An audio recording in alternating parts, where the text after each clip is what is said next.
In a world where cultivation occurs autonomously, who would still toil with relentless effort? You cultivate at a snail's pace? Apologies, but I possess the ability for martial enlightenment and can cultivate at light speed. No matter how formidable a martial art may be, it is utterly worthless in the face of my prowess. I strike down human martial artists with my fists and tread upon the might of myriad races. Superlative beings from all races? Forgive me, for I am the true embodiment of supremacy. The human race ranks at the bottom among all races. However, I assure you, the moment I make my entrance, this will irrevocably change. I merely desire to be a languid fish while simultaneously leading humanity to the pinnacle among all races. Chapter 1. Daily Settlement System. Breaking news. A transcendent martial arts secret realm has emerged on Titan Star, and the 9th tier combat expert Peng Nio has personally led the expedition into the frontier for exploration. Yesterday brought tidings of misfortune. A newly ascended 9th tier expert entered the battlefield of myriad races 3 days ago and has been confirmed as having sacrificed themselves. The armies of foreign races continue to swell on the battlefield of myriad races. Their intent to annihilate humanity remains undying. The transcendent beast tide secret realm designated Z-123 has made new progress, acquiring a novel element from an exotic beast, promising to enhance human weaponry once again. One of the 10 most formidable support-type 9th tier experts, Itan, has achieved a breakthrough to 9th tier in her SSS grade martial art, the water barrier, symbolizing a new advancement for humanity in the realm of support martial arts. Renowned as the most gifted individual of humanity, Xinguang has shattered the record for the fastest ascension to 5th tier martial artist at the tender age of 20 years and 3 days. The immensely popular star Mo Ya has confirmed she will hold her annual concert on Taiyang Star. The leaders of the 4 major human planets will convene in a week to discuss a new order for human martial artists. In the Mekong community, room 2302 of Building 3, Chun Xia lies on his bed, his hand making subtle gestures in the air. With each motion, the holographic projection before him plays the next video. This resembles the video recommendations from Earth prior to his transmigration, showcasing a plethora of varied content. The distinction lies in the technological prowess of this advanced martial world, which far surpasses that of Earth, having adopted mature holographic technology as a browsing medium. Indeed, Chun Xia has transmigrated. He has arrived in a high martial world known as the Star Epic Empire, occupying the body of a senior high school student. At this moment, he awaits the arrival of midnight. Just 5 more minutes. A faint smile graces Chun Xia's lips. He needs to verify the rules concerning the system. Ding! Daily settlement begins. Today, deviating from the usual habit of taking the bus, you chose to walk to school, earning 5 points. You summoned your courage, and for the first time in your life, disregarded the school entry rules to queue, earning 10 points. You were so exhilarated by the system that you stayed awake all night, resulting in sleeping through class, earning 20 points. You were penalized to practice the high school mental method 100 times, earning 10 points. You altered your usual demeanor, prompting a reprimand from the teacher in the office, earning 20 points. You fought with Lu Quan, who has bullied you consistently, earning 30 points. You emerged from the encounter with a bruised face, earning 50 points. You concealed your injuries from your parents, earning 10 points. Returning home, you slacked off and did not review your martial arts, earning 5 points. Total points earned, 160 points. Cumulative total, 1,220 points. Ding! Your points can be exchanged for any E-grade martial art at 122 progress. You have achieved a breakthrough in self-realization, earning a minor entry. Combat Suppression. Combat Suppression suppresses lower tier combatants by 25, first tier by 20, same tier by 15, 1 tier higher by 10, and 2 tiers higher by 5. At the stroke of midnight, Chun Xia listened to the chilling mechanical sounds, his expression brimming with excitement. It truly is like this. Chun Xia murmured softly. This accompanied his arrival into this realm, the daily settlement system. As the name suggests, this system calculates points based on his daily actions and behaviors. Chun Xia had studied the explanations thoroughly. Each day, the actions he undertook would yield settlement points. After several days of experimentation, he had formulated a hypothesis. Specifically, adhering strictly to conventional behavior resulted in a mere handful of points, typically fluctuating between 1 to 5. To amass more points, he needed to radically alter his usual conduct. To put it plainly, he must strive to break the mold. Only in doing so would his points increase. The points he had just acquired corroborated this theory. The points could be exchanged for martial arts progress, enlightenment in martial disciplines, and various resources. During the settlement process, should one achieve specific accomplishments, there would also be opportunities to draw from a selection of attributes. At first glance, the daily settlement system did not seem overly formidable. However, when Chun Xia perused the attributes displayed within, he was utterly astonished. Absolute domain. Within a 100 by 100 meter radius, you are a deity. Iron body. No weapon, save for divine artifacts, can inflict harm upon you. Teleportation. You may disregard time and distance, moving freely within a 1,000-meter range. Immortality. Possession of a lifespan extending to 10,000 years. God of speed. Your swiftness surpasses all others. Well, these were indeed the pinnacle of attributes, and the likelihood of drawing them was rather slim. Nonetheless, even some ordinary attributes made Chun Xia feel extraordinarily powerful. For instance, talent enhancement. Your innate abilities are continuously improved. Incessant martial arts automatically enhances your martial arts progress without interruption for 24 hours. Optimal combatant. Practicing combat-oriented martial arts yields exponentially better results. When Chun Xia first encountered these attributes, he rubbed his eyes countless times to confirm their authenticity. The strength of these attributes was such that acquiring just 3 or 5 could elevate one's life to the pinnacle of achievement. The initial attribute he had obtained, while not significantly impactful in the early stages, would reveal its extraordinary potential as his level increased. Even before engaging in combat, it could suppress a substantial percentage of one's combat power. Moreover, it could restrain opponents across 5 levels. This was absolutely terrifying. In this world, alongside numerous modern technologies, countless martial arts flourished. Through diligent practice, humanity could attain extraordinary strength. Under the looming threat of alien races, the populace engaged in cultivation, united in the fight against interspecies invasion. The battlefield against foreign races became a veritable meat grinder for both humans and aliens alike. This is a world of advanced martial arts where everyone is a warrior, and martial arts thrive, blooming like a myriad of flowers. In this society, strength is revered and honored. Thus, under the banner of universal cultivation, every individual's training begins in childhood. From the moment they utter their first words, enlightenment is essential. By the time they reach elementary school, foundational training methods are introduced, aimed at tempering their bodies and laying the groundwork for future cultivation. After middle school, they enter the awakening phase. Awakening signifies the official commencement of one's cultivation journey, allowing for the assessment of each individual's innate martial arts talent. Typically, middle school students are referred to as prospective warriors. Upon reaching high school, they are introduced to martial arts. However, martial arts themselves undergo differentiation, categorized into combat and support disciplines. High school students will awaken their specific martial arts classification. Combat disciplines enhance the effectiveness of martial arts training, accelerating both speed and results. The same holds true for support disciplines. It does not imply that combat practitioners cannot study support martial arts. However, cross-training tends to be a slow endeavor, akin to a tortoise's pace, and few warriors excel in both combat and support. Even those who do merely skim the surface of a few techniques, lacking true mastery. At this juncture, the significance of innate talent becomes undeniably apparent. The higher one's innate talent, the swifter the mastery of martial arts, and the greater the power one wields. Exceptional prodigies with remarkable gifts will invariably stand out. True geniuses, during their high school years, will ascend to the rank of a first-tier warrior, and even those of monstrous talent may, before the college entrance examination, break through to the third-tier warrior echelon. Ordinary martial universities will only admit students of first-tier rank or higher, while prestigious martial universities will accept only those of second-tier rank and above. The most elite martial universities set their minimum standard at the foremost tier of second-tier warriors, wherein only third-tier warriors can confidently secure their place. Chun Xia possesses a talent that is merely slightly above average, yet remains a distance away from excellence. He is not considered a talentless student. His performance in various examinations typically hovers around the middle tier. He belongs to the category of diligent individuals who can still gain admission to an ordinary martial university, provided no unforeseen circumstances arise. With 100 days remaining until the college entrance examination, he has ample time to break through to the ranks of first-tier warriors. However, a faint smile graced Chun Xia's lips as he gazed upon the daily settlement system. With the system at his disposal, how could he merely remain a first-tier warrior before the college entrance examination? It is essential to note that during this period, he has accumulated a staggering total of 1,220 points. Exchange 22 progress for Gale steps. Chun Xia silently contemplated.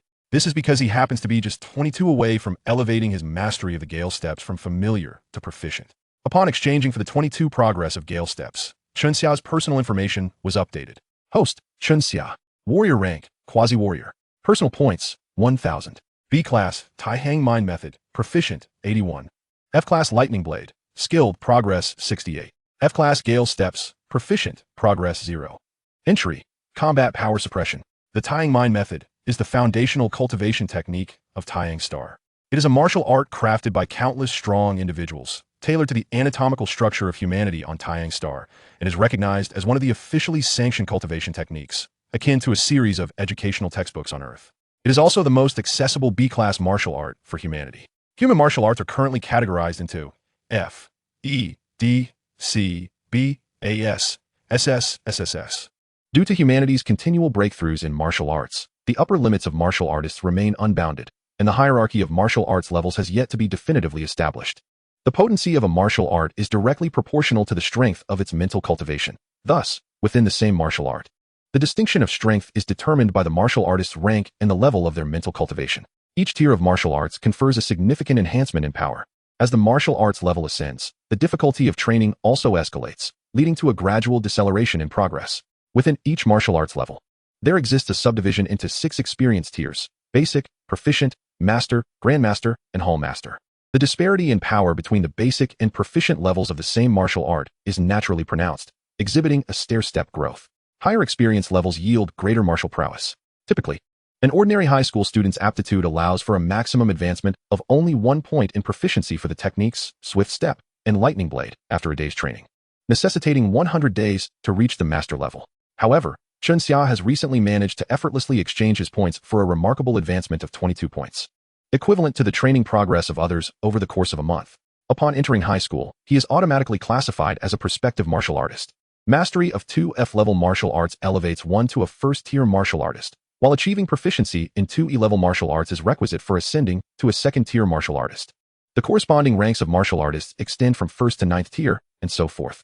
From the news, Chun Xia learns that the 9th-tier powerhouses are endeavoring to breach a new pinnacle, the transcendent level, though none have yet succeeded. With Swift Step now elevated to the master level, Chun Xia feels a gentle warmth enveloping his body, his muscles quivering as if caressed by a delicate touch, causing his pores to open. His muscles, under this relaxation, become more supple and explosive. As a speed-oriented martial art, Swift Step enhances the agility of martial artists, and upon reaching mastery, it enables Chun Xia to run faster, possess greater explosive power, and exhibit heightened sensitivity, significantly amplifying his physical responsiveness.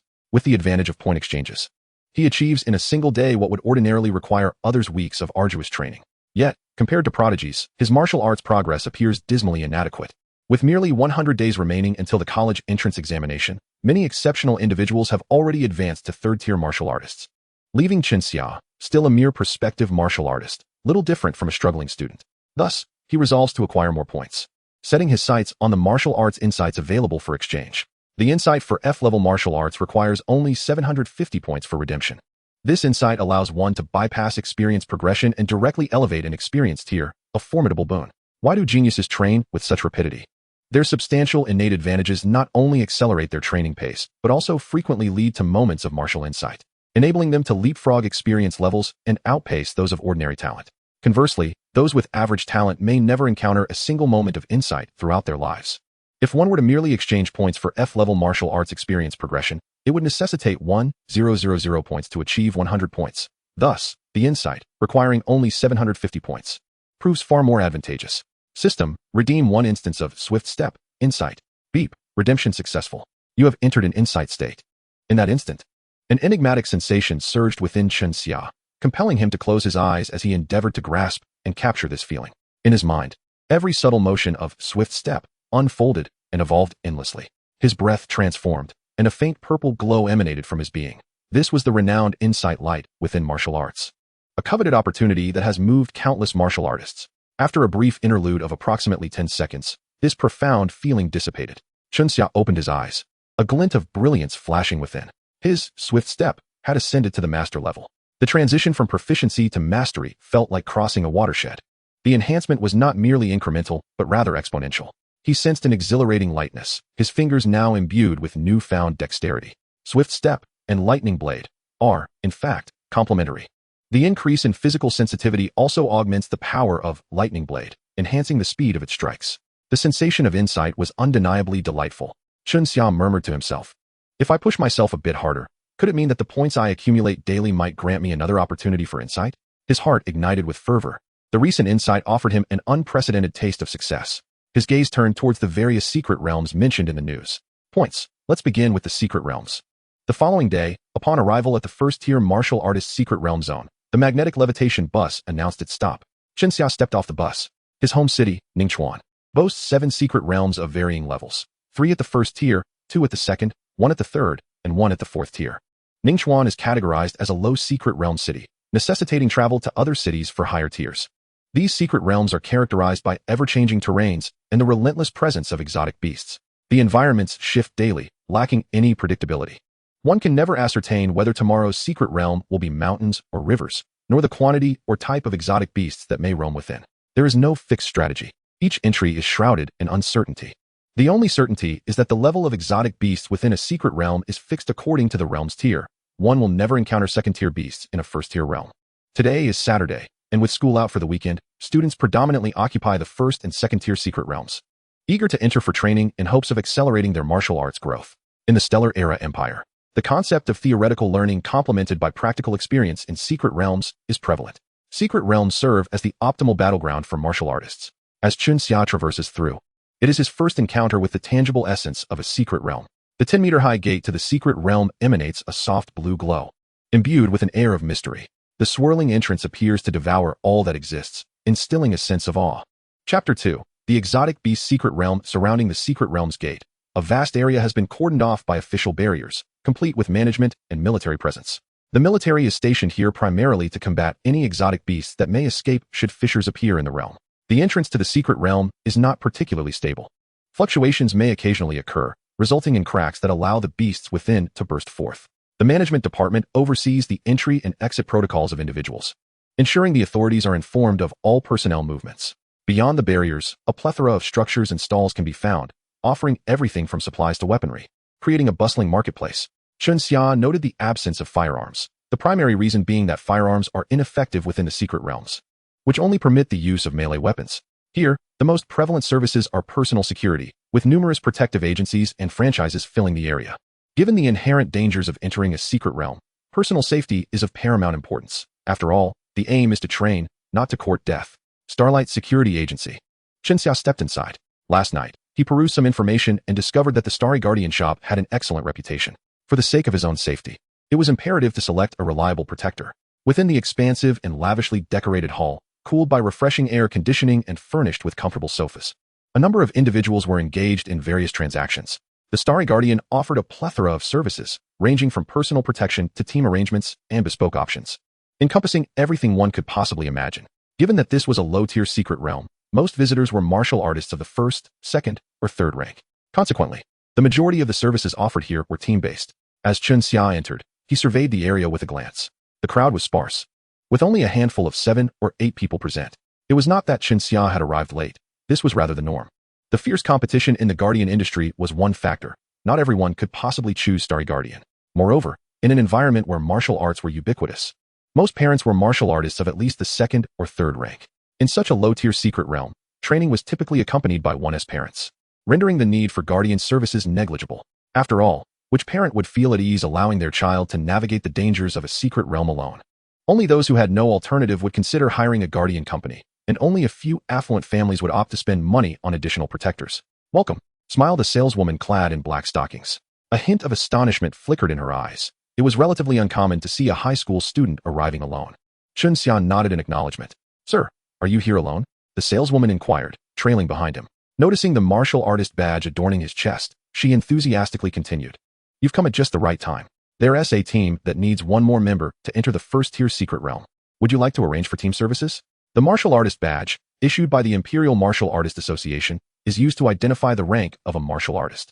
According to the association's regulations, one must carry it at all times when venturing outside. After a breakthrough, martial artists are required to update their badge within 3 months. Due to Chen Xia's rank as a preliminary martial artist and his youthful appearance, the saleswoman naturally categorized him for team services, specifically for the first-tier secret realm. Given his rank and combat experience, it was entirely reasonable for him to join a team and enter the first-tier secret realm alongside others. Instinctively, Chen Xia was inclined to agree. The benefits of joining a team were numerous. One could enter the secret realm for a relatively modest fee, and it was inherently safer. Without parental accompaniment, the average individual would opt to join a team. However, he soon regained his composure. The points accrued through conventional means would be minimal, clearly contradicting his intention to swiftly amass points. Chen Xia mused inwardly. His training method was unconventional, requiring a departure from the norm to maximize point acquisition. Merely entering the first-tier secret realm would amount to nothing more than a standard venture, yielding a maximum of 5 points. Definitely insufficient. Damn it. One must be willing to risk it to gain the rewards. Chen Xia prepared himself for a significant expenditure today. His family was ordinary, yet over the years, he had saved up a considerable sum of over 30,000. Indulging a little was certainly feasible. I wish to enter the second-tier secret realm and require 2 seasoned third-rank guardians, Chen Xia declared loudly. According to his plan, if he were to take risks, he would do so thoroughly by directly entering the third-tier secret realm. However, the Martial Artist Association stipulated that one could only traverse a maximum of 3 ranks to enter a secret realm, primarily to ensure the safety of martial artists. Furthermore, entering a third-tier secret realm necessitated at least 4th-rank guardians, a requirement Chen Xia could not meet financially. His voice was loud enough to catch the attention of those conducting business nearby, causing them to momentarily pause. They exchanged bewildered looks, pondering who this individual was. A preliminary martial artist seeking to enter a second-tier secret realm? And for personal services? Their expressions conveyed their astonishment. A preliminary martial artist attempting to enter the second-tier realm was tantamount to courting death, as they would be utterly helpless against the second-tier exotic beasts. Most would merely stroll around for amusement before exiting. Spending 30,000 to merely take a tour was an endeavor only a fool would undertake. The saleswoman was momentarily stunned but quickly regained her composure, her face brightening with a smile. Sir, right this way please. She was indifferent to whether Chen Xia was a fool. Her concern lay solely with her sales and commission. Salespeople often relish dealing with those willing to part with their money. Within just 3 minutes, after Chen Xia settled the 30,000 fee, all arrangements were finalized. These 2 are exceptional third-rank guardians from our Starry Guardian, possessing extensive protective experience. You can rest assured, the saleswoman cheerfully introduced. Given Chen Xia's straightforward demeanor, she ensured he was matched with seasoned protectors. The 2 third-rank guardians, both in their 40s, were clearly of ordinary aptitude. It was evident that their potential had peaked at the 3rd rank. The professions available to third-rank martial artists were limited, with low-tier secret realm protection being the most suitable role. This is Master Zhou Jian, and this is Master Wu Yan. The 2 nodded in greeting towards Chen Xia, acknowledging him. Chen Xia returned the greeting, and the group set off, having prepared various supplies in advance. Chen Xia quickly completed the necessary registration with the assistance of his guardians. Upon receiving the permit to enter the secret realm, the trio proceeded towards the entrance of the second-tier secret realm. The entrance, towering at about 10 meters, emitted an ethereal blue glow. Standing before it, one could not help but feel an immense pressure, as if confronted by a colossal beast with its jaws agape. Beside the entrance, a luminous screen formed from the light emitted by the secret realm displayed a list of records for successful completions. This screen was beyond human control. Its origin and mechanics were a mystery to mankind. It was merely understood that when the secret realm emerged, this screen appeared simultaneously. The names listed were those of martial artists who had achieved remarkable success in navigating the secret realm. Each artist who made the list was among the elite, receiving various levels of support from the Empire based on their achievements. The text on the screen was bold and captivating, visible to anyone approaching the entrance. ID 001 First-Tier Secret Realm, First Completer. Zhou Wu, Completion Time, 12 hours, 22 minutes, 48 seconds. ID 001 First-Tier Secret Realm, Fastest Completer. Situ Nan, Completion Time, 8 hours, 47 minutes, 54 seconds. Perfect completer of the secret realm, none. These 2 individuals were undoubtedly well-known figures in Ningchuan City, representing the pinnacle of achievement in the first-tier secret realm and earning the admiration of those who followed. Anyone who had ventured into the first-tier secret realm of Ningchuan City regarded them as paragons. The perfect completion record had remained unbroken for ages, leading many to wonder when someone might achieve such a feat. If only I could achieve a perfect completion, I would surely be renowned across the land. Yet, others would retort, dream on. If you manage to take down a few exotic beasts in the secret realm, consider yourself fortunate. At the entrance, discussions among martial artists could be frequently heard. Chen Xia gazed at the screen, his spirit ignited with ambition, imagining the admiration he would receive should he achieve a perfect completion. However, the reality was daunting. Ningchuan City was replete with talent, and the absence of a perfect completer from the list spoke volumes about the difficulty of achieving such a feat. The level corresponding to the secret realm could only be traversed by martial artists of that rank. Warriors who have surpassed the realm of secret dimensions can enter and exit freely, yet they are unable to tread the path of completion. The aforementioned refers to the first-tier secret dimension. However, as for Chen Xia, who is about to enter the second-tier secret dimension, a colossal screen displays but one name. ID 202, first completion of the second-tier secret dimension. Luo Qingfeng, 9 hours, 55 minutes, and 26 seconds. ID 202. Fastest completion of the second-tier secret dimension. Luo Qingfeng, 7 hours, 43 minutes, and 52 seconds. ID 202. perfect completion of the second-tier secret dimension, none. A flicker of admiration graced Chen Xia's face. Luo Qingfeng stands as the most accomplished warrior to have emerged from Ningchuan City. The records maintained by him on this secret dimension serve as a testament to his formidable prowess. Entering and exiting the secret dimension requires no queuing. After all, the entrance is exceedingly vast. One merely needs to scan the QR code on the permit issued by the Management Bureau to verify their identity before they may gain entry. Akin to a security check. Following a successful inspection, Chen Xia felt a surge of excitement. This marks his inaugural foray into the secret dimension. The entrance resembles stepping into a subway station, with a steady flow of individuals coming and going. The warriors here stride calmly into the secret dimension, vanishing into the enigmatic vortex. With a sense of wonder, Chen Xia, accompanied by two guardians, stepped into the secret dimension. Chapter 3, The First Encounter. The gate of the secret dimension bore no extraordinary allure, akin to traversing a portal of light. In the blink of an eye, he found himself within the confines of the secret dimension. Before him lay an endless expanse of forest. He had seen glimpses of the interior in videos, yet experiencing it firsthand was an entirely different sensation. The fragrance of diverse flora enveloped him, while distant roars of exotic beasts echoed in his ears, sending shivers down his spine. What truly captured Chen Xia's attention was a path illuminated by a red glow, winding through the woods towards the horizon. Having studied the knowledge of secret dimensions from a young age, he immediately recognized this as the path to completion. To conquer the secret dimension, one need only follow the trail marked by the red glow. Once embarked upon, one would enter the inner sanctum of the secret dimension, a realm distinctly different from that which lay before him. As Chen Xia gazed at this red path, warriors continually emerged from the surroundings. Upon entering, they swiftly assumed a state of vigilance, maintaining a respectful distance from one another before disappearing into the forest. Some ventured towards the path of completion, while others explored different areas of the secret dimension. The interior could be described as a lawless territory, where individuals occasionally vanished without a trace. Their remains never to be found. There was no one to testify whether they had fallen to exotic beasts or other warriors. Most of the warriors who appeared were part of teams, often accompanied by their parents. Combinations like Chen Xia's, consisting of a single individual accompanied by two guardians, were relatively rare. Soon, a group of students entered the secret dimension, escorted by several teachers who acted as their protectors. The student contingent, numbering over 20, was armed to the teeth, equipped with combat knives, shields, and protective gear, their heads adorned with helmets. As they entered, excitement radiated from their faces as they engaged in hushed exchanges. "Stay quiet. Do not stray from the group. Keep close to us," shouted one of the teachers. Under the guidance of several instructors, the student team soon vanished into the depths of the forest. It was evident that this excursion was intended to provide practical experience over the weekend, enhancing the students' capabilities while also generating supplementary income, a classic case of achieving two objectives with one endeavor. Today's terrain within the secret dimension was indeed forested. Once the student team had departed, Master Zhou Jian spoke, his expression marked by caution as he drew his blade.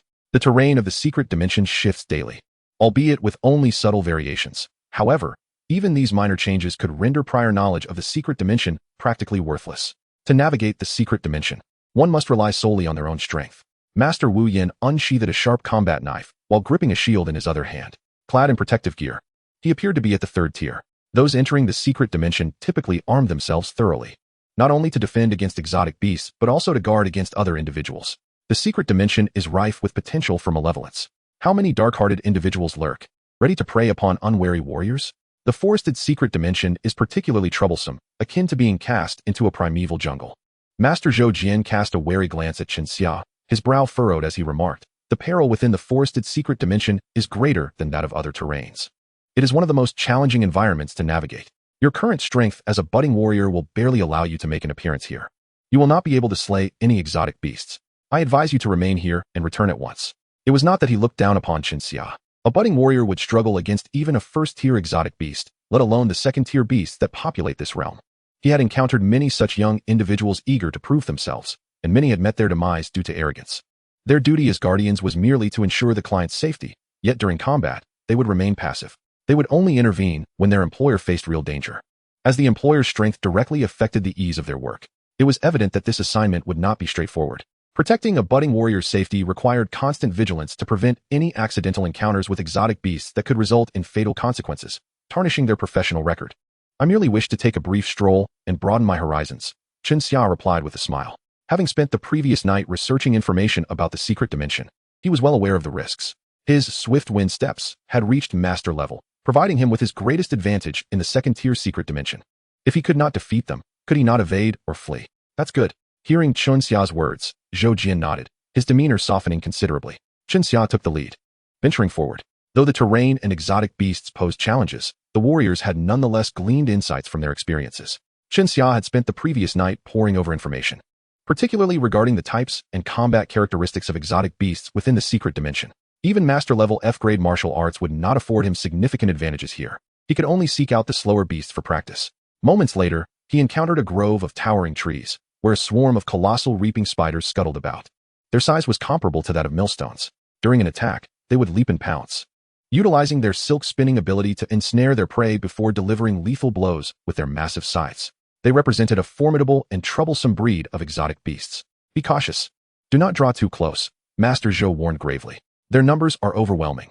We cannot ensure your safety alone. Though both he and his companion were third-tier warriors, provoking this horde of reaping spiders would undoubtedly lead to complications. These creatures were not suitable for Chun Xia, and he wisely chose to circumvent them. Continuing onward, he passed a small thicket when suddenly, a green shadow darted towards him. It was a three-headed green serpent-like exotic beast, approximately 3 meters long and as thick as an arm. Be careful, Wu Yan, ever vigilant, exclaimed in alarm. Unfortunately, the serpent's attack came too swiftly, leaving them both unprepared as they could only watch as it lunged at Chun Xia. Their expressions changed dramatically. In an instant, as the serpent's fangs approached, Chun Xia swiftly stepped back, twisting his waist to execute a backflip. Swish! The speed at which the serpentine beast lunged was indeed swift. Yet Chun Xia deftly evaded its attack. The creature missed its mark and landed several meters away. In that instant, a glimmer of a blade flashed through the air, accompanied by a sound reminiscent of thunder slicing through the heavens. With a decisive thrust, the battle blade severed all 3 heads of the 3-headed serpent, sending a spray of blood forth as the severed heads writhed in a final display of ferocity. However, tranquility soon enveloped the scene.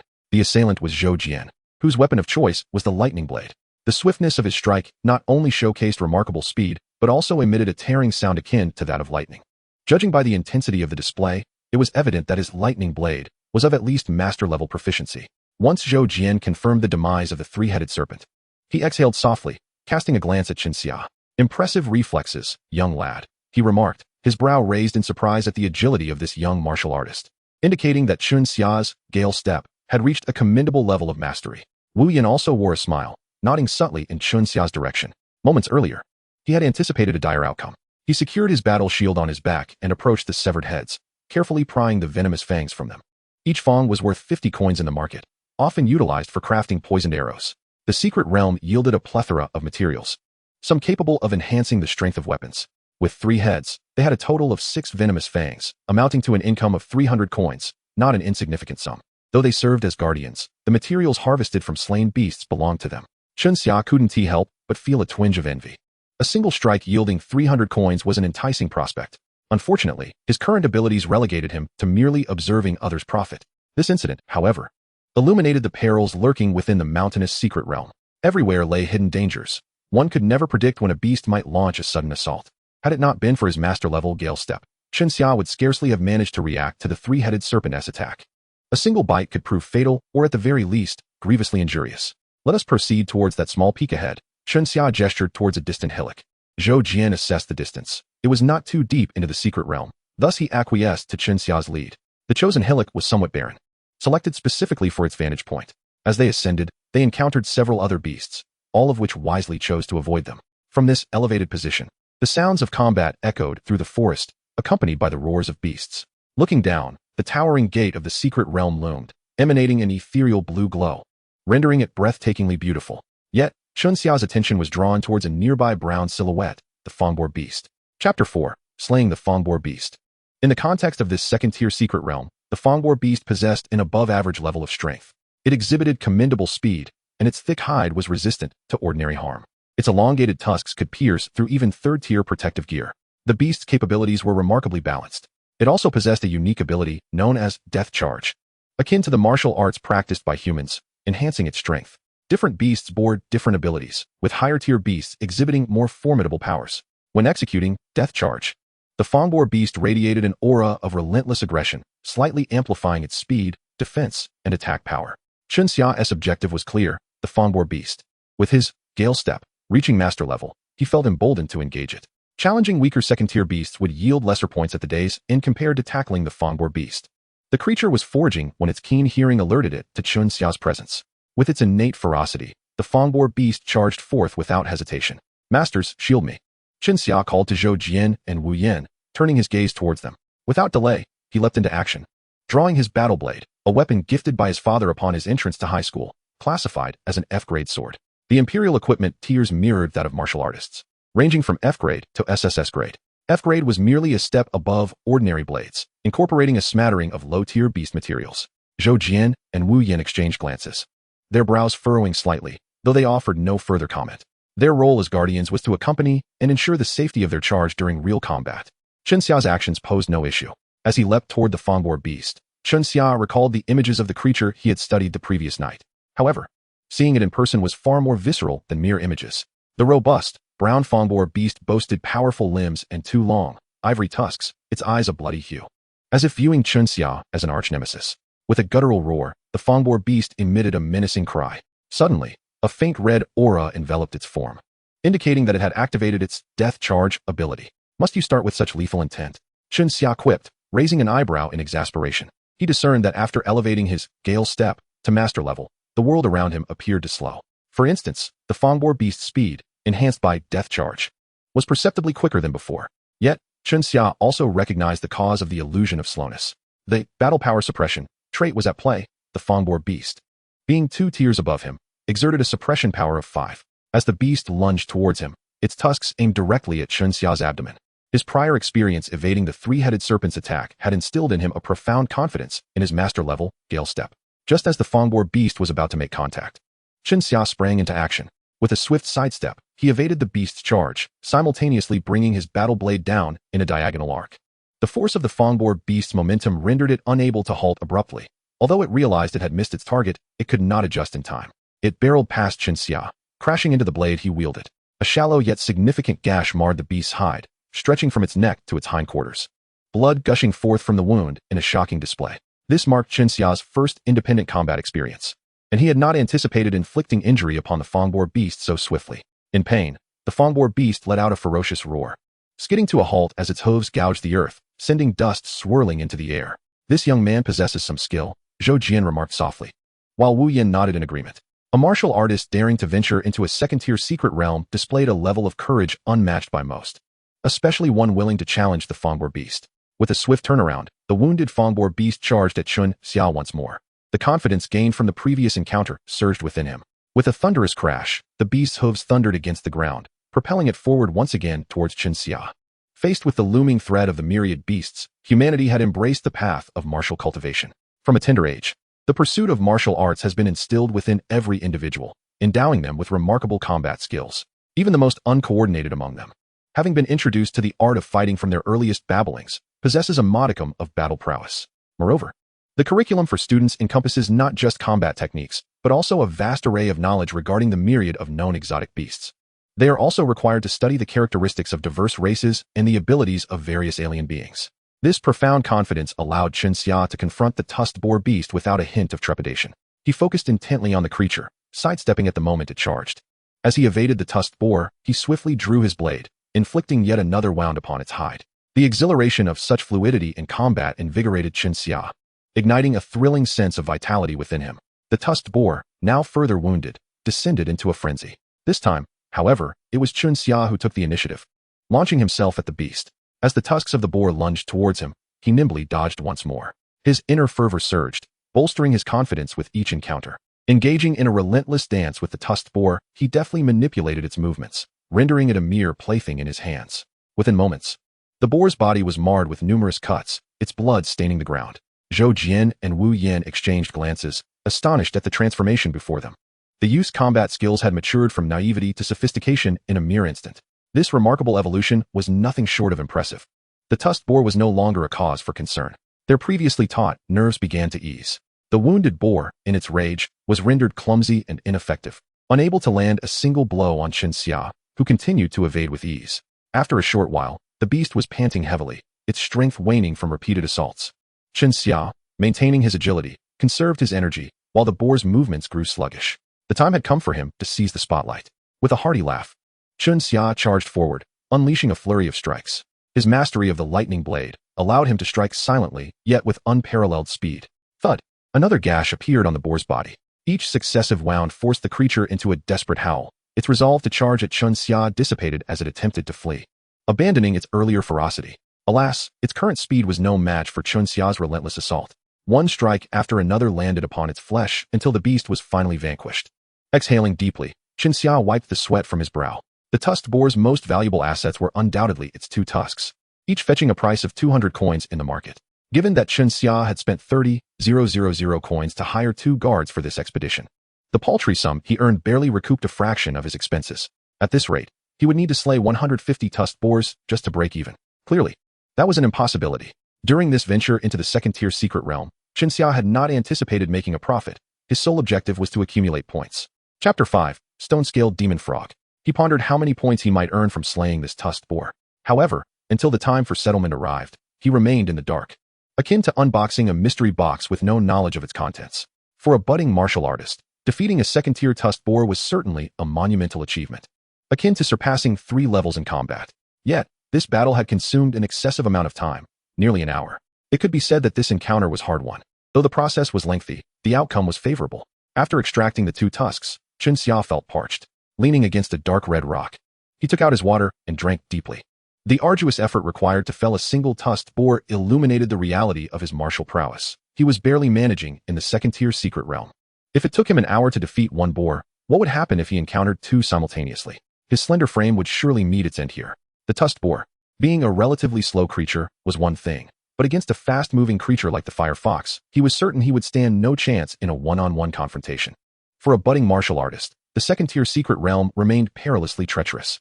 Zhou Jian and Wu Yan stood vigil on either side of Chun Xia, their gazes toward him tinged with newfound respect. Initially, they had underestimated him, but witnessing a novice martial artist slay a second-tier tusked boar was undoubtedly beyond their expectations. After a brief respite, Chun Xia did not depart from the small peak, but instead began to scour the area for traces of exotic beasts. Within the secret realm, the terrain and types of exotic beasts transformed daily. Who could say what awaited him next? Chun Xia had entered with the intent to accumulate points, not to court death. While Zhou Jian and Wu Yan were formidable, they were not invincible. If they stumbled upon a horde of second-tier beasts, they too could meet their demise in this treacherous domain. Chun Xia resolved to proceed with caution. The small peak was hardly vast, and after a brief search, he encountered several exotic beasts, none of which he could handle alone, leaving the task to Zhou Jian and Wu Yan. As noon approached, he still found no beasts within his capabilities. Lunch consisted of the boxed meals he had brought along. By the afternoon, he finally came across a stone-scaled demon frog, which, despite its lack of speed, was covered in formidable, large scales reminiscent of rocky terrain. It was evident that its armor was extraordinarily tough, relying on its sturdy scales.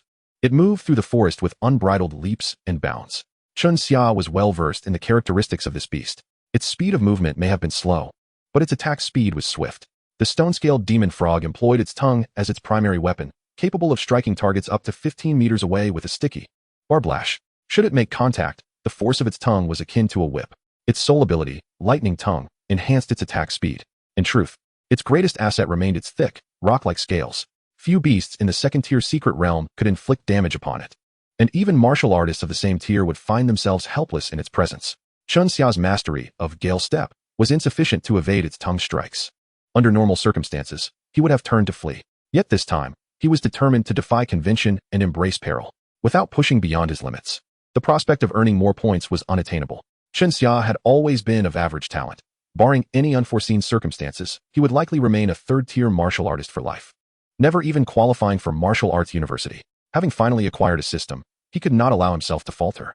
Who among them did not harbor dreams of greatness?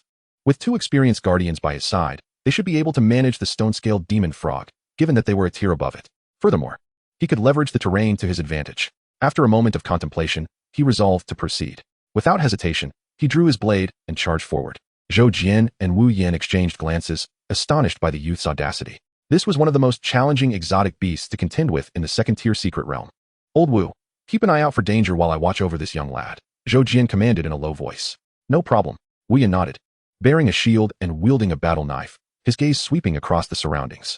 Meanwhile, Zhou Jian fixated intently on Chun Xia, poised to spring into action at the slightest hint of trouble. The stone-scaled demon frog, with its unyielding stride, sensed a figure darting towards it. Without a moment's hesitation, it opened its maw wide, launching a long, pink tongue toward the intruder. In that instant, Chun Xia's nerves tightened. At the critical moment when the tongue lashed out, he deftly sidestepped, Whoosh! The tongue cracked through the air. Crack! Though it missed Chen Xia, it struck a tree behind him, the bark splintering and flying in all directions. Had it made contact with a person, someone of Chen Xia's caliber, it would have resulted in severe injury, if not death. This underscored the necessity for him to avoid any misstep. The stone-scaled demon frog retracted its tongue with remarkable speed, whooshing it back into its mouth just as Chen Xia closed in. With the blade of his knife empowered by the martial art known as lightning blade technique, he swung it with rapidity, as if an invisible hand were propelling it forward. Yet, when the blade met the demon frog's hide, it felt akin to striking stone. The edge of the F-grade blade even showed slight curling. Chen Xia exhibited no inclination to linger in combat. After delivering a strike, he retreated immediately. The stone-scaled demon frog unleashed its tongue once more, but Chen Xia slipped into a dense thicket of trees. Here, the thick foliage obstructed the frog's tongue, preventing it from extending fully. The trees impeded its strikes. Utilizing this cover, Chen Xia evaded the frog's attacks time and again, their encounter resembling a game of cat and mouse. Suddenly, the frog's tongue snagged on a small tree trunk, its barbed surface preventing an immediate retraction. An opportunity. Chen Xia seized the moment, striking decisively. Thud! With all his might, he delivered a powerful blow that severed the demon frog's tongue. Blood gushed from the mouth of the wounded creature, which, in pain, thrashed about wildly. Yet, bereft of its tongue, it was akin to a toothless tiger. After a frenzied struggle lasting several minutes, it finally lay still, its limbs stiffening. Chen Xia waited a minute or two, confirming the creature's demise before approaching it. He extracted his knife, recalling the information he had studied about the stone-scaled demon frog, understanding the best way to harvest its valuable hide. He carefully sliced open its abdomen, peeling the skin away to reveal the precious stone scales beneath. $1,000 in hand. A smile crept across Chen Xia's face as he reveled in his hard-earned reward. The intact hide of a second-tier stone-scaled demon frog held significant value in the marketplace. Just as he was folding and binding the frog's skin, a group of individuals emerged from the nearby woods, having seemingly spotted Chen Xia and his companions. They were predominantly young men, with one at the forefront carrying a banner that bore the words Extreme Path Martial Arts School. Upon closer inspection, several seasoned martial arts instructors flanked the group. Chen Xia realized that this was a team organized by the Martial Arts School for practical combat training. The Extreme Path Martial Arts School boasted considerable renown in Ningchuan City, catering to affluent families. Those who could afford to send their offspring there were undoubtedly wealthy, as the cost for a single class was beyond what most could fathom. It appeared that the school had seized the opportunity of the weekend to immerse their students in real combat scenarios.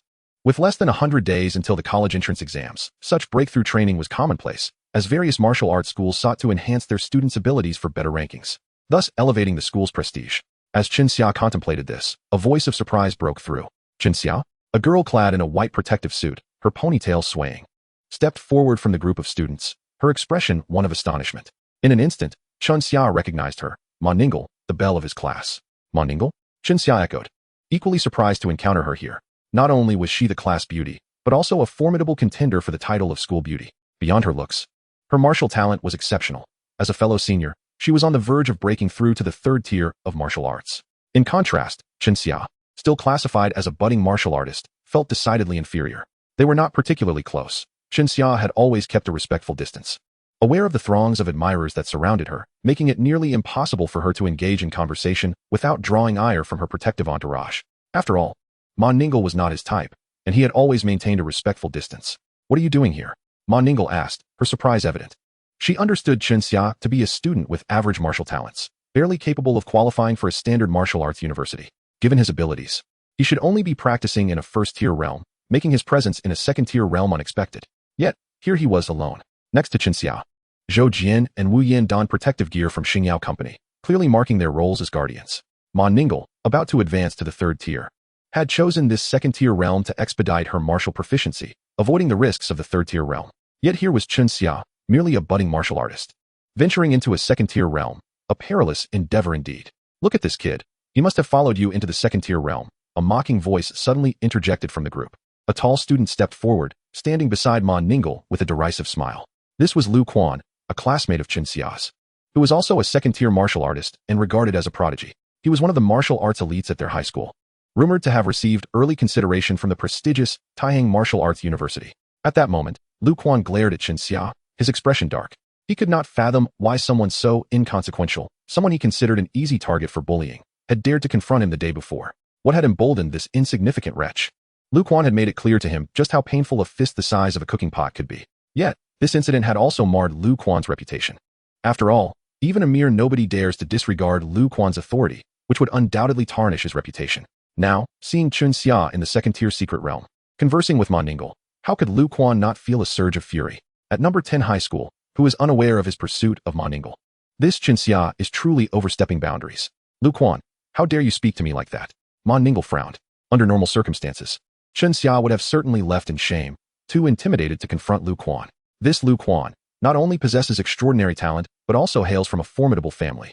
One of the 10 prominent families in Ningchuan City. He is the quintessential high and mighty rich boy. However, Chun Xia has now acquired the daily settlement system, rendering Lu Quan nothing more than a mere experience point reservoir. Just by looks alone, standing next to you, I can't help but feel you resemble a toad. Chun Xia boldly remarked.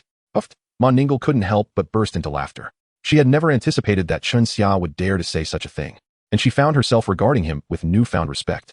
The other students nearby also stifled their laughter. Lu Quan wasn't particularly unattractive, but in comparison to Chun Xia, he was indeed of a different caliber. Chun Xia, how dare you? Lu Quan trembled with rage, his eyes gleaming with menace, gripping his battle blade as if to strike. He yearned to cleave this insignificant brat in two. Yet, at that moment, Zhou Jian and Wu Yan stepped in between Lu Quan and Chun Xia. We are warriors from the Xingyao Guard Company, and Chun Xia is our employer now. You cannot harm him, Zhou Jian stated, his brow furrowed. Xingyao is a chain store throughout the empire, possessing formidable strength. Neither the Extreme Path Martial Arts School nor this arrogant young man before him intimidated Zhou Jian in the slightest.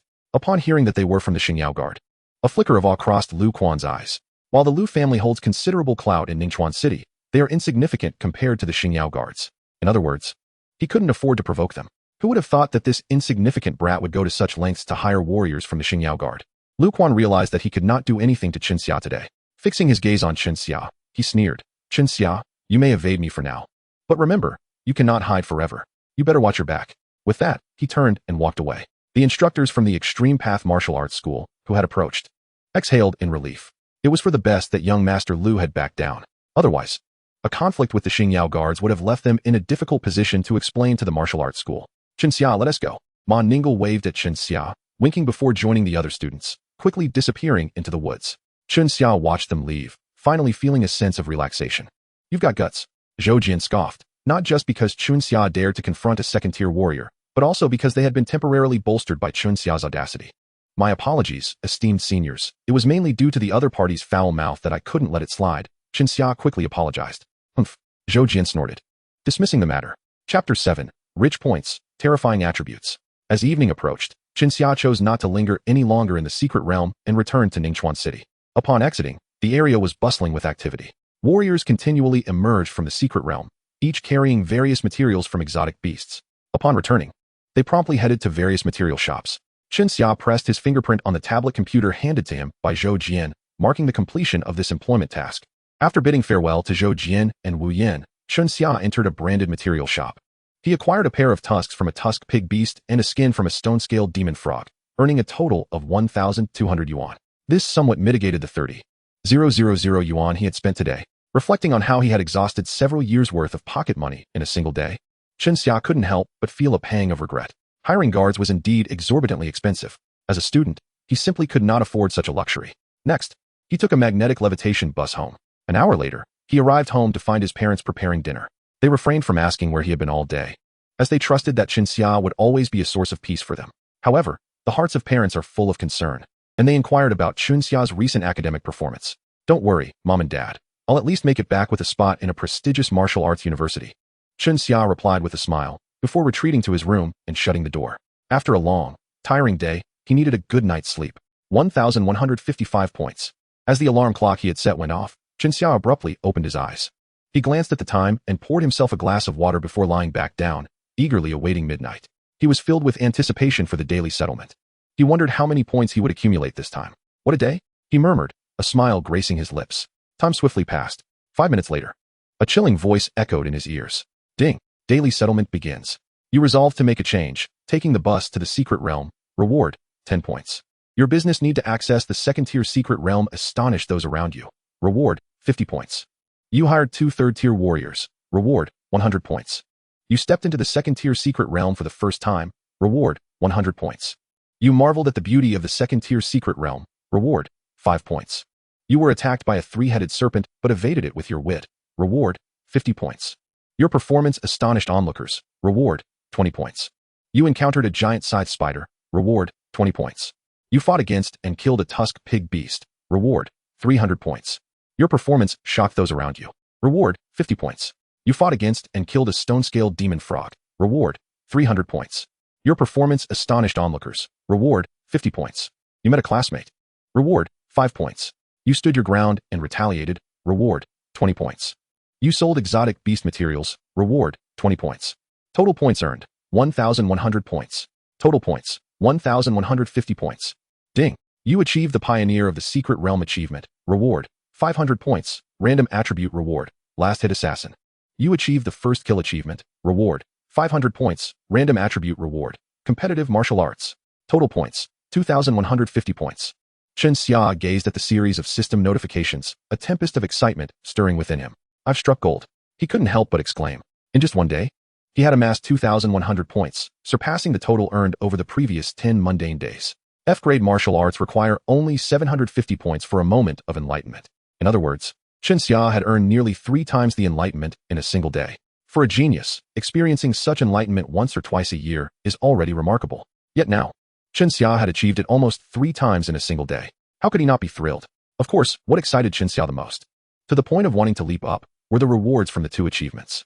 Last hit assassin. Each strike you make has a 15 chance to become 2 strikes. Competitive martial arts. Automatically enhances your martial arts progress continuously for 24 hours. The essence of the daily settlement system lies in the entries. The previously acquired, power suppression, and now the last hit master, and involution of martial arts. Any one of these would be explosive in the hands of others. Yet, Chen Xia has astonishingly obtained all 3. Whichever one it is, it can only be deemed monstrous. Chen Xia's talent, indeed, is unremarkable. The existence of the last hit master entry equates to a doubling of critical strike effects. A 15 probability may not seem high, but once it triggers, it will undoubtedly leave one defenseless. How is it that a single slash transforms into 2? Such enigma. Who on earth could possibly guard against it? The involution of martial arts is equally fearsome, providing an uninterrupted 24-hour automatic enhancement of martial arts. This implies that while others are training, Chen Xia is also honing his skills. While others rest, Chen Xia continues to train. The sheer intensity of this is terrifying. With just these 2 entries in his possession, Chen Xia can effortlessly secure victory. Devoid of sleepiness, Chen Xia began to review the notifications from today's settlement. Soon, he seemed to have noticed some details mentioned in the settlement. A glimmer of brilliance flashed in his eyes. At Ningchuan City's number 10 high school, class 22 of the 3rd year, when Chen Xia entered the classroom, he was nearly the last to arrive. Inside, the previously displayed reminder board, which had read 100 days, now displayed the number 98, adding a sense of urgency. In the past, such a change would have made Chen Xia uneasy. However, having now become formidable, he remained remarkably composed. He scanned the classroom. All his classmates were present. He spotted Ma Ningle and Lu Quan, whose eyes glimmered with a chilling light. Chen Xia paid them no mind and directly took his seat. Chen Xia, why are you so late today? His deskmate Wang Hao nudged him. I was a bit delayed in my training, Chen Xia replied casually. Wang Hao nodded, not questioning him. Under the pressure of the college entrance examination that dictates their futures, who isn't striving diligently in their studies. Some classmates even trained overnight. As soon as Chen Xia settled down, the homeroom teacher, Su Dashin, entered the classroom with his teaching materials. Silence. You have 5 minutes to upload your martial arts data so that I can see whether you have made progress in the past few days. As per the usual rules, those who have not improved will face penalties. Instantly, the students in the classroom began updating their martial arts data via the smartwatches on their wrists. This data would be uploaded to the school's management system for real-time statistics on students. Each student has their own martial arts profile, detailing their practiced martial arts and progress. Typically, students are responsible for updating their records. Periodically, the school conducts martial arts assessments, ensuring that the data remains accurate. After all, any distortion in data could lead to accountability measures akin to receiving a disciplinary record. Chen Xia opened his personal martial arts interface. He quickly completed the updates and submitted them. Buzz. A faint buzzing sound emanated from Su Dashin's smartwatch. This sound indicated that notable data had been uploaded, signifying that a student had achieved a significant breakthrough, triggering the alert. He casually tapped it. Chapter 8, E-Grade Martial Arts. The alert flashed in red. Upon opening it, a comparison of Chen Xia's information appeared. In just 3 days, his E-Grade martial art, Swift Step, had progressed from proficiency to mastery. The data automatically compiled and highlighted the differences. Therefore, Su Dashin immediately grasped Chen Xia's point of advancement. His brow furrowed involuntarily as he cast a doubtful glance at Chen Xia, who sat calmly in his seat. Typically, E-Grade martial arts, being the most elementary, do not progress beyond proficiency once mastered, as it is deemed unworthy. Once any martial art reaches the proficiency level, students can apply to practice the next grade. Learning a higher grade of martial arts yields greater power. Who would waste time and energy continuing to train in a lower grade martial art? Setting aside all of that. Just last week, Chunxia was merely at the proficiency level. Now, in the blink of an eye, he has soared to mastery in 3 days. This was frankly absurd. Su Dashin even questioned whether Chunxia had made an error. He was well acquainted with every student in the class. Chunxia, who usually kept a low profile, had recently undergone a transformation. Not only had he been sleeping in class, but he had also fought with Lu Quan. This was truly remarkable. Su Dashin glanced at the data updates from the other students. Overall, progress was minimal, given that 3 days is a rather short span. I've reviewed your data. It's commendable, at least proving that you haven't been slacking off these past few days, Su Dashin spoke. He then looked at Chunxia, calling his name. This time, one student has made remarkable progress and deserves commendation. Chunxia, please stand and share how you achieved such rapid improvement. All eyes in the classroom turned to Chunxia. Their gazes held curiosity, disdain, confusion, and, most significantly, skepticism. What progress could Chunxia possibly have made? If it were the top students in the class making swift advancements, they might believe it, but Chunxia stood up. His demeanor was no longer comparable to the previous Chunxia. A faint smile adorned his face, radiating confidence, exuding an air of self-assured mastery. It's quite simple. As long as you have an epiphany, you too can elevate swift step to mastery, just as I have, Chunxia asserted, his words carrying an earth-shattering weight. What? A chorus of astonished gasps erupted from his classmates. They were aware of the concept of martial arts epiphany, having witnessed it only once in Lu Quan, underscoring the rarity of such an occurrence. Many considered themselves gifted, yet none had ever experienced an epiphany. Now, Chunxia claimed he had achieved it with swift step? Chunxia, is that true? Even Su Dashin found it hard to believe. Epiphanies are typically the domain of geniuses. Ordinary talents could never attain such enlightenment. Based on Su Dashin's understanding of Chunxia, who possessed merely average talent, how could he have experienced an epiphany? Yet, if he were to doubt this, there was no other explanation for the rapid 2-level advancement in just 3 days. Could it be that Chunxia was an overlooked genius? Su Dashin pondered, feeling increasingly uncertain. Indeed, Chunxia affirmed with a nod. I don't believe it. An abrupt voice rang out as Lu Quan stood up, exclaiming loudly, epiphanies are almost exclusive to super geniuses. Chunxia's talent is nothing but trash. How could he experience an epiphany?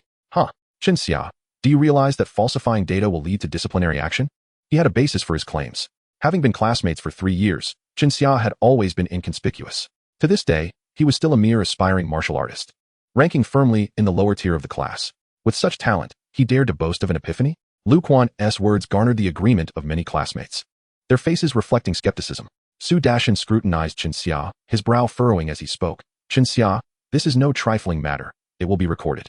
Teacher, it can be verified, Chunxia confidently replied. Good. Su Dashin exclaimed with a smile.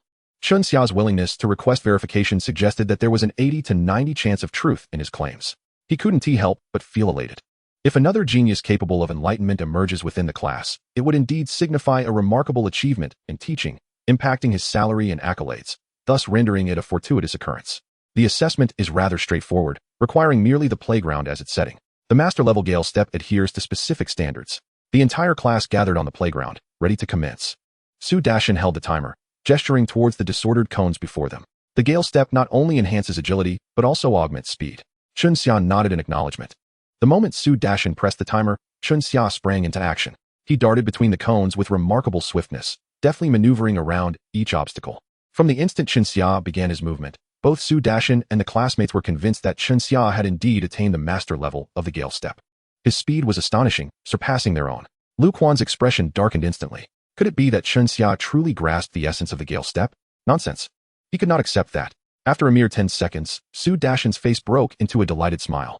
Chunxia, well done. A student capable of enlightenment is bound for greatness in the future. What pride it brings to teach such a student. Chunxia returned to Su Dashin's side, having not even broken a sweat during the test. Teacher, I wish to apply for E-level martial arts, Chunxia stated. According to the Imperial Educational Regulations, any martial arts proficiency reaching the mastery level allows one to apply for the next tier of martial arts. E-level martial arts are among the higher echelons accessible to high school students. Generally, martial arts available in universities do not exceed B-level. After all, martial arts beyond B-level fall outside the compulsory education framework and require significant investment to acquire. Many of Chunxia's classmates, still limited to practicing F-level martial arts, were visibly envious. What if he practices E-level martial arts? In the face of my D-level martial arts, he remains insignificant, Lu Quan exclaimed. As one of the two second-tier martial artists in the class, he indeed practiced D-level martial arts. Several classmates who typically followed Lu Quan voiced their agreement. E-level martial arts are merely first tier, while D-level represents the third tier, a substantial disparity. Chun Xia shot a cold glance at Lu Quan, choosing not to engage further. Merely a jester reveling in his own frivolity. Very well, I shall grant your request, Su Dashin replied without hesitation, granting Chun Xia access to E-level martial arts on his smartwatch. Take a look. Here lies the entire collection of E-level martial arts. You may choose at your leisure. The educational smartwatch boasts impressive capabilities. Once Su Dashin opened the permissions, Chun Xia's device connected to the E-level martial arts database.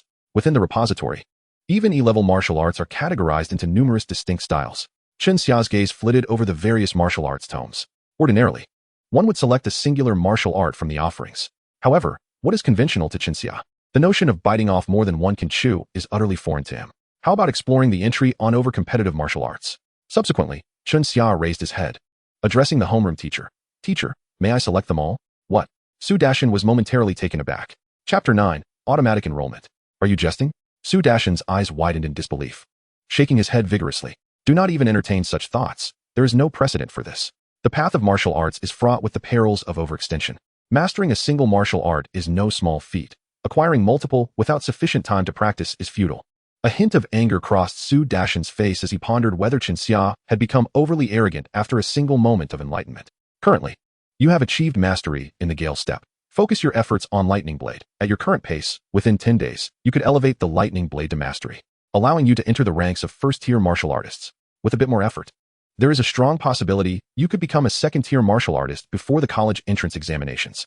If you do not give up, you may very well secure a place in a prestigious martial arts university. Su Dashin's words resonated throughout the classroom, and the students listened with wide eyes. Did Chun Xia truly wish to claim all E-level martial arts? Had he lost his mind? The classmates regarded Chun Xia as if he were a curiosity. The standard for a second-tier martial artist is to possess 2 E-level martial arts at mastery level. The admission criteria for a prestigious martial arts university require one to be a second-tier martial artist or higher. As the homeroom teacher suggested, with diligence, Chun Xia could potentially make a last-minute push. Yet, he desired to select them all. Chun Xia, you are being reckless. Choose a single E-level martial art with your talent. Gaining admission to a prestigious martial arts university should be a mere formality, Mon Ningle interjected instinctively. Having shared a moment with Chun Xia in the secret realm and feeling compelled to offer counsel, Lu Quan, witnessing Mon Ningle's apparent concern for Chun Xia, wore a thunderous expression. Chun Xia, do not presume that your moment of enlightenment makes you a genius. Selecting all E-level martial arts? You truly are naive to think you could catch Ningle's attention this way. Do you really believe, coming from a poor background, you have the right to aspire to Ningle? Do you know what kind of prestigious family she hails from? Who do you think you are? He spoke loudly, ensuring everyone could hear his derision aimed at Chun Xia. The classroom fell into a collective disbelief as they regarded Chun Xia. Did he harbor feelings for Mon Ningle? Was it true? Lu Quan, be quiet. Mon Ningle, her face flushed with indignation, fixed a furious glare at Lu Quan. Lu Quan seemed to realize the inappropriateness of his remarks, thus shifting his tone. Even if he has no interest in Ningle, he remains a fool seeking attention. Throughout the history of our high school, few have trained in 3 E-level martial arts, yet he brazenly claims he wishes to select them all. It is laughable. Those unaware might think our class is filled with arrogance. If you hope to make a name for yourself in this school, do not drag the rest of us down with you, he continued, rallying his followers, who echoed his sentiments. In an instant, Chun Xia found himself besieged by verbal attacks. Many erupted into a chorus of mocking laughter. In comparison to Lu Quan, what was Chun Xia? They undoubtedly aligned themselves with Lu Quan. Everyone quiet down and cease this ruckus. Su Dashin's brow furrowed as he raised his voice.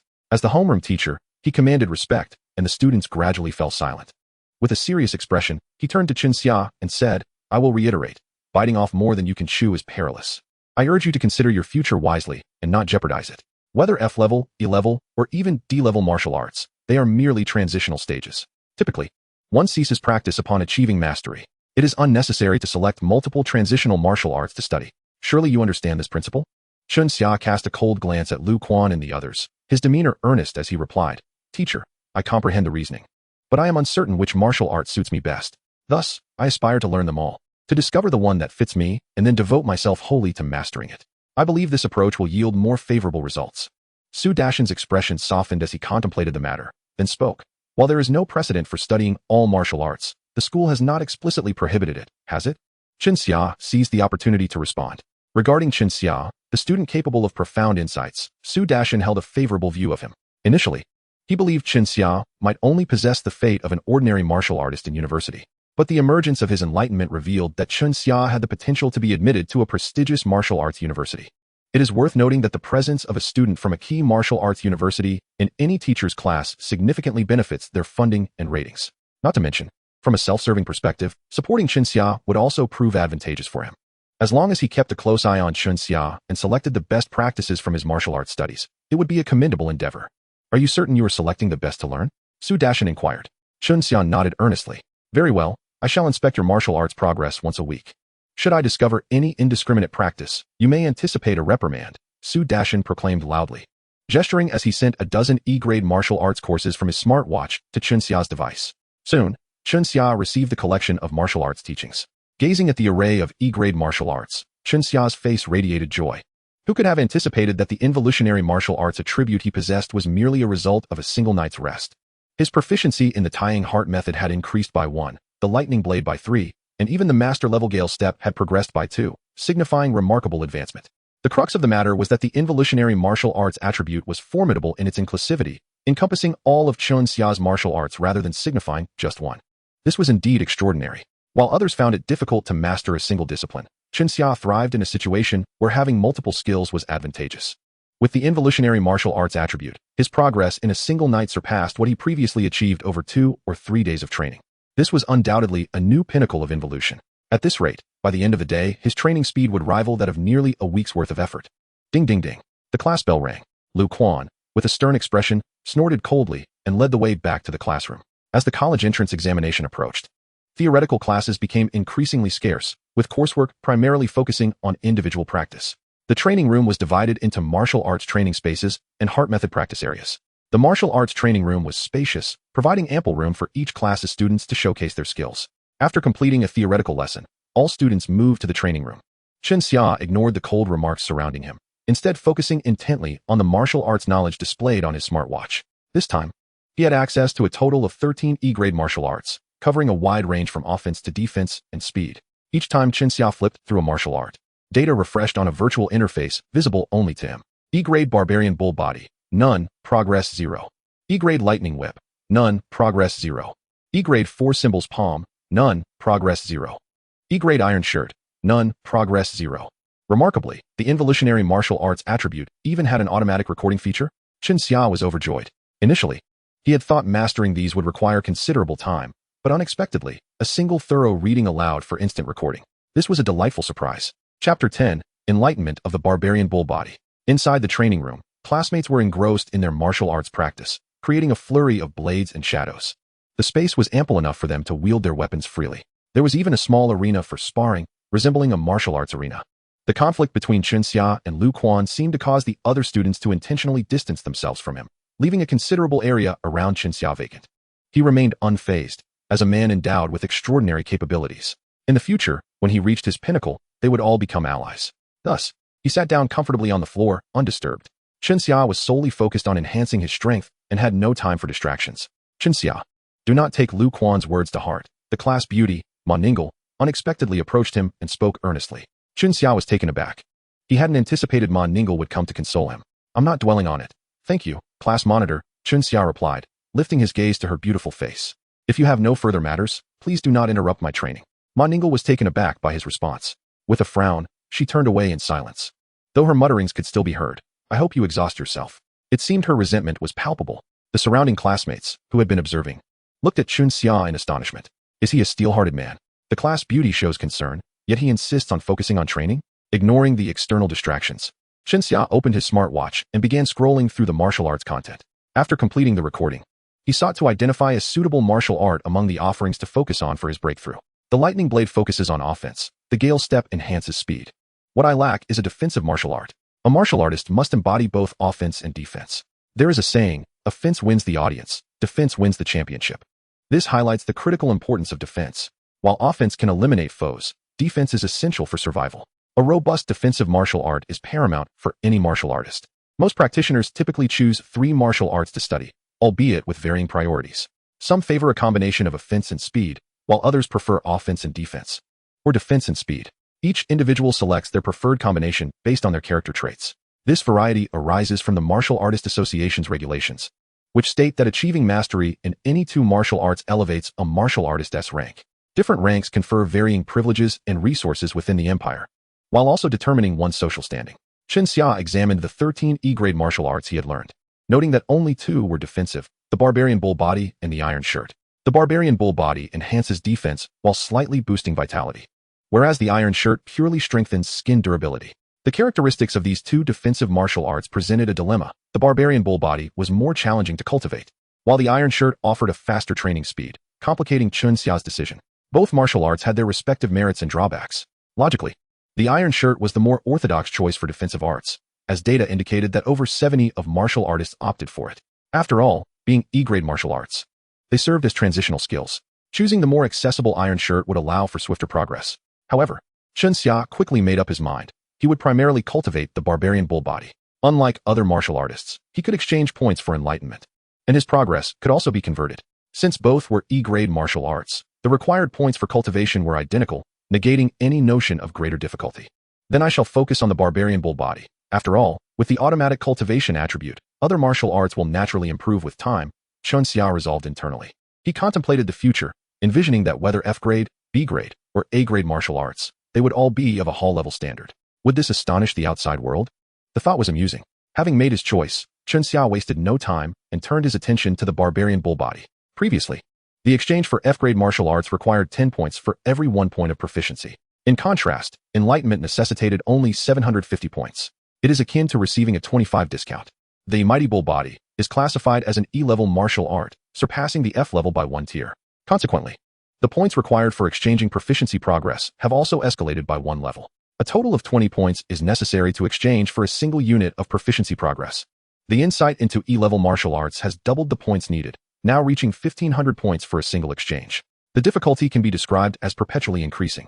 At present, Chen Xia has merely begun his journey with E-level martial arts.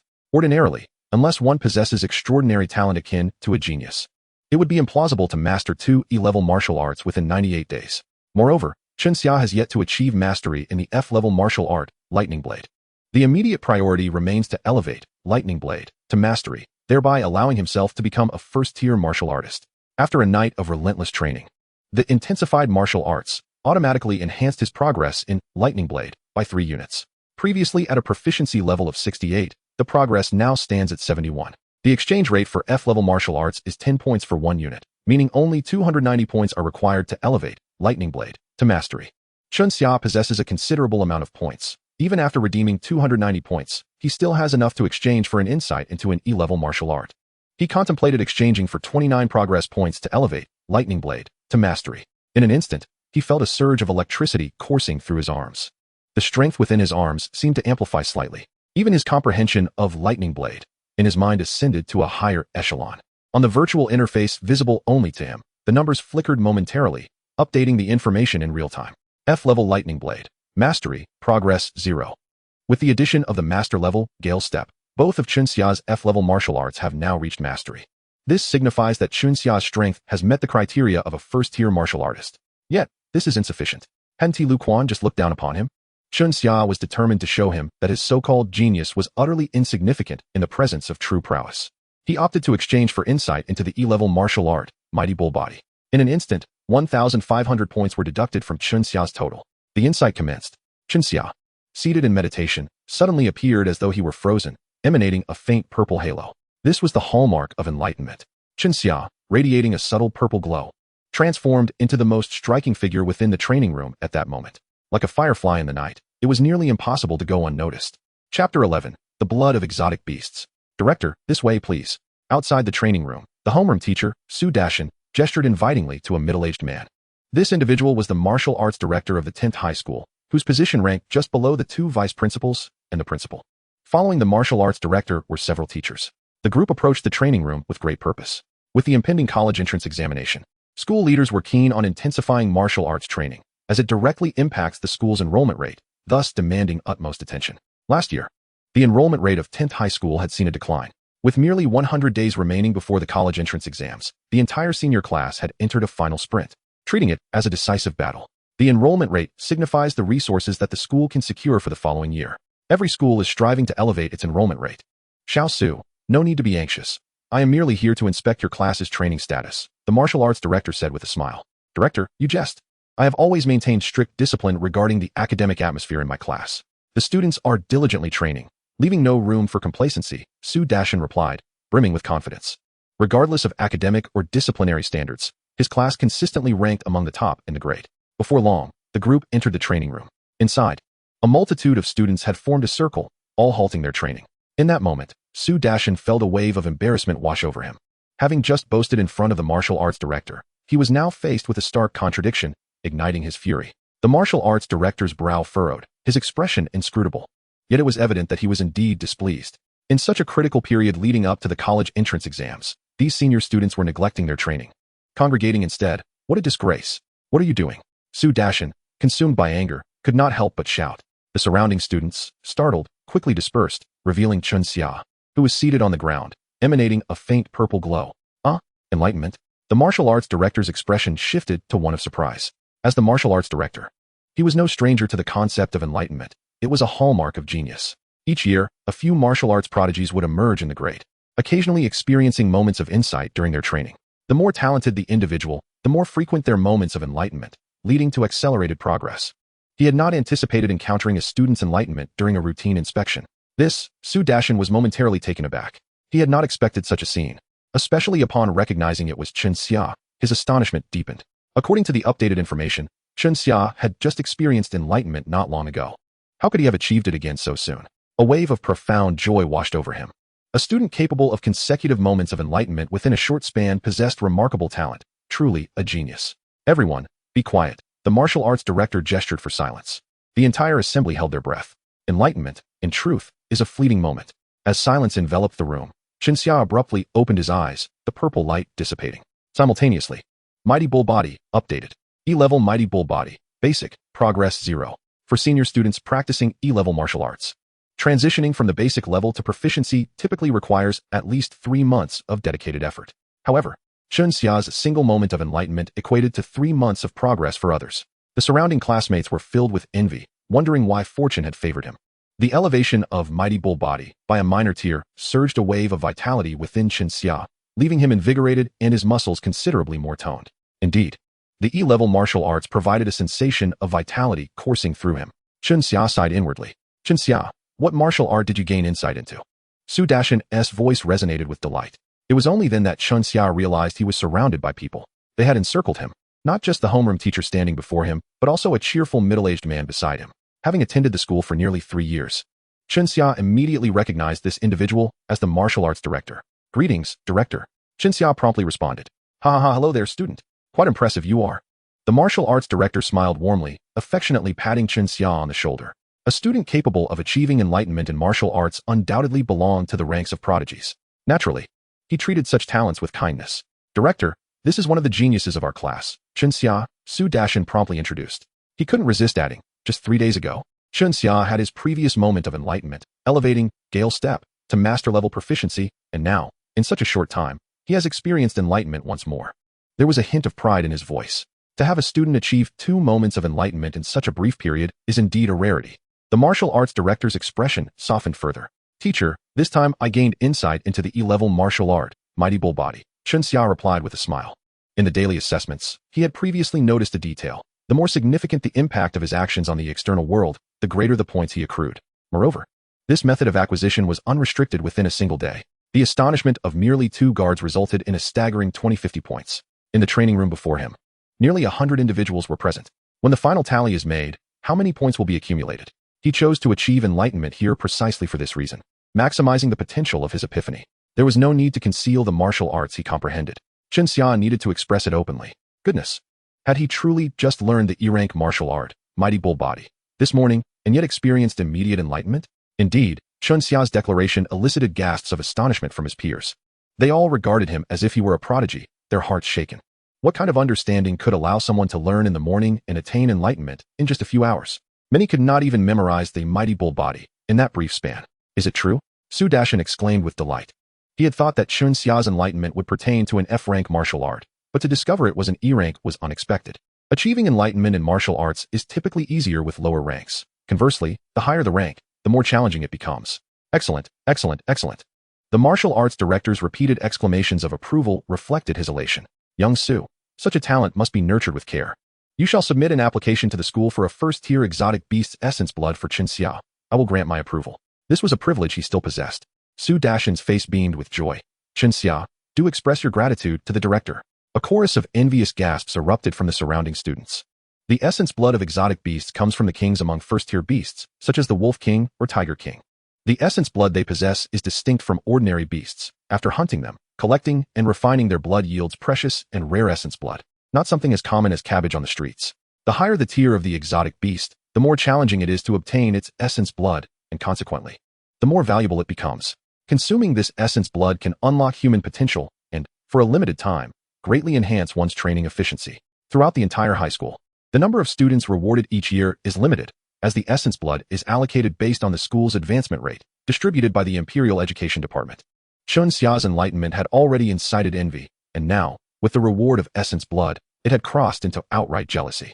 This was one reason. Additionally, Xia had made a lasting impression on the martial arts director, which would likely yield future benefits. Thank you, director. Xia expressed his surprise at such an advantage.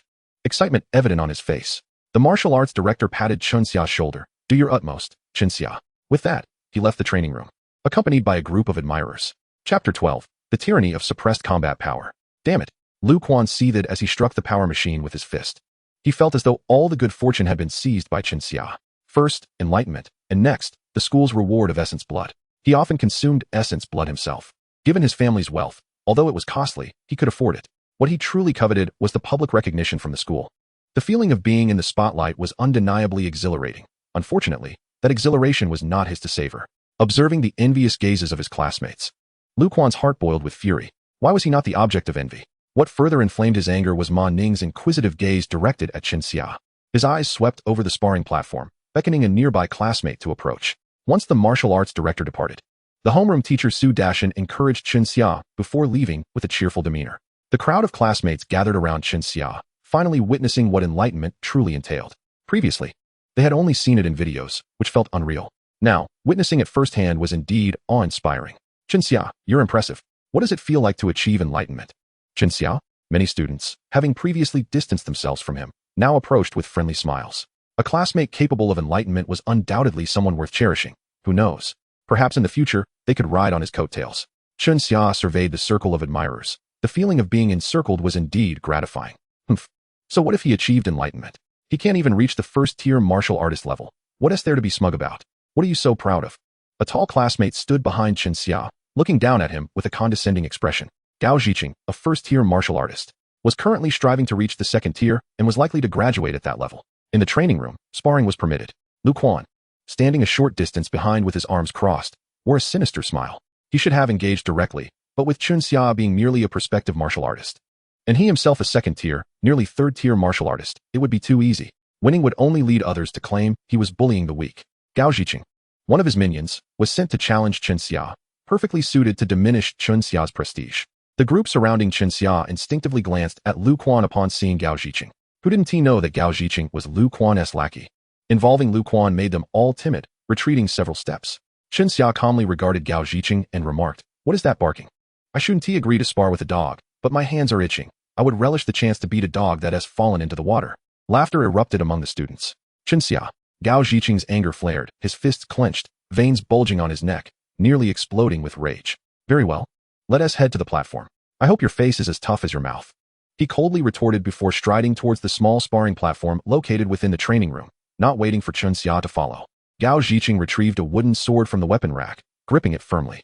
The wooden sword, made of softwood and wrapped in soft leather at the blade, was intended to prevent injury. Sparring was commonplace, but an encounter fueled by hatred and anger was rare. It could be considered a straightforward fight. Xia's eyes glimmered with intrigue as he strode confidently towards the platform, just as he wondered if the day would be too mundane, not yielding many points. This turn of events delighted him. Gao Zhiqing's challenge, in Xia's view, was merely a gift of points. He was determined to prevail against Gao Zhiqing. Even Jesus couldn't stop him. Soon, Xia stood on the small platform, drawing a battle knife from the weapon rack. "Xia, be careful," Ma Ning yelled from below the platform, her voice loud enough for everyone to hear. She seemed unconcerned about how others perceived her.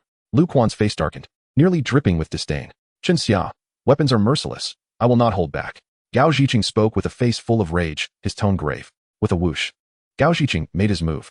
As a first-tier martial artist, he utilized the E-rank martial art, wind-splitting blade, striking quickly and fiercely. The moment he unleashed his blade, it tore through the air. Those knowledgeable recognized the proficiency of wind-splitting blade. Expressions of shock spread among the onlookers. Achieving mastery in an E-rank martial art alone could classify one as a quasi-second-tier martial artist. Upon hearing the astonished gasps, the crowd mirrored their surprise. The strike, accompanied by a rush of wind, surged toward Chun Xia with tremendous momentum. Chun Xia's pupils dilated. No wonder Gao Zicheng was so arrogant. He indeed possessed some strength. However, he should familiarize himself with the concept of combat power suppression. Gao Zicheng has attained a commendable mastery of an E-level martial art.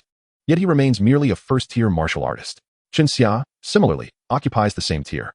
Within this equal rank, Chun Xia possesses a combat prowess that surpasses Gao Zicheng by a margin of 15. To the casual observer, it may appear that Gao Zicheng's strike is formidable, swift and powerful. However, from Chun Xia's perspective, it is hardly swift. Once Gao Zicheng's strength is suppressed by that margin, he is no stronger than Chun Xia. Boom. At a critical moment that elicited concern from the onlookers, a thunderous sound reverberated through the air, reminiscent of lightning cleaving the sky.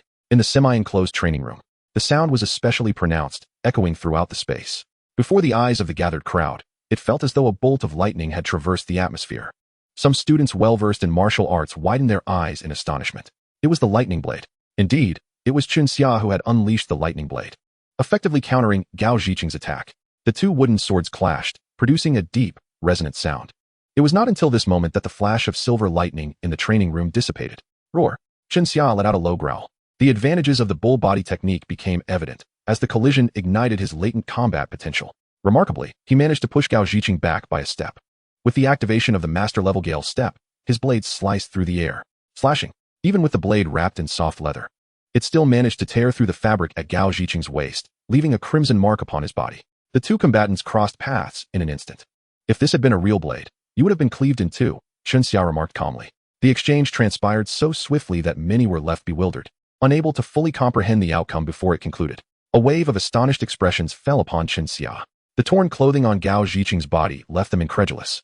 They had previously assumed that Gao Zicheng had the upper hand over Chun Xia, only to witness him defeated in a mere 2 exchanges, and so decisively. As Chun Xia had asserted, should this have been a battlefield, he would have cleaved Gao Zicheng asunder. Gao Zicheng trembled, both from pain and the inability to accept this result. He had actually lost to Chun Xia. Chun Xia, unfazed by the crowd's reaction, remained immersed in the aftermath of their battle, gazing at his blade as if having gained newfound insights into combat. The concept of combat suppression was indeed formidable. Previously, Chun Xia had regarded this term with indifference, yet this confrontation had taken him by surprise. The notion of combat attributes was indeed delightful. A smile crept across Chun Xia's face as he envisioned the extraordinary heights he could reach upon acquiring more powerful and domineering attributes.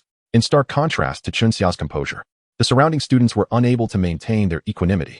Chun Xia, still a quasi-martial artist, had defeated a near second-tier martial artist in just 2 moves.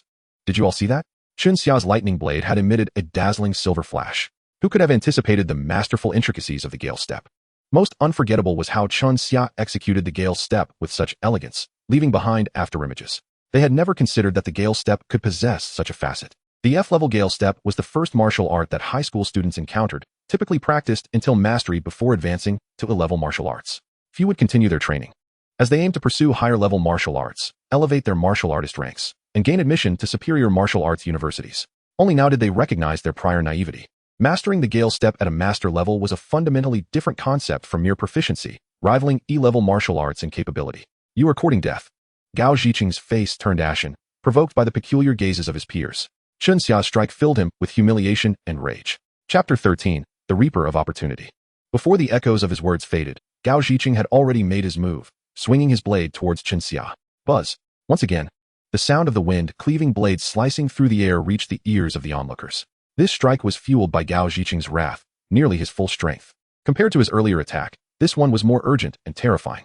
Many were unprepared for Gao Zicheng's breach of martial decorum, launching a vengeful ambush. Chun Xia, be careful. Several voices called out instinctively.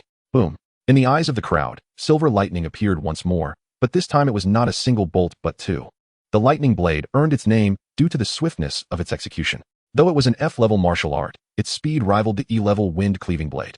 It is renowned for its rapid strikes, which is precisely why the Empire's Department of Education designated the lightning blade as the first offensive martial art that humanity would encounter. Its speed is sufficiently swift for anyone to practice. The 2 bolts of lightning represented that Chen Xia had, astonishingly, executed 2 strikes. Some students of similar martial prowess found themselves unable to perceive the fleeting shadows of the blades. Bang! Flash! 2 sounds resonated in unison. Chen Xia stood with his blade, expressionless. Yet, before him, Gao Zhiqing collapsed to the ground, his trousers torn by the wooden sword, revealing crimson blood seeping through. The blade, wrapped in soft leather, was still capable of inflicting harm, underscoring the magnitude of the strike's force. If you dispute this, you may rise and attempt again. But next time, the strike shall be aimed at your neck, not your thigh, Chen Xia stated calmly. Gao Zhiqing's pupils widened with fear. He could sense the terrifying aura emanating from Chen Xia. Should he dare to challenge him again, it was certain that Chen Xia would not show mercy. Only Gao Zhiqing understood the sheer brilliance of Chen Xia's recent strike. As Chen Xia spoke, it seemed to shatter the stillness of the room. The crowd erupted in excitement. When had Chen Xia become so formidable? The lightning blade could deliver 2 strikes in one? Why had no one mentioned this before? If Chen Xia could effortlessly dominate a first-tier Gao Zhiqing, did that not imply his strength could potentially rival a second-tier martial artist? The spectacle of Chen Xia's dual strikes left the audience's minds reeling, their hearts racing with astonishment. The F-level lightning blade had always been regarded as an inconsequential martial art in their minds, merely a foundational skill. Yet today, Chen Xia's display compelled them to reassess the significance of the lightning blade. I saw it clearly. He executed a single strike that suddenly transformed into 2. Good heavens! Could the lightning blade possess secrets unknown to us? I suspect that the lightning blade Chen Xia and I have learned is not the same martial art. The notion of 1 strike yielding 2 was unfathomable. Chen Xia gazed at his peers, animatedly discussing the events, and allowed a faint smile to surface. This was precisely the effect he desired. In truth, he owed a debt of gratitude to Gao Zhiqing. His presence promised a significant surge in points during today's tally. As for why his single strike manifested as 2, apologies, luck was on his side. He had triggered the 15 activation probability of the Reaper of Opportunity, resulting in an additional strike. One could only say, Gao Zhiqing was simply unfortunate. Did you not just say I was boasting? Well, I am indeed boasting. And what of it? Chen Xia called out to Gao Zhiqing. The latter's face turned a deep shade of liver, as he found himself at a loss. In their first confrontation, he had been bested in 2 moves. In the second, he had launched a surprise attack, only to be wounded by a single strike from Chen Xia. He had seen it clearly. Chen Xia's strike had inexplicably transformed into 2, leaving him no time to react before he was struck. The evident disparity in strength between himself and Chen Xia was insurmountable. Gao Zhiqing was perplexed. How could Chen Xia, a mere aspiring warrior, possess such formidable strength? Was it possible that he was concealing his true abilities? The ranks of warriors could indeed be hidden for a time, as long as one did not report to the Warrior Association, thereby preventing any updates to their information. Unfortunately, Gao Zhiqing had stepped up to provoke and ended up becoming the subject of ridicule. From now on, it seemed he would struggle to hold his head high within the class. You have won, Gao Zhiqing muttered through clenched teeth, his face darkened, before turning on his heel to leave. This was merely a fleeting episode in the training room. Once Gao Zhiqing chose to retreat, all that remained were the astonished murmurs of his classmates regarding Chen Xia. In the realm of humanity, power is revered. The strength Chen Xia exhibited was acknowledged by his peers, naturally drawing them closer to him. He was a person capable of easily defeating a first-tier warrior, placing him among the upper echelons of their class.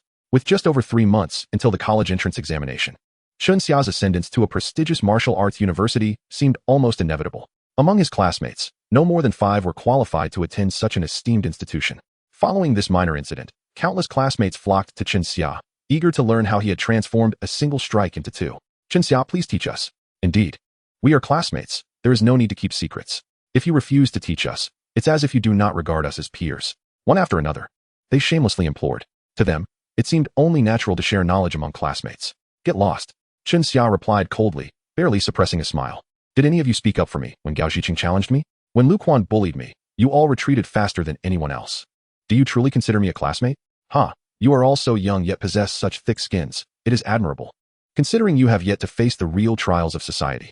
With such a powerful retort from Chen Xia, their faces flushed with embarrassment. Some, feeling ashamed, turned away from him. They simply could not muster the courage to demand anything further. One by one, they dispersed, returning to their individual training regiments.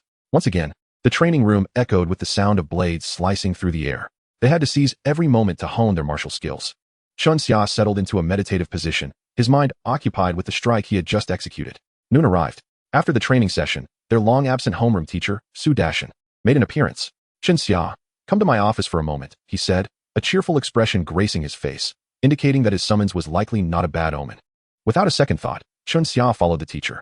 Upon entering the office, Su Dashan took a seat, while Chen Xia stood before the desk. Oh dear, Su Laosher. Has the student committed another offense? A nearby teacher jested, raising an eyebrow. In my opinion, this student should not be coddled. He must be disciplined. For a strict teacher produces exceptional students. Though seemingly humorous, there was an underlying tone of sarcasm. Generally, being called to the office signified trouble, often due to a student's misdeeds. However, Su Dashin only chuckled heartily, pulling open the desk drawer to reveal a box the size of a lunch container, which he placed on the desk with a look of pride. Not at all. This morning, my student just received an E-tier martial art. You see, this prodigy is truly exceptional. Having just learned the art, he attained enlightenment, mastering the comparatively difficult mighty bull body within the E-tier. Coincidentally, this caught the attention of the martial arts director, who has generously granted me a portion of rare beast blood for my promising pupil. I just received it and had him come collect it. With the college entrance exam approaching, a final push could very well secure his spot at a prestigious martial arts university. Su Dashin's demeanor radiated elation. Enlightenment? The other teacher's expression shifted slightly. He understood that students who could achieve such a breakthrough often had remarkable futures ahead of them. Unlike him, who had never experienced such a moment of enlightenment since he began practicing martial arts. Some opportunities arise from talent, while others stem from luck. Just like a high-level martial arts book, for someone lacking in talent, it is akin to a mediocre student stumbling upon advanced mathematics. Yet, for those with top-tier talent, it reveals the highest secrets. However, a single moment of enlightenment does not guarantee future success. Countless individuals have experienced such moments only to fade into mediocrity. I believe that diligent practice and hard work are what a warrior should truly focus on. The teacher remarked sourly. Su Dashin gave the box in his hand a light shake. Interestingly, I share your view. Thus, I have arranged for him to consume the rare beast blood, allowing him to train diligently. Chinxia, did you hear that? I have also applied for an independent training room for you. You can use this rare beast blood to practice in the independent room this afternoon. The teacher, feeling that further conversation was futile, stood up with a cold expression and exited the office, wishing to avoid Su Dashin's smug demeanor. Upon hearing about the independent training room, Chunxia's eyes sparkled. Every school possesses such rooms, and those permitted access are regarded as students of special importance. Within an independent training room, one is shielded from external distractions, providing an environment of absolute tranquility conducive to focused training. A single portion of first-tier rare beast blood offers 4 hours of enhanced training efficiency. During this period, the progress made could equal that of 4 or 5 days of regular practice. Thank you, teacher. I will not disappoint your expectations. Chinxia responded eagerly. Su Dashin waved him off with a smile. Go ahead and make the most of this opportunity. Chapter 14. The Experience at the Martial Arts School. After lunch, Chinxia made his way to the independent training room. The independent training room at 10th High School was a remarkable place, consisting of a series of individual chambers nestled in a corner of the school, hidden beneath towering trees. From a distance, they resembled a collection of quaint villas, shrouded in mystery and grandeur. What is the highest honor at 10th High School? It is the privilege of training within the independent training room. Chinxia felt a surge of excitement as he arrived. There was a guard present, ensuring that only authorized individuals could enter the independent training rooms. Room number 3. The third one visible from where he stood was where he was directed after the guard verified his credentials. Thank you. Chinxia nodded and proceeded toward the third training room.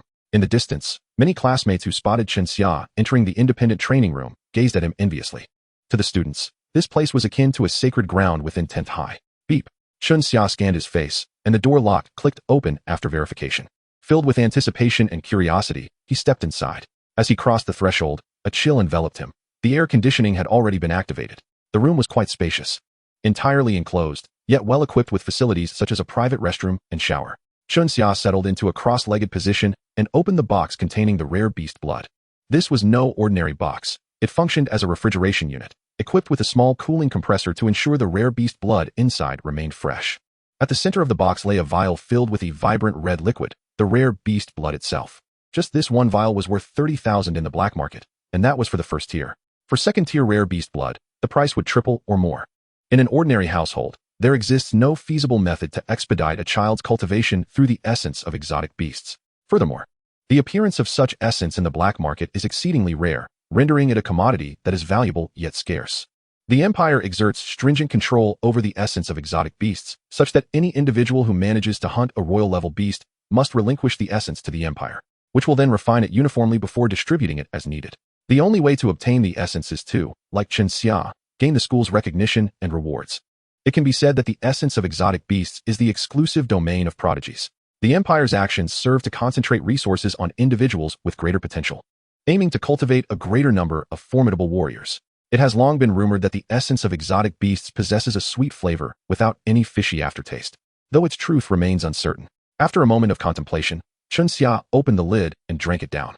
Indeed, the taste was as described in the outside world, sweet, even with a lingering aftertaste. Moments later, a gentle warmth radiated throughout his body as the essence began to take effect. Cultivating in this state would yield results far greater than the effort expended. Chen Xia, unwilling to squander this opportunity, entered a state of cultivation. He channeled the B-level Taihang mental method, repeatedly cleansing his entire meridian system. Chen Xia's mastery of the Taihang mental method had reached an advanced level, having diligently practiced it for a full 18 years since his childhood enlightenment. The mental method is the key to enhancing the power of martial arts. By ingesting the essence of the exotic beast, Chen Xia dedicated this opportunity to the Taihang mental method. Other martial arts could be cultivated later. The advanced B-level mental method is the highest level accessible to high school students.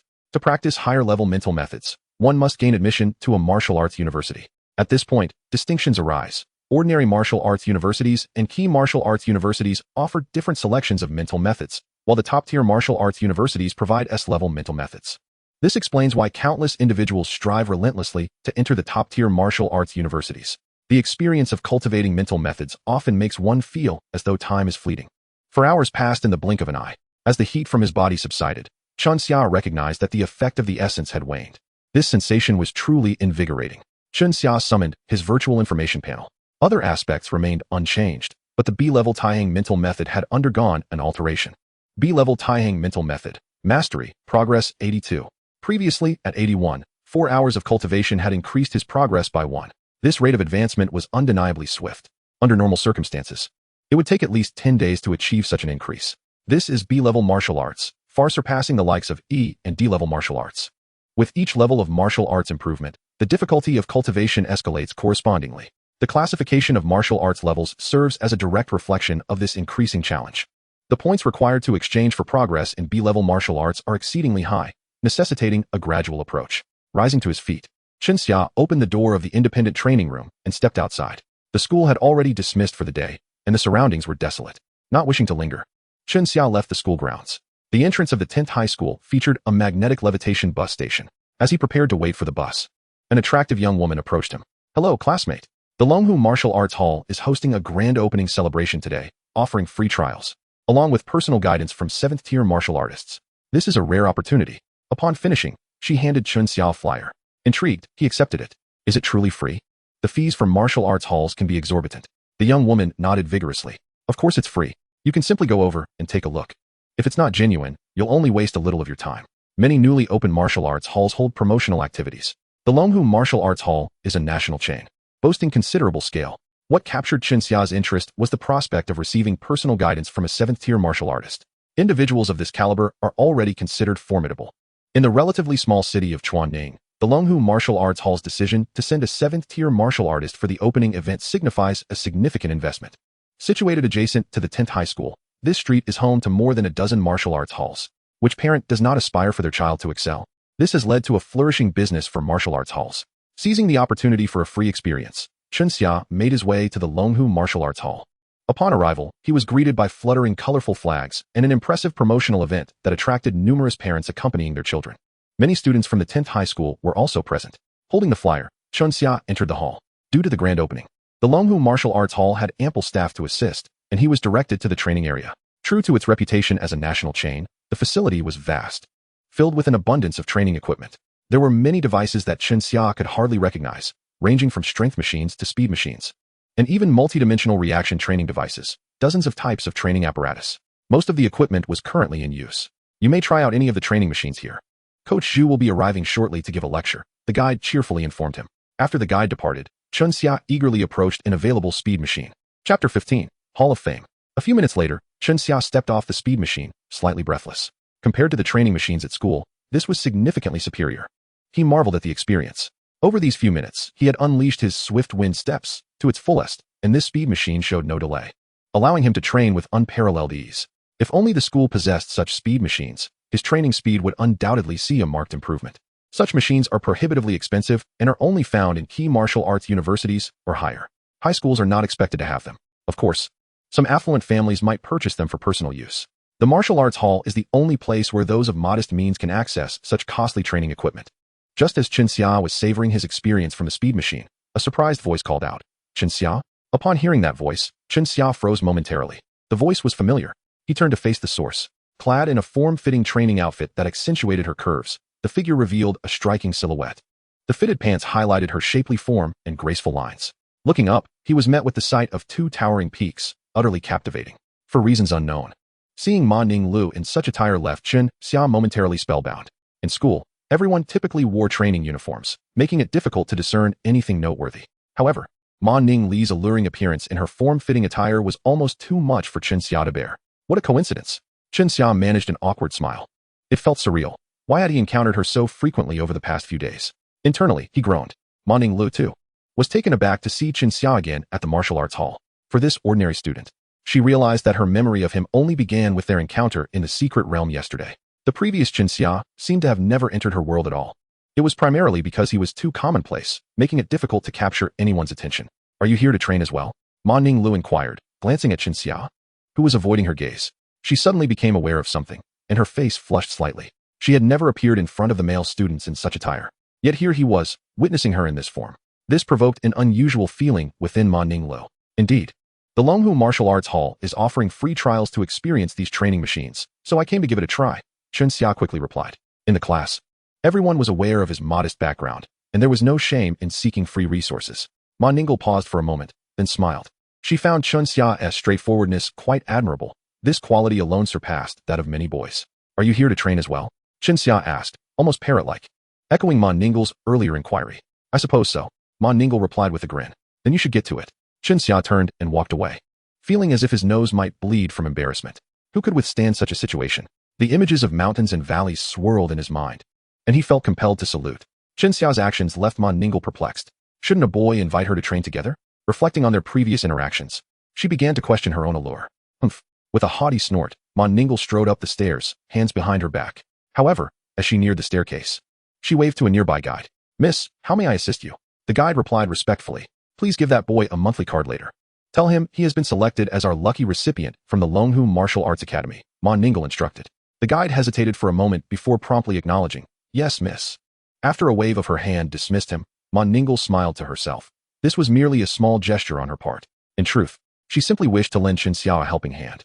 Chen Xia left, somewhat bewildered, clutching the monthly card gifted by the Longhu Martial Arts Academy. He could hardly believe his fortune. Had he truly been chosen as a lucky recipient? What unexpected luck. A grin spread across his face as he toyed with the card, relishing the prospect of a month of free training. How delightful. He glanced back at the academy's sign, his fondness for its swelling.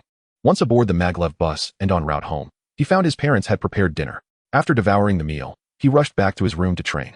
Although the internal competition martial arts feature allowed for automatic training around the clock, he certainly wouldn't forego the chance to enhance his martial arts progress more rapidly. He continued training until 11 o'clock, at which point he paused to take a shower.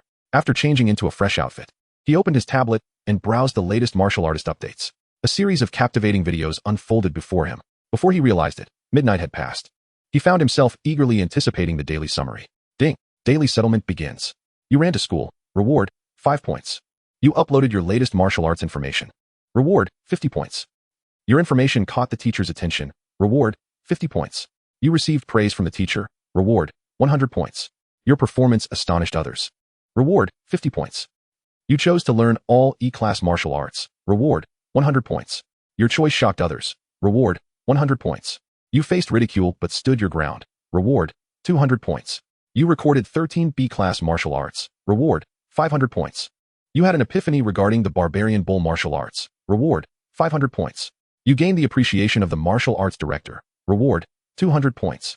You defeated a provoking classmate. Reward, 600 points. Your strength astonished others. Reward, 150 points. You received rewards from an exotic beast's blood. Reward, 300 points. You consumed the essence of an exotic beast. Reward, 500 points.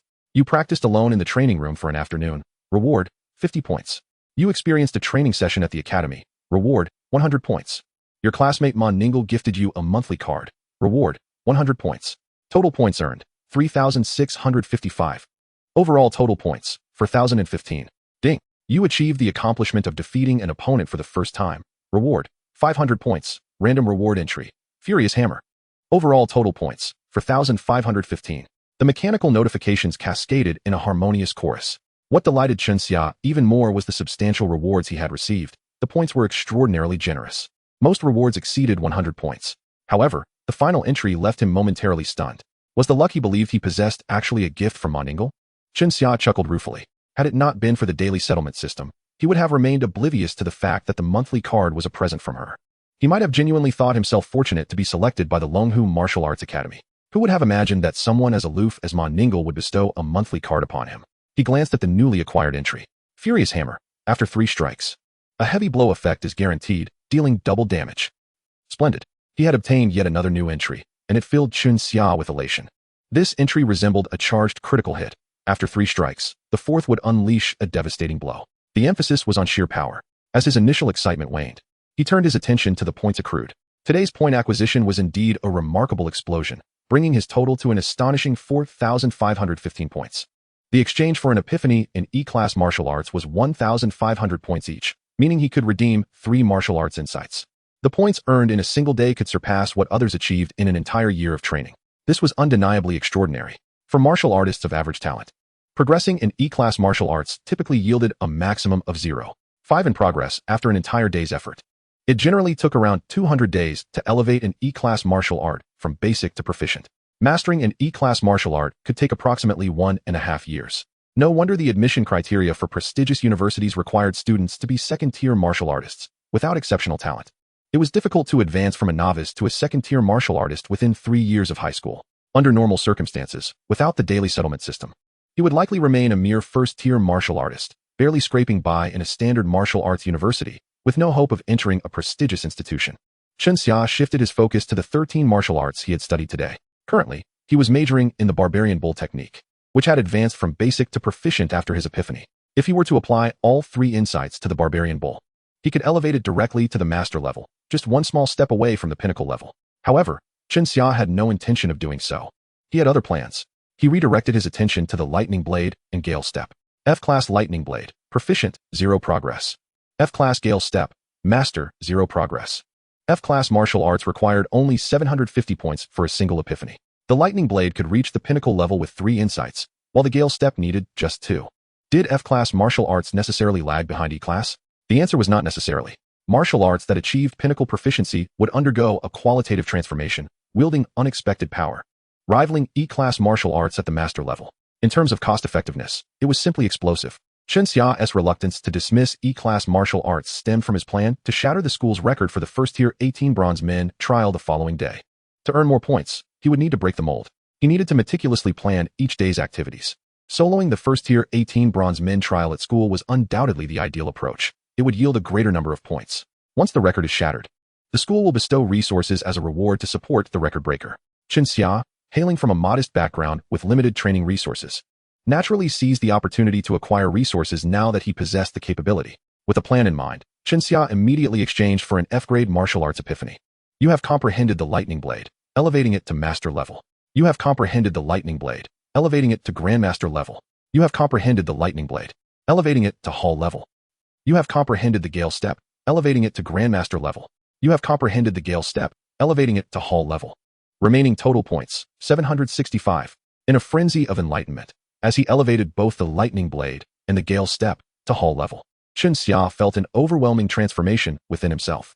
His muscles became more robust, his gaze sharpened, and his reflexes heightened to a new echelon. Indeed. Chen Xia was utterly satisfied. He was curious. Although he was classified as a first-tier martial artist in terms of martial arts levels, how formidable had his true power become? Chapter 16, The 18 Copper Man Formation. Regrettably, the confines of his room were too small to manifest his prowess. The eagerness that had surged within him began to wane. With the lightning blade and gale step upgraded to hall level, Chen Xia sensed a substantial shift. He now resembled a second-tier martial artist cloaked in the guise of a first-tier one. Coupled with the attribute of battle power suppression, Chen Xia was invincible among peers. Even against martial artists of a higher tier, he could vanquish them with ease. Chen Xia's hands trembled, driven by the fervor coursing through his veins. His muscles pulsating with vitality. He removed an F-grade battle blade hanging in the room. The moment he grasped the weapon, his aura transformed dramatically. Like a sword unsheathed, it radiated an intimidating brilliance. Merely holding the battle blade sent a faint current surging through his arm muscles. Boom. Arcane electricity danced across the surface of the blade. Even before striking, Chen Xia sensed that a single slash could obliterate the confines of the room. Such formidable battle power. Chen Xia's eyes gleamed with astonishment, as he was taken aback by his own strength. This level of might could no longer be confined to the definition of a first-tier martial artist. Yet, According to the standards of the Martial Artist Association, he still fell within the realm of first-tier martial artists. With his current battle prowess, Chen Xia was confident that just one strike would suffice to defeat Gao Ziqing, invincible among equals. Not wishing to demolish the room, Chen Xia restrained his impulse to unleash his power and sheathed the battle blade once more. Subsequently, he reclined on his bed, compelling himself to sleep. The next day, Chen Xia arrived at school early. High school students were intensely competitive. Even before dawn, some were already sweating profusely on the training grounds. As the college entrance examination approached, the atmosphere grew increasingly cutthroat. There were always students arriving earlier than you. In the school's trial zone, there were first, second, and third-tier Copperman formations. Any student meeting the requirements could apply to participate. Each Copperman formation corresponded to the same level of martial artist. Upon Chen Xia's arrival, he found numerous students already present, donning protective gear from suits to helmets and various weapons. Being mere students with first-tier martial artist capabilities, most equipped themselves with F-grade gear. Only a handful possessed 1 or 2 pieces of E-grade equipment. F-grade weapons were termed novice weapons, since their primary focus was on the lightning blade. As an introductory martial art, the battle blade was the most commonly wielded weapon among the students. The majority of students here were first-tier martial artists, with only a few second-tier individuals. Their sole purpose for being there was to enter the 18 Copperman formation for trial. To enter the Copperman formation, students needed to apply to the school and, upon approval, would gain eligibility. As Chen Xia donned his protective suit, he dialed his homeroom teacher, Su Dashan. "Teacher, I am applying for the trial in the first-tier 18 Copperman formation," he stated promptly upon connection. "All right, although you haven't yet been validated as a first-tier martial artist, your strength is undoubtedly sufficient," Su Dashan replied without hesitation. For him, Chen Xia was a rare talent in the class, exuding the potential for greatness. Providing additional support would undoubtedly benefit Chen Xia's growth. "Thank you, teacher." Chen Xia had not anticipated such a swift approval and had braced himself for a lengthy discussion. "Just be careful, and don't push yourself if you can't handle it," Su Dashan cautioned before ending the call. He held no significant concerns regarding Chen Xia's desire to attempt the 18 Copperman formation, feeling it was merely an experience for him. There would be 5th-tier martial artist instructors overseeing the trials, mitigating any life-threatening dangers. This was one of the reasons for his reassurance. "Ding. You have obtained the qualification to trial in the 18 Copperman formation. You are currently in 6th place, with 5 others awaiting ahead. Soon." Chen Xia's smartwatch buzzed with a notification. He remained unhurried, meticulously checking his protective gear to ensure everything was in order before finding a spot to sit and wait. "I've attempted the trial 5 times with no success. It's incredibly difficult. I'm worse off. I've tried 7 times and was knocked out midway every time. I believe the fastest record for breaking the formation at our school has remained sealed for 13 years, right? Indeed, it took 8 minutes and 12 seconds. It's simply monstrous. I just hope to pass, regardless of how long it takes." As Chen Xia waited, students around him whispered softly. All the individuals awaiting their turn were first-tier martial artists. Before the 18 Copperman formation stood a large iron gate, allowing only one student to enter for the trial at a time. Beside the gate was a black stone, inscribed with a glaring record that had remained unchanged for 13 years. Fastest completion record for first-tier 18 Copperman formation. Lu Yang. Time: 8 minutes 12 seconds. Anyone entering the 18 Copperman formation would immediately notice this record. Lu Yang, a 7th-tier martial artist of the Empire, was the strongest student to have emerged from the 10th high school. The institution took immense pride in Lu Yang. Chen Xia scanned the area. The students' eyes glimmered with admiration and reverence as they gazed at the record, but more so, they were filled with eagerness.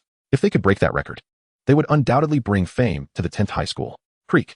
The massive iron gate of the 18 Copperman formation swung open, and a dejected student, equipped to the hilt, yet visibly shaken, stepped out.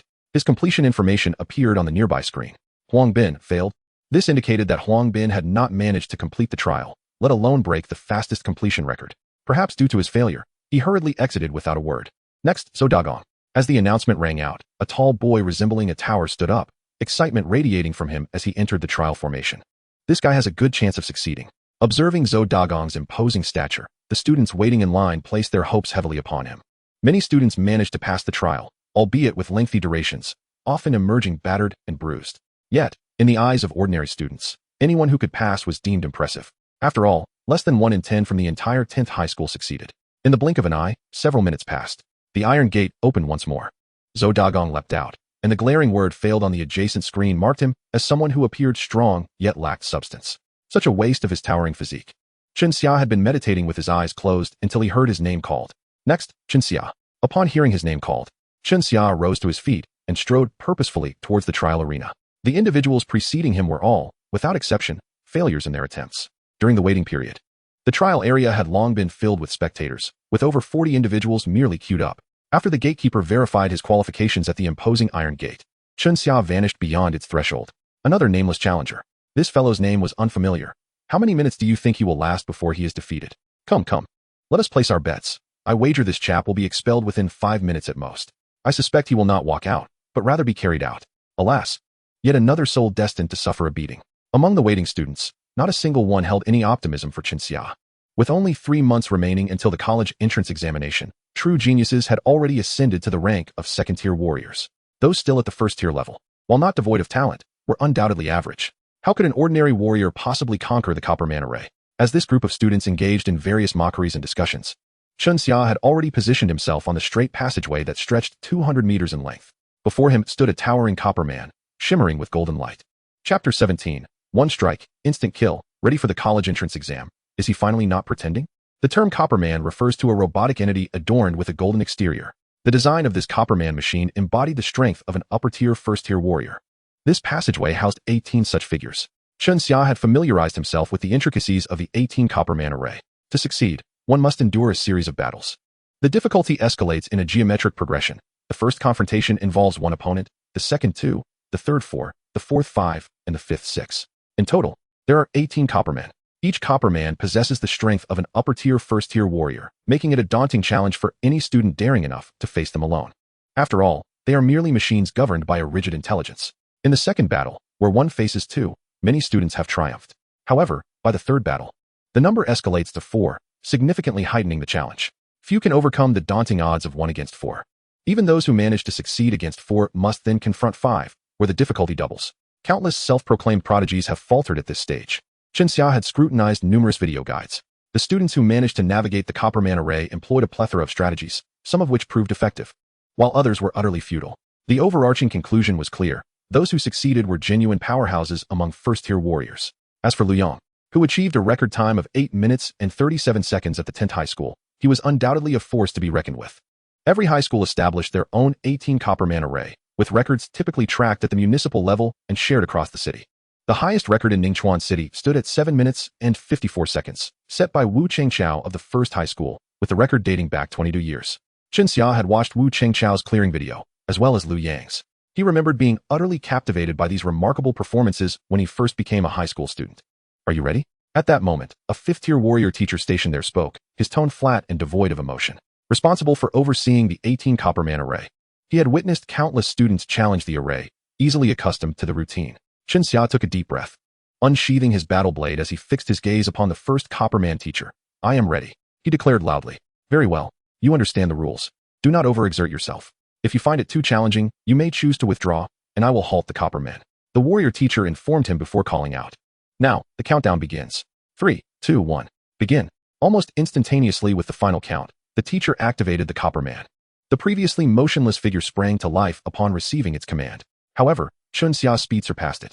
At the very moment the teacher's voice faded, he lunged forward. The hall-level F-grade martial art, swift wind step, unleashed a speed that left a blur in his wake. Bang! His battle blade swung forth, accompanied by a thunderous crack of lightning. The warrior teacher gasped in astonishment, suddenly realizing that this student was exceptionally different. By the time he focused on Chun Xia, the latter had already struck. Fast as lightning, with a single slash that radiated arcs of electricity, Chun Xia demonstrated the pinnacle of the lightning blade technique. Yet what astonished the teacher even more was that the strike cleaved the Copper Man in two. 2 shimmering silver arcs illuminated the passageway as a resounding crash echoed. The Copper Man, merely raising its wooden blade, had yet to strike when Chun Xia's blow sent it flying.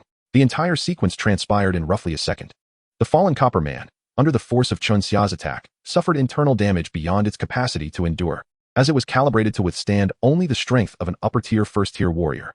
The mechanical figure convulsed, its limbs twitching, rendered incapable of rising again. In other words, Chun Xia had effectively incapacitated it with a single blow. Fortune smiled upon him as his first strike activated the 15 probability of the finisher attribute. A flicker of delight crossed Chun Xia's face. Wow! Exclaimed the stationed 5th-tier warrior teacher, unable to contain his astonishment at the breathtaking display of power. That strike is utterly terrifying. In his eyes, a 1st-tier warrior could never possess such formidable martial prowess. He understood the power of the lightning blade. To achieve such an electrifying effect, one could only reach the hall-level mastery. What sort of person is this? F-grade martial arts mastered to hall level? Absolutely insane. With that time, One could be striving for D-grade martial arts and advancing to third-tier warrior status. Yet he could not deny that the hall-level lightning blade was indeed stunning. In that fleeting moment, the teacher regained his composure. In the blink of an eye, one copper man had been utterly defeated by the youth before him. This was undoubtedly within the realm of instant kills. With such a terrifying offensive capability, he had a premonition that the long-standing record of 13 years for the 18 copper man array was destined to be shattered. Moreover, the record that had remained untouched for 22 years in Ningchuan City was also at risk. Having overseen the 18 copper man array, he was acutely aware of the various records and had witnessed numerous prodigious warriors clear the challenges. There had never been anyone who could instantaneously vanquish a copper man. While data connectivity was absent among high schools, some had indeed attempted to compile statistics. The current ultimate human record stood at 5 minutes and 58 seconds. He had believed that this record represented the human limit, an insurmountable barrier. Yet witnessing Chun Xia's instantaneous defeat of the copper man, he suddenly felt a premonition. This record was likely to be elevated to a breathtaking new threshold. It was simply outrageous. When had the 10th high school concealed such a formidable talent? As preparations for the college entrance examination commenced, was he finally dropping the facade? At this moment, Chun Xia did not relent. He was contemplating the implications of his attack power. Undoubtedly, the hall-level lightning blade had also left a profound impression on him. In his heart, he finally felt a sense of clarity. He comprehended the formidable power of the lightning blade. With this newfound understanding, his confidence surged exponentially. Unleashing the Gale Step at a Hall of Fame level, Chun Xia's speed became astonishingly swift. After effortlessly dispatching the first bronze golem, he lunged forward with lightning speed. Faced with 2 bronze golems, he exhibited neither fear nor panic. With arcs of electricity crackling about him, Chun Xia swung his blade in a flurry of strikes. In a mere instant, 3 cuts were executed. These 3 strokes prioritized speed over strength, creating a series of afterimages. The blade met the bronze golem's exterior, leaving 3 faint scars upon its golden shell. While these marks were insufficient to inflict harm upon the golem, that was of no concern to Chun Xia. He had never intended for these 3 cuts to injure the golem. Boom. Beyond the 3 strikes, the Furious Heavy Hammer effect was triggered. Furious Heavy Hammer. After every 3 attacks, a heavy hammer effect will inevitably be unleashed, dealing double damage. The head of the bronze golem was mysteriously dented inward, as if the tip of the 3rd strike had delivered a colossal blow. The golem's electronic eyes popped out, revealing a flash of circuitry within. Chapter 18, Unleashed Violence. Astonishing. Chun Xia was internally astounded. The significance of the heavy hammer effect was not merely the doubling of the blade's power, but rather the amplification of Chun Xia's own strength. It assumed the doubling of his maximum force. Even a bronze golem crafted from steel could not withstand such an assault. After all, its construction was based on the strength of a first-tier warrior. Thus, the force of the heavy hammer clearly exceeded its threshold for endurance. Chun Xia struck it down with a single blow. However, the other bronze golem remained unperturbed. As a mere machine devoid of emotions, it was unaffected by Chun Xia's brutality.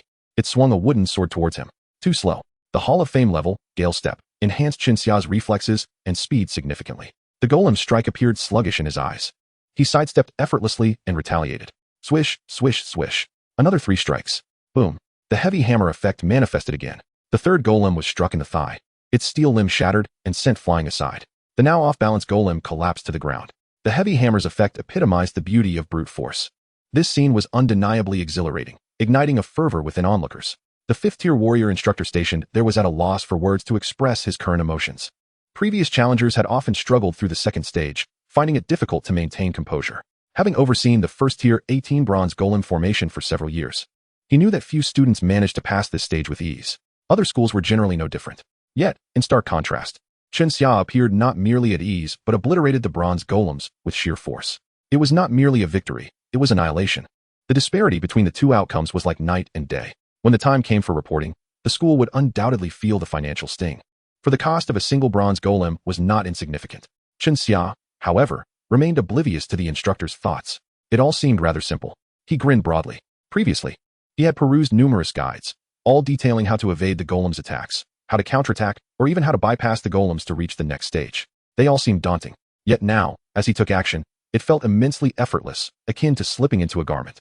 He wondered if he would be required to compensate for the destruction of these bronze golems. On this front, no one had ever heard of anyone annihilating them, and thus the issue of compensation was never raised. With that fleeting thought dismissed, Chun Xia pressed forward, charging towards the 3rd stage. This time, he would confront 4 bronze golems, their strength surpassing even double that of their predecessors. Arranged in a line, the 4 golems wielded battle blades, glaring menacingly at Chun Xia. As he approached, they moved to encircle him. Yet, they were still too slow. Chun Xia found himself disdainful of the golem's sluggishness. The Hall of Fame level, Gale's step vastly exceeded the speed of a first-tier warrior. Before the golems could fully close in, Qianxia had already maneuvered to their rear, capitalizing on their slow-turning speed to strike decisively. Swish, swish, swish. The sound of his blade melded into a symphony. Almost every 3 strikes culminated in a thunderous impact, sending a golem flying. Upon landing, the spot where it had been struck was visibly concave. Amidst the encirclement of these golems, Qianxia navigated with grace. Boom. The sounds of destruction echoed continuously. In approximately 10 seconds, all 4 golems were rendered useless. The prominent dents across their bodies attested to the immense force they had endured. Goodness, was this truly the prowess of a first-tier warrior? It felt almost monstrous. Some might even believe him to be a third-tier warrior. The 5th-tier warrior instructor stationed there could no longer contain himself. He stood up, eyes wide with disbelief, fixated on Qianxia. A tempest of emotions surged within him. Who could have anticipated that such a powerhouse lay hidden within the walls of the 10th high school? Qianxia? An unremarkable name. Certainly not a renowned figure from the 10th high school, nor was he mentioned on any list of prodigies. Yet the power he exhibited now was nothing short of monstrous. Who could fathom the uproar that would ensue should Qianxia's combat footage be made public? In stark contrast to the astonishment and unease of the watching instructor, Qianxia remained remarkably composed. Having effortlessly subdued the 4 bronze golems, he felt a profound sense of assurance. He was determined to break the record and thus would not squander time. After confirming the incapacitation of the golem, Qianxia sprinted towards the 5 bronze golems not far ahead. Boom, boom, boom. As expected, within 35 seconds, the 5 golems were vanquished. Only the final challenge remained, a squad of 6 bronze golems, armed with both the finishing blow and furious heavy hammer effects, and coupled with combat suppression to weaken the golem's strength by 15, Qianxia was poised to effortlessly push through the 18 bronze golem formation, arriving at the final stage in under 2 minutes. At this juncture, Qianxia had finally gained a visceral understanding of the Hall of Fame level, Lightning Blade, and Gale Step. The Hall of Fame level allowed for combat beyond one's tier. Reaching the final stage, Qianxia found it to be remarkably effortless. In the climactic battle, Qianxia narrowed his eyes, charging forward without hesitation. Whoosh! The Hall of Fame level, Gale Step, propelled him forward, almost leaving behind an afterimage. His agile footwork rendered him akin to a butterfly, weaving gracefully among the 6 bronze golems. Simultaneously, his hands remained in motion. The battle blade crackled with arcs of electricity, emitting a series of subtle popping sounds. Boom, boom, boom. The consecutive sounds marked the doubled impact effect generated by the furious heavy hammer. Each strike upon the golems was devastatingly lethal. Bang! One golem was struck in the chest, producing a dull thud before soaring through the air, landing several meters away. Its chest was caved in, and upon hitting the ground, it could only twitch erratically. It was evident that it had once again been incapacitated by Qianxia. This was merely the first. The second was similarly sent flying by sheer force. The third followed suit. Truly formidable. The 5th-tier warrior instructor could not help but exclaim in awe. The violence exhibited by this student named Qianxia was nothing short of breathtaking. It evoked a visceral sense of impact. The key was the speed. The first 4 stages had taken him less than 2 minutes. In the present moment, the 6 bronze figures of the 5th level have been toppled in mere breaths, with the remaining ones unlikely to endure even 10 seconds. The figure before them, Qianxia, is undeniably formidable, exhibiting prowess that belies his status as a first-tier martial artist. One might even be persuaded to believe he is of the 3rd tier. Should Qianxia genuinely be a first-tier martial artist, the 5th-tier martial arts instructor stationed here would feel a shiver of trepidation. A record that would astonish the entire city is about to be set. One that will surpass the limits of racial classification. As the most fortunate witness, he stands on the precipice of witnessing history. Boom, boom, boom. Qianxia, with an overwhelming force, concludes the last 3 bronze figures. The entire process of clearing the level is executed with remarkable efficiency. Once the final bronze figure is vanquished, the timer ceases its relentless countdown. Chapter 19, 3 minutes and 01 seconds. A breathtaking record indeed. Outside the trial zone, the 18 bronze figures formation is not entirely sealed off. At the very least, sounds are not muffled. Consequently, the students awaiting outside can hear the commotion emanating from within the formation. Thunderous roars reverberate, occasionally accompanied by the sound of heavy objects crashing to the ground. That individual must be enduring quite a harrowing ordeal. Just from the noises alone, one can almost feel the pain. I hope he hasn't been dismantled by the bronze figures. As the waiting students listen to the cacophony, they cannot help but speculate, their expressions tinged with schadenfreude. This has become a source of amusement while they wait idly. Witnessing others in distress brings them a peculiar sense of satisfaction. Given the sounds, a palpable sense of foreboding emerges regarding the fate of this unfortunate soul. I wager that this classmate will be carried out within 3 minutes, declared one girl with a melodious voice. Yet her words, akin to a chilling breeze, belied the warmth of her demeanor. 3 minutes is already overly optimistic. Soon, we will surely see a boy resembling a pig's head. Her fellow female classmates chuckled in agreement. In the realm of martial artists, men often dominate. The accomplishments of female martial artists are indeed not on par with their male counterparts, rendering them at a disadvantage. Yet, do they not harbor dreams of becoming heroines? Observing a boy's misfortune, they simply felt a sense of vindication. Clang. At last, the massive iron gate of the 18 bronze figures formation creaked open, emitting a metallic clash. The onlookers instinctively turned their gaze towards the gate, drawn by the commotion that Chunxia had stirred. Their curiosity piqued. They wondered whether Chunxia had emerged severely battered. However, from within the gate, Chunxia stepped forth with a measured pace, not being carried out as they had anticipated. In fact, he bore no signs of having been harmed at all. What is this? How could he possibly be unscathed? Uffed, we all misjudged him. The crowd, filled with anticipation, now felt a wave of disappointment. He was not at all what they had envisioned. Behind Chunxia, the stationed 5th-tier martial arts instructor emerged, his expression a mix of exhilaration and disbelief. At this moment, his heart was still racing. This student before him was extraordinary. The time taken to clear the level was unprecedented. Chunxia cast a fleeting glance at the crowd, a glimmer of pity in his eyes. They had waited in vain, only to be met with silence. He smiled softly and stepped away. Everyone, there's no need to wait. The 18 bronze figures will be closed for a period. The reopening time is yet to be determined.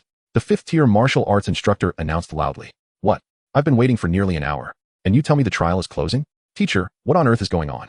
The students, upon hearing the closure of the 18 bronze figures, could no longer maintain their composure. With the college entrance examination drawing ever closer, this was their critical moment of striving. How could they have the vital 18 bronze figures formation declared closed? And with no specified reopening date? What kind of nonsense is this? A few disgruntled students began to grumble. The instructor said little, merely gesturing to the nearby screen. At that moment, the screen refreshed to reveal Chunxia's success. Chunxia. Level cleared. Completion time, 3 minutes and 01 seconds. The students who had just been grumbling fell into a stunned silence. The figure of 3 minutes and 01 seconds left them feeling dizzy. Within mere seconds, the crowd erupted like boiling water. Keen-eyed classmates had already spotted the bronze figures lying defeated behind the now open gate. Su Dashin, who had intended to sleep a little longer, could not help but be concerned for his students' training, and Chunxia. He wondered if Chunxia had endured a brutal beating and decided to bring along some ointment for bruises. Rising, he glanced at the time. It was nearly 7 o'clock. After brushing his teeth and washing his face, he prepared to toast some bread when his smartwatch chimed. The martial arts director? Seeing the name displayed, Su Dashin was taken aback. What could the director want? Oh no, could it be that yet another incident has occurred? Involuntarily, Su Dashin thought that perhaps one of the students had caused trouble again. Bracing himself, he answered the call. Little Su, ha ha ha. Not bad, not bad. Congratulations. You're remarkable. For this evaluation, I'll be your recommender. Passing will be a certainty. The martial arts director's voice was tinged with excitement, to the point of being somewhat incoherent. Su Dashin, utterly bewildered, struggled to grasp the meaning behind the director's words. Director, what do you mean? Congratulations for what? Su Dashin inquired cautiously. He could not recall applying for any evaluation, nor did he understand why he was being congratulated. Ha ha, little Su, you've given our school an incredible surprise. Your classmate Chunxia has been hiding his talents well. He is an extraordinary child. The director's words left Su Dashin even more perplexed. Director? I don't understand what you're talking about. Su Dashin was increasingly confused. The director paused briefly before saying, Little Su, you don't know? Know what? Su Dashin was even more perplexed. You're unaware that your classmate Chunxia has shattered the school's record for the fastest clearance of the 18 bronze figures formation? Furthermore, he has set the time to 3 minutes and 01 seconds. This record has also surpassed our city's record, as well as the historical record of Tying Star, marking the fastest clearance time ever in the empire. The martial arts director raised his voice, exclaiming, What? Su Dashin trembled, the bread in his hand falling unnoticed as he sprang upright, his voice rising. How much time? Now, we interrupt with a momentous announcement. Just moments ago, our school's senior class 22 student, Chunxia, achieved a clearance time of 3 minutes and 01 seconds, setting a new record for the fastest completion of the first-tier 18 bronze figures formation. This accomplishment has broken both our school's historical record, our city's historical record, the historical record of Tying Star, and the records of the Empire's 4 major planets. Let us the school's broadcast system relayed this news clearly into the ears of every student, continuously replaying it. Upon hearing this announcement, every student in each class was left questioning their own hearing, suspecting they had misheard. How could such an absurd event occur? They were all too familiar with the first-tier 18 bronze figures formation, who hadn't been thoroughly beaten by it, regardless of the time taken. Those who could clear it were undeniably exceptional. Yet now, they were confronted with a series of record-breaking announcements. The notion that the school's record had been shattered was already hard to fathom, but the broadcast claimed that city, planetary, and imperial records had all been surpassed. Surely, there must be a limit to such absurdity. The school broadcast echoed repeatedly, personally announced by the vice principal. How could it possibly be a fabrication? In that instant, a terrifying silence enveloped the entire school, particularly in class 22 of the senior year. Every student's eyes widened in disbelief, glancing at one another in bewilderment. Chinxia? Breaking records?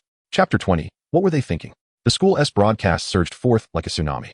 Within the classroom of senior year, 22, the early arrivals listened to the announcement in a profound hush.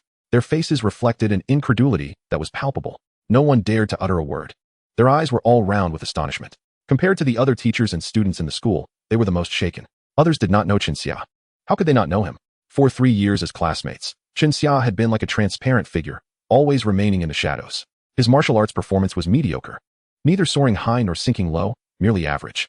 Yet now the broadcast proclaimed that Chinxia had shattered the record for the first level of the 18 Copperman array, breaking all previous records and pushing the time to an astonishing level. Their initial reaction was one of confusion. The second reaction was to assume the broadcast must have aired. Is it really Chinxia? Seconds later, one student broke the silence and exclaimed, "Holy cow! 3 minutes and 1 second. That's nearly double the human record." A chorus of astonished exclamations filled the entire grade. If there was no other Chinxia in the school, then the one mentioned in the broadcast must be their own classmate. The announcement had already been repeated 5 or 6 times, so it could not possibly be a mistake. I feel like today is April Fool's Day. It's absurd. Chinxia cleared the first level of the 18 Copperman array in 3 minutes? I have endured that challenge over a dozen times. Those who can complete it within half an hour are true warriors. Chinxia did it in 3 minutes? Impossible. Absolutely impossible. No one in the class believed it. Those who knew Chinxia felt it was utterly ridiculous. Ding, you have received an email from the school. Please check it. Amidst the murmur of disbelief, every student's smartwatch received an email from the school, which included a video, Chinxia's completion video. Regardless of whether it was the first, second, or third level, every trial student's video was recorded within the Copperman array, captured from multiple angles. After the trial concluded, AI would edit the footage, creating a cinematic masterpiece. An original video and an edited version would be retained, allowing students to review their trial videos on the school server. Chinxia's record was astonishing. Anyone would have doubts about its authenticity. Thus, the school directly sent the video to all faculty and students. With video evidence, it was far more persuasive than 1,000 words. Without a hint of hesitation, the recipients of the video promptly opened it to watch. Mere seconds later, countless individuals gasped in astonishment. A chorus of exclamations echoed throughout the school. Are you sure this video isn't from a movie? Some were utterly bewildered, for the sheer brutality of the visuals surpassed that of any film. My goodness. He took out the Copperman with a single strike. How incredibly fierce. The combat knife he wielded crackled with electricity. Was it really that exaggerated? Why was Chinxia's lightning blade martial art different from mine? Did he have to be so formidable, slicing through a Copperman with just 3 swift strikes? Our completion came after enduring countless blows, while his was as if he dismantled the Copperman into pieces. Just look at Chinxia's speed. I seriously suspect he isn't even a first-level martial artist. Perhaps he doesn't even reach the second level. This record must have been achieved through cheating. Were the teachers in charge of qualification blind, allowing a second level to infiltrate a first-level trial? How embarrassing. Cheating and yet daring to flaunt it. Do they fear their disgrace won't remain hidden? But wait, even if he were a second-level martial artist, it would be impossible to dismantle the Copperman within 3 minutes, wouldn't it? Only a third-level martial artist could possess such prowess. Could Chinxia be a third-level martial artist? Is that even plausible? The discussions among the faculty and students created a cacophony across the campus. Faced with a record that could shatter the Empire's highest achievements, no one could remain composed. After watching the video, they felt the shock, yet more than that. They felt skepticism. They did not doubt the video's authenticity. Rather, they questioned whether Chinxia had merely been playing down his abilities. Compared to the students, the school administration and teachers were even more astonished. Good heavens, a hall-level lightning blade. I witnessed a powerful 8-level martial artist demonstrating the lightning blade at a strongman exchange meeting, and he wielded it with an electrifying arc.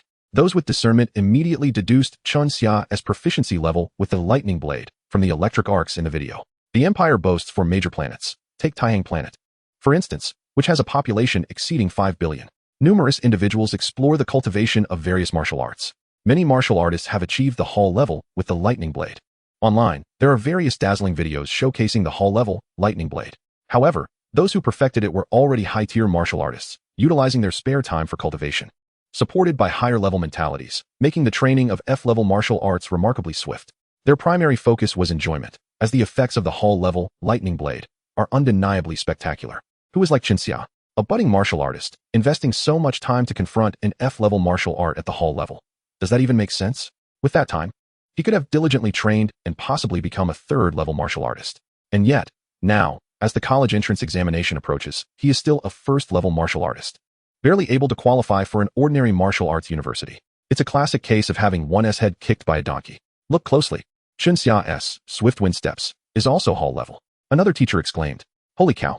Even teachers who typically advocate for decorum could not restrain their excitement. Is Chunxia out of his mind? He has cultivated both entry-level F-class martial arts to the hall level? What a freak, an absolute freak." Many teachers found themselves at a loss for words. With the time and energy spent, he could have focused on advancing his martial artist rank and easily become a third level before the college entrance exam. Achieving third-level status prior to the exam would be a level of talent reserved for prodigies. It has been nearly a decade since Ningchuan City has seen such a prodigious talent, with Chunxia's potential. If he had dedicated his time and energy to the right path, he could have truly risen to the third level. In 10 out of 10 chances where he would excel, they would allocate resources, the city would strive to meet their needs. And yet, what do we see?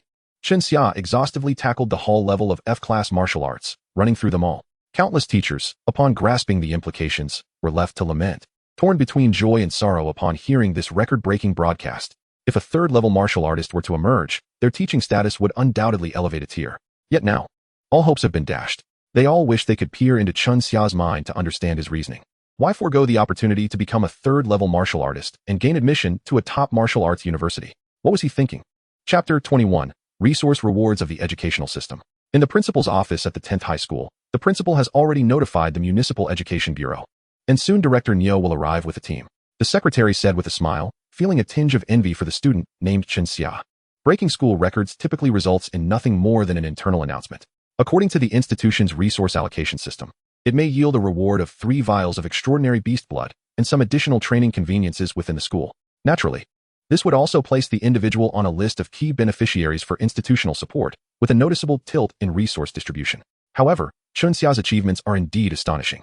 Not only has he shattered the school's record, but he has also eclipsed the citywide record, an extraordinary feat by protocol. This necessitates notification to the Municipal Education Bureau, which, in turn, will allocate a substantial amount of resources as a reward. More significantly, Chunxia has even surpassed the Taxing Star record, a truly remarkable accomplishment. The rewards for breaking planetary records are disproportionately generous. Should Chunxia obtain these 3 resources, they would be sufficient for him to ascend to the second tier of martial artists in the upcoming college entrance examination. Principal Huang nodded in satisfaction and remarked, "Please inform the school leadership and Mr. Su, the class instructor, to prepare for the visit from Director Neo shortly. At last, our 10th high school can hold its head high." He continued, "Now, disseminate a video of Chunxia's achievement to all high schools, ensuring the title prominently features 3 minutes and 01 seconds. We must share our joy with them, don't you think?" The 10th high school has consistently ranked lower in Ningchuan City, overshadowed by other institutions for many years. Chunxia's record-breaking performance in the Copperman formation finally allows the 10th high school to shine. This moment of glory must be acknowledged by their rivals. "Yes, Principal." The secretary promptly began making arrangements. Despite the considerable commotion, Chunxia remained remarkably composed. As he listened to the repeated broadcasts, he merely smiled and continued his training in the arena. In truth, achieving a time of 3 minutes and 01 seconds felt almost surreal to him, providing him with a newfound perspective on martial arts and their pinnacle forms. His name has now become synonymous with excellence within the school. The school has also shared the video of his performance, rendering his desire for modesty impossible to maintain. In the training area, students who had watched the video turned their gazes upon Chunxia as if they were beholding a prehistoric creature. The Chunxia depicted in the video was indeed fierce, dispatching Coppermen with astonishing speed. This overwhelming display of combat prowess instilled a sense of reverence among them. "He seems no different from us," one remarked. "Come on, you've seen the video. This guy is a powerhouse. I didn't realize our school harbored such talent." Another added, "I prefer to call him the Emperor of Perseverance. After all, mastering 2 F-tier martial arts to the pinnacle level is no small feat. Not everyone possesses such tenacity. The pinnacle level, Lightning Blade, is undeniably impressive. I envy him." A student exclaimed. "Envy? Not in the least. Chunxia must be out of his mind. Devoting so much time to F-tier martial arts is pointless. What's the use of achieving pinnacle levels if he remains a first-tier martial artist? With that time and energy, he could have aimed for the 3rd tier and entered a prestigious university instead. Now, with only 3 months until the college entrance exams, his hopes of reaching the 2nd tier appear bleak. He'll likely end up at an ordinary martial arts university, fading into obscurity. Indeed, the more radiant the present, the more dim the future may become, another concurred. It truly seems to be the case. What a pity. The murmurs of the training area were hushed yet audible, and it was difficult for Chunxia to ignore them. A pity? He smiled slightly. Such sentiments were unfounded. He alone understood the trajectory of his future. Chen Xiao, as he executed a strike, the voice of his class instructor, Su Dashin, resonated nearby. After inquiring about Chen Xiao's whereabouts, Su had finally found him in the training zone. Upon seeing Chen Xiao, a broad smile erupted on his face, reminiscent of a blooming chrysanthemum. With the unveiling of Chen Xiao's record, Su's own standing as an instructor had risen as well. After all, not every teacher has the privilege of guiding a record-breaking student. You are exceptional. Your teacher is proud of you, Su Dashin exclaimed. Quickly, Director Nyo from the Education Bureau has arrived specifically to meet you. Without further ado, he took Chen Xiao by the arm and led him away. Chen Xiao nodded, recognizing that although his record was relatively minor, its impact was nonetheless remarkable, making the visit from an Education Bureau official unsurprising. The Empire places significant emphasis on education, particularly for talented martial artists, who receive special support. Humanity's ability to thrive amidst myriad challenges stems from its continuous emergence of talents nurtured by extensive resource investment from the Empire. According to protocol, record breakers are entitled to corresponding resource rewards, which explains why Chen Xia was able to surpass the 18 Copperman formation record. In the principal's office, Su Dashin ushered Chen Xia inside, where a number of school leaders awaited. The atmosphere was jubilant, with everyone gathered around the principal and Director Nyo. Upon Chen Xiao's entrance, those present, having viewed the video, immediately recognized him. Haha, Chen Xia, well done, Director Nyo exclaimed, extending his hand in greeting. Greetings, sir, Chen Xia promptly responded. After a brief handshake and some light conversation, he settled onto the sofa in the principal's office. Chen Xia, I watched your video, and I must say, it was absolutely astonishing. I can't help but commend you. It reminds me of my youthful aspirations to master Lightning Blade and Gale Step to pinnacle levels, but ultimately, I relinquished that ambition. Director Nyo engaged Chen Xia in casual conversation, and only after a considerable time did they delve into the main topic. Regarding your record-breaking reward, our Education Bureau will submit a request to the district headquarters and the planetary headquarters. This should pose no issues. Rewards for martial artists are typically expedited. By tomorrow at the latest, the resources will be allocated, Director Nyo stated with a smile. These rewards are processed through the education system.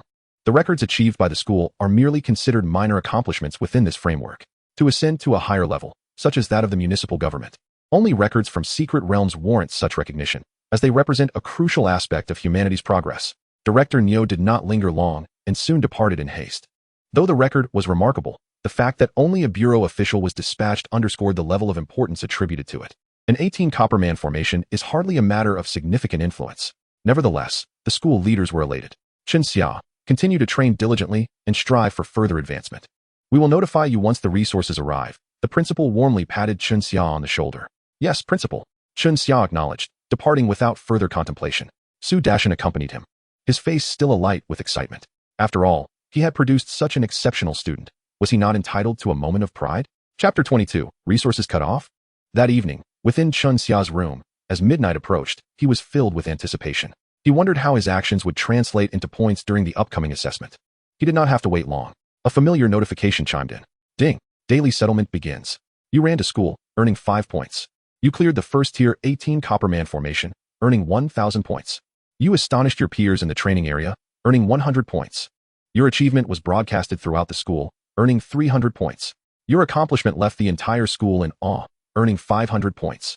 You remain unperturbed by praise or blame, diligently training, earning 100 points. You met with Chief Nyo to discuss resource rewards, earning 100 points. The school leadership has praised you highly, earning 100 points. You have trained for 2 hours at the martial arts hall, achieving remarkable results, earning 200 points. Total points earned, 2,405. Total points, 3,155. Ding! You have achieved the attention of thousands accolade, earning 2,000 points, with a random reward, beautifully chilling. Total points, 5,155. The fervor of competitive martial arts has propelled your E-level martial skills, increasing the proficiency of all by 4, while your B-level martial skills have increased by 2. As the daily settlement notification concluded, Chen Xia's face lit up with joy. The series of mechanical settlement sounds brought about a delightful mood. This time, the points earned were equally bountiful, surpassing 5,155 points. The inside exchange for E-level martial skills requires merely 1,500 points, meaning that today's accrued points could facilitate 3 exchanges for E-level martial insights. To think there is also an achievement? Chen Xia felt elated. An achievement signifies the acquisition of entries. Beautifully chilling. When you raise your orchid fingers, the targeted opponent will be frozen for 1 second, with a cooldown of 1 minute. This entry pertains to control. Although a 1-second freeze may seem brief, its strategic utilization can yield extraordinary effects. For instance, in a moment of fierce momentum from the opponent, A 1-second freeze is sufficient to cause a pause or even a significant fall. In combat, a 1-second freeze can be lethal. This minor entry can rival major entries in terms of impact. Excellent, indeed. Chun Xia beamed with a smile. His vigorous efforts today were not in vain. Greater effort begets greater reward. Chun Xia glanced at his information. Host, Chun Xia, martial artist level, first tier martial artist. Personal points, 4,155. B level Taihang mental method, mastery, progress 85. F level lightning blade, pinnacle. F level gale step, pinnacle. E level bullish body, basic, progress 8. Entries, combat suppression, finishing master, competitive martial arts, fierce hammer, beautifully chilling. Chun Xia had learned 13 E-level martial skills. However, only bullish body was displayed here. The others were not shown primarily because their proficiency levels had yet to reach the basic tier. The current points are sufficient to exchange for 3 instances of E-level martial insights. The bullish body requires 2 more insights to elevate to mastery level, while the remaining insight can enhance the second E-level martial skill to the basic tier. Chun Xia's heart soared with joy. What is the standard for a second-tier martial artist? It is to have 2 E-level martial skills reach mastery level. This implies that, should Chun Xia desire, he stands merely a step away from becoming a second-tier martial artist. His mind whirled with the ambition to leap into the ranks of second-tier martial artists. However, he quickly regained his composure. Ascending to the second tier may be simple, yet it risks forfeiting numerous opportunities. For instance, the clearing record of the first-tier secret realm. To maximize points upon settlement, one must not overlook the clearing record of the first-tier secret realm. With 2 F-level martial skills at the pinnacle, a solo clear of the first-tier secret realm is assured. Yet breaking the record poses a challenge. Previous record holders had cultivated their F-level martial skills to pinnacle status while suppressing their E-level martial skills proficiency below mastery, achieving the peak of first-tier martial artists at that moment, thus creating the record. With the entries, combat suppression, finishing master, and fierce hammer, Chun Xia possessed the confidence to shatter their records. The newly acquired, beautifully chilling, entry further bolstered his capabilities. If he did not surpass the first-tier secret realm clearing record, he would berate himself for his folly. Given the intent to break the first-tier secret realm clearing record, it is essential not to elevate E-level martial skills above mastery. I still require 1 more E-level offensive martial skill. Among E-level martial skills, Wind Breaking Blade stands as the most representative of offensive capabilities. The other 2 offensive martial skills pale in comparison to Wind Breaking Blade. This has been proven. While Wind Breaking Blade may lack the speed of Lightning Blade, its formidable power and armor-piercing effect are unparalleled. When employed, it exudes a commanding presence that is simply breathtaking. Being rated as an E-level martial skill, it undoubtedly possesses its merits. Therefore, I shall choose Wind Breaking Blade. Chun Xia made his decision without hesitation. After making his choice, he proceeded to execute the exchange.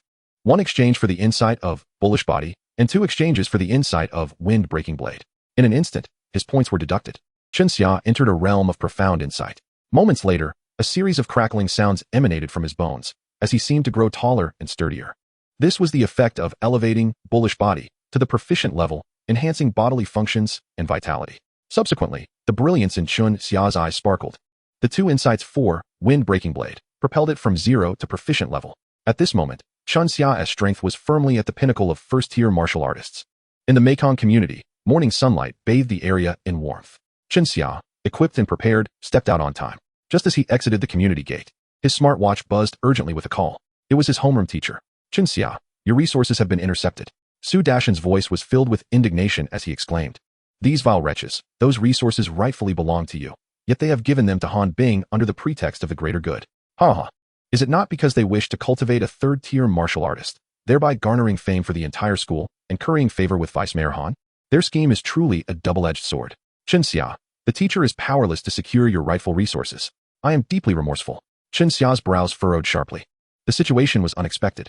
His resources had been seized. Upon hearing that these resources were handed to Han Bing, Chun Xia immediately realized the implications. Who is the strongest student at the entire 10th high school? None other than Han Bing. Not only is he exceptionally talented, but he also hails from a distinguished background, having never lacked resources for training, and has reached the pinnacle of second-tier martial artists. The leap to third-tier martial artist is merely a step away. In the 10th high school, Han Bing stands as the foremost figure. Why has the school chosen to divert resources that rightfully belong to Chun Xia? The answer is straightforward. If Chun Xia's resources were allocated to Han Bing, he would undoubtedly break through to third-tier martial artist status, thereby gaining admission to a top-tier martial arts university. Any high school that produces a student who gains entry into a prestigious martial arts institution will earn citywide renown. Last year, out of 110,000 candidates in Ningchuan City, not a single one secured a place in a top-tier martial arts university. This illustrates the immense difficulty of gaining admission. Allocating the resources to Han Bing would assure his entry into a top-tier martial arts university. This is a foregone conclusion. In contrast, for Chenxia, utilizing this batch of resources would at most elevate him to the level of a second-tier martial artist, and even then, it would only be at the threshold of that tier. The choice between the two is evident. Moreover, Han Bing's father is the deputy mayor of Ningchuan City. The 10th high school would certainly not miss the opportunity to curry favor with the vice mayor. Ultimately, it boils down to the fact that Han Bing's father holds a position of power, while Chenxia comes from an ordinary family. Having unraveled this web of intrigue, Chenxia's heart seethed with fury. The resources that rightfully belonged to him were seized without any discussion. To put it bluntly, this act has effectively shattered his prospects. Yet, amidst his anger, Chenxia remained remarkably composed. Small individuals often resort to loud protests, but such antics yield little effect. Teacher, I would like to request a leave of absence. Chenxia finally spoke after a moment of silence. All right, I approve your request. Return whenever you feel ready. His teacher, Su Dashan, replied. Chenxia, I will advocate for your resources. Do not do anything foolish, do you understand? Su Dashan reminded him. I understand, teacher. Chenxia replied calmly. After hanging up the phone, Su Dashan felt a sense of unease. Chenxia's tranquility was unsettling. Chapter 23. The rich cousin once the call ended. Chenxia clenched his fists tightly. Why were the resources he had obtained through breaking records intercepted? These resources were allocated by the Empire and could not simply be purchased with wealth. The blood of exotic beasts contained within was exceptionally rare on the market. Who wouldn't covet such resources? Although Han Bing had a formidable background, the Empire maintained strict control over cultivation resources, making it exceedingly difficult to acquire sufficient materials. During Han Bing's critical moment of advancement, the sudden influx of resources would surely tempt anyone. The school aspired to produce a top-tier martial artist to elevate its reputation, attracting better students in the upcoming semester, as the administration craved political achievements. Nothing could rival the prestige of having a student accepted into a premier martial arts university. In essence, Chenxia was merely a small individual hailing from an ordinary family, devoid of power or influence. To them, he was easily dismissed. Although Chenxia had indeed shattered the school's record for the first-tier 18 copper men, this achievement was trivial and its impact limited. Their decision to intercept his resources was also influenced by Chenxia's innate talent. With only 3 months until the college entrance examination, he was still at the first tier. The resources in question, if bestowed upon him, would barely elevate him to the second-tier martial artist level. While being a second-tier martial artist was commendable, it placed him merely within the top 20 of his grade. The school sought a prodigy capable of making waves in Ningchuan City, rather than a minor genius within the cohort. Thus, it was Chenxia who bore the brunt of this injustice. Yet, he would not passively accept this humiliation. A cold light flickered in his eyes as a sardonic smile crept across his face. Dare to seize my resources? Humiliation? My resources are not so easily taken. Whoever claims them must return them double. With a chilling smile, Chenxia suppressed his indignation. He may have been a small figure, powerless and without recourse, especially given that Han Bing's father was the deputy mayor, wielding considerable authority. However, he had a plan. In the Empire, certain rules could not simply be broken by those in power. This was his path to a counterattack. An hour later, at the Tianju equipment store, extravagantly decorated, the counters displayed a dazzling array of equipment, from weapons to armor and shields. Tianju Heavy Industry Group was a second-tier equipment manufacturer in the Empire. Yet in a small city like Ningchuan, it was a well-known brand. Chenxia entered, purchasing an E-grade battle knife. It was not that he did not wish to acquire higher-grade items. Rather, his finances were limited. His prior expenditure on hiring guards into the second-tier secret realm had drained his funds. The money for this battle knife was borrowed from his parents. Priced at 50,000. The E-grade battle knife was exorbitant for an ordinary family. Chenxia was regarded as a remarkably obedient and steady child in his parents' eyes, which is why they unconditionally trusted him and provided him with this significant amount of money for equipment. As the saying goes, a good horse deserves a good saddle. Warriors also require quality equipment to unleash their full combat potential. Those who cleared secret realms not only had to overcome level restrictions, but also invested in their gear. Record breakers invariably wielded top-tier equipment. The higher the grade of the equipment, the more formidable it was. This explains why some talented individuals could clear levels yet fail to break records. The wealth gap was indeed a chasm to record breaking. Chenxia's family circumstances precluded him from purchasing weapons worth hundreds of millions. In simpler terms, he was inherently disadvantaged. Equipment was merely an embellishment. Even the finest gear depended upon the wielder. After all, it was once said that a mere rifle could triumph over aircraft and artillery. As Chenxia shouldered the battle knife and exited the store, he was greeted by a luxurious flying car that dramatically drifted to a halt in front of the equipment store. The convertible was ostentatiously open. A man with flaming red hair, clad in tattered jeans and a ripped floral shirt, donned sunglasses and stepped out, embracing a rotund woman. The two prominent features on his chest seemed to be his only redeeming qualities. Upon seeing Chen Xia, a smirk of mockery crossed his face. Well, isn't this my impoverished cousin? Chen Xia recognized him as his cousin, Hu Wu. While Chen Xia's family was ordinary, Hu Wu's family was among the wealthy elite, with nearly 100 million in assets. As a second-generation rich kid, Hu Wu possessed mediocre cultivation talent. Despite his father's significant investment in resources throughout elementary, middle, and high school, Hu Wu barely managed to attain the first-tier martial artist level upon graduation, securing admission to a third-rate martial arts university. Once in college, Hu Wu's true nature emerged. Like many spoiled rich kids, his skills lay not in martial arts, but in spending money and chasing women. His taste was indiscriminate, as evident in the plump woman he was currently with. Ha, isn't this my non-picky cousin? TSK, your date is quite the catch. But tell me, do you look like you've been kicked out of your home to beg? Should I lend you a bowl? Chen Xia laughed heartily, showing no regard for Hu Wu. The two had never gotten along since childhood. There was little to be done. Their aunt had always looked down upon Chen Xia's family, believing that having a poor relative brought her shame. They had little interaction beyond the New Year visits, and their familial bond was tenuous at best. With a crooked foundation, the upper beam could hardly be straight. Country bumpkin, do you even know what trendy means? What punk style is? Hu Wu scoffed, noticing the weapon in Chen Xia's hand. Your uncle is so stingy, yet he actually let you buy Tianju's gear? Your uncle scrimped and saved just for you to show off here? Honestly, given your talent, you shouldn't squander your uncle's hard-earned money. What conditions does your family have to afford Tianju's equipment? Just an E-grade battle knife, right? He smiled, tapping the small knife sheath at his waist, which bore a delicate Tianju insignia and a gleaming golden letter A. This indicated that his dagger was an A-grade weapon. A-grade weapons were exorbitantly priced, far beyond what an ordinary family could afford. Though small, an A-grade dagger would never cost less than $1 million. The golden letter A had undoubtedly drawn envious glances from countless onlookers. Hu Wu raised an eyebrow at Chen Xia with a smug expression and boasted, "Cousin, you've never touched an A-grade weapon, have you? Care for a feel?" However, he quickly shook his head and added, "On second thought, never mind. I fear you might soil my dagger." Hearing his cousin's sarcastic jibe, Chen Xia merely shrugged. He felt no inclination to retaliate with fury. Since childhood, their encounters had always been laced with playful banter. He was well accustomed to it. Chen Xia waved his E-grade battle knife and grinned, "My E-grade weapon suffices. And I fear that some individuals wielding SSS-grade weapons may still find themselves as mere combatants with a power level of 5. Hu Wu scoffed.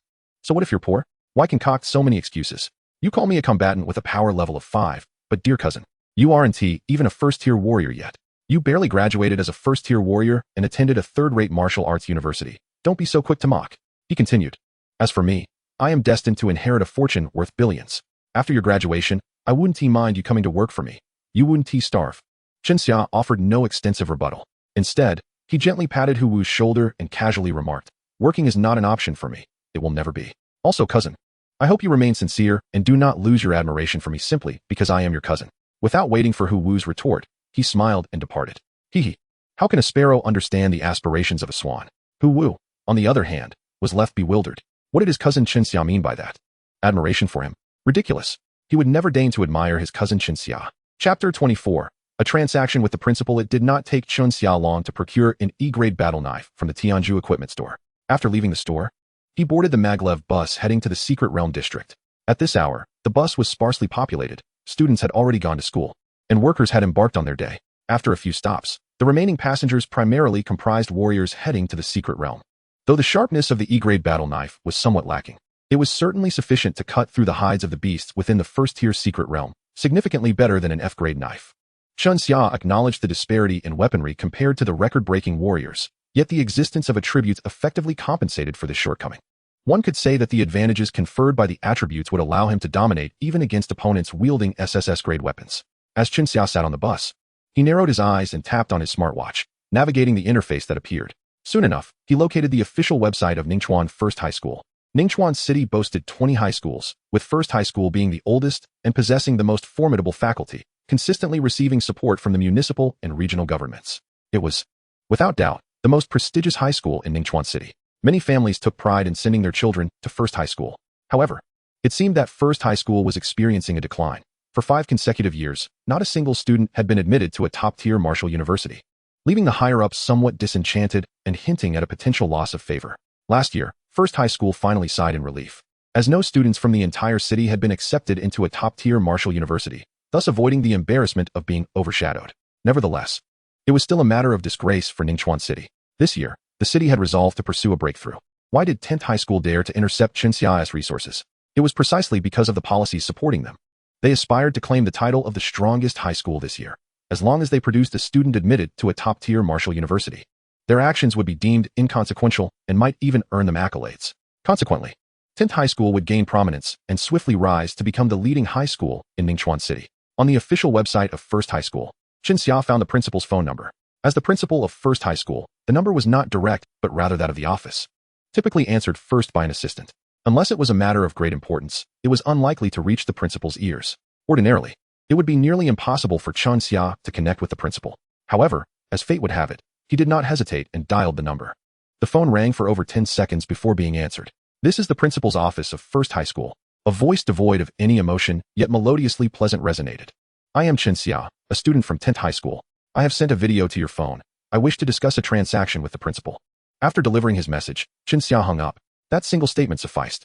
The video served as his key. After ending the call, a faint smile graced his face as he leisurely gazed out at the swiftly retreating streets. In the principal's office of First High School, the decor was lavish and expansive, divided into 3 assistant rooms, with the principal's office occupying the central space. In the first assistant room, a charming woman clad in professional attire, her legs elegantly encased in stockings, exuded an alluring charm. Yao Yao, momentarily taken aback, held the phone, momentarily frozen, unable to process the call. Wait, what did she just hear? A student from 10th High School had called the principal's office of First High School? It seemed utterly bizarre. Chinxia? Yao Yao had no immediate recollection of the name. It wasn't that she had no memory of it. Rather, it seemed vaguely familiar. Yet she couldn't pinpoint where she had heard it. The office's phone was an advanced smart integrated device, far superior to standard communication devices. Her curiosity piqued, especially given its relation to the principal. She couldn't simply dismiss it. She tapped a few buttons, and the smart integrated phone screen confirmed that a video had indeed been received. Play the video. Instantly, the video began to play. This video, lasting less than 4 minutes, was nothing short of stunning. Yao Yao finally recalled why she had heard of Chinxia. In her role at the high school, she needed to be aware of every significant event within its confines, given her position as the principal's assistant. In fact, she had seen the video the previous day. It featured a record-breaking achievement in the 18 bronze man array, generating considerable discussion among high schools. From the moment the record was shattered, notifications had been dispatched to all schools. Those who viewed the record were left in awe of the stunning prowess exhibited by this student named Chinxia. At 3 minutes and 01 seconds, his achievement was remarkable not only in Ningchuan City, but would have been noteworthy even on a planetary or imperial scale. It was undoubtedly the fastest completion record for high school students, likely to remain unbroken for 2 decades. This meant that Chinxia would dominate the first-tier 18 bronze man array for 20 years or even longer, with every challenger living in his shadow. The uproar caused by this video was substantial. Nearly every student at the school was discussing it. However, Yao Yao was perplexed as to why Chinxia had reached out directly, sending the video specifically to her. What right did a student have to discuss collaboration with the principal? Everything about this situation seemed unusual. After pondering for a moment, Yao Yao ultimately stood up and made her way to the principal's office. After a light knock, she entered. It's Yao Yao. Upon witnessing the entrance of Yao Yao, a middle-aged man seated upright revealed a smile. His endearment for Yao Yao was distinct from that of others. It was evident that this moniker resembled more of a nickname or a pet name, imbued with a sense of indulgence in his gaze. Dad, there's a student named Chinxia looking for you, Yao Yao announced. Which Chinxia? Yao Hongji responded, momentarily bewildered. A student has come to see the principal?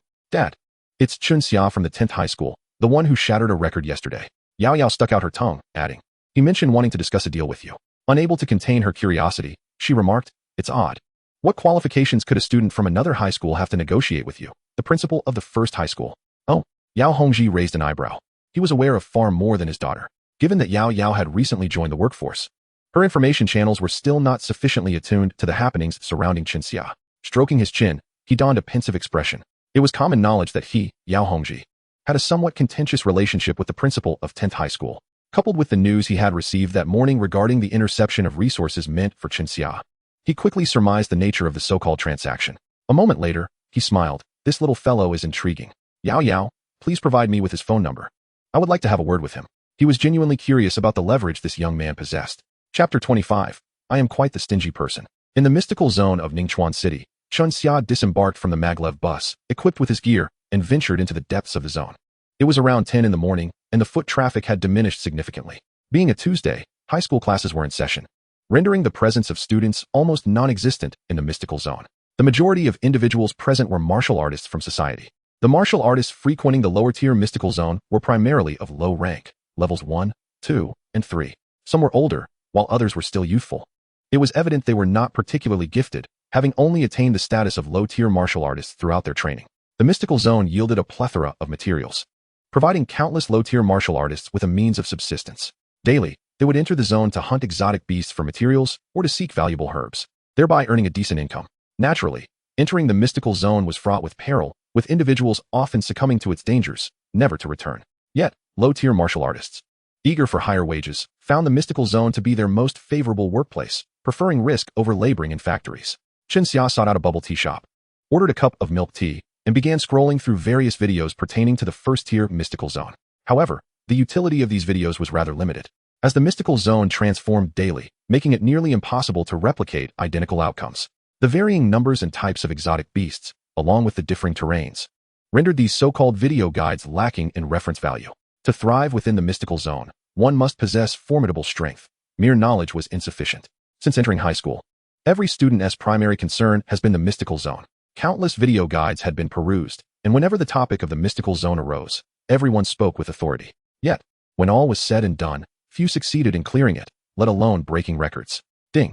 Just as Chunxia finished watching a completion video, his smartwatch chimed with an unfamiliar number. A smile crept across his face. He recognized the owner of the number.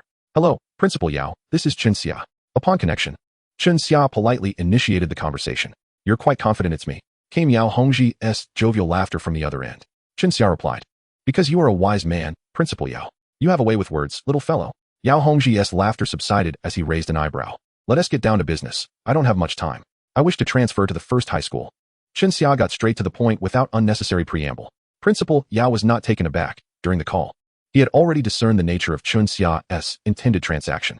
His interest and curiosity in this matter had prompted him to contact Chunxia, as it was indeed rare for a student to muster the courage to approach the principal of a high school directly.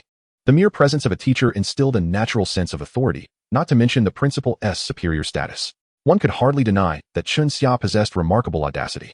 "Since this is a transaction, I would like to know what leverage you have and what I stand to gain." Principal Yao smiled lightly.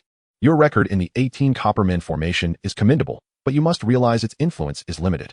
It does not warrant my personal intervention to poach from 10th high school. In other words, your bargaining chip lacks sufficient weight." "Of course, Principal Yao, I empathize with your predicament, but that does not provide grounds for assistance," he continued. Listening to Principal Yao's words, Chunxia mentally cursed the old fox. He was well aware that in dealing with such a person, he was but a novice. Yet, as the saying goes, strength conquers all. He need not engage in elaborate schemes. With sufficient prowess, everything would fall into place. The record of the 18 Coppermen formation was indeed unimpressive. However, what if he were to present the fastest completion time for the first-tier mystical zone? Chunxia posed a question that left Principal Yao momentarily speechless. The fastest completion record for the first-tier mystical zone? Principal Yao's eyebrows lifted in intrigue. The 18 Coppermen formation is merely a training tool for high school. Regardless of how exceptional the training, its impact remains limited. At most, it is akin to a school competition. The mystical zone, however, belongs to the human realm. Its significance is profoundly different. Any record associated with the mystical zone receives recognition from the imperial government and is documented in human archives. The distinction in honor levels is incomparable. If the 18 Coppermen formation is a school competition, the mystical zone is an international contest. The disparity is vast. "You broke the completion record for the first-tier mystical zone?" Principal Yao's tone shifted, laced with skepticism. He had not received any news of records being broken in the mystical zone. Once such a record was shattered, an announcement would be made throughout the city. It would be impossible to conceal. Chunxia shook his head with a smile. "Principal Yao, if I truly broke the record for the first-tier mystical zone, do you think 10th high school would dare to intercept my resources? I am about to enter the mystical zone, and thus I wish to discuss a transaction with you. I believe that soon, in the eyes of the public, the first high school shall be recognized for its discernment, while the 10th high school will be deemed blind. For the first high school to gain prestige, all that is required is for you to facilitate my transfer. Why should I trust you?" Principal Yao paused before speaking. Chunxia responded with a smile. "Principal Yao, with my ability to break the 18 Coppermen record in 3 minutes and 1 second, the first high school would not incur losses. For you, transferring me to the first high school is not a difficult task.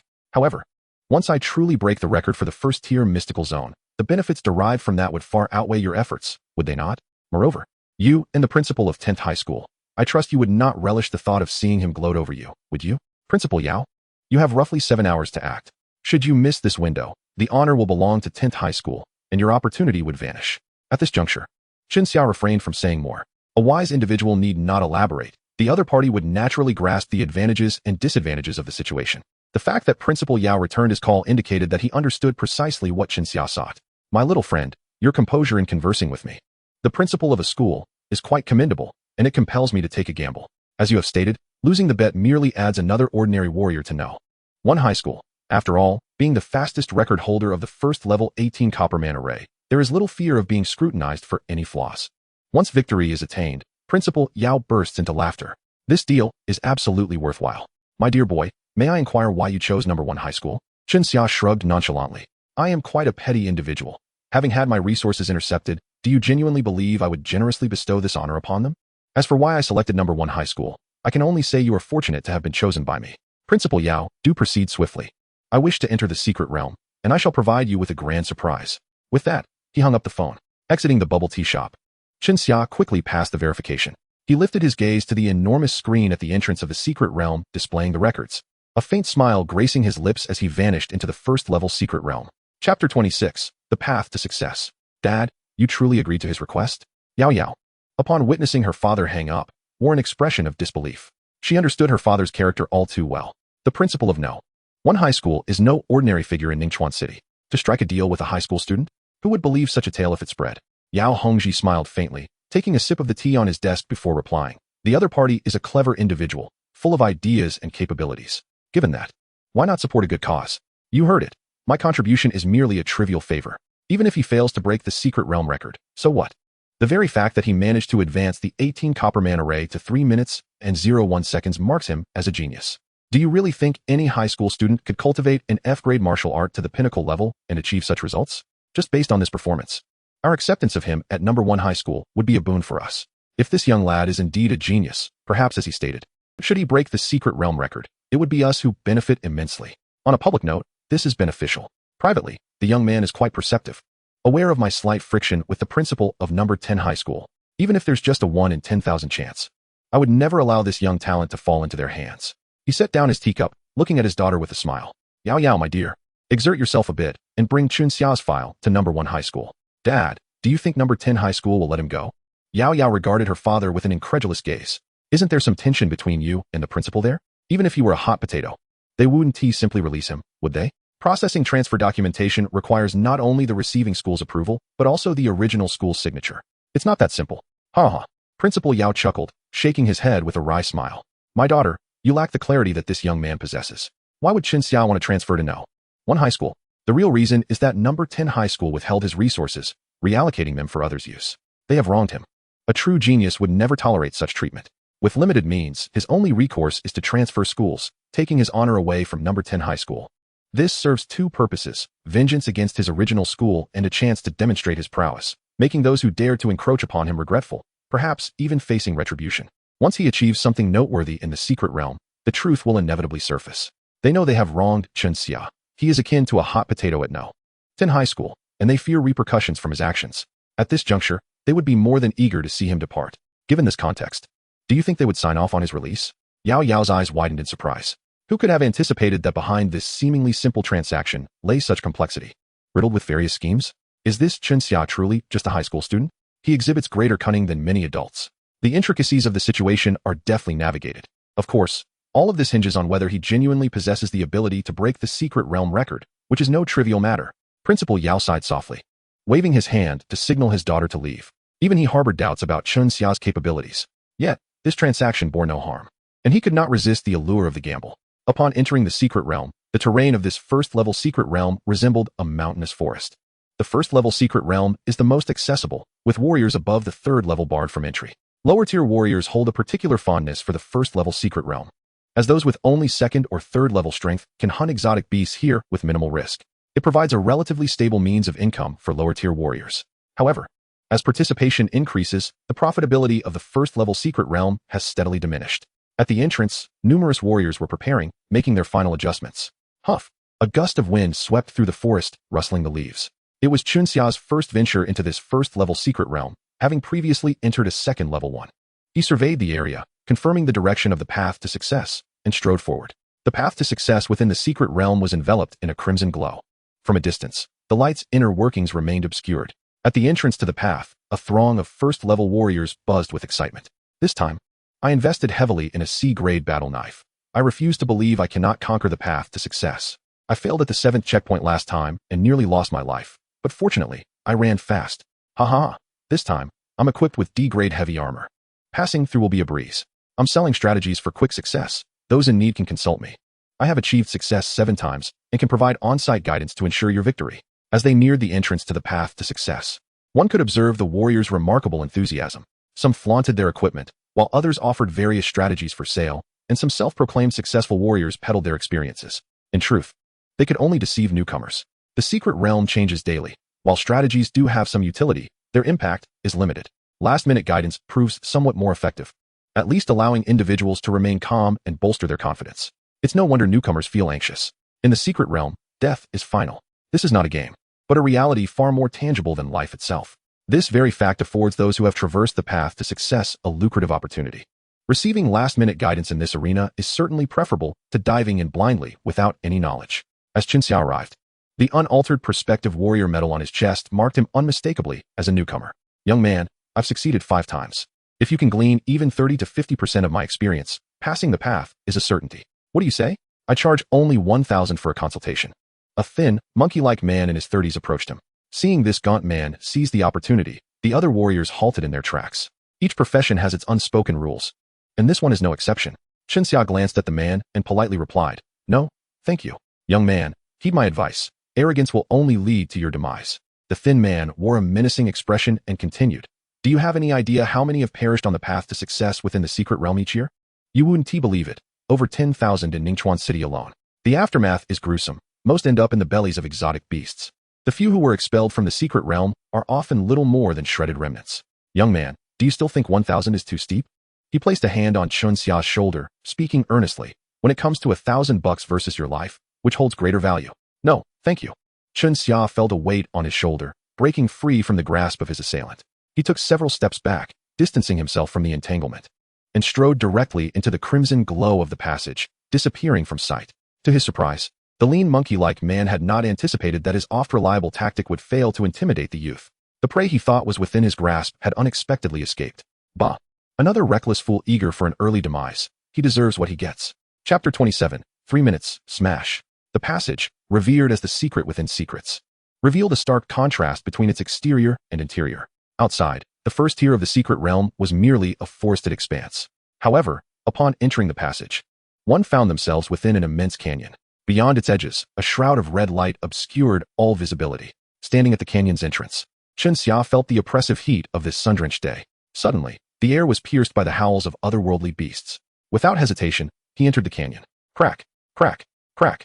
Just as he stepped inside, Qinxia immediately spotted a small pack of gray wolves charging toward him. Aware that they were mere first-tier beasts, his body instinctively tensed. Despite their low rank, their numbers were formidable, 10 gray wolves in total. No wonder the passage was said to be fraught with peril. The encounter began with a full pack. Determined to shatter the passage record, Qinxia could not afford to squander time. Drawing his sword and raising his shield, he advanced to meet the oncoming wolves. Whoosh! With the mastery of his hall-level, gale step, he left behind an afterimage. To his eyes, the wolves moved sluggishly. The effect of the power suppression attribute diminished their strength by 15. Buzz! Swinging his blade, he cleaved through the air, and arcs of electricity crackled along the weapon, accompanied by a resounding thunderclap. Thud! Blood splattered as one wolf's head was severed. The decapitated creature, propelled by inertia, tumbled forward, crashing to the ground. This strike was anticipated. After all, these wolves were merely first-tier beasts. With Qinxia's strength, the durability of his blade, and the suppression of their power, beheading them was not a challenge. Emboldened by his initial success, Qinxia felt the tension within him dissipate. He plunged into the throng of wolves, his sword slicing through the air with a blur. Boom! After 3 strikes, the effect of Raging Hammer activated, causing one wolf's head to explode like a watermelon struck by a hammer. The sheer brutality of this blow was a masterpiece of violence. With a swift motion, Qinxia struck another wolf, his blade slicing cleanly through, leaving behind an afterimage. One strike morphed into 2, cleaving the creature in half. The finishing blow attribute had triggered, complementing the Raging Hammer effect with impressive frequency. Even in the absence of these attributes, Qinxia could still inflict severe damage upon the wolves. Once the effects did manifest, they resulted in instant annihilation. The combination of his hall-level, lightning blade, and gale step made his offensive prowess overwhelmingly dominant. As long as the gray wolves were struck by his blade, they were at risk of being bisected. With each wolf he dispatched, Chun Xia's demeanor became increasingly relaxed and self-assured. Having watched an extensive array of passage completion videos, he noted that the initial encounters with beasts typically ranged from 8 to 10, not limited to gray wolves. Unlike the clumsy and frantic maneuvers of the warriors in those videos, his approach was direct and decisive. In stark contrast, those warriors required at least half an hour to vanquish their first wave of beasts. Chun Xia, however, found the process to be remarkably fluid. In just 3 minutes, he had slain all 10 gray wolves. Phew. After dispatching the last of the wolves, he paused to catch his breath. The ground was littered with their carcasses, the scent of blood heavy in the air. A pity there were no spectators, otherwise, applause would surely have erupted.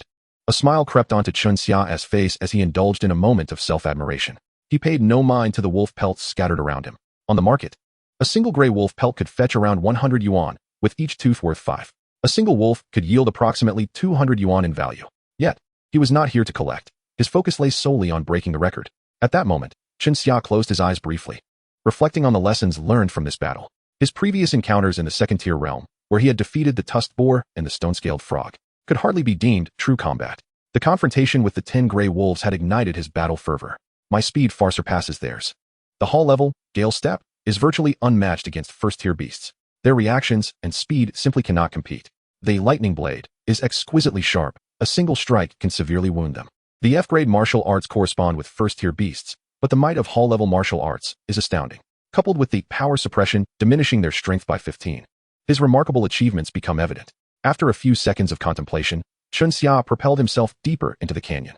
The canyon stretched infinitely, flanked by towering rock formations, with peculiar stones scattered throughout. Sparse shrubs thrived in the crevices between the rocks. Not far into his run, he arrived at a slightly more open area, where a chilling howl echoed through the air. At the center stood a gray wolf king, perched on a prominent rock, its gaze fixated on the intruding Chun Xia. Beside it were 5 or 6 gray wolves, equally menacing in their watch. The gray wolf king possessed strength surpassing that of ordinary gray wolves and commanded unique skills. Awoo! With a resounding howl, the gray wolf king summoned nearly 10 additional wolves from the rocky outcrops and thickets nearby. Hiss! It was no wonder that only the most exceptional warriors could successfully traverse the passage. Who could withstand such a number? Chun Xia gasped inwardly. As gray wolves belong to the first tier, they are on par with first-tier warriors. In a one-on-one duel, only those of considerable strength could emerge victorious. Yet, within the passage, the baseline challenge was a 1 versus 10 scenario. Now, he faced a gray wolf king leading 15 wolves. The difficulty had effectively doubled compared to the first wave. In many of the completion videos Chun Xia had studied, numerous warriors were forced to retreat at this juncture. Some had managed to overcome this challenge, but at the cost of significant stamina, which hindered them against the even more formidable beasts that lay ahead. Many warriors, despite having passed this stage, ultimately chose to abandon their quest. Viewing completion videos did not evoke a true understanding of the experience. Only by facing the passage in person could one grasp the formidable challenges it posed. It was no wonder that those who could complete it were deemed brave, and those who held records were truly the elite among the elite. Chun Xia marveled at the situation. The second wave of gray wolves, now led by a gray wolf king, had grown stronger. Yet, he showed no signs of retreat. No matter their strength, they could not match his own. Awoo! With the gray wolf king's chilling howl, the ferocious pack lunged at Chun Xia. Drawing his blade, he surged forward.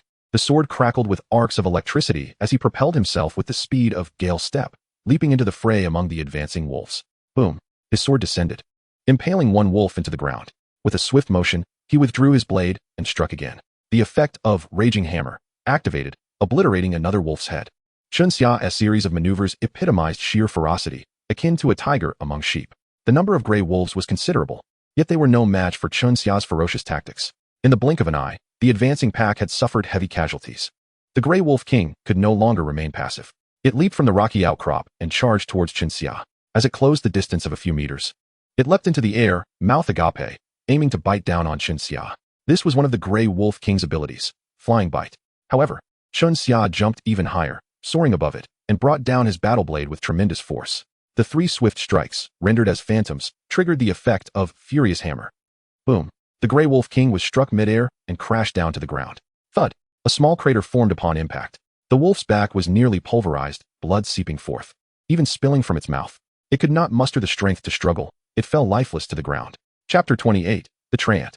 3 minutes and 22 seconds. Chun Xia glanced at his smartwatch with a smile. This time, he had encountered a more formidable pack of beasts, yet the duration extended by a mere 22 seconds. Only Chun Xia understood the reason behind this. He had fought with confidence, his strikes more decisive than before. The instructors at school had always emphasized the importance of real combat for enhancing one's strength. In this moment, Chunxia truly grasped their teachings.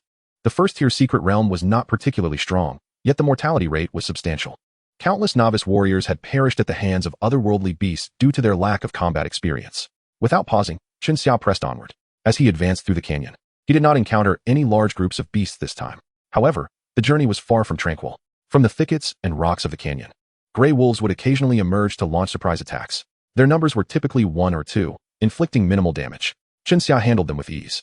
After traversing approximately a kilometer, he encountered no more gray wolves. Remarkably, this kilometer took him half an hour to cover, including the time spent dispatching the 2 waves of gray wolves. He had spent a total of 40 minutes. At this moment, in the heart of the canyon, a towering tree loomed mysteriously. It was entwined with numerous vines. Upon Chunxia's arrival, the tree turned to reveal a pair of blood-red eyes on its trunk. It was a treant, and a treant king at that. Chunxia's expression shifted slightly. In the first-tier secret realm, treants were notoriously difficult foes. They belonged to the Wood clan among the myriad races. Their mode of attack involved manipulating the vines that ensnared them.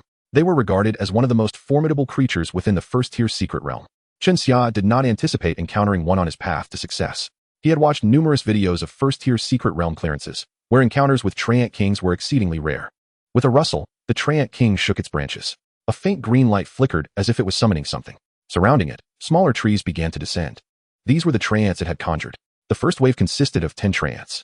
They settled around the treant king and immediately began shuffling towards Chunxia. Upon reaching a certain proximity, they swung their vines. Whoosh! Striking tendrils lashed out toward Chunxia.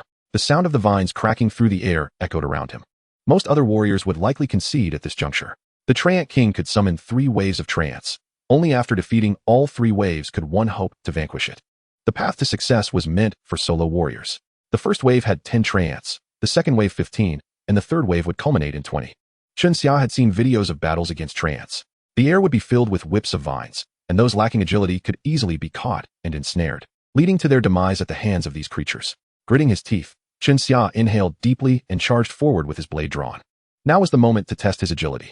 Fortunately, he had elevated wind step to the pinnacle level. The chaotic flurry of vine attacks still revealed gaps to him. Having studied the treant's characteristics, Chunxia was aware of the extraordinary resilience of their vines. His E-grade battle blade would struggle to sever them. Thus, he could only evade, not engage directly. By dodging the vines and approaching the trunks, he could strike at the treants. Treants, though resembling trees, were indeed living beings. Their life forms differed from that of humans. Whoosh, whoosh, whoosh. The vines lashed out, producing a sound that tore through the air. Chunxia plunged into the fray, weaving through the openings between the vines. In an instant, he found himself before one of the treants. He swung his battle blade, crackling with arcs of electricity. Bang! The blade merely grazed its trunk. Chunxia aimed for speed, seeking to accumulate 3 strikes to trigger the Furious Hammer effect. Relying solely on the lethality of Lightning Blade would prove insufficient to deal a fatal blow to a treant. However, Furious Hammer was another matter entirely. As a peak first-tier warrior, his double-strike potential placed him within the realm of instant kills among first-tier beasts. He concentrated his strength into speed, resulting in this strike appearing as but a fleeting shadow. Boom. Following 3 strikes, splinters erupted from the treant's trunk, accompanied by a deluge of sap. The creature was sent flying by Chunxia's assault. Upon landing, the trunk was shattered, creating a massive dent. True trees would remain unaffected in their growth, but treants, as living entities, would suffer injuries. After being knocked down, the treant struggled to rise, its tenacity surpassing that of other beasts. This outcome was anticipated by Chunxia. Delivering a single fatal blow to a treant was no simple task. Seizing the moment while this treant was incapacitated, he disregarded the others and focused intently on his injured foe. Vines lashed out like shadows, and any lapse in attention could result in being ensnared. The vines possessed formidable binding power, which was their most terrifying aspect. Chunxia adeptly dodged the lashes, quickly closing the distance to the wounded treant. Again, he unleashed his battle blade, creating phantoms with each swing. Boom. 3 strikes once more activated the Furious Hammer effect. The treant was propelled backwards, but this time, the force of the blow shattered its trunk, finally bringing about its demise. With no time to contemplate, the remaining treants swung their vines toward Chunxia once more. Whoosh! A tempest of vine shadows descended upon him, truly formidable. Unlike slaying gray wolves, these treants required 2 to 3 powerful strikes to defeat, all while avoiding their flailing vines. There could be no room for error. Truly, the path through the secret realm was fraught with challenges. The difficulty of combat exponentially increasing compared to hunting beasts within the realm. With a sudden burst of speed, Chunxia activated his pinnacle level, Wind Step. leaving behind an afterimage as he delved into the swirling mass of vines. He had studied videos on combating trance, which mentioned utilizing their own vines against them. The vines stretched over 10 meters long, and during their flailing, they easily intertwined with one another. By turning their advantage into a disadvantage, dealing with trance became significantly easier. Whoosh, whoosh, whoosh. Chunxia utilized his speed and exquisite footwork to navigate between the trance. The effect of combat suppression played a substantial role here. With their strength diminished by 15, their attack speed correspondingly slowed. Let Chunxia increase his margin of error. The intertwining of the tree spirits lacks any semblance of wisdom. They attack instinctively. 9 trance relentlessly extend their vines, pursuing Chunxia's figure in an attempt to strike. Chunxia weaves deftly among them, their vines inadvertently striking one another. You hit me, I hit you, or the vines entangle in midair, creating chaos in mere moments. Chunxia acts decisively, his battle blade leaving afterimages as it deftly strikes their forms. The hall-level, lightning blade, showcases an unparalleled swiftness. Boom. The effects of a heavy strike reverberate continuously. In but an instant, this group of tree spirits is utterly vanquished. Chapter 29, A Swift Wave, Slaying the Treant King. To his surprise, it took a full 10 minutes. Chunxia shakes his head and smiles ruefully.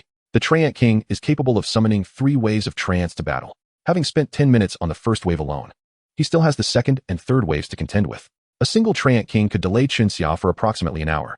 He must hasten his pace. Chunxia recalls the record-breaking time of C2 Nan, who completed it in just over 8 hours. It is evident that those who break records are far from ordinary.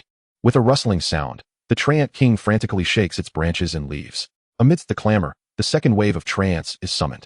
15 trance descend, their supple roots shifting as they converge towards Chunxia. Remaining still, Chunxia waits for them to exit the Treant King's range before employing the same strategy. He dives into their midst. Instinctual attacks compel these trance to lash out with their vines at Chunxia. Yet, the more frantically they strike, the more their vines become entangled. 10 minutes later, the second wave of trance is effortlessly dispatched. Chunxia's prowess far exceeds that of the trance. Such a qualitative transformation in strength cannot be compensated for by mere numbers, including the gray wolves and these 2 waves of trance. Chunxia has slain over 50 beastly creatures. His martial arts have also reached greater heights. The Treant King, incensed, leaps down from the rocks. Its roots, a fleshy brown, firmly anchor it to the ground. With a rustle, the leaves create an echo in the lonely canyon, instilling fear. It begins to thrash violently, making a cacophony of sound. A green glow flickers as the third wave of trance is summoned. Chunxia, armed with his blade, observes the Treant King's actions. The third wave consists of 20 trance, elevating the difficulty level of the battle at least 2-fold. As they emerge, they rush towards Chunxia with a rustling sound. The trance move slowly, granting Chunxia ample time to prepare. He steadies his battle shield in one hand while gripping his battle blade tightly in the other. Whoosh! The trance initiate their assault. Chunxia, however, charges forward, leaping high into the air. Below, countless vines lash out towards the airborne Chunxia. Go! With a swift flick of his left hand, he hurls the battle shield into the air. The shield immediately draws the attention of the trance. One by one, the vines lash out towards the shield. In the blink of an eye, the shield is struck by dozens of vines, becoming ensnared and nearly obscured by the mass of vines. The terrifying nature of the vines is vividly displayed. Seizing this opportunity, as the vines strike the shield, Chunxia crashes into the throng of trance. Thud! Chunxia dashes through the gaps among them, simultaneously unleashing his blade. The battle blade connects repeatedly with the trench trunks. The effects of finishing blow and furious heavy strike manifest continuously. Boom, boom. The trench vines relentlessly pursue Chunxia, striking the ground, sending up clouds of dust and leaving trails in their wake. With 20 trench vines thrashing, any misstep could prove fatal. Chunxia cannot afford to relax for even a moment. Yet, as one often walks by the river, how can one avoid getting wet? Whoosh! Amidst the flurry of dozens of striking vines, an unwary Chunxia finds one vine coiling around his ankle. This particular vine possesses considerable strength, inflicting a sharp pain upon him. Yet, this is not the gravest concern. The important issue lies in its inertia, which binds his ankle. In an instant, the vine exerts force, attempting to drag Chunxia away. His expression shifts. Reacting swiftly, he propels his other foot with great force. In that moment, both sides exert their strength, and the vine becomes taut. Without a moment's hesitation, Chunxia swings his battle blade, unleashing the full power of the hall-level lightning blade. The blade, crackling with electric energy, descends with ferocity. The sturdy vine is severed by Chunxia's full-powered strike. The straightened vine rebounds violently towards the treant. Chunxia feels his foot loosen. Following this, he rolls away. Bang! A series of loud crashes ensue. The vines barely graze his body, striking the very spot he occupied moments ago. That was close. Sweat beads on Chunxia's forehead. Taking advantage of the trance momentary retraction of their vines, Chunxia closes in. His battle blade creates a flurry of heavy slashes. Bang! A treant is struck by the explosive effect of furious heavy strike, finally breaking its trunk. Amidst the splintered wood and splattering green liquid, it collapses. The vines that had previously pursued Chunxia now hang limply. With the first treant slain, a second soon follows. Before long, the canyon is littered with the corpses of treants. As the frequency of vine attacks diminishes, Chunxia grows increasingly emboldened and composed. This time, it took him 20 minutes to dispatch the 20 treants. At this moment, in the canyon, only the treant king stands solitary. After 3 waves of summons, it can no longer call forth additional treants to aid it. Whoosh! A strange sound resembling a cat's meow emanates from the treant king. Approximately 10 thick vines float in the air under its control, a sight to behold. Its roots shift as it approaches Chunxia. The treant's movement is slow. As long as one does not enter its attack range, it poses no threat. Should one wish to avoid confrontation, retreating from the path to victory is entirely feasible. Chunxia recalls a combat video he watched, where several second-tier warriors took over an hour to defeat a first-tier treant king. This illustrates the formidable strength it possesses against first-tier warriors. Chunxia remains still, preparing himself for battle. Crack! As the treant king draws near, upon entering its attack range, it decisively lashes out with its vines. The vines slice through the air, producing a tearing sound. The 10 vines transform into sharp arrows, hurtling towards Chunxia. Thud! Chunxia channels power through his legs, propelling himself forward. The treant king's vines can adjust their attack angles mid-flight, an unsettling trait. Without a hint of hesitation, Chunxia adopts a graceful stance. Though he feels a tinge of humiliation, he resolutely activates the skill. The effect of beautiful freeze triggers. Though the 1-second freezing effect is brief, it is sufficient at this moment. The treant king's attacking vines become rigid in the air, as does the creature itself. No frost blooms, yet it is undeniably frozen for a second. Seizing this fleeting opportunity, Chunxia lunges forward, now mere inches from the treant king. His battle blade creates a swift afterimage. Tap, tap, tap. 3 successive strikes resonate, culminating in a thunderous crash. This is the sound of impact generated by furious heavy strike. Until this moment, a mere second had elapsed. The tree spirit king had regained its stiffness, yet it remained in a state of bewilderment, unable to react for the moment. It was akin to pondering. Who am I? Where am I? What am I doing? Though the duration of being frozen was indeed just 1 second, the ensuing confusion could last 2 or 3 seconds for some otherworldly beasts, and this lingering effect was the most lethal aspect. Seizing the opportunity while the tree spirit king was ensnared in chaos, Chunxia relentlessly unleashed his attacks, almost pressed against its trunk. The effects of finisher and furious hammer manifested repeatedly. By the time the tree spirit king comprehended the situation before it, its trunk had already been ravaged by Chunxia, leaving it riddled with wounds. As the tree spirit king attempted to break free, its vines sought to redirect themselves, but Chunxia offered it no respite, continuing his assault around its trunk. No matter how formidable the tree spirit king was, in such close proximity to Chunxia, it could only passively endure the blows. In less than a minute, the tree spirit king was vanquished by Chunxia in a single onslaught. With its trunk shattered, the colossal tree crashed to the ground. Chapter 30. Wrong Chunxia? Sign for his departure. At number 10 high school, Chunxia's resources had been intercepted, known only to the upper echelons of the school leadership. The ordinary teachers and students were blissfully unaware of these machinations. The school continued its fervent cultivation training. In the school conference hall, a gathering of school leaders had taken their seats. The sound of the door creaking open heralded the arrival of the principal's assistant. With a vibrant demeanor, Song Wendy strode in with purpose, a smile gracing his face. He had just concluded a phone call with Vice Mayor Han, who had commended his recent endeavors. Implicitly, there were indications of a potential transfer to the position of Deputy Director of the Education Bureau. Should this materialize, his political career would embark on a fresh journey. As for why Vice Mayor Han would personally reach out, some matters are best left unsaid. Principal. Upon his entrance, all present rose in respect. Song Wendy approached his designated spot, gestured for silence, and seated himself. Once everyone was settled, he began. This meeting is convened to address the matter of resources. The sole focus will be on how to expedite the development of student Han Bing with the current allocation of resources. I propose we consolidate the strongest teachers from our school to fully support Han Bing in his ascent to a third-tier martial artist over the next 3 months. Once Han Bing breaks through to this level, admission to a top martial arts university will be inevitable. At that point, our No. 10 High School will undoubtedly become the most prestigious institution in Ningchuan City. Casting a glance at the assembled leaders, he smiled. Rest assured, your respective positions and ratings will undoubtedly rise as well. In an instant, applause erupted among the school leaders, none of whom were inclined to dwell on the record-breaking Chunxia, but rather on the implications of Han Bing's acceptance into a top martial arts university. Indeed, Chunxia had shattered records, yet he remained a first-tier martial artist. Any resources allocated to him would be squandered. Conversely, investing in Han Bing would yield both fame and fortune for them. How Chen Xia felt was of no concern to them, as each individual present deemed it a matter of course. In truth, the principal alone could not dictate the distribution of this resource allocation. His ability to intercept it stemmed from a collective agreement reached in discussion. The principal merely initiated the conversation, subtly suggesting that he had received the vice mayor's endorsement. They understood the underlying rationale all too well. It was a mutually beneficial arrangement, naturally agreed upon by all parties involved. The previous night, the school had hastily approved and submitted the proposal to the Education Bureau, which was then swiftly passed by the municipal committee. Thus, the resources were promptly transferred to Han Bing. Bang!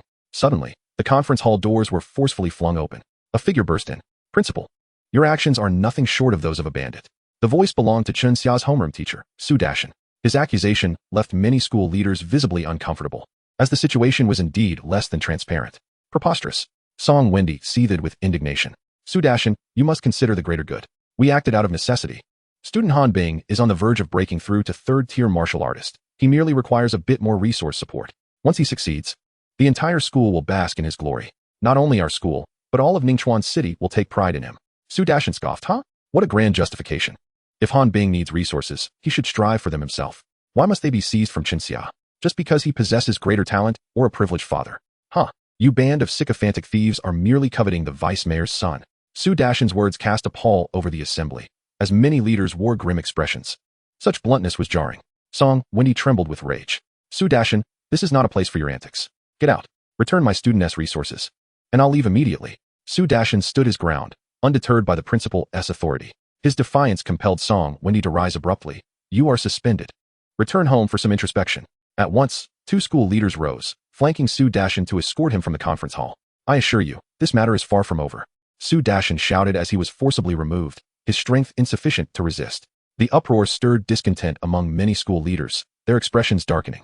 Taking several deep breaths, Song Wendy stifled his fury. Let us now deliberate on which teachers will be tasked with mentoring student Han Bing. Number 10 High School boasts several exceptional martial arts instructors. Selecting a few should pose no challenge. In just over 10 minutes, the roster of instructors was finalized.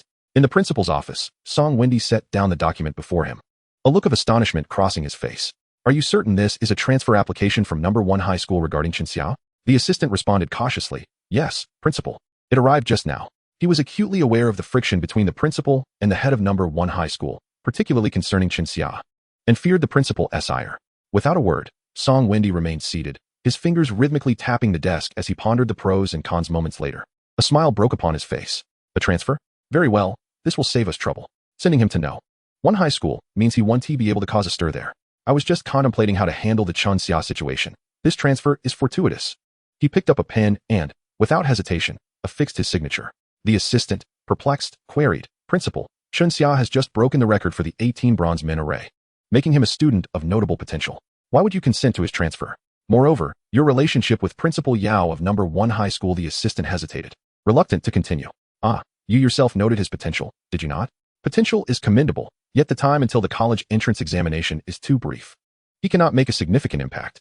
Chen Xia's potential is indeed impressive, and his perseverance is commendable, but alas, he will never surpass Han Bing. To concede the resources to him merely adds another second-tier warrior to our ranks. Our school boasts at least a dozen second-tier warriors, so his presence would not be a significant addition. However, when it comes to Han Bing, the situation is entirely different. We have the potential to cultivate a third-tier warrior from him. Moreover, he would be the sole third-tier candidate in Ningchuan City, the only one to be admitted to a prestigious martial arts university. In light of such an honor, I believe anyone could comprehend my actions. I am also confident that classmate Chen Xia would willingly endure some grievances for the greater good. As for my dealings with Yao Hongji, I am acutely aware of his intentions. His desire for Chen Xia stems solely from a wish to see me embarrassed, yet unbeknownst to him, he inadvertently aids me in resolving my troubles. With our school possessing Han Bing, a quasi-third-tier warrior, victory is already assured. It is we who should be watching the spectacle. In truth, behind this decision lies additional pressure from Vice Mayor Han. The resources that shatter records cannot merely be purchased with wealth, as many are under imperial control. Even the school finds it exceedingly challenging to acquire such resources. The record broken by Chen Xia does not inherently represent an abundance of resources. However, in the context of Ningchuan City, where resources are scant, it assumes an extraordinary significance with the impending college entrance examinations. What could Vice Mayor Han do if he personally hinted at this? Yes, he could refuse, but that would only incite Vice Mayor Han's ire. jeopardizing his future prospects for advancement. After much deliberation, he ultimately chose to sacrifice Chun Xia's interests, first for the school, and secondly for himself. Everyone harbors self-interest, and he is no exception. In this game of high-stakes maneuvering, Chun Xia is merely an inconsequential pawn, if not at his expense, whose interests would be sacrificed. From the perspective of the greater good, he is not in the wrong. Chapter 31. The Audacity. He must have entered my room. A loving mother often spoils her child. Chun Xia's cousin, Hu Wu, dallied with a certain chubby girl for over 2 hours before returning home, visibly fatigued. Ningchuan City is not a major hub, yet any family that can afford a villa here qualifies as wealthy. Before a grand standalone villa, Hu Wu's flying car came to a halt, and he swiftly exited the vehicle. Young master. As soon as he stepped through the door, the greetings of the servants echoed. Hu Wu paid no heed and plopped down onto the sofa in the hall. Is this how you spend your days? Smell that perfume on you. It's utterly ridiculous. A stern voice interjected. This was Hu Wu's father, Hu Bing, whose expression bore discontent. His son's antics were far from reassuring, and they infuriated him. Don't berate my son so harshly. How can he know the character of his future wife if he hasn't chosen yet? A middle-aged woman, displaying an indifferent demeanor and a hint of indulgence, chimed in. If Chun Xia were present, he would instantly recognize her as his aunt, Chun Liping. Hello, mother. Hu Wu grinned. He did harbor a slight fear of his father, yet with his mother reigning over the household, he felt little trepidation in her presence. Mother, could you transfer some money to me? I'm out of funds. Chun Liping, without a moment's hesitation, tapped her smartwatch. Son, I've transferred 1 million. Hu Bing's brows furrowed, his expression revealing dissatisfaction. You indulge him too much. He's a grown man with nothing to show for it. Your pampering will inevitably lead to his downfall. What of it? My son deserves a little spending money, Chun Liping retorted. Hu Bing felt a sense of futility wash over him. Mother, you won't believe who I just saw. Chun Xia. Ha ha. It's utterly laughable. How could my uncle and aunt bear to part with their hard-earned money for him to purchase an E-grade weapon? Isn't that a waste? He's not even a first-tier warrior. Using an E-grade weapon is sheer folly. They'd be better off saving that money for retirement. Sensing his father's rising ire, Hu Wu quickly diverted the topic. Hu Bing looked up, refraining from comment. Chun Liping, adorned with exquisite jewelry and munching on sunflower seeds, couldn't suppress a laugh at her son's words. An E-grade weapon costs no less than 70 or 80,000. Would they really splurge on my nephew? Chun Liping ceased her snacking, her interest piqued. She was well aware of her brother's modest income. 70 or 80,000 requires saving for 2 or 3 years. Mom, I even saw that it was from the Tianju brand. Hu Wu asserted confidently. Chun Liping's eyes darted toward Hu Bing. Old Hu, do you think my sister-in-law is up to something at your shop? Have you checked the accounts? Is there a discrepancy? Hu Bing felt somewhat helpless and explained. I merely arranged for her to have a regular employee position. She has no access to the finances. Chun Xia's mother works at a restaurant owned by Hu Bing and often endures Chun Liping's disdain. Chun Liping believes that had she not benevolently arranged employment, Chun Xia's family would surely starve. Chun Liping considered this, acknowledging that in this hyper-intelligent era, transactions are conducted through smart programs, and while tampering is not impossible, it certainly exceeds Chun Xia's mother's capabilities. Furthermore, given Chun Xia's decent talent, what was so surprising about him purchasing an E-grade weapon? What if he were to succeed? Look at your squanderer of a son, who has B-grade gear piled in his room and even some A-grade equipment, yet has achieved nothing. You continue to coddle him. And I wonder if this boy can ever carry the family legacy when we grow old, Hu Bing admonished. Enough, enough. Chun Liping rolled her eyes. What potential does Chun Xia have? Hu Wu scoffed from the side. My cousin has only 3 months until the college entrance exam, and he's a quasi-warrior. Such talent is common in high school. I'm not underestimating him, but I doubt he'll even qualify for a martial arts university. In the end, he'll still need our family to secure him a job. Chun Liping wholeheartedly agreed with her son's assessment. Son, let me hire a few renowned instructors for you. You must elevate your rank to a 4th-tier warrior. I want to see what my nephew has to offer compared to you. Upon hearing the mention of training, Hu Wu's expression soured. Mom, let's discuss this another time. I'm heading to my room. And with that, Hu Wu made a hasty retreat. Upon entering his room, he was greeted by a multitude of martial arts posters adorning the walls. Each poster showcased information about the warriors who had breached the 7 secret realms of Ningchuan City, alongside various images of these martial artists. Hu Wu was, in fact, an avid fan. The most renowned figures in Ningchuan City were not internet celebrities, but rather the warriors who had conquered the secret realms. Each successful breach of a secret realm bestows unique effects. For instance, the record for the fastest clearance translates into enhanced speed for warriors within those realms, significantly benefiting them in battles against exotic beasts. Achieving the first clearance offers warriors a substantial power boost, augmenting their lethality. Any warrior who holds a record is regarded as a hero in major cities. Though Hu Wu possesses only average talent, he harbors a profound admiration for these heroic warriors. Once, Hu Wu also nurtured the heart of a hero. Alas, martial talent is predetermined. No amount of effort can alter that. fully aware of his limited potential. Hu ultimately chose to abandon his aspirations and simply let himself go. In truth, his heroic aspirations still lingered, albeit deeply buried within the recesses of his heart, as evidenced by the myriad posters of valiant warriors he had collected. No, Chen Xia, who had professed admiration for the legendary Tian Sha, must have ventured into my room. The realization struck Hu suddenly. He comprehended the implications of Chen Xia's final words that morning. Instantly, he felt a flush of heat rise to his cheeks, a wave of humiliation washing over him. How could his secret have been unveiled by Chen Xia? What a scoundrel! What of my admiration for heroic warriors? Would I ever idolize you? Who do you think you are? Hu bellowed in exasperation. His admiration was reserved solely for heroic warriors. Chen Xia, take a good look in the mirror. Do you truly believe you deserve such veneration? Chapter 32, The Spirit Fruit. The Tree Spirit King, within the first-tier secret realm, is a notably valuable type of mythical beast. Unlike other creatures, Chen Xia would forego the materials of lesser beasts. But the Tree Spirit King's offerings were far too precious to overlook. Completing the secret realm's challenges necessitated combat, and materials were not to be squandered. The Tree Spirit King bore a unique fruit, known as the Spirit Fruit, which could significantly enhance a warrior's training speed, akin to the essence of mythical beasts. However, unlike the essence that required refinement to eliminate harmful components before consumption, the Spirit Fruit could be ingested directly. The Empire controlled the refining institutions and enforced a unified management system for the essence of mythical beasts, stipulating that such resources could only be procured through imperial entities. Under these regulations, even if one possessed the essence, the inability to refine it privately meant that control remained firmly in the hands of the Empire. This explains the scarcity of resources. Without contributions or potential for cultivation, acquiring precious training materials was utterly impossible. The Spirit Fruit of the Tree Spirit King, being directly usable, fell outside the Empire's jurisdiction and became a personal resource. Consequently, the market price of the Tree Spirit Fruit soared to exorbitant heights, with each piece fetching over 50,000 coins. The first-tier Spirit Fruit was only suitable for first-tier warriors, and 50,000 coins could be deemed extravagant, beyond the means of ordinary families. Only the affluent could afford such prices. As for them, 50,000 coins were but trifles. In their quest for their offspring to attain swifter training, they remained unfazed by such minor expenses. It could be said that many warriors entering the first-tier secret realm harbored hopes of encountering the Tree Spirit King, allowing them to strike a small fortune.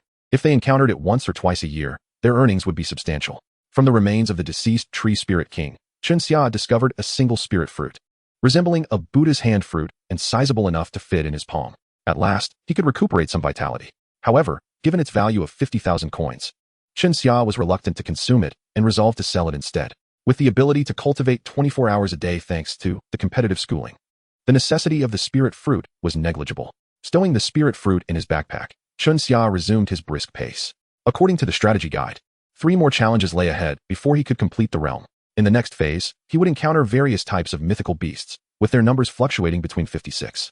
Although the quantity was diminished, the beasts in this round would all be of the boss-level variety, such as the Wolf King and the Tree Spirit King, indicating that the canyon was far from tranquil, with beastly roars echoing ominously.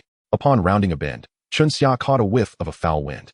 At that moment, a shadow descended from the sky, launching towards him. It was a wind chaser bird from the first-tier secret realm. Without a moment's hesitation, Chen Xia rolled aside, narrowly evading the creature's onslaught. The wind chaser bird, possessing a physique akin to that of a large eagle and talons as hard as steel, could inflict grievous wounds upon any who fell victim to its grasp. The bird, having missed its target, soared high into the sky, adjusting its trajectory to once again dive towards Chen Xia. In the first-tier secret realm, the wind chaser bird was a creature that instilled dread in warriors. Its feathers were resilient, its flight speed remarkable, and its claws formidable as iron. Typically, it employed a diving attack that left warriors defenseless. Countless warriors, upon encountering a wind chaser bird, found themselves fleeing in panic, as only those armed with powerful crossbows or bows stood a chance against them. For others, encountering a wind chaser bird along their path would be a nightmare, often leading them to abandon their quest entirely. To Chen Xia's surprise, his path to completion was now beset by these relentless birds. If there had been only one, he might have devised a strategy to counter it. But now he faced a daunting 8 wind chaser birds, all diving towards him from the sky. The strategy guide had warned that upon encountering a flock of wind chaser birds, one had 2 options: either withdraw from the quest or adapt to the environment. In this canyon, however, his only refuge lay among the rocks. Dashing towards the narrow gap between 2 large boulders, Chen Xia found just enough space to squeeze through. Once inside, the wind chaser birds began to dive. The confined space prevented all 10 from attacking simultaneously, allowing Chen Xia to confront only one at a time. He brandished his blade against the solitary wind chaser bird, unleashing the lightning blade technique. which imbued his sword with an arc of electricity. The bird, opting against the assault, soared past him, but in the next instant, another wind chaser bird swooped down. The 10 wind chaser birds took turns diving in a relentless onslaught. For any other warrior, faced with such an overwhelming predicament, surrendering would have been the only option. After all, prolonged engagement would sap their strength, leaving them powerless. Yet, when confronted by a single wind chaser bird, Qianxia resolutely raised a graceful finger. The effect of beautiful freeze was activated, causing the bird to stiffen mid-dive and plummet instead. With a swift motion, Qianxia's blade cleaved through the air, empowered by the pinnacle-level lightning blade, severing the bird cleanly in two. Blood splattered against the rocks. The first one down, Qianxia grinned. The wind chaser birds were formidable, yet their diving attacks proved ineffective against him. However, beautiful freeze was not endlessly reusable. It had a cooldown period. Thus, after dispatching the first bird, he continued to fend off the remaining ones. 5 minutes later, the cooldown elapsed, and as another wind chaser bird dove at him, Qianxia repeated his previous tactic, effortlessly slaying the second bird. The mythical beasts along the path to completion were relentless, engaging in a fight to the finish without retreat. One by one, they fell before Qianxia's blade. This segment of the quest lasted over 50 minutes. According to Qianxia's knowledge, encountering wind chaser birds typically led over 90% of warriors to abandon their efforts, with the remaining 10% often succumbing to exhaustion and exiting midway. It could be said that the odds of overcoming a wind chaser bird were exceedingly slim. Even those who miraculously succeeded would find their time consumed, rendering any record-breaking efforts futile. Time was of the essence in his plan. Glancing at the clock, Qianxia disregarded the corpses of the wind chaser birds and sprinted through the canyon. From the strategy videos he had watched, he knew that the upcoming challenge would feature the indigenous inhabitants of the secret realm, marking a minor narrative segment. Successfully navigating this small storyline would equate to completing the path of the secret realm. Chapter 33. The indigenous inhabitants of the secret realm roar. Howl. In the distance, the cries of strange beasts echoed. Accompanying these were the shouts of humans. Crack, crack. The sound resembled the grinding of machinery. Boom. A muffled thud reverberated as the earth trembled slightly. At that moment, Qianxia beheld a wounded indigenous soldier being pursued by a pack of 5 wild wolves. One of his arms had been severed, and a significant portion of his thigh was bitten away. Most critically, his abdomen was pierced by an unknown weapon. This injury was undeniably fatal. Qianxia understood. The narrative had commenced. The indigenous soldier bore a resemblance to humans, albeit with green skin. Howl. The 5 wild wolves closed in on the injured soldier and immediately pounced. The soldier was knocked down. Gripping his battle knife, Qianxia rushed forward without hesitation. Swoosh. The blade of his knife cleaved a wild wolf in half from behind. These wolves were ferocious, their eyes glowing red with bloodlust.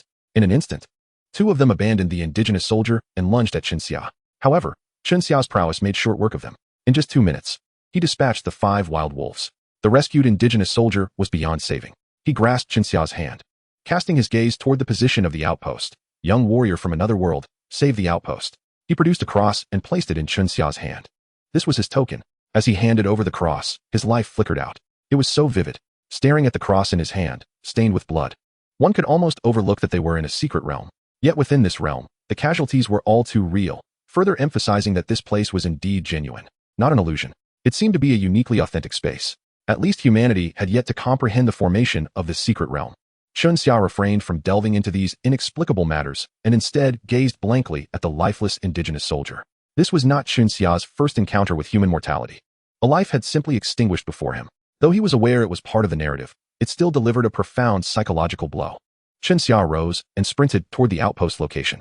Approximately 1 kilometer later, Qianxia beheld a sentinel post of the indigenous inhabitants nestled within a canyon, currently besieged by nearly 100 strange beasts. These creatures ranged from gray wolves and wild wolves to sword boars, with tree spirits also making an appearance. All were first-tier beasts of the secret realm. At this moment, these beasts were assaulting the indigenous outpost, constructed from rock in the ancient European architectural style, positioned on the rocky edge of the canyon. Within the outpost, 6 armored soldiers were engaged in battle. Some wielded bows, shooting at the encroaching beasts, while others swung their battle knives to slay the creatures that attempted to scale the walls. The recent crackling sounds were produced by a mechanical arm as 2 soldiers struggled to place a massive boulder onto it, which was then hurled at the beasts outside the outpost. However, the sheer number of beasts made the outpost perilously vulnerable. According to the narrative, Qianxia was required to assist these soldiers in repelling the onslaught and defeating the beasts. If the outpost fell or the warriors were forced to retreat due to insufficient combat power, it would be deemed a failure. The final challenge of the level was undoubtedly not simple. The number of beasts here exceeded 100. Moreover, this horde had a leader, a lizard man, recognized as the mightiest monster in the first-tier secret realm. Chen Xia had watched completion videos detailing how to engage in battle.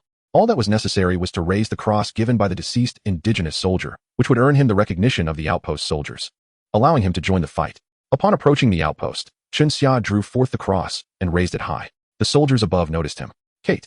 A voice filled with anguish and fury erupted. It was the commander among the soldiers. After kicking a gray wolf off the outpost, he bellowed, "Warrior from another world. We are grateful for your assistance. The number of beasts is overwhelming, and we cannot hold out for long. We must find a way to slay that lizard man to lift our current crisis. But we are trapped here within the outpost. This task falls solely to you." Chen Xia had studied the completion video of Situ Nan, the fastest recorder of the first-tier secret realm in Ningchuan City, a female warrior of extraordinary strength and composure. She had taken over 3 hours to complete this level. Other warriors might require 7 to 8 hours to succeed here. The lizard man was no easy foe to dispatch, especially with the multitude of beasts surrounding it. To slay it, one would need to clear out the other beasts first. Engaging the lizard man one-on-one could take an hour or more. "Yes, Commander," Chen Xia responded with determination, uncertain how long he would take to clear this level. He understood the need to act swiftly. The lizard man awaited him approximately 200 meters from the outpost, perched atop a massive rock. Instantly, he gripped his battle knife and shield and charged toward the lizardman's position. As Chen Xia drew near, the lizard man detected his presence. "Gur!" The lizard man emitted a chilling cry. Dozens of wild wolves immediately redirected their charge toward Chen Xia. These wolves were not common. Their claws were sharper, their teeth more vicious, and they possessed remarkable speed. In the blink of an eye, they were upon Chen Xia. "Kill!" Chen Xia showed no fear, raising his blade to meet them. The brief journey through the completion process had forged within him a heart of valor during battle. He was no longer the tightly wound individual who had first embarked on this journey. The combat prowess of the wild wolves was comparable to that of gray wolves. Swoosh! Chen Xia's battle knife severed a wild wolf's head clean off. As he sidestepped, he lifted his foot and forcefully kicked another wild wolf several meters away. The Hall-level skill, Wind Step, allowed him to evade the wolves' lunges with ease. Within mere minutes, the ground lay strewn with the corpses of the wild wolves. "Gur!" The lizard man emitted another call.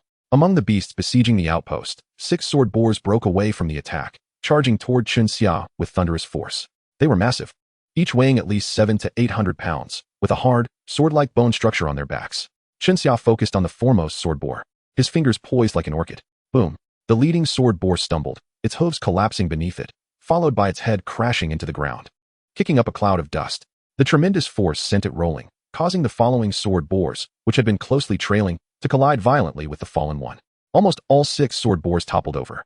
Taking advantage of their disarray, Chen Xia dashed forward, swinging his battle knife. Without their momentum, the sword boars were no match for him. The electrified blade carved deep gashes into their necks, targeting their vital arteries. Each strike was nearly fatal. Coupled with the effects of finishing blow and furious hammer, he swiftly dispatched all 6 sword boars, even more quickly than he had dealt with the wild wolves. Chapter 34. The Lizard Man and the Rune-scribed Spear. Eliminating these aberrant beasts is not a formidable challenge. Armed with the appropriate entries, Chen Xia can effortlessly dispatch these creatures. Within a span of merely 10 minutes, he has slain half of the beasts assaulting the outpost. At this moment, he finds himself merely a few dozen meters away from the lizard man. With a resounding roar, the lizard man emits a tremendous bellow, prompting the previously dominant Treant King to hastily retreat. The Treant King positions itself directly in front of Chen Xia. The speed at which Chen Xia advances is beyond the lizardman's comprehension. The wild wolves and sword boars cannot hope to impede his progress, forcing the lizard man to summon the Treant King back into the fray. As the Treant King stands before Chen Xia, it immediately calls upon its Treants, shaking and rustling its branches in the process. "Summon? Have you even consulted me?" Chen Xia muses internally, a smirk forming on his lips. Having faced the Treant King before, he possesses considerable insight into its tactics, particularly the ability to interrupt its summoning. The Treant King requires approximately 1 second to complete its summoning. Should he disrupt it within that brief window, the Treant King will be unable to conjure its minions for battle. 1 second is an incredibly short span. A first-tier warrior would undoubtedly lack the strength to thwart such a summoning, yet Chen Xia can. The moment the Treant King initiates its call, Chen Xia raises his orchid finger. This action, though seemingly humiliating, proves to be remarkably effective. The entry, Beautiful Freeze, renders the Treant King utterly immobilized, preventing it from summoning its Treants. With no unnecessary motion, Chen Xia lunges forward. Interrupting the summoning is one aspect. Getting in close proximity to the Treant King is another. Once he is near, the Treant King's power is halved. As Chen Xia draws closer, the Treant King breaks free from the immobilization, but before it can swing its vines, Chen Xia's battle knife leaves behind a flurry of afterimages, striking its trunk. The effects of Finisher and Furious Hammer continue to manifest. Wood shavings and green liquid erupt from the Treant King's trunk, and it is unable to retaliate, succumbing to Chun Xia's relentless assault. The speed at which he has slain the Treant King is likely unparalleled. A sense of pride swells within Chun Xia. While not exactly a one-hit kill, it is close enough. Merely 3 or 4 seconds elapsed. He swiftly plucks the Treant fruits from the defeated Treant King and stows them in his backpack. No wonder people often say that the path to conquering the secret realm is the most lucrative endeavor. 2 Treant fruits, valued at 100,000 each. What could be more profitable than this? Of course, encountering 2 Treant Kings in a single day is an exceedingly rare occurrence. Only here, on the path to victory, does such a probability exist. With the demise of this Treant King, no further beasts obstruct Chun Xia's path to the lizard man. This interdimensional warrior is formidable indeed. My heavens, within just a few minutes, he has annihilated half of the aberrant beasts. We are saved. Brothers, prepare for the counterattack. The indigenous soldiers at the outpost erupt in jubilant cheers, their morale buoyed by Chun Xia's fierce display of combat prowess. Perhaps in an effort to maintain a sufficient number of beasts attacking the outpost, the lizard man refrains from summoning any more creatures for protection. It leaps down from the rocks, not crawling on all fours, but standing upright like a human.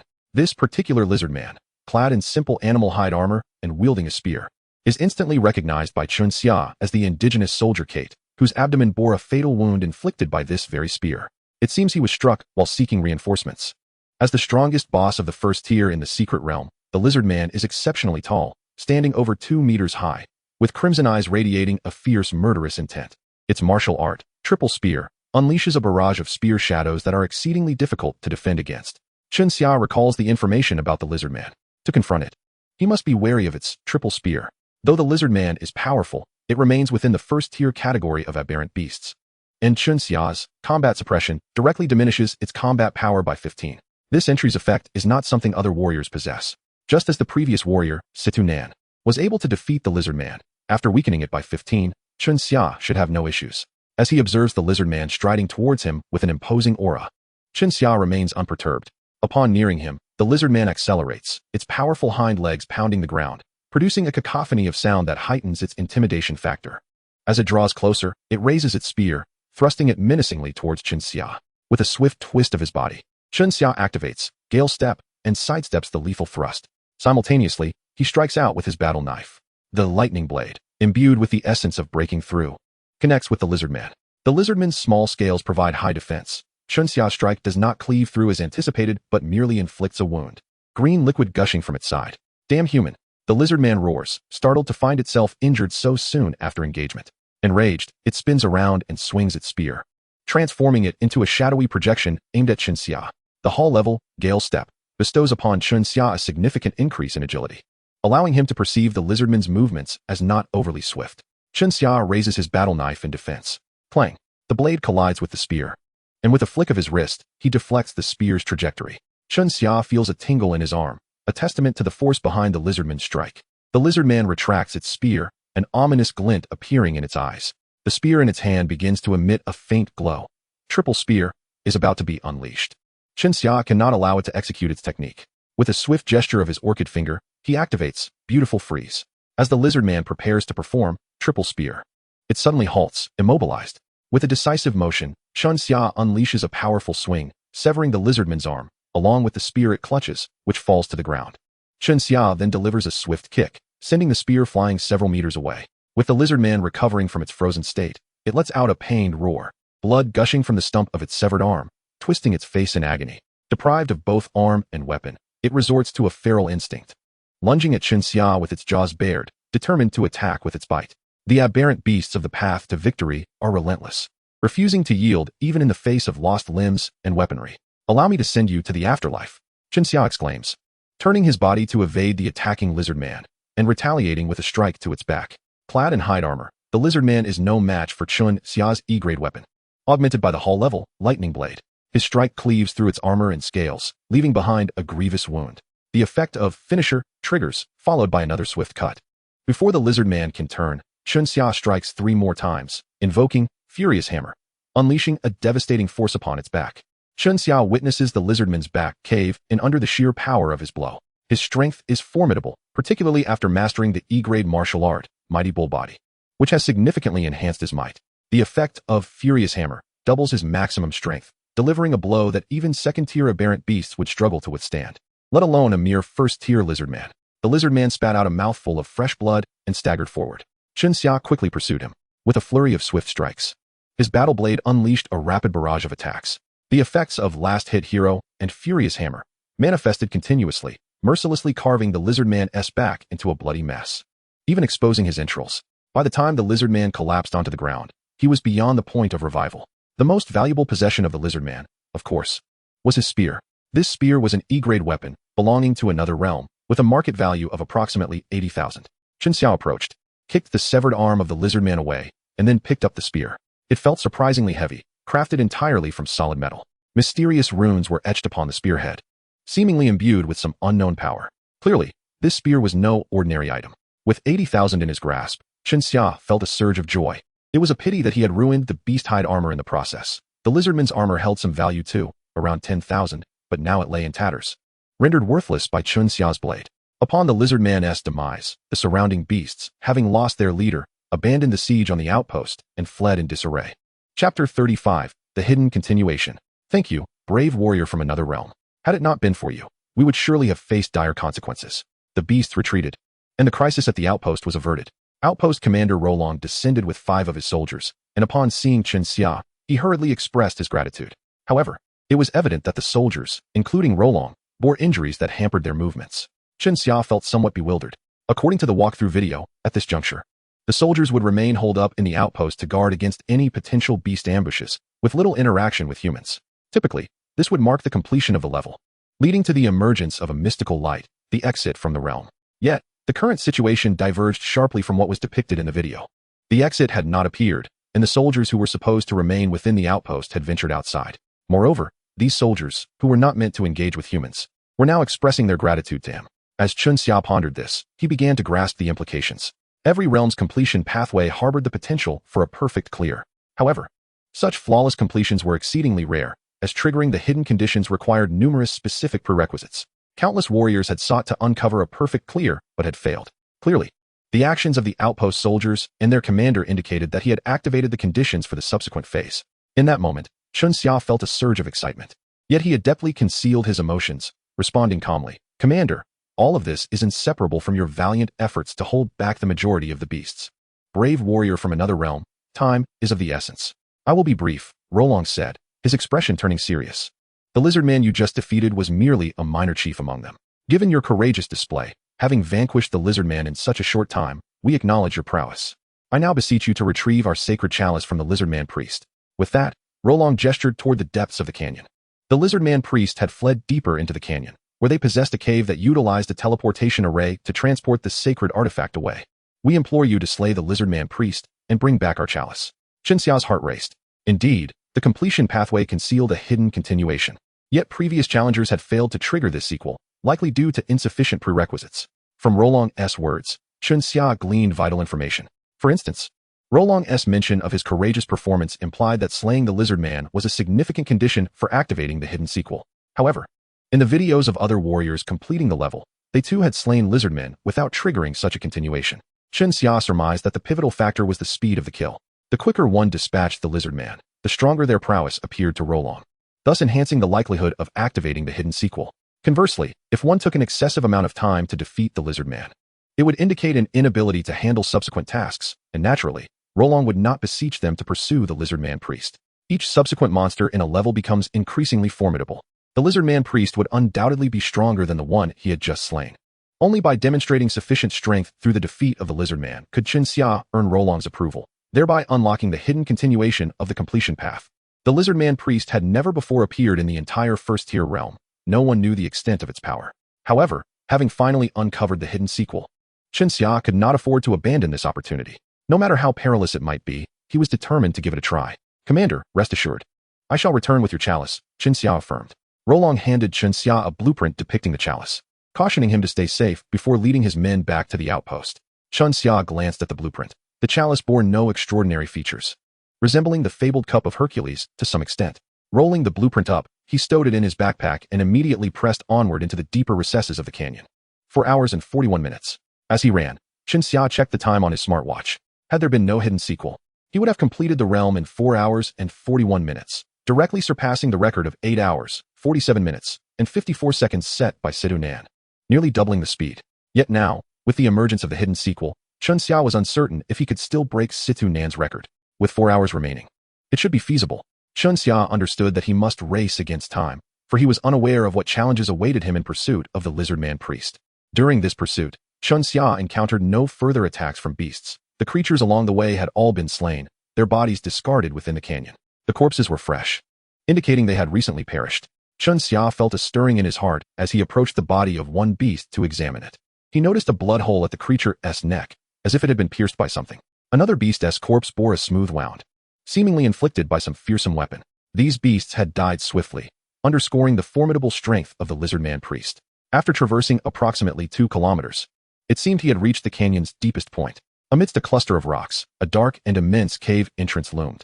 Chun Xia observed 2 lizard men stationed at the cave's mouth, vigilantly scanning their surroundings. To enter the cave, he would need to eliminate these 2 lizard men. Chun Xia furrowed his brow. The combat prowess of the lizard men was exceptionally high, representing the pinnacle of the first-tier realm. Few among the first-tier warriors would dare claim they could guarantee a kill against one. Now faced with 2 lizard men, the difficulty had escalated far beyond a mere level. No wonder so many warriors had been unable to activate the hidden sequel. This continuation was not meant for just anyone to complete. While other warriors might have been daunted by the 2 lizard men, what Chun Xia saw was a bounty of 160,000. The 2 lizard men had noticed him and let out a series of guttural roars as a warning. Without hesitation, Chun Xia charged forward. After all, combat was inevitable. Hesitating was not in his nature. Upon encountering Chun Xia, the 2 lizard men were not deterred.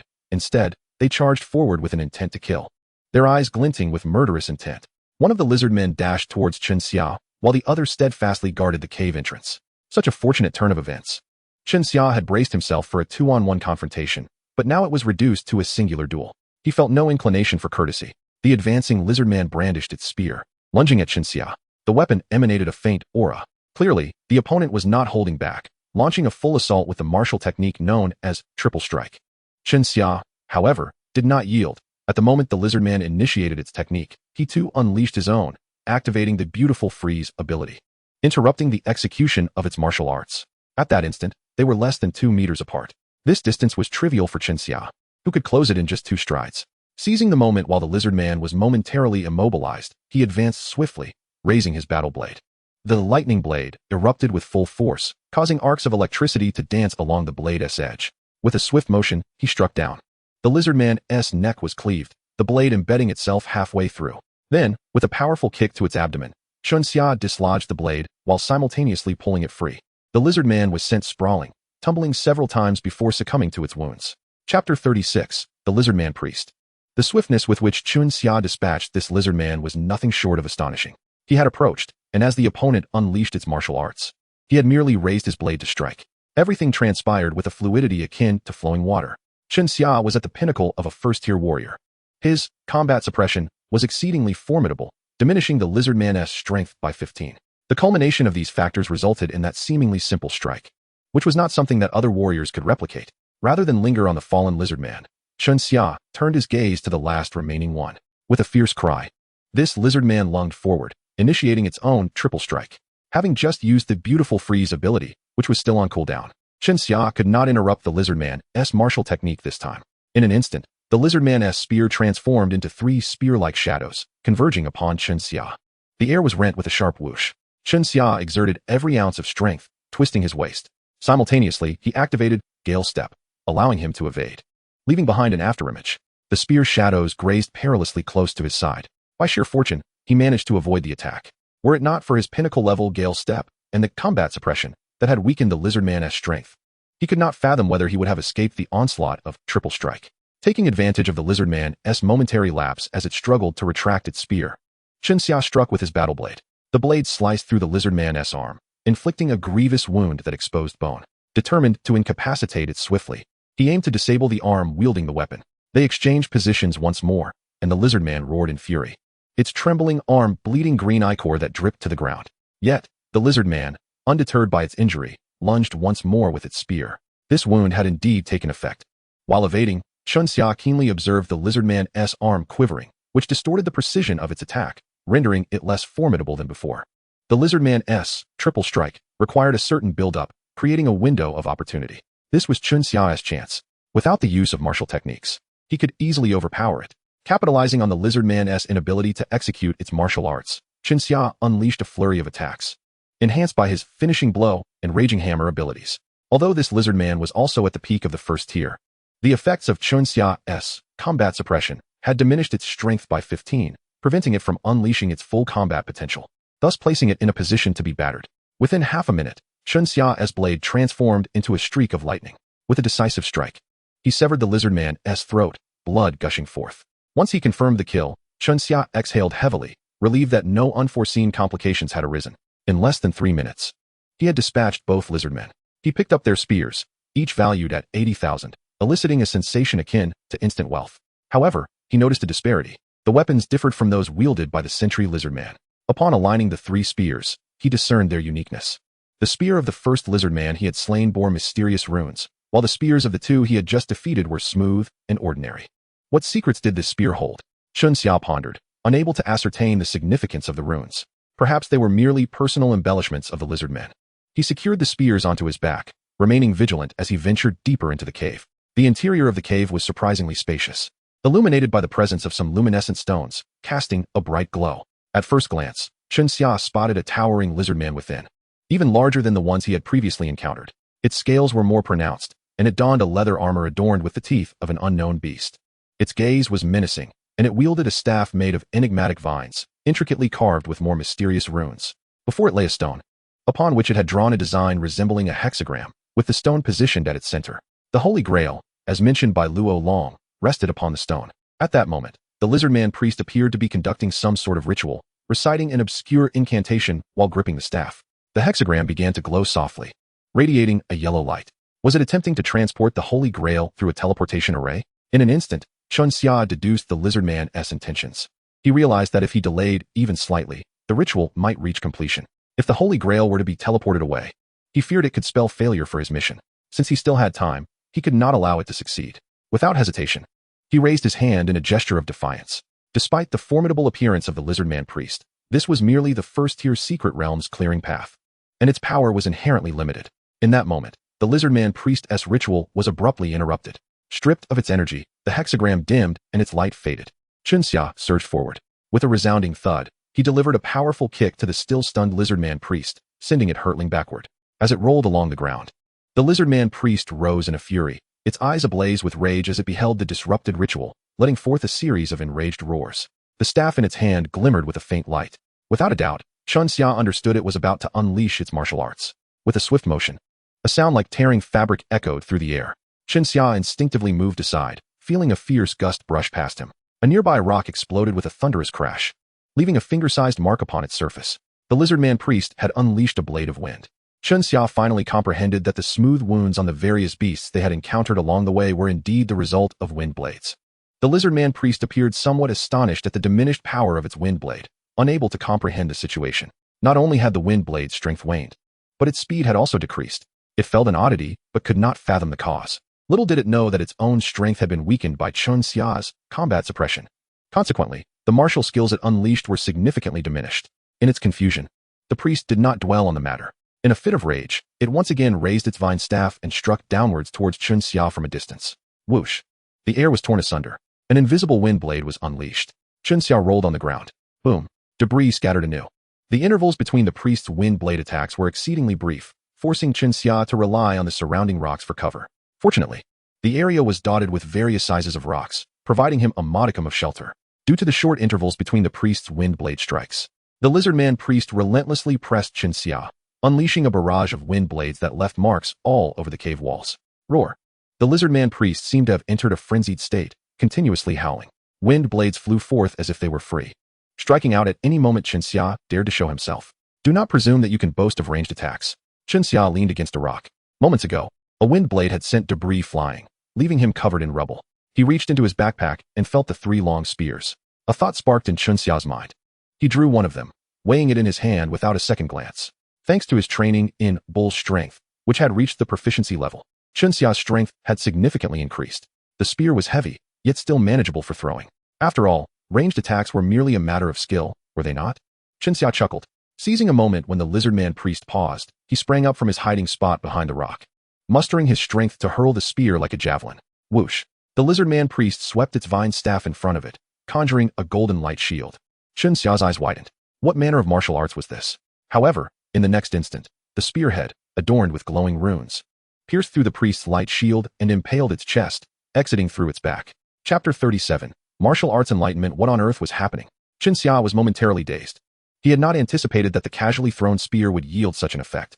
His intent had merely been to retaliate against the lizard-man priest's ranged attack. The only means at his disposal was to throw the spear. Observing the light shield the priest had conjured, it was evident that it was a defensive martial art. Yet, the spear he had thrown possessed the ability to break through magic.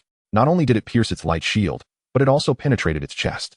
The lizard-man priest lowered its head, a look of bewilderment on its face as it gazed at the spear that had impaled it. This spear was all too familiar to it. It was the very weapon it had entrusted to the captain of its guards. Intended for the assault on the outpost to eliminate all the soldiers within, preventing them from revealing that it had stolen the Holy Grail. This spear was, in fact, an artifact capable of dispelling magic. Who would have thought that the weapon it had provided would be the instrument of its demise? The scene was dramatically ironic, evoking in it a sensation straddling anger and sorrow. Roar! The lizard-man priest howled, defiantly charging at Chun Xia with the spear still skewering its chest, showcasing its formidable vitality. Unlike other beasts that would succumb to such grievous wounds, it still retained the capacity to attack, highlighting the priest's resilience. Chun Xia rolled once more, evading the priest's strike. With a swift motion, he executed a reverse orchid finger gesture. Frosty Beauty, activated, freezing the priest for a brief second. Chun Xia advanced, seizing the lizardman's head, and swung his battle blade, delivering a clean stroke to sever its neck. With a sigh of relief, he cast the decapitated head aside. The corpse of the lizard-man priest fell, convulsing a few times before lying still. The battle had finally concluded. Though brief, it had been perilous for Chun Xia. The lizard-man priest was indeed a formidable adversary, its vitality too tenacious to be easily extinguished. The Holy Grail lay upon a stone slab, shimmering with a golden hue under the glow of luminescent stones. Chun Xia picked it up, scrutinizing it closely, yet finding it unremarkable, akin to an ordinary golden cup. He placed the Holy Grail into his backpack and tidied the battlefield, collecting the 3 long spears and grasping the vine staff of the lizard-man priest. The staff was light, with a small piece of dark metal at its tip that would go unnoticed if one did not examine it closely. Few practiced martial arts with staffs, and this fine staff likely would not fetch a high price.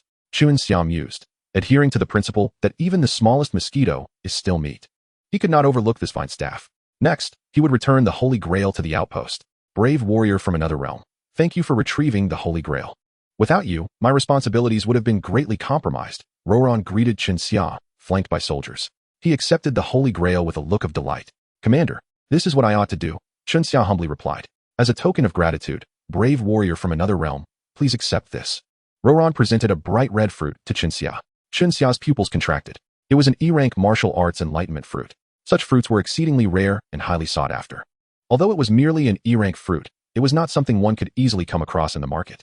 It was typically held by a select few powerful individuals for the training of the next generation. Consuming the enlightenment fruit could grant insight into an E-rank martial art, effectively compressing what would take an ordinary martial artist 6 months of arduous training into mere minutes. On the market, an E-rank martial arts enlightenment fruit would command no less than 500,000. Chun Xia had not anticipated that upon successfully completing the challenge, he would receive such an unexpected reward. From the videos shared by various martial artists who had completed their challenges, it was evident that they received no rewards upon completion. This indicated that such rewards were exclusive to perfect completions. As Roran escorted the Holy Grail away from the outpost with his soldiers, a shimmering portal of light appeared before Chun Xia. This signified that he had completed the trial of this first-tier secret realm.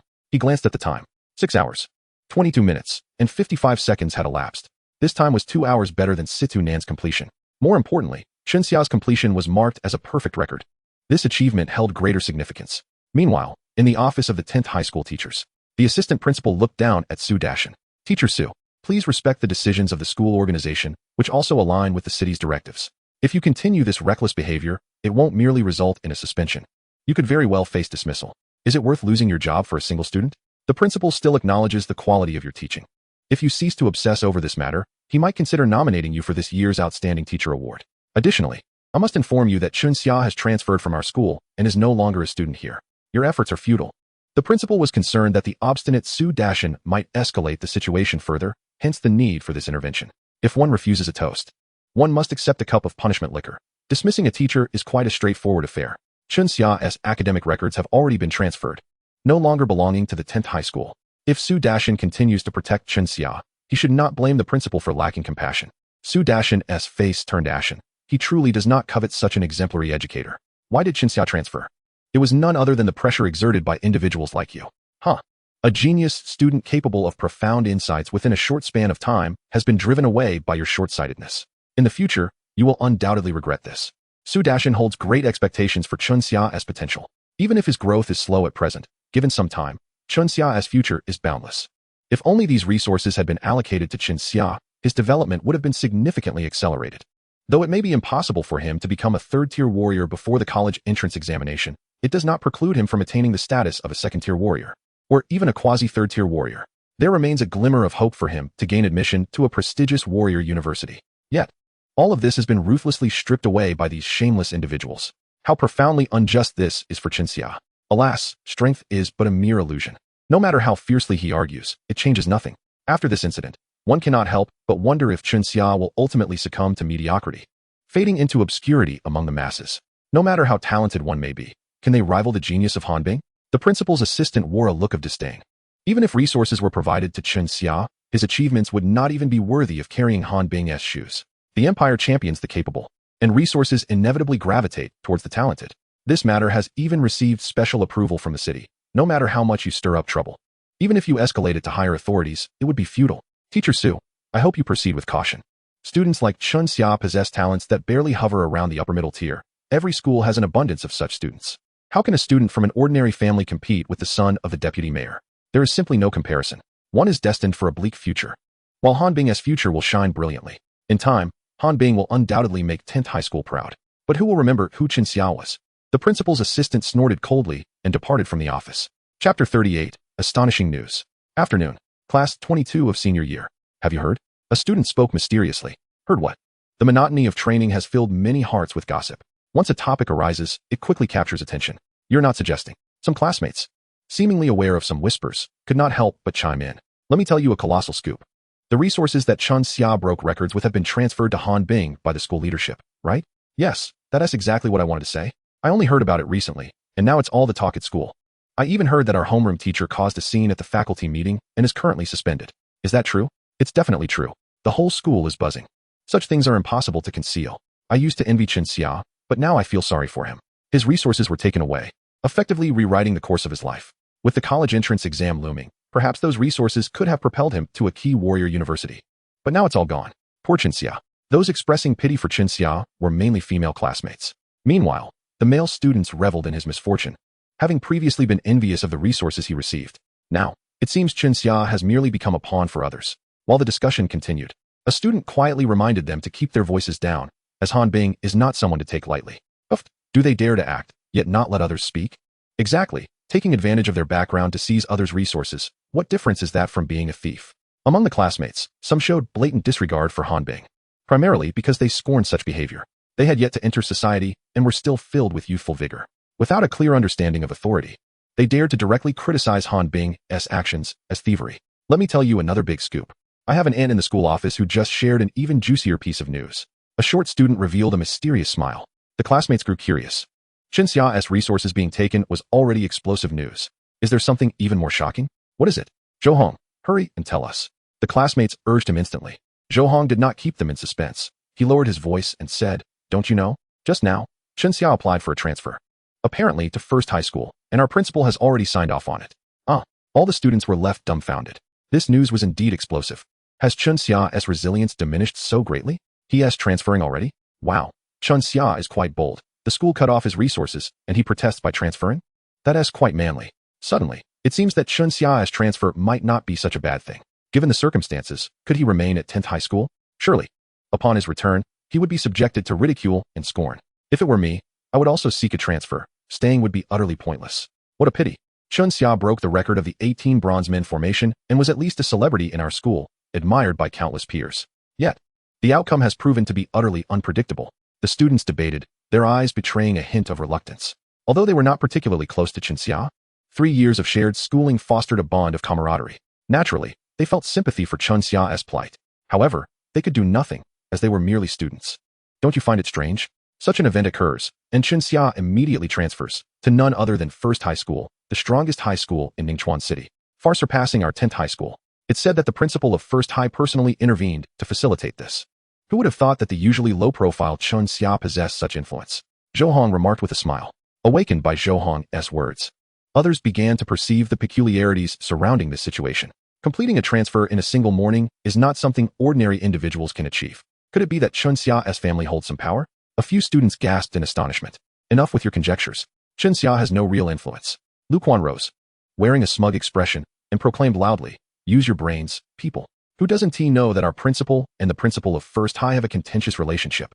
Chun Xia must have exploited this, somehow persuading the principal of First High to facilitate this transfer.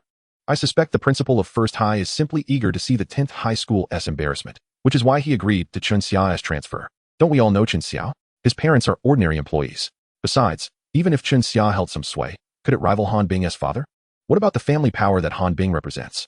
Today, Chun Xia wouldn't even dare to show his face, in my view. He is simply cowering in fear of Han Bing, becoming a turtle withdrawing its head. He scoffed, a bunch of naive individuals gossiping behind closed doors. Don't you fear that Han Bing will find out? He could crush you like ants. In an instant, the entire class fell silent. The animated discussions that once filled the room dissipated entirely. They were taken aback. The deputy mayor's son is indeed not someone they can provoke. Moreover, this situation has not harmed their interests. Why should they concern themselves? In a corner of the classroom, Ma Ningle's face was still etched with astonishment. Had it not been for her classmates' discussions, she would remain oblivious to the multitude of events that had transpired in merely a day. It felt as though everything had unfolded with an alarming swiftness. Chun Xia had actually transferred? That scoundrel didn't even bid farewell to his classmates. Ma Ningle felt a surge of anger, yet simultaneously, she harbored a sense of indignation on Chun Xia's behalf. It was unequivocally his resources. How could the school unilaterally allocate them to someone else? Although Han Bing possessed remarkable talent, and his father held the position of deputy mayor, such factors did not justify the usurpation of another's opportunities. Ma Ningle, aware of her own privileged background, understood the immense potential of the resources at stake. With them, Chun Xia could have soared to great heights, easily securing admission to a prestigious martial arts university and paving the way for a bright future as an exceptional warrior. Yet now, those prospects had been ruthlessly snatched away from him. How cruel was this turn of events for Chun Xia, especially as she listened to her classmates. Each wearing expressions of schadenfreude, her heart ached even more for him. Upon hearing Lu Quan's remarks, the image she had of him as a somewhat responsible person crumbled entirely, leaving behind a vague sense of disgust. Was it truly necessary for them to gloat over this? Enough is enough.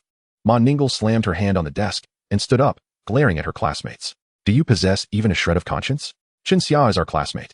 We have been together for nearly 3 years. Do you not find your words disheartening? How deeply distressing must this be for Chun Xia? Not only do you fail to offer solace, but you revel in his misfortune. Are you even human? In the face of Ma Ningle's accusations, most of her classmates lowered their heads in shame, closing their mouths. Only a few wore indifferent expressions.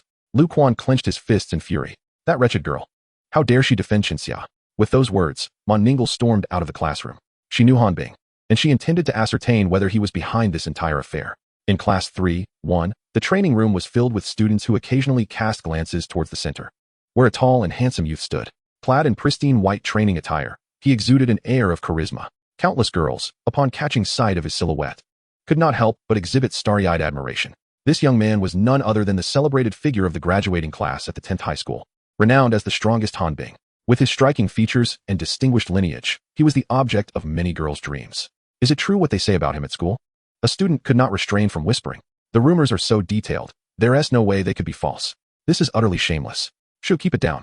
What if Han Bing hears? The group continued their hushed discussions, yet within the training room, the acoustics amplified their voices, allowing Han Bing to overhear. A flicker of menace flashed across his eyes, but it vanished almost instantaneously. This matter had already spread like wildfire throughout the school, and he was uncertain how it had started. However, it mattered little. Chun Xia had already transferred, and soon no one would remember him. With the resources now at his disposal, he would swiftly surpass the threshold of a third-tier warrior, and soon, he would be the talk of the town. The only student from Ningchuan City to be accepted into a top-tier martial arts university. The 10th high school would take pride in him. Surely, the world would see only him, who would recall that he had ascended to that level through Chun Xia's resources. In his eyes, Chun Xia was merely a lowly peasant. And this was precisely why he dared to suggest to his father that Chun Xia's resources be seized. What did it matter if the entire school knew? His father was the deputy mayor. Who would dare to speak out against him? He raised his head and let out a cold snort. The sound echoed loudly in the training room, causing those who had been whispering to shudder in fear. Just then, Ma Ningle entered, her expression icy as she approached Han Bing. Han Bing, your tactics in this matter concerning Chun Xia are utterly despicable. As a privileged young man, Do you truly need to resort to stealing someone else's resources? How shameless you are. Ma Ningguo was known for her fiery and forthright personality, and she cared little for the identity of her interlocutor, questioning him directly without a hint of hesitation. The training room, which had fallen silent, was abruptly disrupted by her presence. Every student widened their eyes in astonishment. A scandal. Ma Ningguo was also regarded as a prominent figure at the 10th high school, beautiful, gifted, and from a distinguished family. Han Bing, Chen Xia, Ma Ningguo, a love triangle? In an instant, such thoughts raced through the minds of all present, hinting at a complex web of relationships. Had Chen Xia indeed stolen Han Bing's thunder, or was Han Bing retaliating against Chen Xia by seizing his resources? Given Ma Ningguo's accusatory tone, it seemed more plausible that Han Bing was the one seeking revenge. This was clearly a case of love turning to hatred. Many gazes shifted toward Han Bing and Ma Ningguo, taking on a peculiar intensity. Silence. Han Bing erupted in anger. Ma Ningguo had shown him no respect whatsoever. To confront him directly in the training room? Who did she think she was? In Ningchuan City, who dared speak to him in such a manner? Humph. What kind of man is one who acts without taking responsibility? Ma Ningguo would not indulge his egregious behavior, believing that having a deputy mayor for a father granted him carte blanche. You. Han Bing's face contorted with rage. Damn it. She truly is a madwoman. Yet, he quickly regained his composure and coldly regarded Ma Ningguo. In the world of myriad races, humanity has always been feeble. Thus establishing a rule regarding resources, the gifted shall utilize them. What talent does Chen Xia possess? With the approaching college entrance exams, he barely qualifies as a first-tier warrior. Granting him resources would be a waste, offering no benefit to the empire or humanity. Unlike me, my talent will allow me to become a third-tier warrior in no time. My future will be exceptionally bright, and I shall contribute significantly to humanity. How could this even remotely compare to Chen Xia's worthless talent? Ma Ningguo scoffed. What a grandiloquent justification, Han Bing. Enough of your shameless excuses. If you were more forthright, I might regard you as a formidable figure willing to do whatever it takes for success. However, your attempts at rationalization only serve to highlight your ignobility. Han Bing's fury reached a boiling point. He clenched his fists, nearly succumbing to the impulse to physically silence the sharp-tongued Ma Ningguo. Her words had stripped him of his dignity, igniting a furious embarrassment within him. In the training room, Han Bing's classmates stared in shock at Ma Ningguo. Who was Han Bing? No one dared to provoke him at school, and yet here she was. They all wanted to shout at Ma Ningguo. Incredible. Just as everyone was astonished by Ma Ningguo's boldness, every student's smartwatch vibrated simultaneously, delivering a mandatory notification to each individual. Exciting news. Congratulations to Chen Xia for breaking the fastest completion time for the first-tier secret realm, number 001 of Ningchuan City, with a time of 6 hours, 22 minutes, and 55 seconds. Additionally, congratulations to Chen Xia for achieving a perfect completion record, becoming the first warrior in the history of this secret realm to do so. Ding.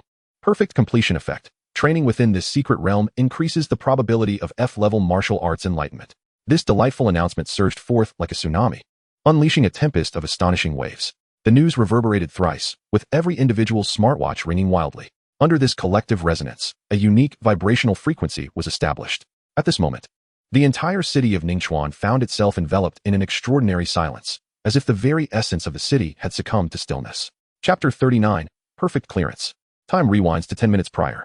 The first-tier secret realm remains a hub of excitement. By afternoon, many martial artists emerged from the secret realm, laden with abundant spoils, coinciding with the peak time for selling materials. Numerous merchants had set up stalls to acquire these materials. The shops were bustling with throngs of people, some latecomers, seizing the remaining hours of daylight, intended to venture inside for a final run. Everything appeared to be as it always had. Alas, the path to clearance within the secret realm is notoriously arduous. No matter how diligently I strive, it invariably takes around 10 hours. For years, the clearance record has remained unbroken, a feat not easily achieved. I have been laboring against this record for 6 years and have resolved to cease my efforts. Tomorrow I shall advance my martial arts rank and abandon this pursuit. A well-equipped team of martial artists emerged from the secret realm, their faces etched with a sense of regret. They had elevated their F-grade martial arts to a pinnacle level while their E-grade martial arts languished at a familiar tier. Even their weapons, procured at great expense, were of A-grade quality. Yet, despite these efforts, they remained unable to shatter the record. For them, achieving clearance was not the challenge. Breaking the record was. The record set by Situ Nan was simply too extraordinary. It seems destined to remain unbroken. At this moment, they gazed upward at the colossal light screen beside the massive portal of the secret realm. Displayed upon it were 3 records. Since the inception of this first-tier secret realm, only 2 records had been established. The first clearance record is eternal. The only remaining target for future contenders is the record for the fastest clearance. As for the third record, the perfect clearance, regrettably, it remains a blank slate. What is the most challenging record of the secret realm? It is neither the first clearance nor the fastest clearance record. It is, in fact, the perfect clearance.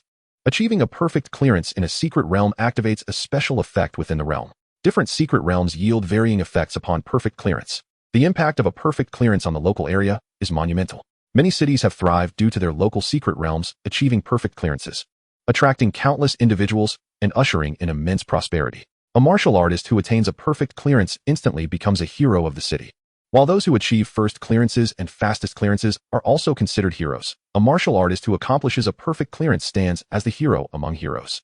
Each city showers substantial resource rewards upon martial artists who achieve perfect clearances. Thus, one could argue that once a record is established on the path to clearance, it marks a pinnacle moment in one's life. The sheer volume of resource rewards can lead to a qualitative enhancement in martial artist training, not to mention a transformation in their social status. Do you think our Ningchuan City's number 01 secret realm will be forever devoid of a perfect clearance? A martial artist lamented. This inquiry left the others at a loss for words. Suddenly, in their moment of despondency, the enormous light screen at the entrance of the first-tier secret realm erupted with a dazzling brilliance. This radiance resembled the rising sun, enveloping the entire entrance of the secret realm in its resplendent glow, making it impossible to overlook. Soon after, the light coalesced into an even more brilliant pillar, soaring skyward. This pillar was visible throughout the expanse of Ningchuan City, as though it bridged heaven and earth. The grandeur of the spectacle was such that it was impossible for anyone in Ningchuan to remain oblivious. Countless martial artists were irresistibly drawn to the light, their gazes fixated upon the light screen. Oh my, this is the record of the secret realm is being refreshed. A martial artist exclaimed, the first to react. Every listener felt a jolt of excitement. The record of this secret realm was on the verge of being shattered. A collective thought surged through their minds as they beheld the magnificent pillar of light, their hearts racing with anticipation. Many had only witnessed such a clearance record in videos. Witnessing it in reality was exceedingly rare. After all, breaking a record is an arduous endeavor. Countless secret realms have remained unbroken for decades, even centuries. Now, they were extraordinarily fortunate to witness the hint of a record refresh. How could this not evoke their exhilaration? Once a secret realm record is broken, a hint pillar appears, and the light screen at the entrance refreshes the clearance record information. This phenomenon is unaffected by human influence or interference. The genesis and operation of secret realms remain a mystery to humanity, their extraordinary nature beyond human comprehension. Secret realms adhere to their own operational rules. What a resplendent hint pillar of the secret realm. Gazing at this colossal beam ascending into the clouds, everyone was entranced. I have seen the hint pillar when Situ Nan broke the record for the fastest clearance, and I can assert that none was as radiant and substantial as this one. A martial artist exclaimed. Countless hearts quivered with the realization of a possibility. Buzz. Every individual within the confines of the secret realm felt a vibration against their eardrums. As the colossal hint pillar gradually dissipated into the sky, an assembly of martial artists focused their attention on the light screen at the entrance. First clearance, Zhou Wu. Clearance time, 12 hours 22 minutes 48 seconds. Fastest clearance, Chun Xia. Clearance time, 6 hours 22 minutes 55 seconds. Perfect clearance, Chun Xia. Perfect clearance effect, chance of sudden enlightenment in F-grade martial arts within the secret realm. The first clearance remained unchanged. This secret realm's record is destined to be eternally fixed upon its initial clearance. However, the fastest clearance record transitioned from Situ Nan to Chun Xia, with the clearance time reduced by 2 hours and 25 minutes. The previously blank space for the perfect clearance now displayed Chun Xia's name. As the revelations on the light screen unfolded before the multitude of martial artists, they were engulfed in profound astonishment. A heavy silence enveloped the scene. Many still found it hard to believe. After all, this secret realm had held its record for over 100 years. Yet, the records on the light screen could not be deceived. The light screen of the secret realm is impervious to human interference. Any generated record is a veritable truth. Upon recognizing the authenticity of this record boom, the entire area of the secret realm erupted like boiling water. My heavens, it is a perfect clearance. The perfect clearance that has remained blank for over 100 years has finally manifested. Chun Xia has surpassed Situ Nan's clearance speed by over 2 hours. And in a perfect manner. It is utterly unbelievable, simply astounding. Today is my lucky day. I have witnessed the birth of a new record. The perfect clearance effect grants a chance of enlightenment in martial arts, one of the most elite effects. Incredible, simply incredible. This surpasses mere excellence. I hereby declare that Chun Xia is a deity in my eyes. I now only wish to know, who exactly is Chun Xia? In Ningchuan City, there has been no mention of a prodigy named Chun Xia. Ha ha ha. It matters not that you were previously unaware. It is never too late to become acquainted. I am confident that Ningchuan City will take immense pride in the greatness of the illustrious Chun Xia. At the entrance of the secret realm, countless martial artists are gathered, all aflame with excitement, as if they have struck upon a euphoric moment. Their faces are flushed, and the gratitude they harbor for Chun Xia reaches a crescendo. It is impossible for them not to be exhilarated. Those who have arrived here are primarily aspiring and first-tier martial artists, with their martial skills precisely at the F level. To enter the secret realm for cultivation offers them a chance for enlightenment, an opportunity akin to a fortuitous windfall that could save them an immeasurable amount of time. For the entire Ningchuan city, it heralds a significant enhancement. A plethora of exceptional student martial artists will emerge, achieving even greater accomplishments, thereby gaining admission to prestigious martial arts universities. This singular effect of martial enlightenment could elevate Ningchuan City to the status of a premier educational district. Countless parents will choose to settle in Ningchuan City, hoping their children might enter this realm of enlightenment. The Management Bureau of the Secret Realm is the first to respond, with each staff member behaving as if possessed by a frenzy. They had never anticipated that Ningchuan City would finally possess a perfect clearance of a secret realm, especially one with such a top-tier effect of martial enlightenment. Quickly, they must notify the city. The duty officer of the Management Bureau bellows with urgency. Chapter 40. The Ascent of Chun Xia, Uncontainable. The dazzling light beam of the secret realm pierces the heavens. It is impossible for the people of Ningchuan City to turn a blind eye. The light beam of the secret realm is familiar to all. After all, every city has its own secret realms, and countless videos have captured the spectacle of such beams. A multitude of citizens gaze in awe at the soaring light, utterly astonished. In the city government, bang. The mayor's secretary bursts into the mayor's office, forgetting to knock. Sweating profusely, he cannot conceal the smile on his face. Mayor, we have monumental news, he exclaims. Mayor Yang Jun looks up, his brow furrowing in displeasure as he pauses his reading. His secretary, usually so composed, now behaves like a giddy child. What is this good news? Yang Jun inquires with a low voice, perhaps realizing he has acted impulsively. The secretary attempts to regain his composure, yet his tone remains tinged with excitement. Mayor, we have just received news from the Secret Realm Management Bureau. The first-tier secret realm, numbered 01, has been perfectly cleared by Chun Xia, shattering the previous record for the fastest clearance by over 2 hours. Moreover, the realm's effect is the top-tier enlightenment in martial arts. No wonder the secretary is so energized. It has been years since Ningchuan City witnessed the emergence of a light beam from a secret realm. Now, not only has it appeared, but it has also been perfectly cleared. This is the first perfect clearance for Ningchuan City. Furthermore, the effect of the realm is the rare and coveted martial enlightenment. What? Yang Jun exclaims, taken aback, rising abruptly from his seat. One must not underestimate a first-tier secret realm merely because it corresponds to first- and second-tier martial artists. It is of monumental significance. It serves as the foundation for countless martial artists. Every tier of secret realm holds immense importance, accelerating the growth of martial artists, allowing them to be utilized by the Empire in the struggle for humanity's fate. Especially a perfectly cleared secret realm, which generates a unique effect. The first perfect clearance in Ningchuan City, particularly one that yields martial enlightenment, deeply moves even the mayor. Realizing the gravity of the situation, Yang Jun strides out immediately, declaring, arrange for flying cars at once. I must meet our hero without delay. Additionally, I require all information regarding the individual who cleared the realm. Inform the other city leaders. A meeting must be convened. The announcement of the realm's clearance must be disseminated promptly, so the entire city can share in this joy.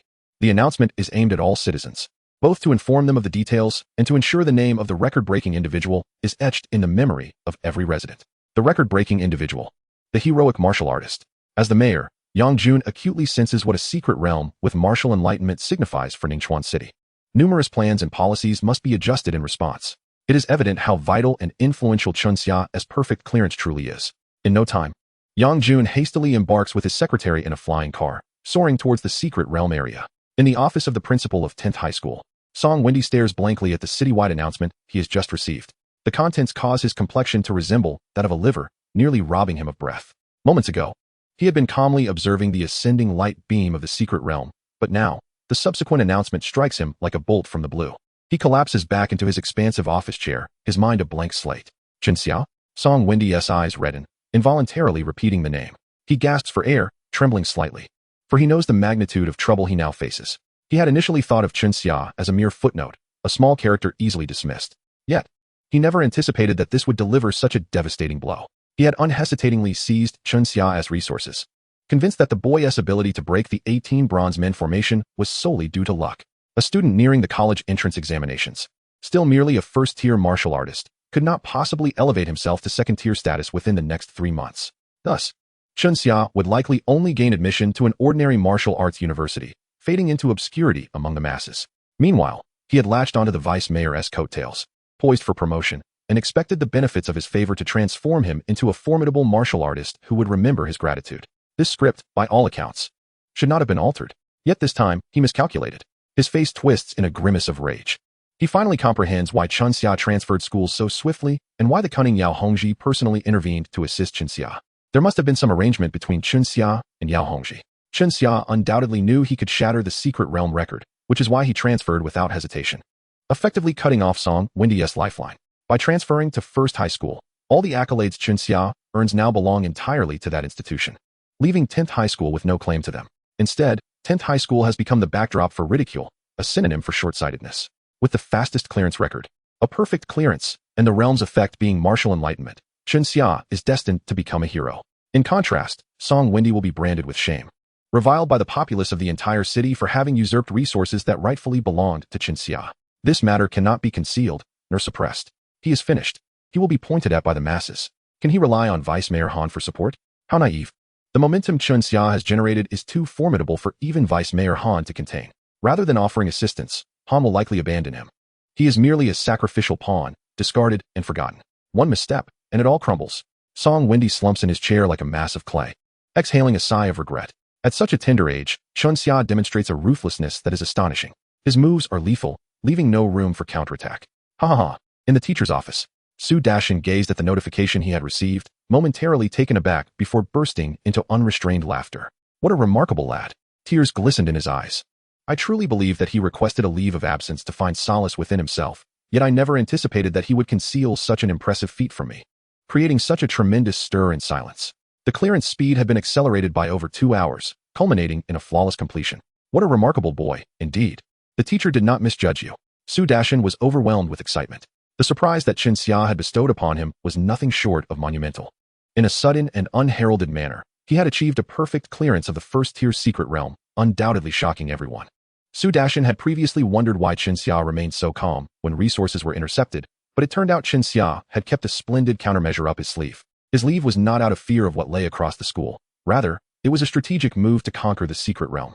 Su Dashin had struggled to understand Chunxia's decision to transfer schools, but now it all made sense. Chunxia's approach was exceedingly bold. His countermeasure was akin to undermining the very foundation, decisively neutralizing all those involved in the affair. This was driven by confidence in his own strength, as well as meticulous planning. What an extraordinary boy, Su Dashin marveled. But what did the misfortune of others matter to him? He felt an unexpected lightness wash over him, a subtle thrill coursing through his heart. Yes, he truly admired this student's audacious style. In the senior class, 1, training room, exclamations erupted. What? Chunxia has flawlessly cleared the first-tier secret realm? My heavens, the first perfect clearance in Ningchuan City. Incredible, absolutely incredible. I've replayed the information countless times, yet I still question if this is merely a figment of my imagination. The most formidable hero warrior of our city has emerged. Come, brother. Slap me to see if this is real. Ah, you actually did it? The discussions within the class were utterly unstoppable. At this moment, all eyes were fixated on Han Bing, their gazes peculiar, tinged with schadenfreude. Han Bing's complexion turned ashen, fists clenched tightly, unable to fathom the information before him. At that instant, his mind was a chaotic whirl. Just moments prior, he had regarded Chunxia as worthless, unworthy even of being trodden upon. Yet now, Chunxia had delivered a resounding slap to his face, the speed of this humiliation startling. A perfect clearance. Han Bing had attempted this several times himself, barely managing to clear it. The thought of a perfect clearance was laughable, as he was still hours away from the fastest record. Compared to Chunxia, he was not even worthy of being called trash. Now, with Chunxia's flawless victory, it felt as though he had been struck by a bolt from the blue, leaving him dazed and pale as ashes. The first thought that crossed his mind was the incident where he had usurped Chunxia's resources. This misdeed might very well lead to his undoing. Chunxia Ma Ningle murmured, softly enunciating his name. Suddenly, a smile blossomed upon her face, radiant as a blooming flower. Indescribably beautiful. All her previous grievances dissipated in that moment. She looked at Han Bing's pale visage, her interest in confronting him evaporating. Han Bing, you cannot stifle Chunxia's ascent. Some actions, once taken, become indelible stains upon one's life. By the way, I still prefer your former arrogant and unruly demeanor. After uttering this, Ma Ningle swiftly departed from the classroom of senior class 1. Yes, she needed to step outside and indulge in a hearty laugh. After all, this was immensely satisfying. It was worth her standing up for Chunxia. Little Xia, you truly are remarkable. Chapter 41, The Hero Emerges in Youth. At the entrance of the first-tier secret realm, countless warriors flocked to this spot, gathering eagerly around the entrance. They were both thrilled and exhilarated, their eyes glued to the clearance records displayed on the secret realm S screen. No matter how many times they looked, they could not grow weary of it. This marked the first perfect clearance in the history of Ningchuan City. There were 7 secret realms in total, none having achieved a perfect clearance until now. This former regret had now been rectified by Chenxia. Merely for this accomplishment, Chenxia's status in Ningchuan City would undergo a profound transformation. It mattered not that no one had recognized Chenxia before. It was never too late for recognition now. The secret realm administration was diligently working to maintain order at the scene. The mayor was about to arrive, and the warrior named Chenxia was set to emerge. There could be no room for error. The staff of the administration had Chenxia's information and photograph displayed on their smartwatches. In this era of advanced technology and information, finding someone's details was exceedingly simple. They belonged to a governmental body and could easily retrieve Chenxia's records from the Education Bureau.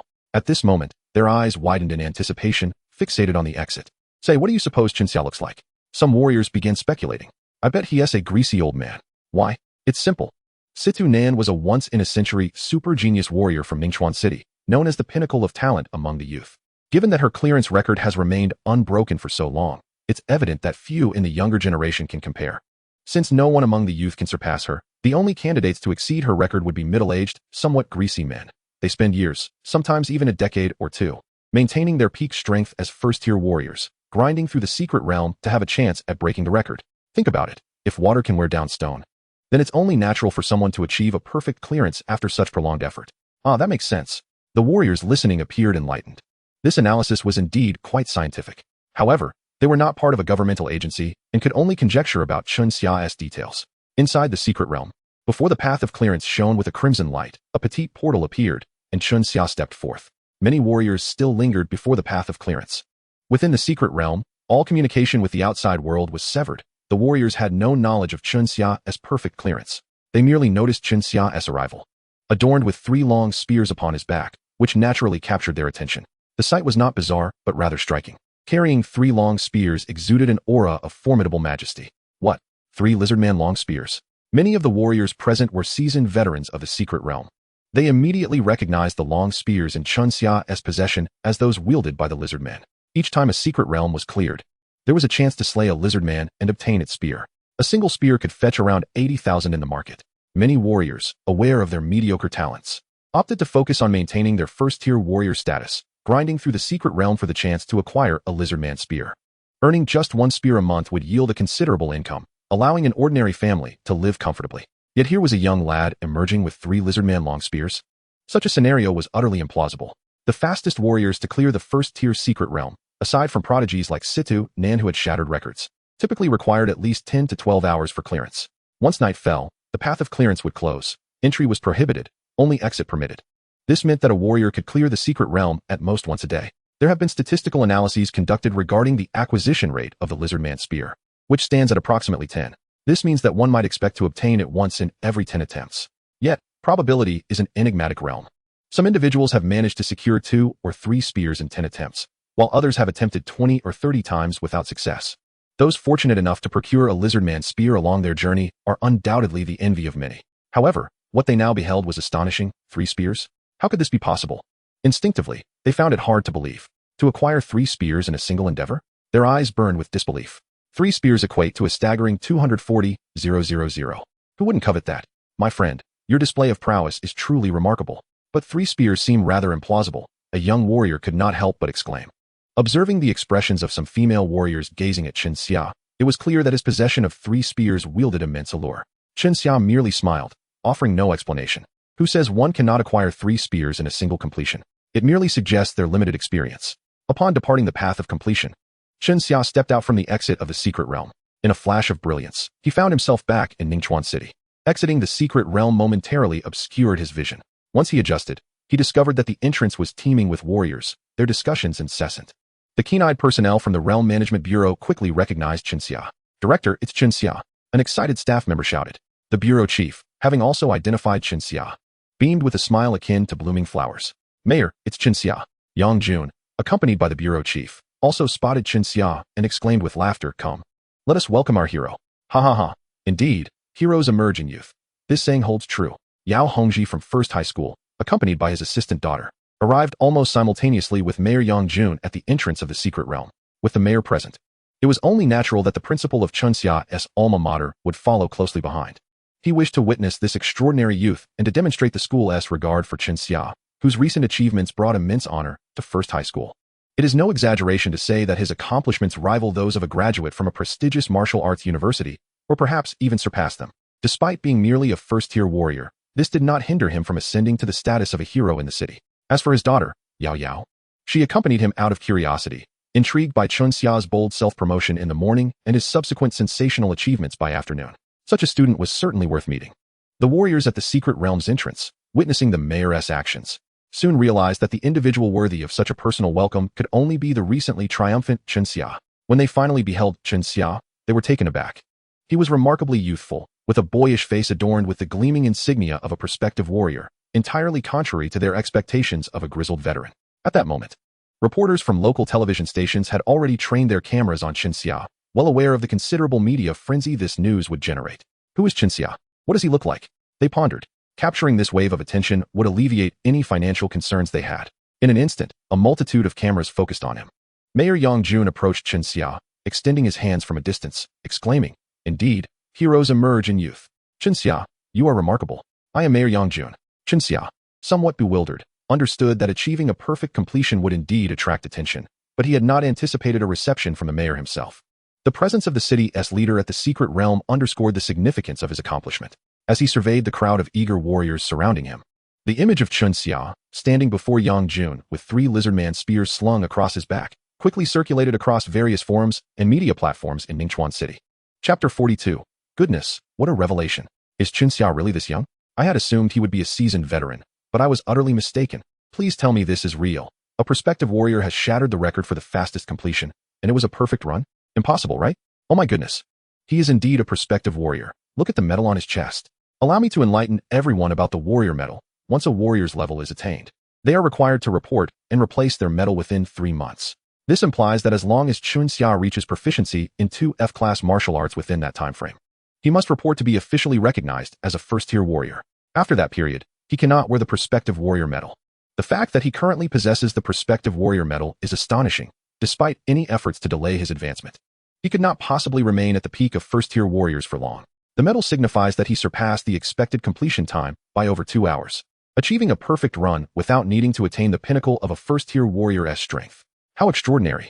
As one warrior elucidated this point, the crowd was left in shock. Is he truly that exceptional? Chunxia instinctively shook the outstretched hands before him. It was just a perfect completion of a first-tier secret realm. And the mayor even came personally? Thank you for your tremendous contribution to Ningchuan City, Yang Jun remarked, bestowing upon Chunxia an exceptionally high accolade.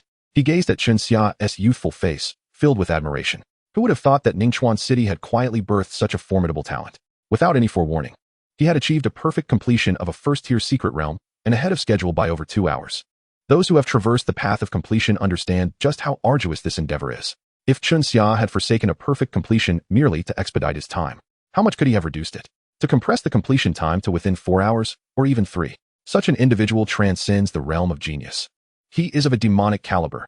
Yang Jun felt a surge of excitement, envisioning the profound impact Chunxia's rise would have on Ningchuan City, and the considerable benefits it would bring to himself as well. He waved his hand grandly and proclaimed, "Chunxia, words are but empty phrases. I represent the city government in augmenting the resource allocation by 30 units on top of the reward for the record-breaking achievement in the first-tier secret realm. Rest assured, the citizens of Ningchuan are fully aware of your contributions." At this moment, major media outlets were broadcasting live. Yang Jun was acutely aware of the necessity to convey the city government's stance, both to Chunxia and to the public, emphasizing its commitment to nurturing talent. Yao Hongji and Yao Ye stood behind Yang Jun. Prepare yourself for an intriguing spectacle.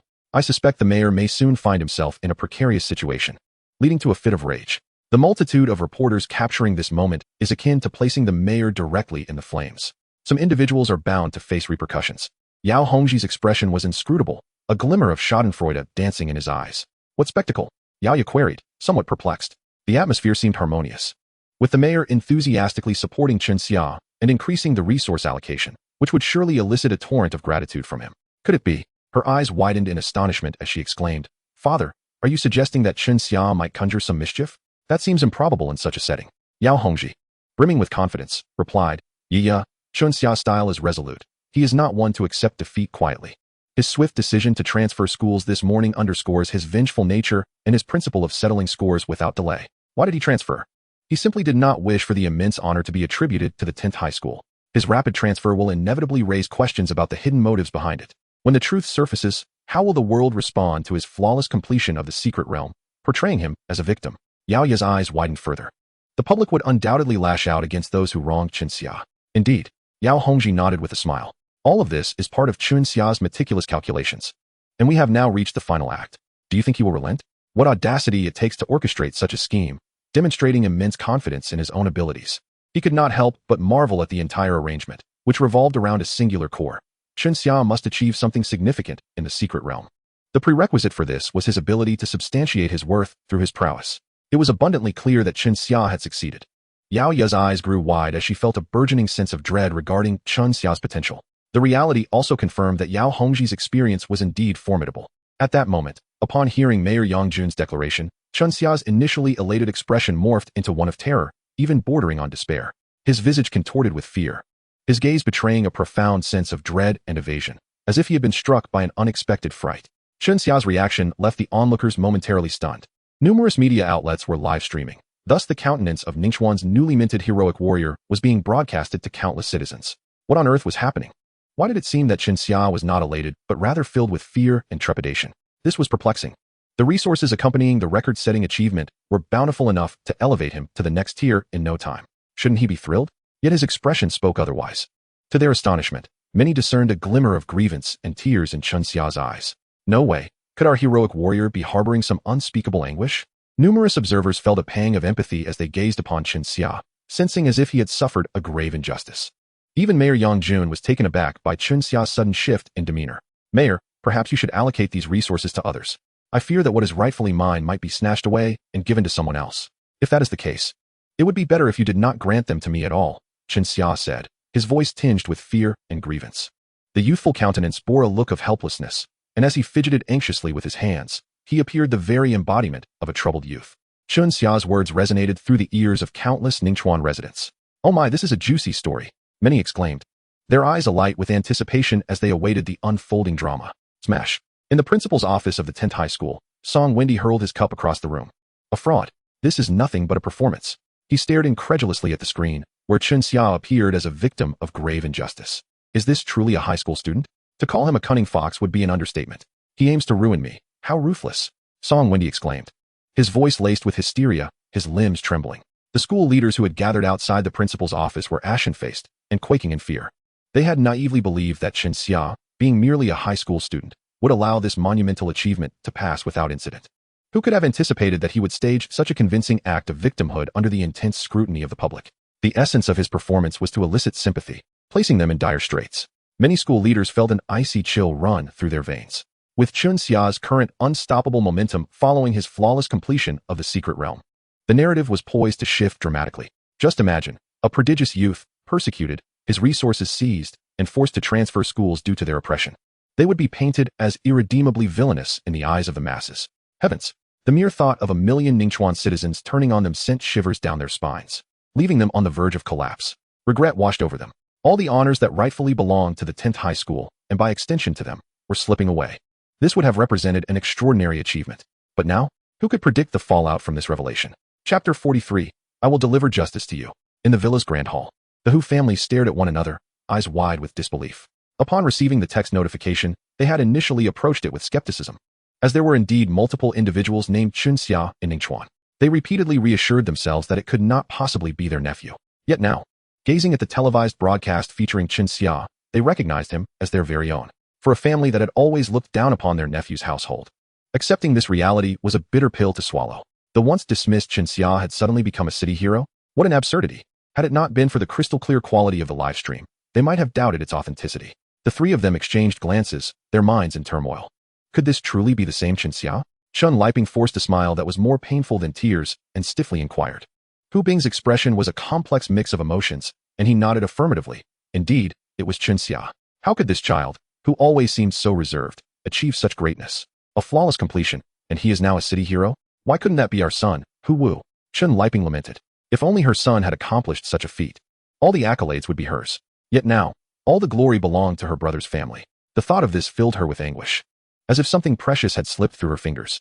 At that moment, Hu Bing's mouth hung agape. He was in disbelief. He had idolized the city's heroic warriors since childhood. A fervent fan. In the room, countless posters of heroic warriors adorned the walls, alongside the weapons they once wielded. To his astonishment, his cousin, whom he had always looked down upon, had now risen to become a champion warrior of the city. Not long ago, he had mocked Chen Xia upon encountering him, dismissing his pleas to refrain from idolizing him with scorn. Who could have foreseen that Chen Xia would flawlessly conquer the secret realm, emerging as a hero of Ningchuan City? This revelation left Hu Bing in a state of turmoil. Should he truly admire his cousin now? Undoubtedly, Chen Xia was destined for greatness. At that moment, Hu Bing spoke up. Although Chun Liping expressed her surprise at Chen Xia's flawless completion of the secret realm, her long-standing habit prompted a cold smile as she remarked, "Greatness? What greatness is there? What does it matter if he perfectly cleared the secret realm? With the college entrance examination approaching, at best, he can only attend a prestigious warrior university, and upon graduation, he will still be consigned to a life of labor. Humph. None of our family can escape the fate of working for others. What is there to be proud of? He will never amass the billions we have." Hearing his mother's words, Hu Wu, who was already in a state of conflict, suddenly brightened. "Dad, you're well aware of Chen Xia's true capabilities. I believe he merely stumbled upon good fortune, successfully clearing the secret realm by sheer luck.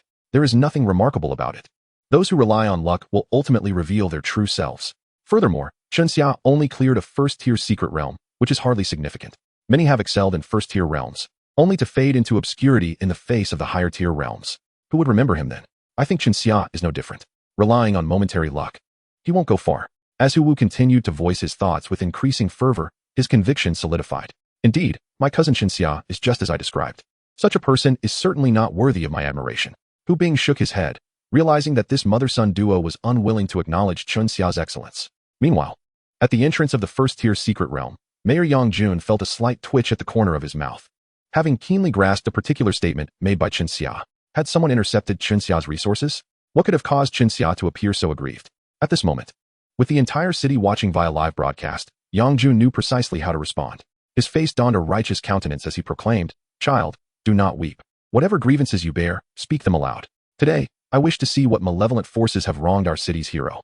At that moment, Yao Hongji stepped from behind the mayor. Positioning himself before Yang Jun, "Mayor, allow me to address this matter." It was a question of whether to embellish the situation or offer timely assistance. And Yao Hongji had undoubtedly chosen the latter. If Chen Xia sought to reclaim justice, he would gladly cooperate. After all, as the principal of the high school Chen Xia attended, his support would be both justified and advantageous for Chen Xia's reputation. How could he pass up such an opportunity? Moreover, Chen Xia was destined for a bright future. Publicly airing grievances was hardly befitting. It was up to him to handle it. Yang Jun, upon recognizing Yao Hongji, nodded without further contemplation. Thus, Yao Hongji commenced his address before the multitude of media present, having thoroughly informed himself about Chen Xia's accomplishments beforehand, including the rapid completion time for the 18 bronze men formation. Regarding the seized resources, Yao Hongji was acutely aware of the intricacies involved, and through his narration, the reasons behind Chen Xia's fear and grievances were laid bare for all to see. A common genius, powerless and without influence, had been subjected to various injustices. Were it not for Chen Xia's remarkable achievement in flawlessly conquering the first-tier secret realm, perhaps this incident would have remained obscured by those who fancied themselves important. For ordinary individuals, Chen Xia's plight evoked profound sympathy. Their inherent vulnerability only served to amplify their indignation. How outrageous it was that these despicable individuals would seize resources, akin to slaying one's parents. How could they commit such acts? At a crucial juncture in Chen Xia's growth, these resources represented the foundation for his ascent. The resources of a genius, so ruthlessly taken away. Did these individuals not have a shred of conscience? How could those in positions of authority in educational institutions be so reckless as to lead their students astray? The record of 3 minutes and 1 second for clearing the first-tier 18 bronze men formation was indicative of extraordinary talent. How could they be so foolish as to cast such a person aside? It was evident that they were merely clinging to the deputy mayor's coattails. A short-sighted and foolish lot, they had sacrificed a watermelon in pursuit of mere sesame seeds. I am certain that this group is now filled with regret, their remorse palpable. Ha ha ha, they must be crying in the restroom. Chen Xia, come to your sister. I can comfort you fiercely. In their youth, they were unaware of the goodwill of those around them, mistaking youthful beauty for treasure. Chen Xia, would you care to experience the nurturing of your aunt? Enough of this. A bunch of lecherous women. Let a man comfort Chen Xia. Mayor, these greedy rats must be severely punished. Yes, Mayor. You cannot allow our hero to feel disheartened. After listening to Yao Hongji's words, Yang Jun's expression grew increasingly furious. Their audacity was unprecedented. The empire's resources were meticulously allocated to each rewarded warrior. How dare they privately usurp such resources? It was utterly lawless. He turned to Chen Xia, his face radiating justice as he stated, "Rest assured, Chen Xia. No one can take away what rightfully belongs to you. You have faced injustice, but rest easy. I will ensure that you receive the justice you deserve. Await my news." With that, he gently patted Chen Xia's shoulder. "Thank you, Mayor. Thank you, Principal.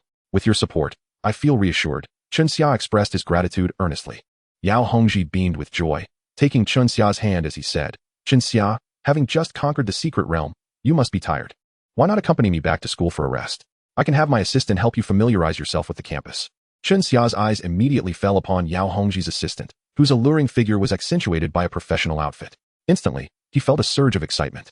"Principal, I have long admired No. 1 High School. It is my honor to join, and I would be delighted to familiarize myself with the campus."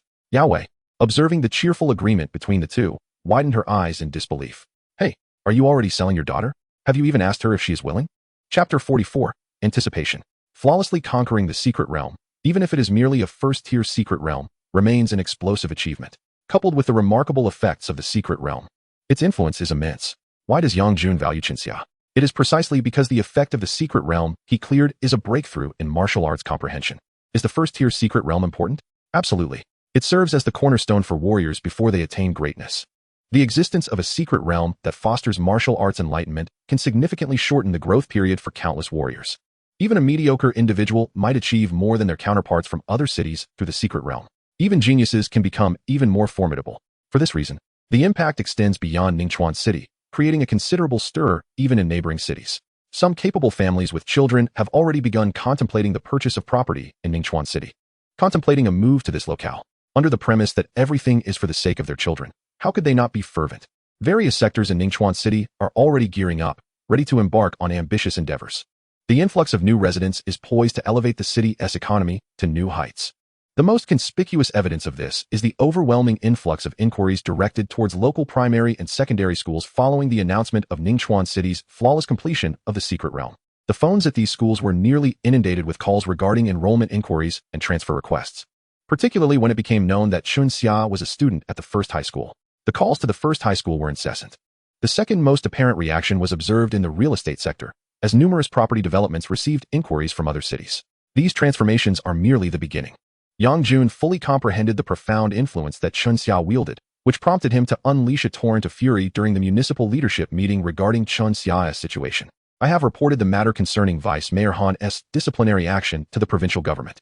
Furthermore, among the leaders of the 10th school, all but a few who were unaware of the circumstances have been dismissed from their positions. The resources that Chen Xia had obtained will be reclaimed and distributed alongside the resources from the completion of the secret realm." Now, the meeting is adjourned. In the leadership meeting, Yang Jun ultimately delivered a definitive verdict. Everyone turned their gaze towards Vice Mayor Han. Coldly, Vice Mayor Han stood up and silently exited the conference room. Yang Jun furrowed his brow and followed suit. The reason Yang Jun confronted Vice Mayor Han so fiercely over Chen Xia's matter was due to their long-standing discord. With this disciplinary action, Vice Mayor Han's aspirations for promotion would be stymied for at least 5 more years. He merely seized the opportunity presented by Chen Xia's situation to wield a metaphorical knife. This knife proved to be exceptionally effective. One could hardly overlook how the formidable Vice Mayor Han, despite his substantial background, was nonetheless subjected to administrative punishment. Chen Xia's knife, standing for righteousness, exemplified its formidable nature. "Father, the resources allocated to me have been confiscated." A panicked voice from Han Bing emanated from the communicator. Vice Mayor Han was currently seated in his office. His brow furrowed as he admonished, "What are you panicking about?" Hearing his father's stern tone, Han Bing managed to regain his composure. Indeed, with Chen Xia's flawless completion of the secret realm and the subsequent exposure of the matter, he bore immense pressure. It felt as though everyone in the school was whispering and pointing fingers at him.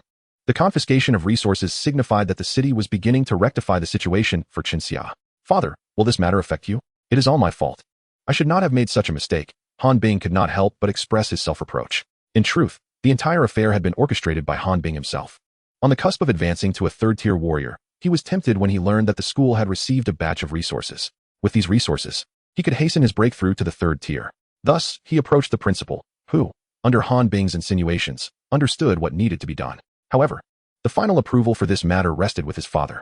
Since it was not deemed a significant issue, Vice Mayor Han had not given it much thought before granting approval. After all, a powerless and inconsequential individual was not something he would concern himself with.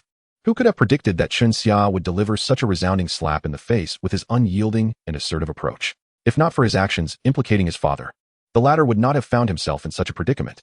A glimmer of coldness flashed in Vice Mayor Han's eyes as he spoke. Enough, son. There is no need for self-reproach. For him to burden me with a disciplinary action is beyond his capabilities. I will handle this matter. It is merely a resource. There is no need to be disheartened. I will find a way to procure a new badge for you. As long as you strive to break through to the third tier before the college entrance examination, this issue will soon be buried. At that point, in the eyes of the public, you will be regarded as a super genius, the pride of Ningchuan City. Once you become a third-tier warrior, I can apply for martial arts guidance within the family, thus providing you with the capital to shatter the completion record of the third-tier secret realm. In the presence of the third-tier secret realm, the first-tier secret realm pales in comparison. His eyes gleamed with satisfaction. At least his son, Han Bing, possessed outstanding talent. As for the disciplinary action, with the family's intervention, it would amount to nothing. Yes, father. Han Bing clenched his fists. Realizing the simplicity of the solution, he merely needed to break through to the third-tier warrior and gain admission to a prestigious martial arts university. After conferring with his father, Han Bing ended the call. Chinxia, do not grow complacent. The competition between us has only just begun. Do not assume that your flawless completion of a first-tier secret realm makes you an extraordinary genius. In comparison to me, you are nothing. Amidst the external clamor, Chinxia remained indifferent. After perusing the first high school, he was assigned to Class 1, a distinguished senior class renowned for its exceptional talent. Regrettably, it was already evening, and students had long since been dismissed, leaving Chinxia with no opportunity to meet his new classmates. However, he found solace in the company of the beautiful assistant to the principal. What need had he for classmates? My father said you may decide your own school hours, granting you the freedom to cultivate at your leisure. Farewell, Yao Yao said with a radiant smile before departing decisively. Chinxia watched as Yao Yao sauntered away, her figure accentuated by her high heels, his gaze lingering on her alluring black stockings. This enchanting woman was indeed a gem. He could only wonder who was fortunate enough to be with her. Suppressing his youthful impulses, Chinxia opted not to linger at the school, choosing instead to return home. It was rather late, and he decided against addressing the 3 long spears and the tree spirit fruit in his possession at that moment. The matter of the flawless completion of the secret realm required a bit of time to settle. He aimed to maximize his benefits. The reason for his flawless completion of the secret realm was closely tied to one of his magical attribute long spears. By leveraging this, he could significantly inflate the price of this magical spear. Riding the momentum, there would surely be affluent individuals willing to invest in this spear to attempt their own flawless completion of the secret realm. Upon returning to his neighborhood, the residents greeted Chinxia with overwhelming enthusiasm. He had become a hero warrior of the city, bringing pride to everyone in the community, their faces beaming with honor. Who would not adore such a commendable child? Back at home, the celebration was even more pronounced. His parents had prepared an exquisite feast. They lavished praise upon Chinxia, their pride unmistakable. His achievements, to ordinary people, were deserving of a separate lineage. Chinxia indulged in the meal, leaving him thoroughly satiated. Once he returned to his room, he promptly set to work, needing to export the video of today as completion and submit it to the management of the Warriors' home.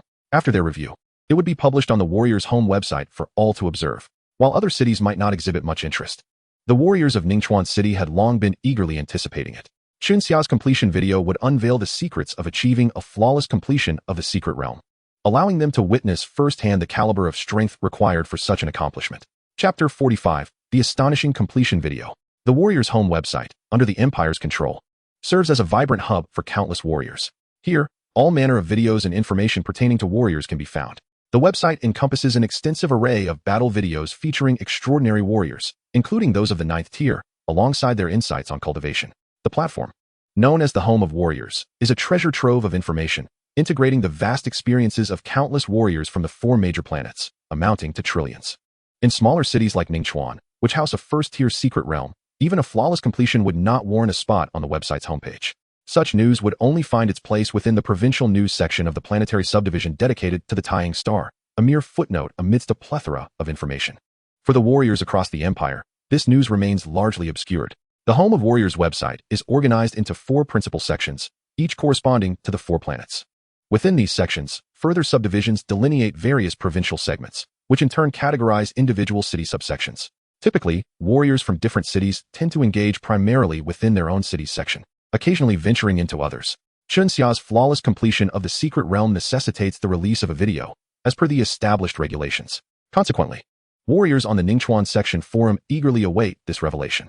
Within the forum, members can post topics and create chat rooms, discussing various subjects such as 5th-tier warriors deciphering martial arts, quick entry for those wishing to elevate, secrets to rapid enhancement for warriors, confessions regarding martial arts, Detailed analysis of the 7 secret realms in Ningchuan. The leisurely lives of the second-generation warriors. The growth journey of a well-endowed female warrior. Come witness, brothers, the widow problem solver. I tackle mental math, you fill in the blanks, and in-depth exploration of the guardian profession. The variety of chat rooms is astonishing, catering to discussions on martial cultivation, martial arts, and equipment combinations, with some bordering on risque topics. The fervor surrounding these chat rooms is palpable, particularly for the widow problem solver, which has proven to be immensely popular, although it ranks second to an official chat room titled Detailed Analysis of Flawless Completion of the First-Tier Secret Realm. Despite being merely a first-tier realm, the inaugural flawless completion in Ningchuan has garnered significant attention, as many are eager to understand the nature of such a feat furthermore. Curiosity abounds regarding how Chunxia managed to exceed the previous record set by Situ Nan by over 2 hours, a record that had stood unbroken for nearly a century, indicating its extraordinary nature.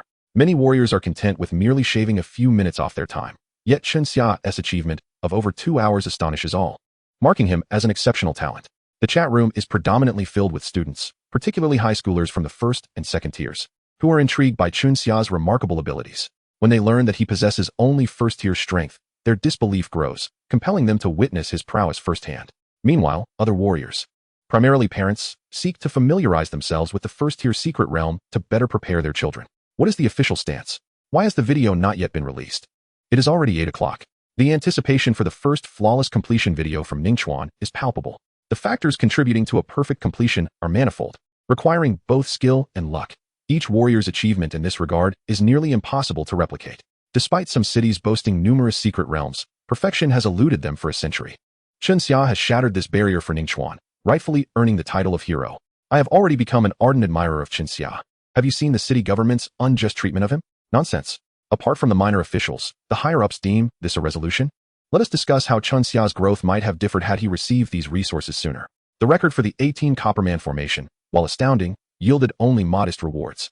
However, the rewards for this first flawless completion of the secret realm are unparalleled. Forget the school and provincial accolades. The planetary level rewards are truly enviable. Historically, rewards for flawless completions include at least A-grade weapons, and once a warrior reaches the capability to learn A-grade martial arts, they may select one for free. Most importantly, they receive corresponding martial arts enlightenment fruits, a rarity that is hard to come by. Is it true that the rewards for a perfect completion are so lavish? It seems I must also attempt a flawless completion. I desire those rewards. Ha ha, dream on. Warriors engage in lively discussions within the chat room, awaiting the release of the completion video. At 8:30, the Ningchuan officials finally unveil Chunxia's completion video. Instantly, the entire forum seems to pause, with conversations halting as everyone rushes to the completion video section, locating Chunxia's video at the top. The entire video is presented from Chunxia's first-person perspective, adhering to the guidelines that prohibit any editing or deletion of the original footage. Every action Chunxia takes is laid bare for all warriors to witness. Spanning over 6 hours, the video captivates viewers, who watch patiently rather than skimming through it. Astonishment fills the air as they witness the prowess of this Hall of Fame level F-grade martial art. Chunxia's speed in dispatching beasts is nothing short of astonishing, showcasing his capability as a record-breaking warrior. Watching Chunxia's battles is akin to indulging in a sublime experience. The fluidity and ease with which he slays monstrous creatures is mesmerizing. The F-grade swift wind steps, honed to Hall of Fame level, proves extraordinarily effective, turning the advantages of tree spirits into weaknesses, allowing him to eliminate them one by one. Even the Tree Spirit King cannot withstand Chunxia's lightning blade, falling victim to a swift demise. This is a definitive annihilation. Warriors are left in awe of Chunxia's combat style. Initially filled with skepticism, they now recognize that his flawless completion of the secret realm is truly well-deserved. Comparing Chunxia's performance to that of Situnan's previous completion video reveals a stark contrast. Chunxia's combat is more streamlined, efficient, and powerful, often resolving encounters with a single strike. His strength surpasses that of Situ Nan to a remarkable degree, making his record-breaking achievement unsurprising. A warrior's exclamation resonates, garnering consensus from others. Ultimately, the video progresses to the lizardmen encounter. Observant warriors calculate the elapsed time. Astonishingly, while Situ Nan took nearly 6 hours to reach this juncture, Chunxia accomplishes it in under 3, an impressive feat. The slaying of the lizardmen takes less than half an hour. Based on their understanding of secret realm completions, eliminating the lizardmen here signifies the completion of the realm. Situnan's video also concluded at this point. As the warriors watch, their hearts race with excitement, realizing the significance of the time displayed. Situnan took over 8 hours to reach this moment, while Chunxia completes it in under 4, a staggering difference that underscores the extent of Chunxia's prowess. As the video unfolds, the commanding officer of the outpost descends, and every gaze is intently fixed upon the screen. For it is at this moment that a significant distinction in Chun Xia's video emerges. Unlike others, who receive an immediate notification of success upon vanquishing the lizard men, Chun Xia is met with silence, indicating the presence of further developments. Indeed, the task from Luo Long materializes, unveiling a pursuit of the stolen Holy Grail. It is evident that triggering Luo Long's quest is a prerequisite for the subsequent chase within the secret realm, constituting the path to a flawless completion. Why? After countless individuals have conquered the secret realm over the years, has no one ever managed to activate this quest? It dawned upon me that the timing of slaying the beasts is crucial. Only by arriving at the outpost within the stipulated time and defeating the lizard men can one prove their prowess and earn Luo Long's commission, paving the way for the subsequent challenges. This world indeed harbors many astute individuals who can deduce such intricacies merely from watching the videos. It becomes apparent that achieving a perfect completion is no trivial endeavor. It borders on the absurd. Who, in their right mind, would dedicate themselves to elevating 2F level martial arts to the pinnacle? This single condition alone disqualifies countless practitioners. To suggest that I forego enhancing my martial artist rank and rigidly grind 2F level martial arts to their peak is beyond my capabilities. Surely, with that time, I could ascend to a second-tier martial artist, which would be far more gratifying. To utter a disrespectful remark about heroic martial artists, I personally feel that Chun Xia must possess a psychological affliction. With merely 3 months until the college entrance examination, it seems unlikely that Chun Xia could even attain the rank of a second-tier martial artist, rendering him unqualified for prestigious martial universities. For the sake of a mere honor, he appears to be jeopardizing his future. Is it truly worth it? Perhaps the Empire, recognizing the sacrifices of these martial artists, grants resources as recompense, hoping to compensate for their efforts. How many martial artists have perished in vain, attempting to replicate the flawless completion? To paraphrase a saying, I cannot accomplish this. First-tier martial artists are predominantly students, hence they are also referred to as student martial artists. The rank of these students directly impacts their admission rates and their ability to enroll in reputable martial universities. They strive for advancement. Yet how could they possibly invest such extensive time honing 2F level martial arts to perfection? The consequence of relentless grinding is that they may only qualify for an average martial university. Attending a prestigious martial university signifies access to abundant resources. Once relegated to an ordinary martial university, one risks a lifetime of mediocrity with limited achievements. Individuals like Chun Xia are indeed rare. Countless martial artists have mentally branded him as afflicted. Many sigh in sympathy for him, yet they remain grateful. For Chun Xia has activated the completion effects of the first-tier secret realm. The enlightenment gained from martial arts will benefit Ningchuan City, allowing its martial artists to far surpass those from other cities at the foundational level. Chapter 46. An experiment leads to demise. The summer insect cannot speak of ice. Chun Xia smiled faintly. He, too, mingled in the chat room, observing the sighs directed at him, with some even questioning his sanity. This is understandable. After all, they are not Chun Xia himself. How could they fathom that he is, in fact, a prodigy? He closed the chat room and glanced at the time, feeling invigorated. The clock's hands were mere minutes away from striking midnight. He anticipated the results of his endeavors that day and how many points he would accrue from the perfect completion of the secret realm. Just this achievement alone stirred within him a premonition of an impending bountiful harvest. Today was destined to be the most remarkable day of his life. He suspected that the points accumulated would leave him disappointed. Nevertheless, his prowess would undoubtedly experience a qualitative leap. The anticipation of those fleeting minutes felt like an eternity. At last, the hands of the clock crossed the midnight mark.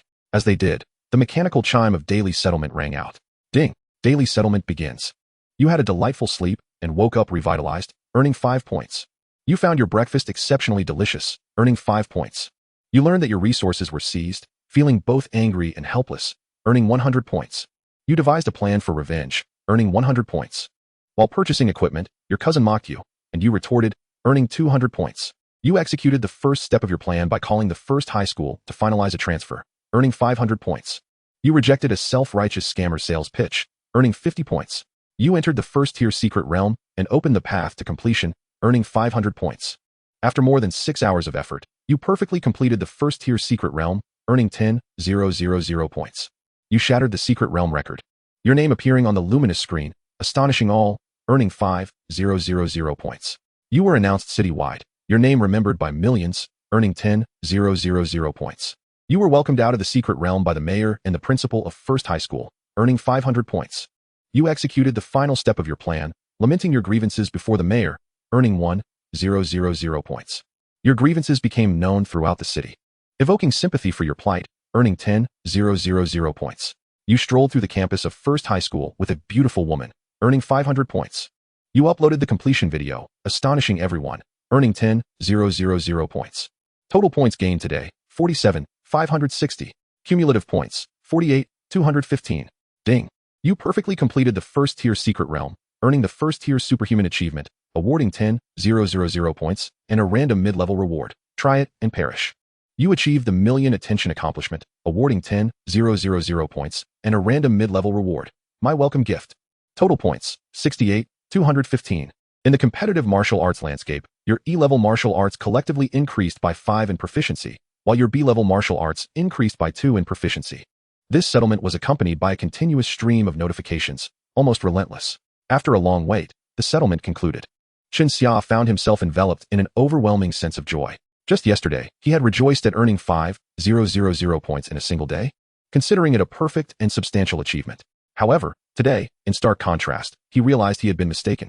Compared to yesterday, today's settlement had surged beyond tenfold. The points accumulated reached an astounding 68,000. Is this a considerable sum? Undoubtedly. The exchange for a single insight into E-level martial arts requires merely 500 points. This implies that if Chen Xia so wished, he could effortlessly elevate all 7 of his E-level martial arts to their pinnacle. Alternatively, he could easily break through to the rank of a third-tier martial artist overnight if he chose not to. The points he amassed in a single day equate to the efforts of a peerless martial artist over 3 years. Is this not substantial? Moreover, this time, he accomplished 2 achievements, yielding rewards that were not trivial, but rather mid-level rewards. This is beyond impressive. It is extraordinarily so. Chen Xia swallowed hard, his breath quickening. The sheer abundance of points bestowed upon him imparted a sensation akin to overnight riches. And now, regarding the rewards he had received. Try it and perish. Your attack has a 3 chance to instantly slay the target, irrespective of the target's level. My welcome gift randomly disables one of the target's martial arts. Indeed, these mid-level rewards are remarkable. Disregarding target levels, it would not be an exaggeration to deem this as a divine attribute. The entry Try it and perish holds immense potential, should Lady Luck favor it. What does it matter if the opponent is a 9th-tier powerhouse? Even a mere ant could wield a battle blade and cleave deities down to the mortal realm. Admittedly, a probability of 3 is exceedingly slim.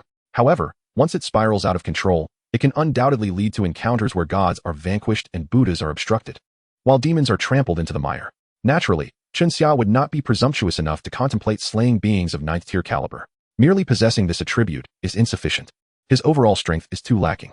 The speed of a 9th-tier warrior would likely elude Chen Xia's naked eye, leaving him vulnerable before he even realizes his neck has been severed. To master this attribute, Chen Xia must first be able to stand firm before his adversary. If he cannot even maintain his footing, how can he hope to gamble on a 3 chance of execution? Indeed, Chen Xia felt an overwhelming satisfaction within. Although this attribute has significant drawbacks, as long as he refrains from recklessly challenging insurmountable foes, such as engaging in battles a tier or 2 above his own, the effects of this attribute could be monumental. A mere stroke of luck could turn the tide, allowing him to unleash chaos upon his opponent. The second attribute is equally monstrous. The My Greeting gift entry, with its name alone, suggests politeness and refinement. Yet, the explanation of this attribute is undoubtedly a nightmare for enemies.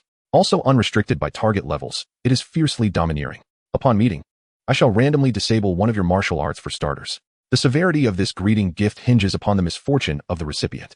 In the event of extreme bad luck, they could find themselves unable to use their most potent martial art, causing their combat prowess to plummet dramatically. Conversely, if the greeting is mild, disabling a mere F-tier martial art renders this entry as inconsequential as a chicken rib. Thus, the effectiveness of this entry possesses both an infinitely high ceiling and an equally low floor.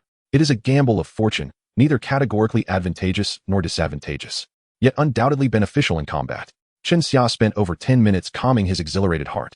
The prospect of sudden wealth was indeed captivating. He grinned, suppressing the urge to laugh aloud for fear of disturbing his parents' rest. Such an abundance of points allowed Chen Xia to meticulously plan his martial arts training. 2 F-tier martial arts had already reached the hall level, which required no further attention. The focus remained on the E-tier martial arts. Chen Xia had only refined Mighty Bull Body and Wind Slicing Blade to the proficient level. The remaining 11 martial arts were merely noted down, their cultivation entrusted to the automatic training of internal competition martial arts. Within 2 days, he had familiarized himself to a progress level of 9, a speed that could not be deemed slow. Elevating all 13 E-tier martial arts to hall level was certainly unrealistic. Pondering with his chin in hand, Chen Xia contemplated the current abundance of points, surmising that he should prioritize upgrading his strongest martial arts to hall level.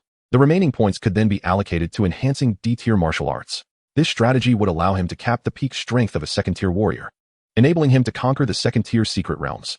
The substantial points accrued today made Chen Xia feel as though he had discovered a swift path to riches. All enhancements would revolve around the secret realms. Consequently, he began to exchange for E-tier martial arts insights. He redeemed insights for E-tier martial arts 8 times. Each exchange cost 500 points, totaling 12,000 points.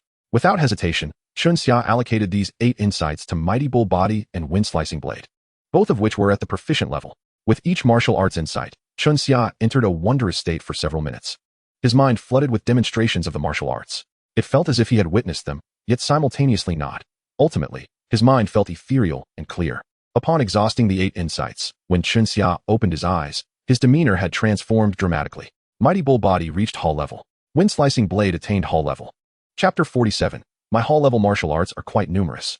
The Hall-level Mighty Bull Body bestowed upon Chen Xia a remarkable transformation. He felt replete with energy, as though an inexhaustible vigor coursed through him. Upon reaching Hall level, the alteration it wrought upon his muscles rendered them more robust, each fiber bursting with explosive power. Even Chen Xia himself seemed to have grown nearly 2 centimeters taller amidst the faint sound of cracking bones. Within the ranks of second-tier warriors, possessing the Hall-level E-tier martial art Mighty Bull Body positioned Chen Xia as one of the most elite existences. As for Wind Slicing Blade, its prominence within E-tier martial arts is beyond question. It is a mandatory selection for any first-tier warrior. The growth of every martial artist is inextricably linked to Wind Slicing Blade. While the Lightning Blade emphasizes swiftness, Wind Slicing Blade encompasses not only speed, but also area of effect attacks. A single slash creates a small field of cutting edges, qualifying it as a group attack martial art. Each proficiency level of Wind Slicing Blade increases the number of cutting edges generated. At the basic level, there is 1 edge. At proficient, 2 edges. At mastery, 3 edges. At grandmaster, 4 edges. At Hall level, one could unleash 6 cutting edges, forming a fan-shaped strike in front. The combination of the speed and range of Wind Slicing Blade, enhanced by the vitality and strength of Mighty Bull Body, renders it one of the most sought-after combinations among E-tier martial arts, embodying a full frontal assault. Another combination involves Wind Slicing Blade and Iron Cloth Shirt. This pairing balances offense and defense. It is difficult to ascertain which is superior. It simply depends on which combination suits the user best. Typically, low-tier warriors are predominantly young students. This age group is undoubtedly eager for rapid leveling to secure admission to a prestigious martial arts university. Once they determine the 2 E-tier martial arts they wish to cultivate, they dedicate themselves wholeheartedly to mastering those 2, aiming to reach the proficiency level. Proficiency level serves as the standard for advancing among various martial artist tiers. In the early stages, few would dedicate excessive time to perfecting 2 martial arts to their utmost potential. After all, the cultivation speed of E-tier martial arts is significantly slower than that of F-tier martial arts. The time required to cultivate to Hall level is not cost-effective for those seeking rapid elevation in their martial artist rank. Only someone as absurdly talented as Chen Xia would elevate these transitional E-tier martial arts to Hall level. What others deem meaningless, in Chen Xia's eyes, holds a different significance. He felt as if he were the only one sober amidst a drunken throng. Hall-level martial arts are capable of unleashing extraordinary power. His focus lies in conquering secret realms rather than pursuing the ultimate elevation of martial artist rank. In comparison, the allure of secret realms is undeniable. Today's harvest illustrates this, motivating Chen Xia to persist relentlessly down this path. Moreover, his rate of martial artist rank advancement is nothing short of terrifying, almost a level per day.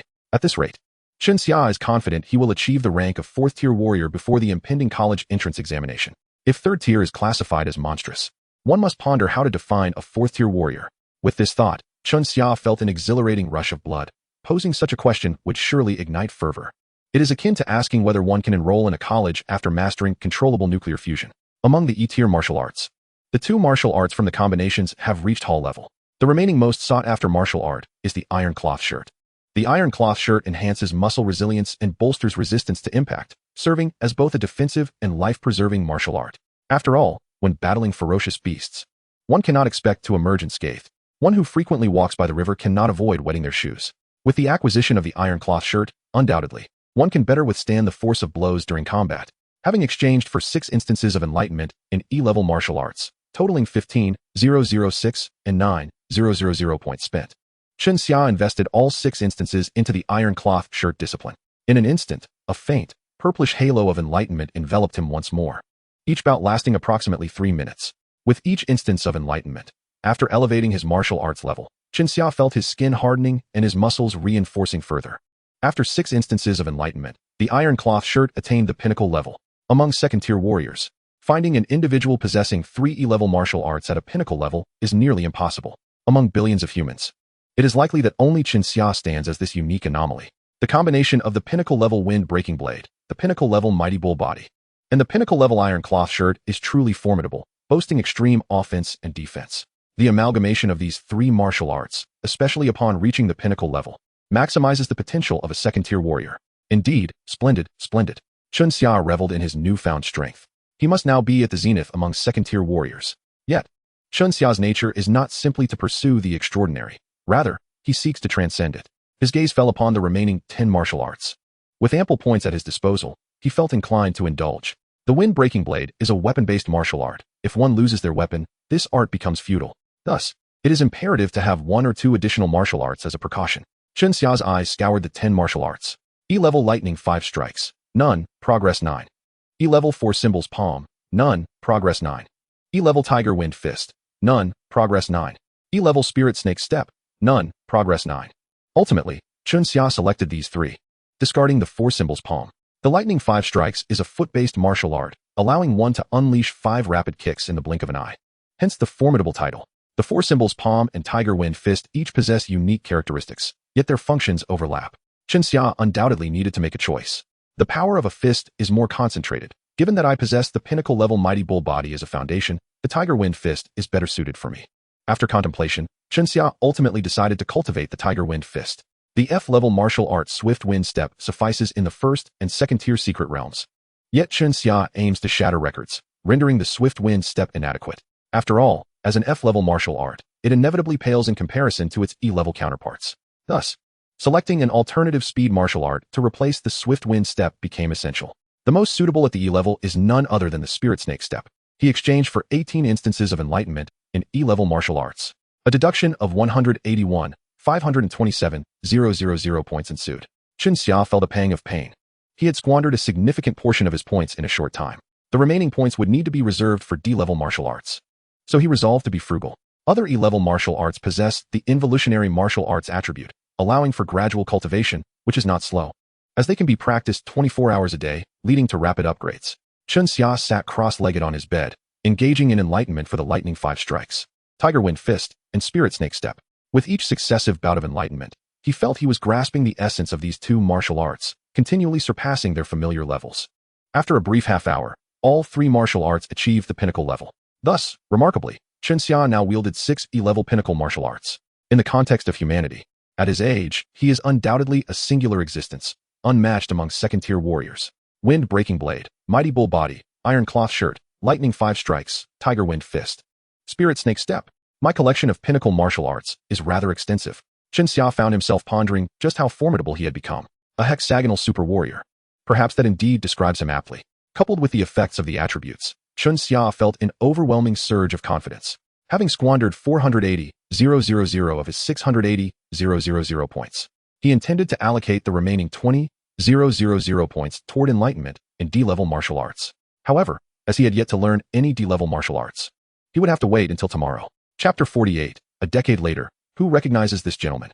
Simultaneously, in the villa district of Ningchuan City, within one of the villas, Xia and Lu Quan clenched their fists tightly. That night, Xia basked in unprecedented glory, becoming a well-known figure throughout Ningchuan City. This notoriety deeply irked Lu Quan, who was further infuriated by a classmate sharing a short video in their group chat.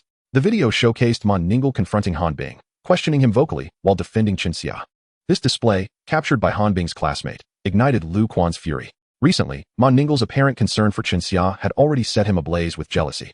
Now, for this transferred student, daring to confront Han Bing, how could Lu Quan not seethe with rage? The classmates in the group were astonished by Man Ningel's actions, and the chat buzzed with discussions centered around Xia. Being third-year students themselves, they naturally followed Xia's progress in the secret realm. From the video, it was clear that Xia's transformation was nothing like the person they once knew. Xia. He gritted his teeth and growled. In this circle, who even remembers who Lu Quan is?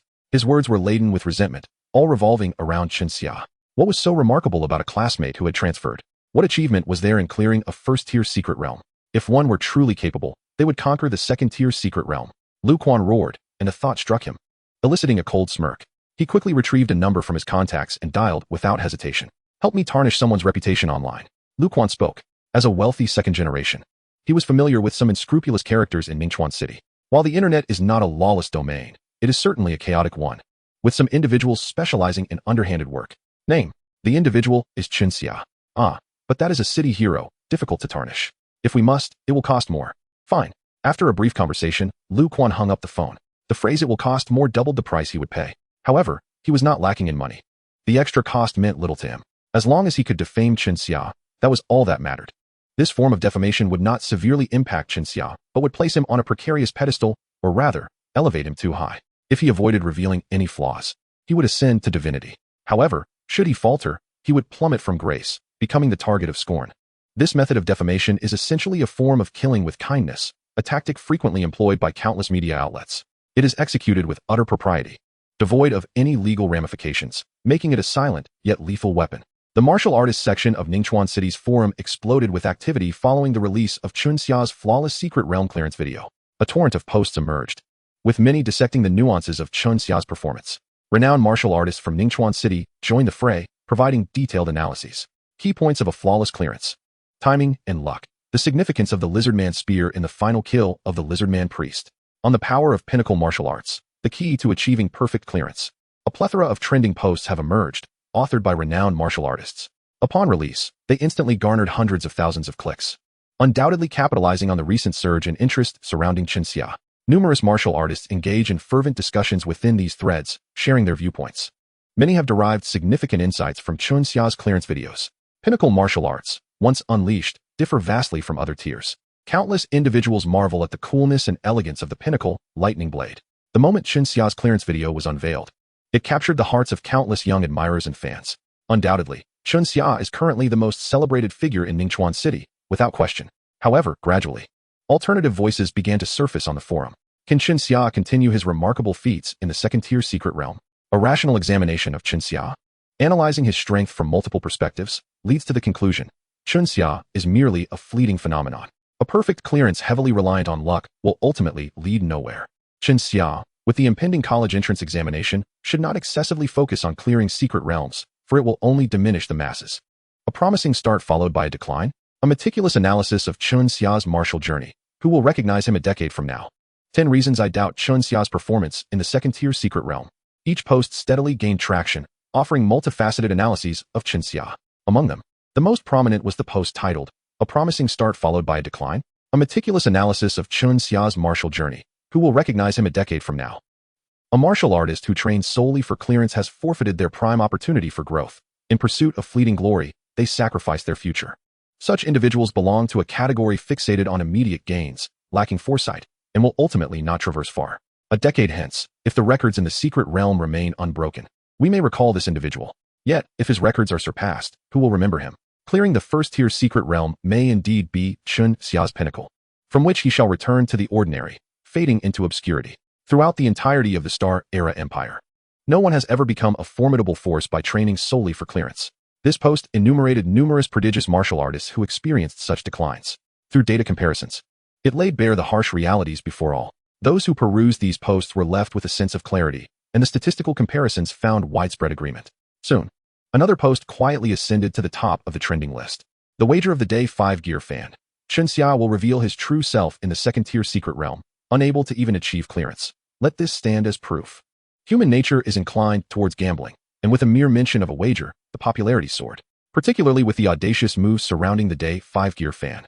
It struck a chord, igniting excitement among countless individuals who flocked to participate in the discussion. The original poster is indeed commendable, as they have finally brought forth a brave soul willing to challenge the day 5-gear fan. However, given that Chunxia is currently only a first-tier martial artist, achieving clearance in the second-tier secret realm may require a considerable amount of time. This is indeed the case. To clear the second-tier secret realm, he must ascend to the ranks of a second-tier martial artist, cultivate E-level martial arts to the pinnacle, and refine D-level martial arts to a proficient level, reaching the zenith of second-tier martial arts. With Chunxia's current standing, he will need at least 2 or 3 years to attain peak second-tier strength. Chunxia certainly cannot afford to stagnate at his current level while attempting to clear the second-tier secret realm, especially with the college entrance examination looming. Surely, the original poster is aware of this when placing their bet. This post has been prominently pinned, and the hope is that the original poster will honor their commitment when the time comes. For some reason, I have a strong feeling that the original poster has a significant advantage. It is unlikely that Chunxia can maintain such ferocity in the second-tier secret realm, right? Come, everyone upstairs. Let us also place our bets. I wager that Chunxia will perform astonishingly as well. With this post's surge in popularity, the original poster boldly proclaimed, Chunxia, I await your arrival. If you dare, clear it for me to see. I not only wager on the day 5 gear fan, but will also do so while standing on my head. Such declarations only serve to stoke the flames further, drawing the attention of all in Ningchuan City to this matter, leading to widespread discussions.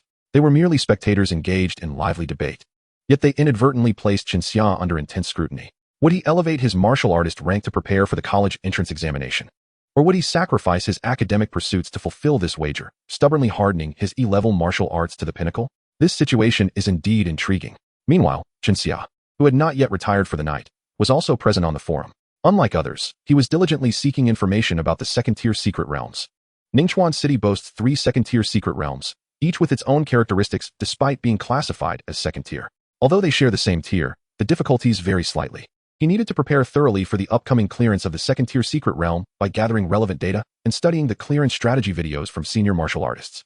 To his surprise, he stumbled upon the courageous individual advocating for the day 5 gear fan. Given the post's popularity, the youthful Chunxia, naturally drawn to the excitement, felt compelled to lend his support. Thus, without hesitation, he commented on the thread, expressing admiration for the original poster's audacity and eagerly anticipating their day fan video.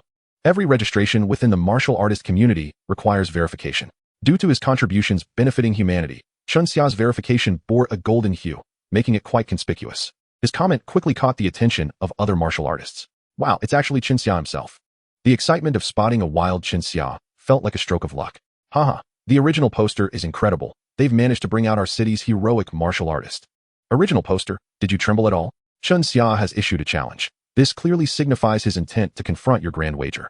The martial artists engaged in lively banter, with some cheering him on while others expressed concern for Chunxia's future. His appearance transformed the thread into a bustling spectacle, propelling it not only to the forefront of Ningchuan's forum, but also to the 3rd position in the provincial rankings, drawing the attention of martial artists from other cities. In an instant, countless onlookers flooded the post. Chunxia merely replied once, acting as a catalyst, before swiftly departing. He had no time for idle chatter. The wealth of information regarding the second-tier secret realms was extensive, and he was uncertain if he could absorb it all in one night. Damn it. You dare to gamble on this. With the protagonist himself emerging, the post was on the verge of breaking into the mainstream. In a certain studio in Ningchuan City, the supervisor slapped the young man, berating him. We could have just taken the money to tarnish his reputation, but you're playing with fire. I'm eager to see how this unfolds.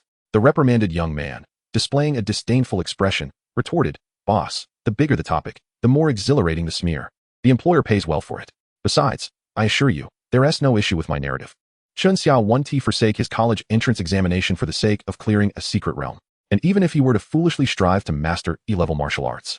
Achieving the pinnacle with 2 E-level martial arts within 3 to 5 years is simply impossible. By then, who will still remember this wager?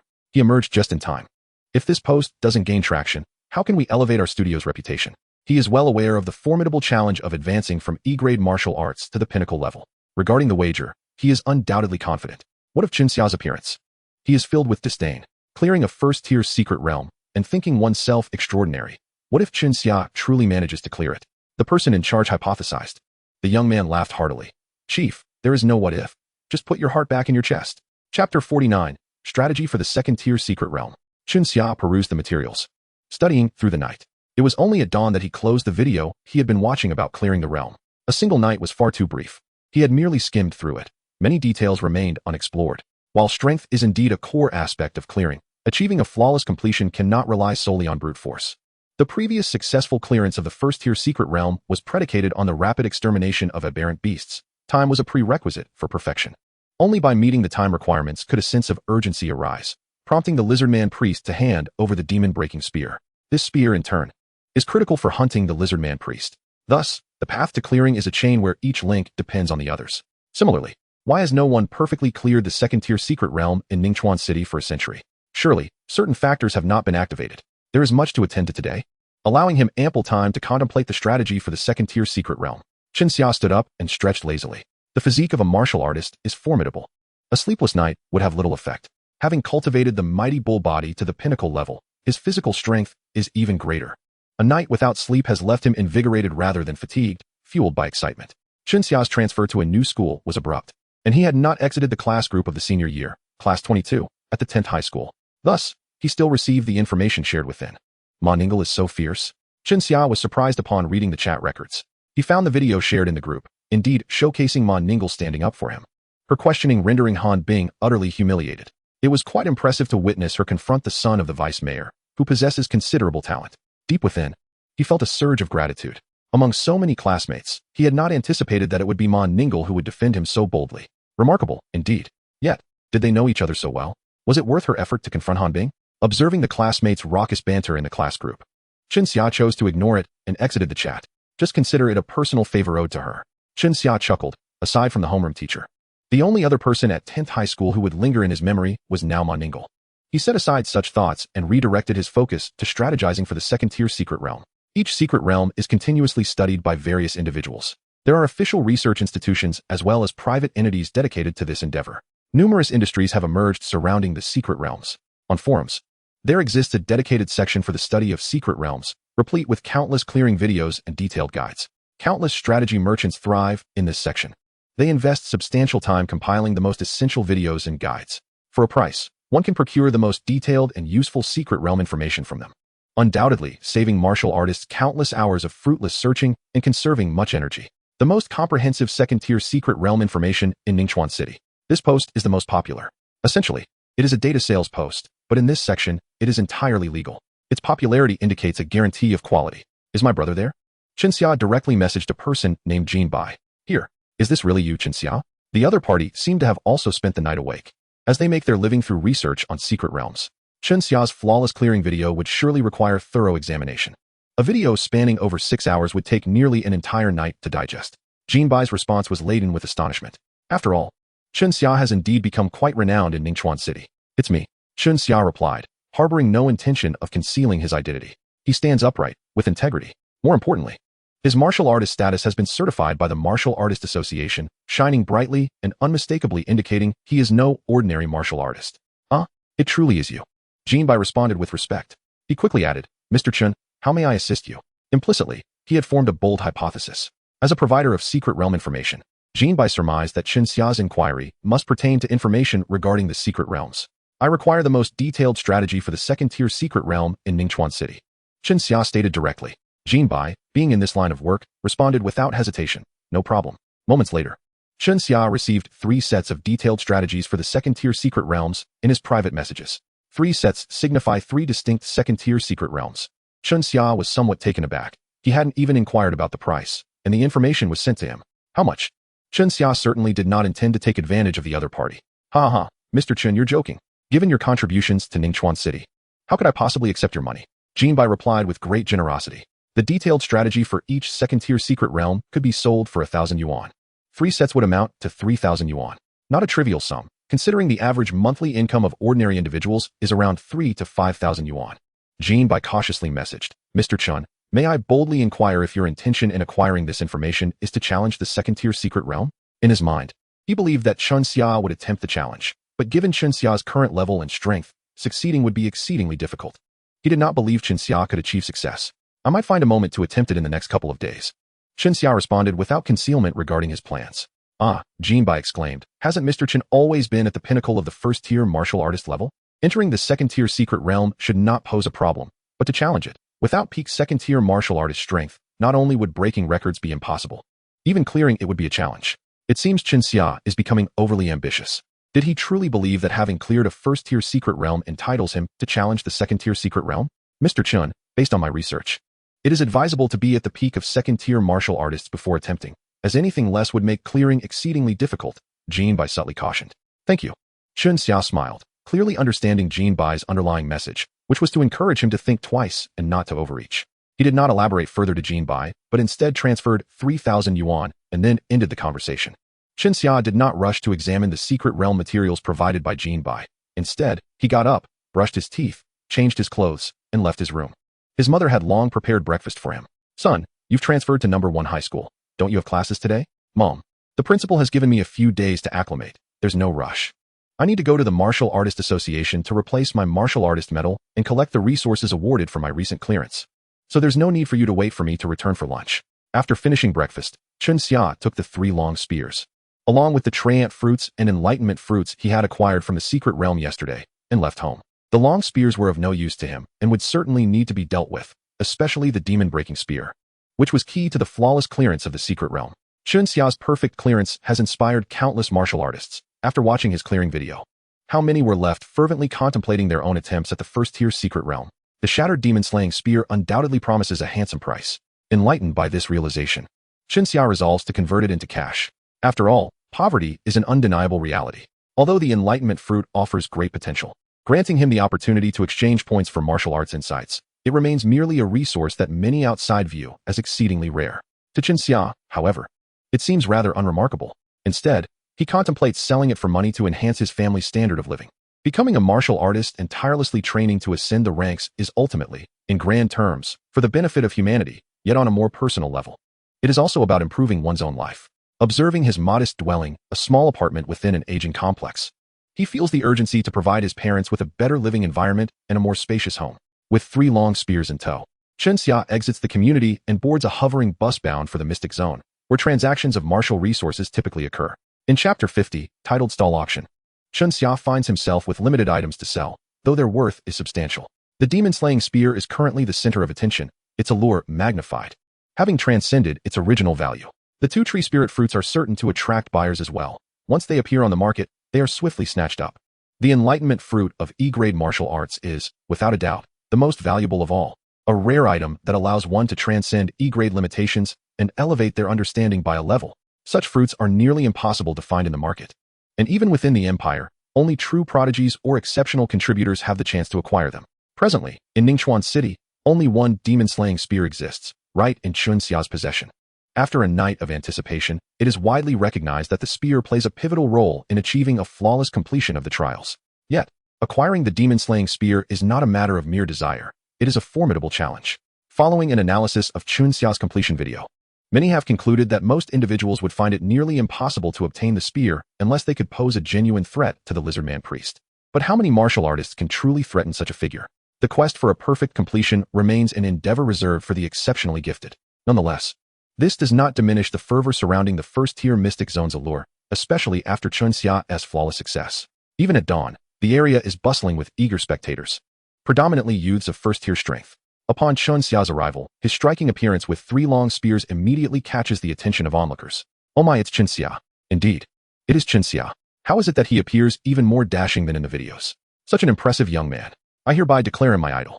With these exclamations, Chunxia swiftly becomes the center of attention. Countless curious spectators gather, drawn by the commotion. It is human nature to gravitate towards excitement. Despite feeling somewhat anxious under the scrutiny of so many eyes, Chunxia steels himself, reminding himself of his purpose. Resolutely, he lays his cloth upon the ground along the street in the Mystic Zone, placing the 3 spears and 2 tree spirit fruits upon it. Thus, a rudimentary stall is established. Should he take his wares to a collector, they would sell easily, yet collectors would not offer high prices. Therefore, Chunxia decides to sell directly, confident in his reputation and the eager martial artists surrounding him, knowing that selling the spears and fruits would be straightforward. Everyone knows I completed the trials yesterday and obtained some items. I have 3 long spears, one of which is the demon-slaying spear, along with 2 tree spirit fruits, all for sale. The highest bidder wins. With that, Chunxia places the pre-prepared price tags before the spears and fruits. The ordinary long spears are valued at 80,000, but in practice, fetching that amount is challenging. He sets the price at 50,000, letting the bidders compete. For the demon-slaying spear, he marks it at 200,000, while the tree spirit fruits are set at 50,000 each. The crowd of martial artists, upon realizing Chunxia's intentions, becomes increasingly intrigued. Some utilize their smartwatches to film him, knowing that as one of Ningchuan's most prominent figures, capturing his image would garner significant attention on media platforms. Wow, I'll take both tree spirit fruits. Hold on, did you consult me before claiming the tree spirit fruits? I'll offer 60,000 each.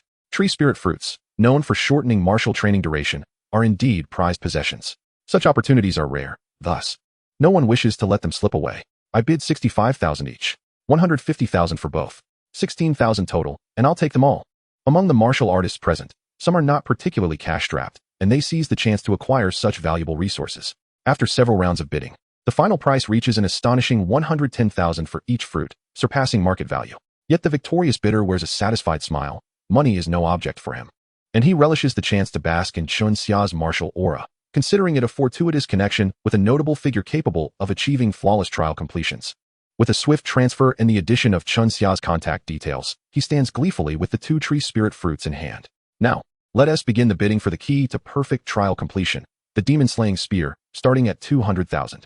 Everyone knows that a flawless completion yields the coveted enlightenment fruit, the value of which is widely understood. Let the auction commence. As Chun Xia raises the demon-slaying spear, the intricate runes etched upon it shimmer under the morning sun, exuding an aura of mystery. He directly associates the spear with the enlightenment fruit, eliciting an astonishing reaction from the crowd. Indeed, it is the demon-slaying spear. Last night, countless esteemed martial artists analyzed the factors for flawless completion, and the spear is undeniably crucial. With it in hand, the prospect of achieving perfect trial completion seems attainable. The allure of the enlightenment fruit as a reward for perfect completion makes it an enticing investment. Even if one fails, the spear can be resold, potentially yielding a near million value enlightenment fruit. I'll take the demon-slaying spear. The martial artists engage in lively discussion, quickly grasping the spear's immense value. This is a transaction that promises no losses. Eager bidders begin to raise their offers.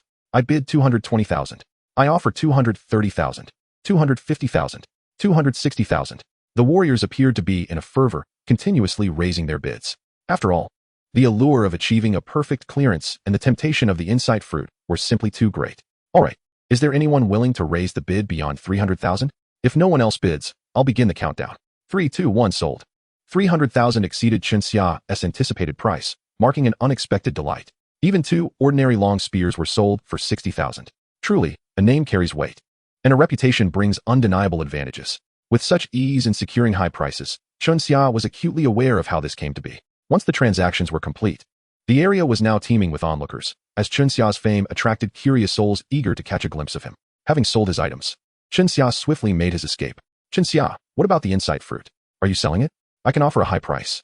A warrior suddenly recalled and shouted. Many others also reacted, realizing that the insight fruit rewarded by Luo Long still rested in Chun Xia's possession. The insight fruit is not for sale, Chun Xia replied curtly, elbowing his way through the throng of warriors and slipping away. Chapter 51. Living off other success. While Chun Xia could utilize the insight fruit, he deemed it unnecessary.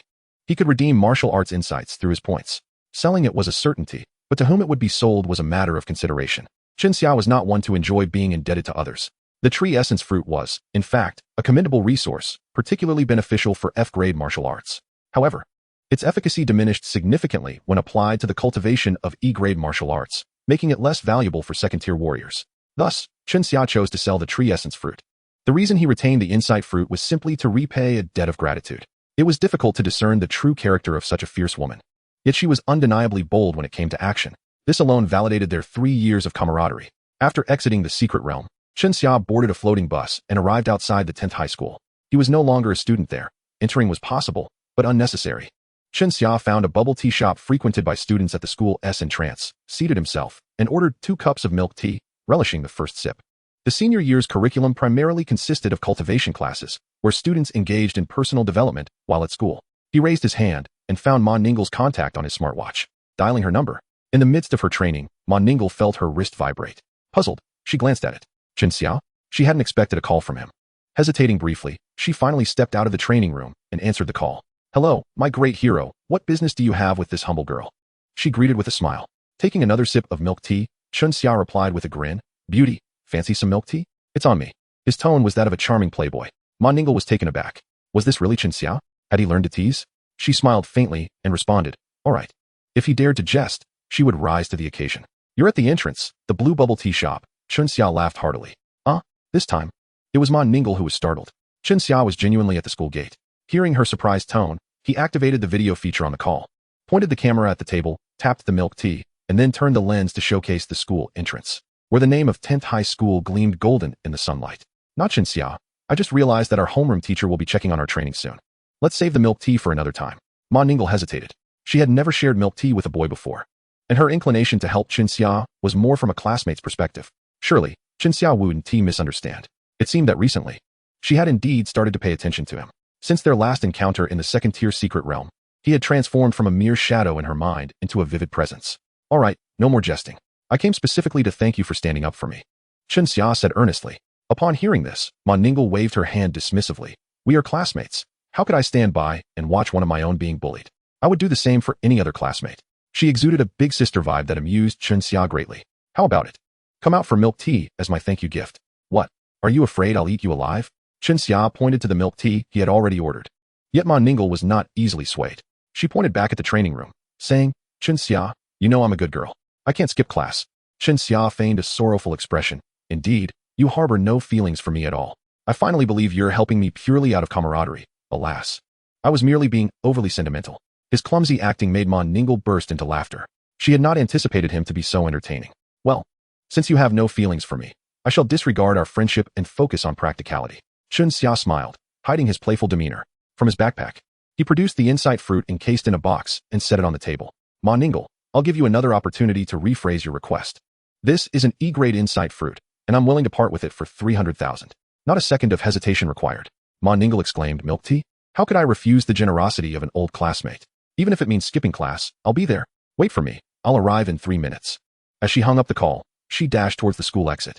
The insight fruit was an invaluable cultivation resource that money could seldom procure.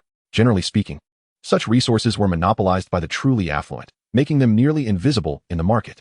For ordinary individuals, the only glimpses of the insight fruit came through videos or images, making it a rare opportunity to acquire one in a lifetime. Ma Ninggle hailed from a prominent family in Ningchuan City, which afforded her the audacity to confront Han Bing. Yet, even the Ma family found it difficult to purchase the insight fruit. It wasn't merely a matter of money. Chunxia leisurely sipped his milk tea. In approximately 3 minutes, he spotted Ma Ninggle rushing towards him from the school gate. Her slender figure clad in a training outfit, akin to women's yoga wear but slightly looser, accentuated her physique. Perhaps due to the school's regulations, she wore a chest binder, diminishing her bust size significantly. Chunxia had seen her in full bloom and knew her true proportions well. After 3 minutes of sprinting, Ma Ninggle was slightly breathless as she plopped down in front of Chunxia, grabbing the milk tea to drink. Her gaze was immediately captivated by the insight fruit on the table. After a moment of staring, she looked up at Chunxia, bewildered. You're really selling the insight fruit? Chunxia took a sip of his milk tea and nodded. I initially intended to sell it to someone else, but your righteous words yesterday truly moved me. So, I decided to keep it for you. It could easily fetch 500,000 in the market, but you can have it for 300,000. Ma Ninggle's eyes widened. Chunxia, have you gone mad, or are you just foolish? This is indeed an E-level insight fruit, which will be immensely beneficial to you. Once you obtain the resources from conquering the secret realm, you will undoubtedly advance to the second tier in a remarkably short time. Before the college entrance examination, it will be more than sufficient for you to strive towards becoming a quasi-third-tier warrior. With your exceptional performance in navigating the secret realm, the likelihood of being admitted to a prestigious martial arts university is significantly high. How could you possibly jeopardize your future? This insight fruit, I cannot accept. Listening to Ma Ninggle's words, Chunxia couldn't help but regard her with newfound respect. It is not a common trait to speak up for a classmate and, faced with the temptation of the insight fruit, she could persuade him from his perspective. This is not something just anyone could accomplish. As far as Chunxia knew, Ma Ninggle was also striving for the third-tier warrior status, yet she lacked the necessary training resources and might not achieve that before the examinations. If she were to possess this insight fruit, her chances of becoming a third-tier warrior before the exams would increase significantly. Yet, she was able to resist such temptation. With a smile, Chunxia pushed the insight fruit towards her and then picked up his milk tea. I know my limits. Keep the insight fruit. Just remember to transfer the funds to me later. I am pressed for time and must head to the Warriors Association to update my warrior medal. Farewell. With that, he departed without a backward glance. Hey, wait a moment, Chunxia. Ma Ninggle was taken aback by his sudden departure and attempted to chase after him. However, as she stood up, the milk tea shop attendant promptly interjected. Excuse me, student, you haven't settled your milk tea bill yet. It's a total of 20 yuan. Reluctantly, Ma Ninggle scanned the payment code, but by the time she was ready to pursue him, Chunxia had already boarded the floating bus, standing at the window and waving goodbye. You scoundrel, this is extortion at its finest. You think you're so impressive, selling the insight fruit just like that? You promised to treat me to milk tea, and yet I ended up paying. You're living off me, Chunxia. Just wait, Ma Ninggle shouted, hands on her hips, watching the bus disappear into the distance. All she could hear was Chunxia's faint laughter echoing back to her, yet deep down, she felt a hint of sweetness. Chapter 52, the second-tier warrior medal. After the floating bus had traveled a mere 200 or 300 meters, Chunxia received a transfer notification. It was a transfer of 500,000 yuan, unmistakably from Ma Ninggle. She truly is wealthy, Chunxia mused. Despite being of the same year, Ma Ninggle could effortlessly afford such a sum. Just a few days prior, Chunxia could only muster a mere 20,000. Indeed, individuals vary greatly. Though they had initially agreed on 30,000, Ma Ninggle appeared not to take advantage of Chunxia, transferring the sum at market value. In reality, she had still made a profit. The E-level insight fruit is a rarity, not something that can simply be purchased with money. It is a resource monopolized by the powerful. Chunxia knew that Mon Ninggle came from a prosperous family and was indifferent to this amount of money. He had mentioned 30,000. But he had no intention of returning the extra 20,000. He would find an opportunity to provide her with additional resources later. Compared to money, resources were likely more valuable to Mon Ninggle. After all, he would not mind helping her out. As Chunxia calculated, a sense of satisfaction washed over him. 2 tree spirit fruits sold for 220,000, the demon-breaking spear for 300,000, and now with the insight fruits 500,000. His total earnings amounted to 1,002,000. The profit potential of the first-tier secret realm is astounding. It is no wonder so many are eager to conquer these realms. Chunxia's eyes sparkled with excitement. If the first-tier secret realm yielded such substantial rewards, what could one expect from the second tier? The secret realm is indeed the fastest avenue for warriors' growth and the most lucrative for humanity. 1,002,000 is enough to purchase a slightly better apartment in Ningchuan City. However, Chunxia did not intend to buy a new place right away. If he were to move, he desired something truly exceptional. A better apartment would indeed require more than 1 million. First, he needed to update his warrior medal. The management of warrior medals is quite stringent. Upon meeting the standards for warrior levels, one must report and update their warrior information within 3 months. If one ascends to a new level, the warrior medal is updated accordingly. The time for feigning humility is limited. The Warrior Association enforces strict penalties in this regard, and few would dare to conceal their warrior rank lightly. Upon arriving at the Warrior Association, Chunxia found himself before a towering skyscraper. As the most crucial profession in human society, warriors hold a position of great prestige and authority. After disembarking from the bus, he observed numerous warriors bustling about, all there to update their warrior medals. The warriors who frequented this place wore smiles of excitement. An update in their warrior medals signifies a breakthrough in strength, certainly a cause for celebration. Having visited this place once before when obtaining his quasi-warrior medal last year, Chunxia was not unfamiliar with the surroundings. He skillfully navigated to the floor dedicated to warrior medal updates, where a considerable number of individuals were gathered. After scanning his smartwatch for a number, he joined the queue. Although the number of warriors was substantial, there were plenty of service windows available. Half an hour later, it was finally Chunxia's turn. Please begin by updating your information on the smartwatch, and then follow this procedure to upload it. We will subsequently verify whether your actual situation aligns with the information you've provided, stated the staff member at window 35 in a well-rehearsed manner. Their daily tasks were nearly identical, leaving little room for warmth in their interactions. Chunxia nodded and proceeded as instructed. On his smartwatch, he scanned the input code and updated his information.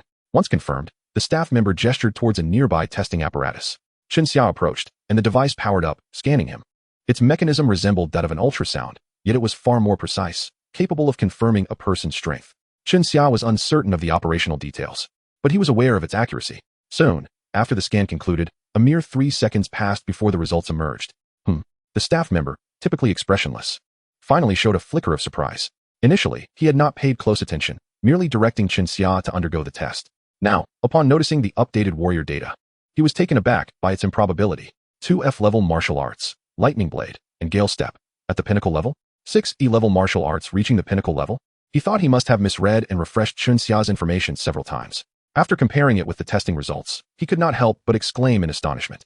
According to the warrior level standards, achieving proficiency in 2 F-level martial arts would classify one as a first-tier warrior, while mastery of 2 E-level martial arts would elevate one to the second tier. Based on Chunxia's martial arts qualifications, he was unequivocally a second-tier warrior.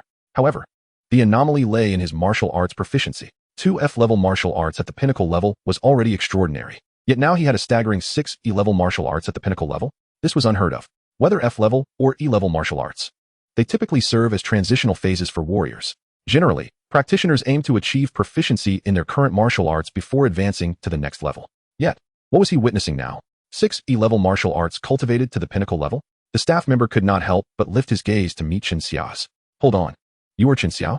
He finally recognized Chunxia. Initially, he had only glanced at him in passing and had not scrutinized closely. The name Chunxia had been trending throughout Ningchuan City yesterday and today. How could anyone be oblivious? Coupled with the citywide text announcements, ignorance was impossible. The hero of Ningchuan City. Chunxia smiled and nodded, inquiring, "Is there an issue with my information?" No problem at all. The other party hesitated for a moment, but ultimately granted approval to Chunxia's information. However, internally, tumultuous waves were stirring. Gazing upon this collection of Hall of Fame martial arts, one could only feel numbed. How old is Chunxia after all? At his age, attaining the status of a second-tier warrior would already crown one as a budding genius. Yet, Chunxia's achievement, while commendable, did not evoke astonishment. But when one beheld the level of Chun Xia's martial arts, sheer disbelief would ensue. What kind of abnormality must one possess to cultivate every learned martial art to Hall of Fame caliber? He simply could not fathom it. With the time Chun Xia has devoted, could he already be a fourth-tier warrior? Considering his age, it seems Chun Xia is destined to shatter the record for the youngest fourth-tier warrior in the empire, thus establishing himself as an unparalleled prodigy in history. And yet, what is the outcome? Chun Xia has not ascended in warrior rank, but stubbornly clings to the Hall of Fame level of martial arts? It was utterly perplexing. The second-tier warrior merely bore 2 silver stripes on his warrior medal. After the update to the medal, Chun Xia proudly wore it on his chest. A total of 5 medals were issued, providing backups in case of loss, sparing one the trouble of a trip to the Warrior Association. Indeed, it appeared far more imposing than the provisional warrior medal. Chun Xia gently tapped on the warrior medal. Chapter 53, Resource Collection. Upon exiting the Warrior Association, his smartwatch vibrated, displaying the word fairy. This was the name Chun Xia had saved, for who could deny that Yao Yao resembled a fairy? Sister Yao. Chun Xia answered, his voice instantly sweetened. On the other end, Yao Yao rolled her eyes. She had come to witness Chun Xia's audacity. His shamelessness in leveraging connections was indeed remarkable. Humph, little lecher, secretly stealing glances at her black stockings. Did he really think she was oblivious? Your resources have arrived at the school. Do you have time to collect them? Yao Yao inquired. Chun Xia was somewhat taken aback. He had not anticipated such a swift arrival of resources. Rewards for breaking records in the secret realm typically arrived rapidly, following an expedited approval process. The primary reason for this was that such records were beyond fabrication. A record validated by the secret realm stood as an undeniable truth. Cheating was utterly impossible. The secret realm was an entity beyond human control. Who could exploit it for deceit, given that it was a genuine record-breaking achievement? The Empire had a complete reward system in place, allowing for immediate distribution without the need for further review, thus accounting for the speed. I'll head over right away, Chun Xia exclaimed, eager to visit the school. Currently, he had only cultivated E-level martial arts, but upon reaching second-tier warrior status, he would be eligible to practice D-level martial arts.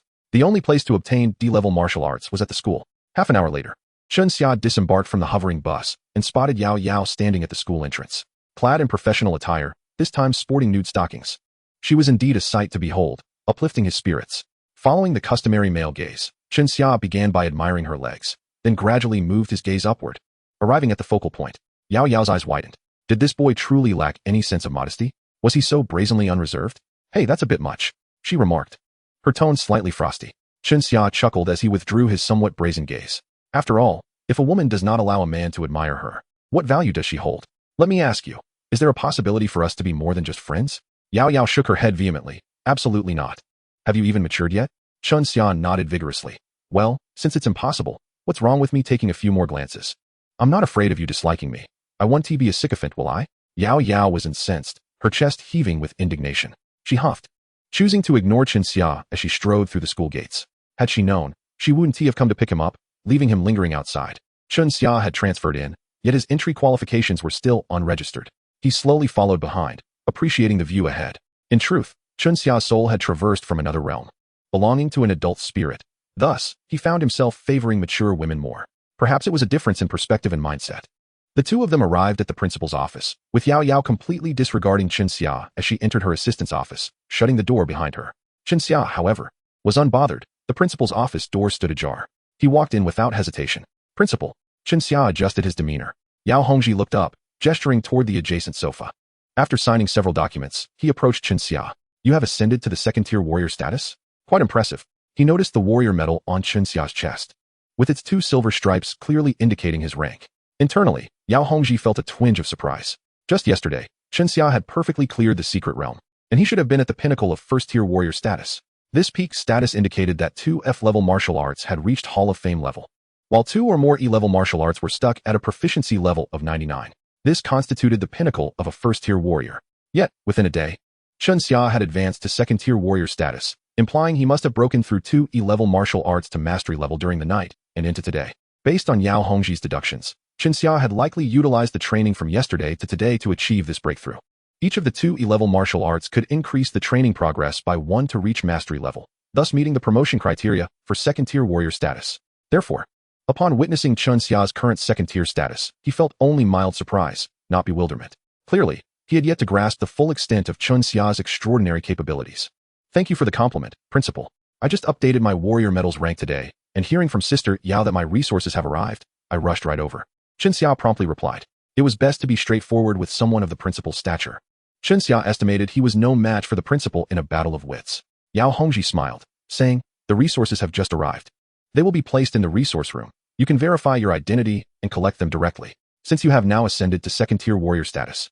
You can also request D-level martial arts from your class teacher. With 3 months until the college entrance examination, make the most of these resources and push forward." Yao Hongji did not impose any particular demands on Chen Xia. After all, he had only just reached the second-tier warrior rank. Even with resources, it was improbable he could make the leap to third-tier warrior status in just 3 months. Transitioning from second-tier to third-tier, regardless of talent, typically required at least 6 months. Chen Xiao's previous fixation on achieving Hall of Fame level in F-level martial arts had cost him valuable time. Yao Hongji couldn't help but lament.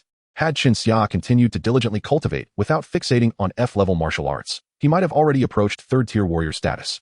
With 3 months remaining, he could easily apply for the school's genius resources to make a final push, potentially achieving a breakthrough to third-tier warrior status. Participating in the college entrance examination as a third-tier warrior would guarantee acceptance into a top-tier martial arts university. Yet now, internally, he shook his head slightly. Chen Xia had indeed garnered extra points for perfectly clearing the secret realm, yet it would only allow him admission into a key martial arts university. The transaction made with Chen Xia had undeniably benefited the first high school, resulting in the emergence of a city hero warrior and an additional student for a key martial arts university. Overall, first high school had reaped a significant advantage. The benefits derived from Chen Xia's perfect clearance of the secret realm would yield further resources for the school, greatly aiding in recruitment and enhancing the capabilities of current students. Undoubtedly, first high school would continue to lead all high schools in Ningchuan City. This is also the reason why Yao Hongji regards Chen Xia with a degree of esteem. He is the principal. Aware of the resources he could access, Chen Xia did not engage in lengthy conversation with the principal. He merely nodded and departed. Previously, Yao had introduced him to the location of the resource room, so after exiting the principal's office, he proceeded directly to the resource room without needing guidance. Chapter 54, A-Class Weapon, Golden Body Fruit. In every school, the resource room holds paramount importance. It is the repository of a school's assets, housing everything from the blood of exotic beasts to various equipment. In high schools, the most readily available resource is typically the blood of exotic beasts, which serves as an easily accessible means for ordinary martial artists to rapidly enhance their cultivation. This coveted resource is more alluring than gold itself. The security here is naturally of the highest caliber. The resource room rivals a bank vault in its fortification. Situated beneath the third basement level of the administrative building, it is constructed with ironclad walls and a massive alloy door that evokes a sense of suffocation. Students permitted to collect resources from the resource room are invariably among the elite of the school. Scholarships typically comprise resources, with only a few offering a modest amount of cash. As Chen Xia descended from the administrative building, he unwittingly captured the attention of numerous teachers. At this moment, Chen Xia had become a prominent figure. It was nearly impossible not to recognize him. Moreover, their first high school had greatly benefited from his unexpected transfer, which significantly enhanced their reputation and resources. In their eyes, Chen Xia was akin to a harbinger of fortune. Each teacher greeted him with enthusiastic smiles and nods. Upon reaching the third basement level, he found a dozen students collecting resources. Their faces were adorned with pride and arrogance. As prodigies, they held the highest status within the school, justifying their conceit. "Is that Chen Xia, the one who conquered the first-level secret realm and transferred to our school?" One of the students recognized him, having seen his photograph. Chen Xia smiled warmly in response. "Humph, what's so remarkable about clearing a first-level secret realm? Boasting about it everywhere. They should be wary of a fall from grace." One tall and fair-skinned boy sneered disdainfully, revealing his contempt. Upon hearing his words, the other students who had previously smiled at Chen Xia immediately concealed their expressions, afraid to speak. It was evident that this tall boy, Bian, wielded considerable influence at first high. Chen Xia furrowed his brow. Did he know this person? What was the meaning of such cold mockery from a stranger? "Who are you?" Chen Xia would not indulge him and walked directly up to him, inquiring, "Are you the top student of first high, Bian?" Before Bian could respond, a sycophantic underling beside him chimed in with an introduction. Chen Xia glanced at the second-tier martial artist badge on Bian's chest and replied dismissively, "What a nobody. I don't recognize you." Bian was taken aback by Chen Xia's retort, his eyes reddening with rage. Chen Xia offered him no chance to respond, turning coldly towards the resource collection counter. "Hello, I'm here to collect resources." He stepped onto the scanner, which identified his identity. The teacher at the counter cast a curious glance at Chen Xia and smiled. "Chen Xia, is it? Please wait a moment." At that moment, the other students finally realized what had transpired. Chen Xia had boldly confronted Bian and completely disregarded his presence. Good heavens! Only Chen Xia could dare to speak of Bian in such a manner at first high. Truly a remarkable individual who perfectly cleared the secret realm. Bian clenched his fists tightly. When had he ever been humiliated like this? His contemptuous words stemmed from his friendship with Han Bing. As their families were connected through municipal government work, Han Bing had suffered at Chun Xia's hands, so naturally, Bai bore animosity towards him. Having anticipated Chun Xia's arrival at First High, he couldn't resist delivering a few taunts upon seeing him in person. Now that he was ignored, how could that not infuriate him? All right, Chun Xia, just you wait. Bai scoffed and turned to leave the resource room, plotting his revenge. Knowing they were classmates, and he would have ample opportunity to teach Chun Xia a lesson. Once Bai departed, his sycophantic follower trailed behind him. Chun Xia paid them no mind. After a brief wait, the teacher at the resource room emerged with 4 boxes and a slender weapon case designated for Chun Xia. Just looking at these boxes, it was evident that the resources were extraordinarily abundant. The remaining students in the room gazed on with envious eyes, longing for what they had never possessed. If only these resources could be theirs, how they could elevate their strength. Alas, they did not belong to them. There are 4 resources in total, explained the teacher. 1 from provincial resources, 1 from municipal rewards, 1 from the Education Bureau, and the 4th is provided by our school. This weapon belongs to the provincial resources. Upon completion of his explanation, he placed the resources on the counter. According to imperial regulations, provincial resources include an A-class weapon, which alone is worth over 1 million. The provincial resources also start with at least D-class exotic beast blood, with a minimum of 5 units. 1 unit of D-class exotic beast blood can fetch at least 100,000 in the market. This time, the total value of resources exceeds 3 million. Wow. These resources are incredibly rich. The students gasped in astonishment. Breaking the record in the secret realm has made him an overnight millionaire. You all are too superficial. Your eyes are blinded by money. The most crucial item among these resources is the golden body fruit from the provincial resources. This item is equivalent to an extra life. All other items combined cannot compare to its worth. Indeed, when compared to life, what value do other things hold? The nearby students were all in awe, their faces reflecting envy. The golden body fruit's function is essentially a second chance at life. As long as it is carried, it can resurrect the user upon death, akin to a life-saving talisman. Moreover, it is remarkable in that it removes all pain during resurrection, restoring the user to perfect condition. This golden body fruit, which grants one an additional life, is invaluable and cannot be measured in monetary terms. The Empire invests heavily in protecting its genius martial artists. Generally, recognized super geniuses are supported with a golden body fruit to ensure they are not easily killed when threatened. This is also a method for humanity to enhance its strength, as only when geniuses grow can they form high-end power. The contribution of a strong individual on the battlefield among myriad races is incalculable. The golden body fruit is a resource that exists primarily in images and videos. It is virtually unseen in the market. Its rarity is such that it only has a small chance of appearing in high-level secret realms. Given its ability to offer an additional life, its scarcity is immense. If Chun Xia chose to sell a golden body fruit, he would instantly ascend to the ranks of millionaires. Chun Xia nodded. He was not particularly concerned about the exotic beast blood. Instead, he focused on the A-class weapon and the golden body fruit. What he truly lacked was a formidable weapon. The E-class weapon he purchased from the Sky Spider equipment had proven adequate in the first-level secret realm, but it was lacking for the second-level secret realm. He opened the weapon box, revealing a gleaming battle knife, its blade etched with the letter A and inscribed with the emblem of the Imperial Weapons Bureau.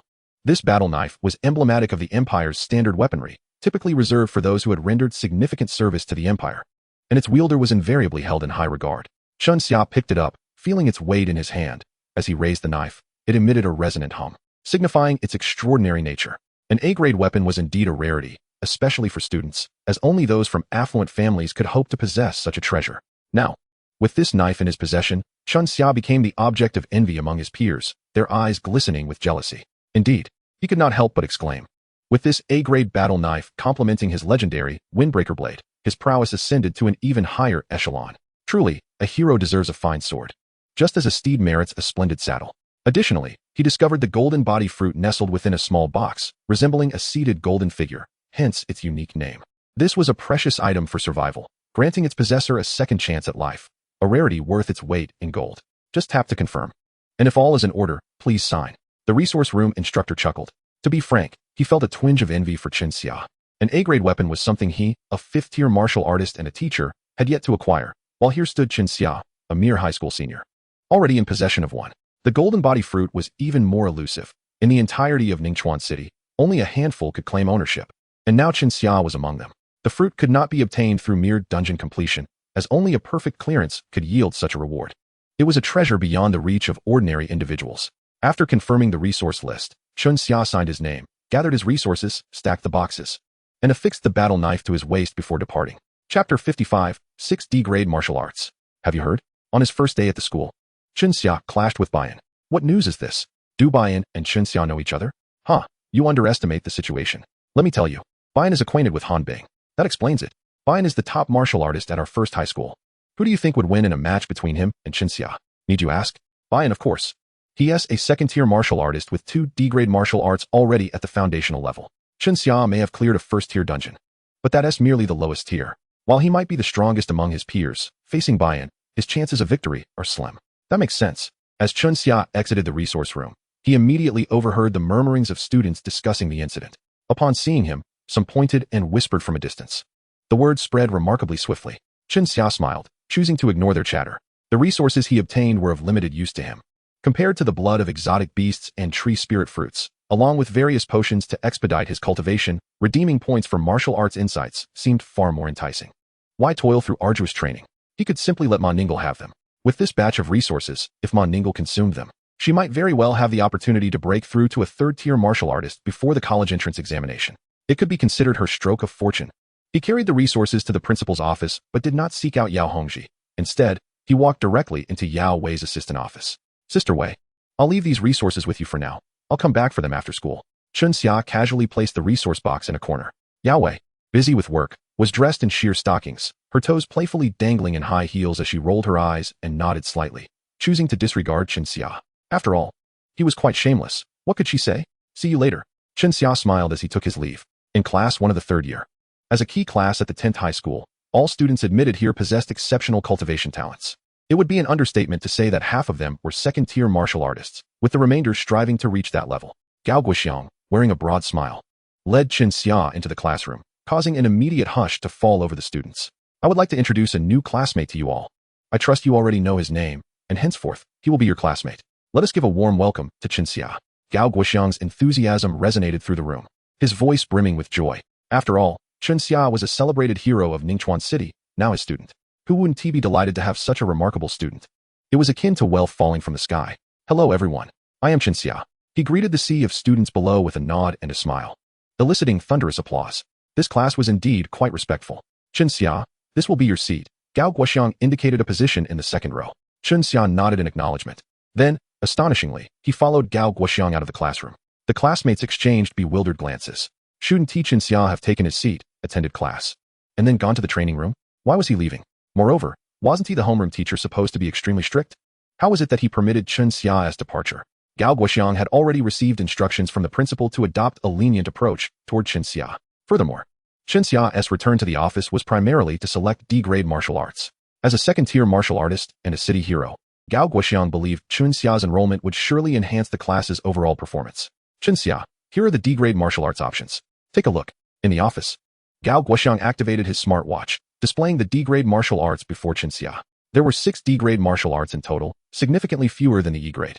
These 6 had been meticulously chosen from countless D-grade martial arts to ensure they were suitable for high school students, each boasting more advantages than disadvantages. An ideal for the vast majority of practitioners. Dragon Ghost Spear Technique, Thunderlight Slash, Azure Lotus Ghost Step, Blood Flame Fist, Golden Cicada Leg, and Diamond Body, Level 1. Comprised the 6 D-grade martial arts, including 4 offensive techniques, 1 defensive, and 1 speed-oriented, while others might select 2. Xia desired all of them, opting for a complete package. Martial arts are never a burden, he declared to his homeroom teacher, wishing to explore which style suited him best before settling on a primary focus. Gao Guoxiang found no reason to refuse this approach. After all, Xia's methodology was sound. Only through practice could one discover their affinity for a particular martial art before committing to it. First high school was not so rigid as to limit students to merely 2 selections. Before long, Xia received the 6 martial arts from Gao Guoxiang. You may review them here first. If you have any questions, I can clarify them for you. Gao Guoxiang pointed to the sofa in the office. Thank you, homeroom teacher. Xia nodded and moved to the sofa, meticulously studying the theoretical knowledge of the 6 martial arts through his smartwatch. Unlike other students, his learning process was automatic. He merely needed to read through the material attentively. The 6 D-grade martial arts were not particularly esoteric. Xia completed his review of each discipline in just over 10 minutes. Within 2 hours, he had effortlessly absorbed all 6 martial arts. Xia had gained a preliminary understanding of these D-grade techniques, and all that remained was to diligently practice and continuously enhance his proficiency. Each of the 6 D-grade martial arts possessed its own merits, surpassing E-grade techniques in both potency and training difficulty. The disparity in levels rendered D-grade martial arts significantly superior. It was no wonder that a first-tier martial artist found it exceedingly challenging to defeat a second-tier counterpart. The suppression of levels was fundamentally rooted in the martial art's inherent power. Among the 6 degrade techniques, Chinxia found himself particularly intrigued by the thunder slash. According to its description, each strike was akin to a thunderclap, unstoppable and immensely powerful. When executed, it would produce a resounding roar of thunder. If mastered to the hull level, the slash would summon a tempest of lightning from the heavens, bestowing an additional electric assault, thus epitomizing dominance. Truly, it was worthy of being classified as D-grade martial arts. Chinxia couldn't help but marvel. Once he confirmed the completion of his absorption, he finally stood up. Chinxia, do you have any questions? Gao Guoxiang inquired, unable to contain his curiosity. Throughout the past hour, Chinxia had merely perused the material without uttering a word. Did he truly understand it all, or was he feigning comprehension? No. Chinxia replied with a smile, shaking his head. Gao Guoxiang furrowed his brow, initially intending to impart some wisdom to Chinxia. However, considering Chinxia was a recent addition to the class and a city hero martial artist, he refrained from doing so, waving his hand and saying, at this time, the training room is open for practice. You may proceed to cultivate your skills. Remember, if anything is unclear, do not hesitate to ask me. Chapter 56. Oh my. Just with one slash. Chinxia had received permission from the principal to come and go freely from the school. He initially contemplated returning home, but realizing there was little for him to do there, he decided to head towards the training room of his class. Everything was new at First High School, and he wanted to familiarize himself with the training facility. With 3 months left until the college entrance examination, he also needed to interact more with his classmates. In the first and second tier secret realms, solo expeditions posed little issue. However, after reaching the third tier, a team record became necessary. To engage in team records, he could not go it alone. As it stood, his classmates were likely the best candidates for cooperation. Therefore, he needed to get acquainted with them beforehand, discerning who might befriend him and who possessed the qualifications and strength to partner with him. First High School rightfully held the title of the best high school in Ningchuan City. All facilities were state-of-the-art and comprehensive. The training room was slightly larger than that of 10th High School, featuring several auxiliary training machines. Chinxia glanced at the class plaque for Class 1 before stepping inside. Within, martial arts instructors were guiding students in their practice. Upon entering, Chinxia immediately attracted considerable attention. It's Chinxia. Didn't he leave? Why is he back? City hero martial artists were indeed different, coming and going as they pleased, treating the school as their own abode. Shoo, keep it down. The students of Class 1 murmured amongst themselves. Bayan wore a mischievous grin as he regarded Chinxia. Teacher. Chinxia politely addressed the martial arts instructor. The instructor smiled at Chinxia. You must be the newly transferred Chinxia. I've seen your secret realm clearance video. Quite impressive. Thank you for the compliment, teacher. Chinxia nodded in appreciation. Feel free to practice. If you have any questions, do not hesitate to ask me. The instructor responded with a gentle smile. Chinxia first changed into training attire in the locker room before heading to the weapon rack, where he selected a wooden training sword. He swung it lightly a few times, finding it satisfactory. The training room was spacious, with each individual allocated a designated area for practicing their techniques or honing their martial arts skills. Each small area corresponded to the class's rank. Chinxia moved to his designated space, closed his eyes, and began to immerse himself in the experience of thunder slash. He remained nearly motionless, repeatedly simulating the technique in his mind. Meanwhile, many of his classmates were distracted, their gazes fixated on Chinxia. They were curious about what made this new transfer student so exceptional that he could perfectly clear the first-tier secret realm. They too had attempted it, and not just once. Many struggled to even achieve a clearance. Bayan's brow furrowed. Until now, the spotlight had always been on him. With Chinxia's arrival, he felt his own brilliance being overshadowed, which only served to aggravate him further. After approximately 10 minutes of mental simulation, Chinxia suddenly executed a slash. The strike was as swift as a thunderbolt, extremely fast. Yet, despite its speed, it lacked any remarkable flair. The thunder slash, when executed, was meant to be accompanied by a flash of lightning and a thunderous sound, an awe-inspiring spectacle. With zero foundational knowledge, he could not truly express the essence of thunder slash. Chinxia smiled faintly, unfazed by the inadequacy of his strike. Once he returned home, he would elevate thunder slash to proficiency, ensuring that he could strike at the pinnacle of a second-tier martial artist, and at that time, he would surely be able to summon the thunderous roar. Having completed a single slash, Chinxia sheathed his sword. All right, everyone, it's now free practice time, the martial arts instructor announced, glancing at the time. Free practice was the most popular segment. Students could train as they pleased, without supervision from the instructor. The instructor merely smiled and departed the training room. As soon as the instructor left, Bayan revealed a cold smile and strode directly towards Chinxia. Chinxia, do you dare to spar? Bayan stood before him, his tone dripping with arrogance. Students who were preparing for free practice noticed Bayan's challenge to Chinxia and gathered around. I guess Bayan would challenge Chinxia. The rumors from this morning were indeed true. This is going to be interesting. Who do you think will win? I support Bayan. He is the top martial artist of first high school. Chen Xia is no slouch, but he still falls slightly short of Bayan. So his chances of victory are certainly diminished. I've watched Chen Xia's videos. His attacks are smooth and sharp. I'm actually leaning towards Chen Xia. As they gathered, they whispered their opinions. Chen Xia regarded Bayan with a calm smile. What is the matter?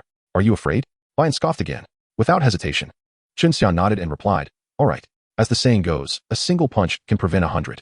If he declined Bayan's challenge today, it would create an illusion that he was someone to be bullied at will. Soon enough, all manner of challengers would come seeking him, which would become utterly tiresome. Bayan was deemed the top martial artist of first high school. Defeating him would elevate Chen Xia to that esteemed position, making others reconsider their own capabilities before issuing challenges. Undoubtedly, this would alleviate a great deal of future trouble. Very well, Bayan laughed, surprised that Chen Xia had accepted his request to spar. A glint of ferocity flickered in his eyes. He intended to make Chen Xia regret this decision. Sparring was only recognized on the small ring within the training room. The two moved to the small arena, both gripping their wooden training swords. Their classmates surrounded them, their faces alight with excitement. Chen Xia is indeed a strong dragon, directly pressing down on Bayan, the local snake. Come on, I'm pressed for time. I have no time to waste with you here chattering. Chen Xia initiated a stance, speaking calmly. Bayan's expression darkened. Such arrogance was intolerable. Let me see your strength. He abruptly stepped forward, executing the Qinglian ghost step, a faint halo emanating from his feet, akin to a blooming blue lotus. His feet seemed to transform into mere afterimages, allowing Bayan to close the distance to Chen Xia in an instant. The Qinglian ghost step was truly impressive. Chen Xia marveled at the martial prowess it displayed, undeniably captivating. His admiration, however, did not hinder him from swiftly unleashing a powerful slash with his blade, the E-grade martial technique known as Wind Breaker Blade. Simultaneously, as both were at the second tier, Chen Xia's attribute, battle power suppression, diminished Bayan's strength by 15. The formidable Wind Breaker Blade was indeed exceedingly dominant. As it was executed, it unleashed a fan-shaped arc of attack, with 6 blades tearing through the air, producing a haunting sound of slicing through the void. In a dire turn of events, the finishing blow hero, attribute activated, causing those 6 blade energies to split into 12. This maneuver filled the previously open space entirely, leaving no room for evasion. Bayan felt engulfed by the blade energy, realizing that his Qinglian ghost step was rendered ineffective, as there was nowhere left to hide. Boom. One of the blade energies struck Bayan, the sheer force propelling him several meters away, crashing into the wall behind the arena, which instantly cracked under the impact. Even with protective armor, Chen Xia wielded a wooden sword, yet he still managed to force Bayan to spit blood from the blow. Had I used a different weapon, you would already be dead, Chen Xia remarked with a faint smile, placing the wooden sword back on the rack and striding out of the training room. In that instant, Bayan's complexion turned as pale as a sheet. Good heavens, just one strike. That blow was utterly overwhelming. He gasped, is this truly the extent of Chen Xia's capabilities? Did you all witness that? He executed the Wind Breaker Blade technique, and the blade energies filled the space before him, leaving no means of escape. Bayan, recognized as the foremost expert among them, could not withstand even a single strike from Chen Xia. He was simply too monstrous. As Chen Xia departed, his classmates were left in a state of shock. The training room fell silent for a moment before erupting into a fervent buzz, akin to boiling water. Chapter 57. Elevating D-grade martial arts level. Before classes ended, Chen Xia retrieved resources from Yao Yao's office and left the school. Aside from the A-grade weapons and the body of gold fruit, he intended to dispose of the rest, instead of offering it to unfamiliar individuals. It would be better to hand it over to that woman, Ma Ninglo. TSK, she was certainly lucky to be positioned just before his rise. Seated on the hovering public transport, Chen Xia donned a wistful expression as he headed straight for number 10 high school. Upon reaching the school gate, he took a photo of the resources as usual and sent it to Ma Ninglo. I have received the reward resources. If you don't want them, I'll sell them to someone else. Regardless, they will be sold. He typed. Are you insane? Came her nearly instantaneous reply. Wait for me. Ma Ningli's response was as direct as ever, brimming with vigor. Chen Xia chuckled softly and ordered 2 cups of milk tea from the usual spot. When the milk tea arrived, he began to sip leisurely. In less than 3 minutes, Ma Ninglu burst out of the school, sprinting toward him. Due to her training, her chest bindings were not overly tight, causing her dual assets to bounce dramatically as she ran. Upon reaching the tea shop, Ma Ninglu gasped, Chen Xia, has your head been caught in a door? Unperturbed, Chen Xia slid all the resources in front of her and stated, all these resources. Package for 5 million. What do you say? Spare me the chatter. If you refuse, I'll sell them to someone else. After all, it's merely a sale. You might as well remember my kindness. He then calmly took another sip of his milk tea. You. Ma Ninglu was at a loss for words. You idiot. Selling these resources will ruin your future. You could have used them to strive for a top martial university. Why are you throwing it all away? Ultimately, her frustration condensed into that singular question. Do you want them? If not, I'll take them elsewhere. Chun Xia's eyes widened. Yes, Ma Ninglu exclaimed. Deal. 5 million was swiftly transferred to her card, and she instructed him to take the resources. Chun Xia, disinterested in further conversation with this fierce woman, thought. A true man does not waste words explaining himself to a woman. Ma Ninglu glared at him before quickly dialing a number. After a few minutes of conversation, a sound indicated that she had secured the funds from her family. Without hesitation, 5 million was transferred into Chun Xia's account. Congratulations, with this batch of resources. You will become a third-tier martial artist before your college entrance examination, and you will undoubtedly be accepted into a top martial university. Chun Xia smiled at Ma Ninglu before leisurely picking up his unfinished milk tea and strolling away. It seemed this transaction was trivial to him. Ma Ninglu watched him leave, feeling a mixture of emotions. She was thrilled to possess these resources that would elevate her to third-tier status before the examination. Yet she felt a twinge of guilt toward Chun Xia, as these resources had originally belonged to him, and now they were in her possession. What would happen to Chun Xia in the future? Even though she had paid 5 million, in her heart, she felt indebted to him. Her feelings toward Chun Xia began to shift in a subtle, complex manner, leaving her confused about the reasons behind it. With over 600,000 in hand, Chun Xia's spirits soared. While he was still a bit short of affording a decent villa, he was not anxious, for soon, he would no longer lack for money. He merely needed to perfectly clear the second-tier secret realm, and perhaps he would not even need to purchase a villa, as it would naturally be gifted to him. Such was the treatment of a city's heroic martial artist. Upon returning home, with his parents at work, Chun Xia changed into casual attire and began preparing for the next day. His first priority was to enhance his strength. Only with greater power could he hope to achieve a perfect clearance. From his experience with the first-tier secret realm, he understood that not everyone could achieve a perfect clearance. One must first reach a certain level of strength. Among the D-grade martial arts, both Thunder Slash and Qinglian Ghost Step were undoubtedly ones he needed to elevate. Chun Xia surveyed the 6 D-grade martial arts he had learned, noting their strengths, weaknesses, and popularity. Techniques like Thunder Slash and Qinglian Ghost Step were undeniably the most sought after. The public's choice was certainly not without merit.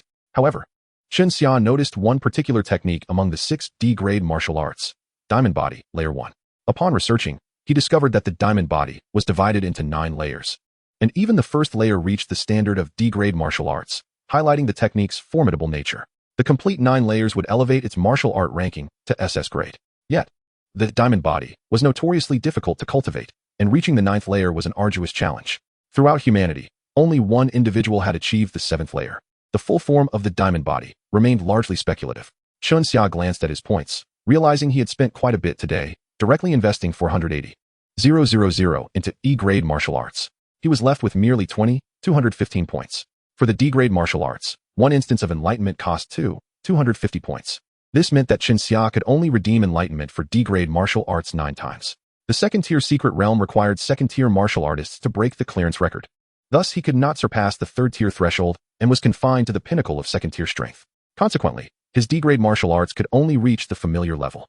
9 instances of D-grade martial arts enlightenment would allow 4 techniques to achieve familiarity. Chun Xia calculated for a moment and ultimately chose to exchange for Dragon Ghost Spear Technique and Diamond Body, Level 1, redeeming 8 instances of D-grade martial arts enlightenment. After the exchange, all 8 instances elevated Qinglian Ghost Steps, Thunderlight Slash, Dragon Ghost Spear Technique, and Diamond Body, Level 1, to proficiency level. Boom. Half an hour later, upon the completion of his enlightenment, Chun Xia felt a resounding roar emanating from within his body. His strength was surging uncontrollably. His muscles solidified once more, becoming more explosive and resilient. Chun Xia's aura underwent a transformation. He felt a newfound power coursing through him, distinctly different from before. The elevation of 4 D-grade martial arts to proficiency level brought about a significant change. It took him a good 10 minutes to fully comprehend his current strength. Subsequently, he delved into the strategy materials for the second-tier secret realm, preparing himself for the challenges that awaited him the following day. As the early morning settlement approached, a series of mechanical sounds echoed once again. However, as Chun Xia had anticipated, today's points had plummeted drastically. By the end of the day, his score only amounted to around 3,000 points, allowing for just one opportunity to redeem martial arts enlightenment. This demonstrated that the mundane settlements without achievements yielded disappointingly meager rewards. Having experienced the previous day's settlement, Chun Xia's appetite for success had grown. He opted not to redeem anything, but instead fell into a deep slumber, needing to conserve his energy for the second-tier secret realm he would enter the next morning. The following day, Chun Xia rose early, had breakfast, exchanged brief farewells with his parents, and set off with his gear, heading straight for the secret realm area. He refrained from mentioning his venture into the secret realm to avoid causing them concern. Chapter 58. Please prepare the fan for the live stream. In Ningchuan City, There are 3 second-tier secret realms, situated almost parallel to the 3 first-tier secret realms in the same area. The city's only third-tier secret realm lies a good 3 kilometers away. Upon disembarking from the hover bus, the 6 towering doors of the secret realms came into view. Aligned in a row, the ethereal blue glow enveloped the area, giving it an otherworldly ambience. Chunxia did not disguise himself. As soon as he stepped off the bus, he was instantly recognized. It's Chunxia. It truly is him. Has he come to the second-tier secret realm? Look at his martial artist medal. It's the second-tier martial artist medal. It's confirmed. He must be here to enter the second-tier secret realm. I wonder if he's here to conquer the secret realm or to hunt exotic beasts within it. Most likely the latter, as he surely needs to familiarize himself with the exotic beasts in the second-tier secret realm. The martial artists murmured amongst themselves as they spotted Chunxia. He merely smiled at them before making his way towards the second-tier secret realm numbered 202. With classes at school today, there were not many student martial artists present. Instead, the area was filled with younger martial artists. At this age, being a second-tier martial artist indicated that their talent was decidedly mediocre. As Chunxia passed by, he captured the attention of countless martial artists. Having prepared all necessary provisions like food and water, his weapons secured at his waist, armor donned, and a battle shield strapped to his back alongside a tactical backpack, he had no need to purchase anything here. Passing through the first-tier secret realm he had conquered a couple of days prior, a smile crept across his face. His name was prominently displayed among those who achieved the fastest and perfect completions. Any martial artist passing through would recognize it. The sensation was undeniably exhilarating. Arriving at the entrance of the second-tier secret realm numbered 202, he noted some martial artists entering and exiting. After reporting his information, he stepped up to the massive luminous gate. However, before entering, Chunxia paused to gaze upwards. Beside the entrance, a colossal screen displayed the completion records for the secret realm. First completion of second-tier secret realm number 202, Luo Qingfeng, 9 hours, 55 minutes, 26 seconds. Fastest completion of second-tier secret realm number 202, Luo Qingfeng, 7 hours, 43 minutes, 52 seconds. Perfect completion of second-tier secret realm number 202, none. As before, Luo Qingfeng's name dominated the screen. Remarkably, since the secret realm's inception, no one had yet surpassed his records. He held the title for both the first and fastest completions. Unfortunately, he still had not achieved a perfect completion. Look, Chunxia is checking the records. Does he have something in mind? I feel like he's getting a bit ahead of himself. Thinking he can conquer any secret realm, some martial artists whispered nearby. In their eyes, regardless of Chunxia's innate talent, he had only just ascended to the second-tier martial artist rank and was far from its pinnacle. Without reaching that peak, it was impossible to break such records, as every record-breaking martial artist was among the strongest in that category. Chunxia heard their murmurs, but remained silent. With a faint smile, he confidently stepped into the secret realm. The radiant glow enveloped him, and in an instant, he found himself within. This secret realm, which he had entered days prior, had transformed from a mountainous terrain to a marshy expanse. Marshes were notoriously perilous in every secret realm. Many martial artists, upon encountering marshy terrain, would not hesitate to retreat, opting to wait for the next day's refresh rather than risk their lives. The secret realm was vast, and numerous martial artists had entered. Some would turn back immediately, while others cautiously spread out, heading towards different zones to hunt exotic beasts. Chunxia's gaze fell upon the path to completion, which shimmered red against the seemingly endless marshland. Taking a deep breath of the air laden with the scent of decaying foliage, Chunxia made his way toward the completion path. Each foray into a secret realm carried inherent life-threatening risks. Almost daily, someone would remain forever within the confines of a secret realm. Upon reaching the completion path, a small group of martial artists was present, and they immediately recognized Chunxia. No way, it's Chunxia. Is he really attempting to conquer the second-tier secret realm? He just completed a first-tier secret realm the day before yesterday, and now he is going for the second tier? In their disbelief, the martial artists speculated that he must be here merely to gather information. Chunxia paid them no mind, and, amidst their astonished stares, plunged headlong into the completion path. Soon enveloped by the crimson glow, vanishing before their eyes. The spectacle of Chunxia's actions elicited gasps from the gathered martial artists. One particularly enterprising martial artist, having captured the moment on video, wasted no time in exiting the secret realm. He needed to disseminate the news immediately to capitalize on the ensuing buzz. He sold the footage to a media platform, which promptly erupted with sensational headlines. In the Ningchuan City section of the martial artist community, a post titled, Chunxia Conquers the Second-Tier Secret Realm, quickly gained traction, with the fervor surrounding Chunxia in the city over the past few days. The post attracted a multitude of viewers, all eager to watch the half-minute video that clearly depicted Chunxia's entire entry into the completion path. Indeed, it is Chunxia. The esteemed Chunxia has indeed astounded us all. Having just conquered the first tier of the secret realm, he is now eagerly poised to challenge the second tier? One might timidly inquire if Chunxia has recently ascended to the rank of a second-tier warrior. Can his prowess truly suffice for this endeavor? Based on my observations, it seems he merely intends to probe the second tier to familiarize himself with the path to success. I share this sentiment. Here it comes. Let the betting commence. If he succeeds, wager here. If he shatters records, wager here. If he falters, wager here. I harbor little faith in Chun Xia's ability to surmount the second tier. I agree, his resources remain unexploited, and his hasty entry into the second tier's path appears reckless, bordering on folly. I wager that his arrogance will exact a heavy toll. Upon confirmation of Chun Xia's entrance into the second tier's path, countless individuals seem to recall something. The wager regarding the electric fan from the 5th day. Chun Xia will undoubtedly reveal his true self within the second tier, incapable even of clearing it. Let this serve as proof. This post was once again propelled to the forefront. Warriors flocked to the thread, fervently commenting below, all echoing one sentiment. Dear poster, Chun Xia has entered the second tier. Please prepare the fan for a live broadcast. This refrain echoed repeatedly. And within merely half an hour, the thread had amassed thousands of replies. Its fervor was second only to the video post documenting Chun Xia's entry into the secret realm. Chapter 59, The Mightiest Student? A weakling indeed. Shortly after Chun Xia embarked upon his journey through the path, several high-ranking warriors escorted Bayan, who also made his appearance within the secret realm. They proceeded directly towards the path to success. Bayan was clad in full battle gear, each piece of equipment exquisite and gleaming with a cold light under the sun. Their arrival drew the attention of many warriors in the vicinity. Upon reaching the entrance to the path, they paused. Young Master Bai, if the situation becomes dire, you must withdraw promptly, advised one of the high-ranking warriors. The second tier's path permits only solitary entry. No matter how formidable they are, they cannot accompany him. Understood, Bayan replied, revealing a hint of impatience. He had prepared thoroughly for this venture. Every piece of his equipment was of A-grade quality, from his weaponry to his armor, even his helmet. His initial intent was to shatter the record for clearing the second tier. Now, nearing the pinnacle of second-tier warrior strength, he was confident he could surpass Luo Qingfeng's record. The pivotal factor was that Bayan aimed to undermine Chun Xia. According to his plan, he intended to wait over a month, reaching level 99 proficiency in D-grade martial arts before attempting to clear the path. However, upon learning of Chun Xia's entry today, he hastily advanced his timeline by over a month. After suffering defeat at Chun Xia's hands yesterday, Bayan felt dissatisfied, attributing his loss to carelessness. Such an outcome shall not repeat itself, he vowed. This time, he had prepared diligently, garnering support from his father and family, thoroughly analyzing strategies for the second tier, simulating every conceivable scenario, all to ensure he could break the record. Bayan's innate talent was exceptional. It was nearly certain that he would break through to the third tier before the college entrance examination. Originally, he and Han Bing were regarded as the strongest high school students of the year. Now, with Chun Xia's emergence, he felt overshadowed. Choosing to enter the second tier on the same day was a declaration of competition with Chun Xia.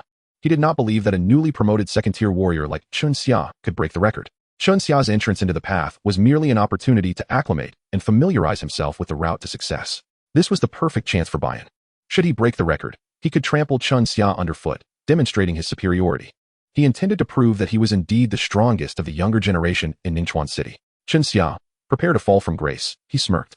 A stroke of good fortune in clearing the first tier does not guarantee success in the second. With a glint of coldness in his eyes, Bayan stepped boldly into the path, engulfed by its crimson glow. Not long after, a post on the Ningchuan City Martial Artist Forum suddenly surged to popularity. Just beneath the thread regarding Chun Xia's entry into the path, who is the strongest student this year? The post presented Bayan's martial artist statistics, challenging the new record for the secret realm, the apex of second-tier statistics. Coupled with Bayan's top-tier equipment, each piece beyond the imagination of an ordinary household, was showcased alongside his entrance into the path. Who will shatter the record for the second tier? This post posed the question. In an instant, replies flooded in. Bayan, previously ranked alongside Han Bing as one of the strongest students, now appeared statistically superior to Han Bing, justifying his title as the strongest student of this year. Every action of Chun Xia did not escape the scrutiny of others. Notably, Chun Xia had updated his martial artist badge yesterday, now a second-tier warrior badge. Given this information, it was clear that Chun Xia was a newly promoted second-tier warrior. His strength would undoubtedly pale in comparison to Bayan's. With this basis, the replies overwhelmingly supported Bayan as the most likely candidate to break the record. Naturally, support for Bayan was robust. His peak second-tier strength was unquestionable, and his equipment, entirely A-grade, was valued at millions. Bayan hailed from a prestigious lineage. His martial arts heritage and combat experience were realms beyond what the humble Chun Xia could claim. The disparity was insurmountable. Defeat was inevitable for Chun Xia. I too support Bayan. Chun Xia possesses potential, but the gaps in martial arts level and equipment are far too vast. Chun Xia will require time to hone his skills before he can challenge the record for the second tier. Rumor has it that Bayan's family had simulated the path dozens of times and enlisted the guidance of high-ranking warriors. They were thoroughly prepared for this endeavor. Alas, it seemed that Chunxia's remarkable streak might come to an end. To encounter Bain on the same day, in the same secret realm, could only be deemed misfortune for Chunxia. In the thread, scarcely anyone held faith in Chunxia's success. The post's allure stemmed predominantly from the rivalry between the noble and the common. Bain epitomized the elite, while Chunxia represented the underprivileged. Deep down, many warriors supported Chunxia, for he embodied the aspirations of those from ordinary families. Yet, based on the data, Bain was far too formidable, and his readiness was unparalleled. Chunxia's chances appeared bleak. No matter the perspective, Chunxia seemed devoid of any likelihood of triumph. This thread, in turn, catalyzed an increase in voting. In a flurry, countless individuals cast their votes for their preferred candidate. Bain amassed votes exceeding Chunxia's by several dozen times, dominating the voting bar entirely. Chunxia's tally was dismally low. Ha ha ha, how ridiculous. A faux second-tier peak strength dares to boast of breaking Luo Qingfeng's record? E-grade martial arts merely mastered. D-grade martial arts stalled at proficiency level 99. What constitutes second-tier peak strength in that? As for being the strongest student, weakling seems more fitting. True second-tier warrior peak strength requires mastery of at least 2 hall-level E-grade martial arts, while maintaining D-grade martial arts at proficiency level 99. This is the essence of second-tier peak strength. Bain is nothing more than a pretender, a weakling. I am undoubtedly in support of Chunxia. Indeed, he has just recently ascended to the rank of a second-tier warrior, yet his foundational skills are remarkably solid. Yes, I too stand behind Chunxia. There is no need for a coward to disgrace himself in public. Chunxia, I am with you. Among those who support Chunxia, many regard Bain with disdain. The data on paper signifies little. The video of Chunxia previously conquering the first-tier secret realm showcased the fluidity of his combat style and the strength he exhibited. Leaving one in awe, only someone with an extraordinarily solid foundation possesses such prowess. As the red light that signaled entry into the passage dissipated, Chunxia found himself on a winding path. This path, composed of rubble and disordered woodland, ascended the mountainside, weaving through the stones and trees, overgrown with weeds. This path appeared to have been forsaken for an eternity, now rendered desolate, almost indistinguishable as a thoroughfare. The scorching sun beat down, making the area feel akin to an oven. Immersed in this locale, an eerie silence enveloped him. At that moment, an ethereal narration echoed in Chunxia's ears. An evil force has emerged, casting a shadow over Pisa village. Countless monstrous beasts have been summoned by the malevolent spirit, besieging the village and bringing death and terror. The Holy Church has dispatched a couple of priestly figures, bestowing upon them a sacred mission to expel the evil and ensure the peace of the realm. They fought valiantly, yet one perished while the other was gravely injured. The suffering priest conveyed the message. The evil is formidable, and only the Holy Grail can banish it. The ethereal narration abruptly ceased. In truth, this voice merely recounted the background of the current passage's narrative. It was a continuation of the story that unfolded during Chunxia's previous flawless conquest of the first-tier secret realm. The plot of this second-tier secret realm would involve the conqueror joining the escorting team for the Holy Grail, successfully delivering it to Pisa village, and handing it over to the priests of the Holy Church. A remarkably simple narrative, yet it has confounded Ningchuan City for nearly a century, with no one managing to achieve a perfect conquest to date. At this moment, Chunxia stood precisely at the location traversed by the Holy Grail escorting team. Familiar with the storyline and having perused countless strategies, Chunxia was well aware of what would transpire next. Indeed, after acclimating to the environment of the passage, he heard a cacophony of sounds. The team escorting the Holy Grail had appeared. Chapter 60, My Greeting Gift. On the winding path, the escorting team consisted of a squad of 10 knights from the church. Clad in armor, wielding spears, and mounted on steeds, they trotted along the path. As Chunxia looked up, he beheld at the far end of the winding trail nearly 100 ferocious boar beasts emerging. They emitted grunts as they initiated a deadly charge. Each boar beast weighed between 500 and 600 pounds, their collective charge reverberating like thunder upon the ground. Such a staggering display of power. The ferocious boar beasts were the most commonly encountered creatures in the second-tier secret realm, appearing in large numbers. Chunxia had once battled them, taking over an hour to slay just one. Their thick skin and formidable defenses were daunting. The first wave of these monstrous beasts was indeed terrifying. Truly, the challenges of the second-tier secret realm were formidable.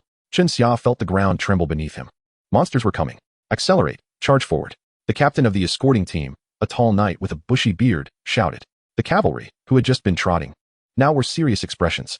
With a flick of the reins, their steeds surged forward in a thunderous gallop. However, the path was narrow, only allowing 2 horses to run side by side. The 2 knights at the front raised their shields with one hand while steadying their spears with the other. In an instant, a collision occurred.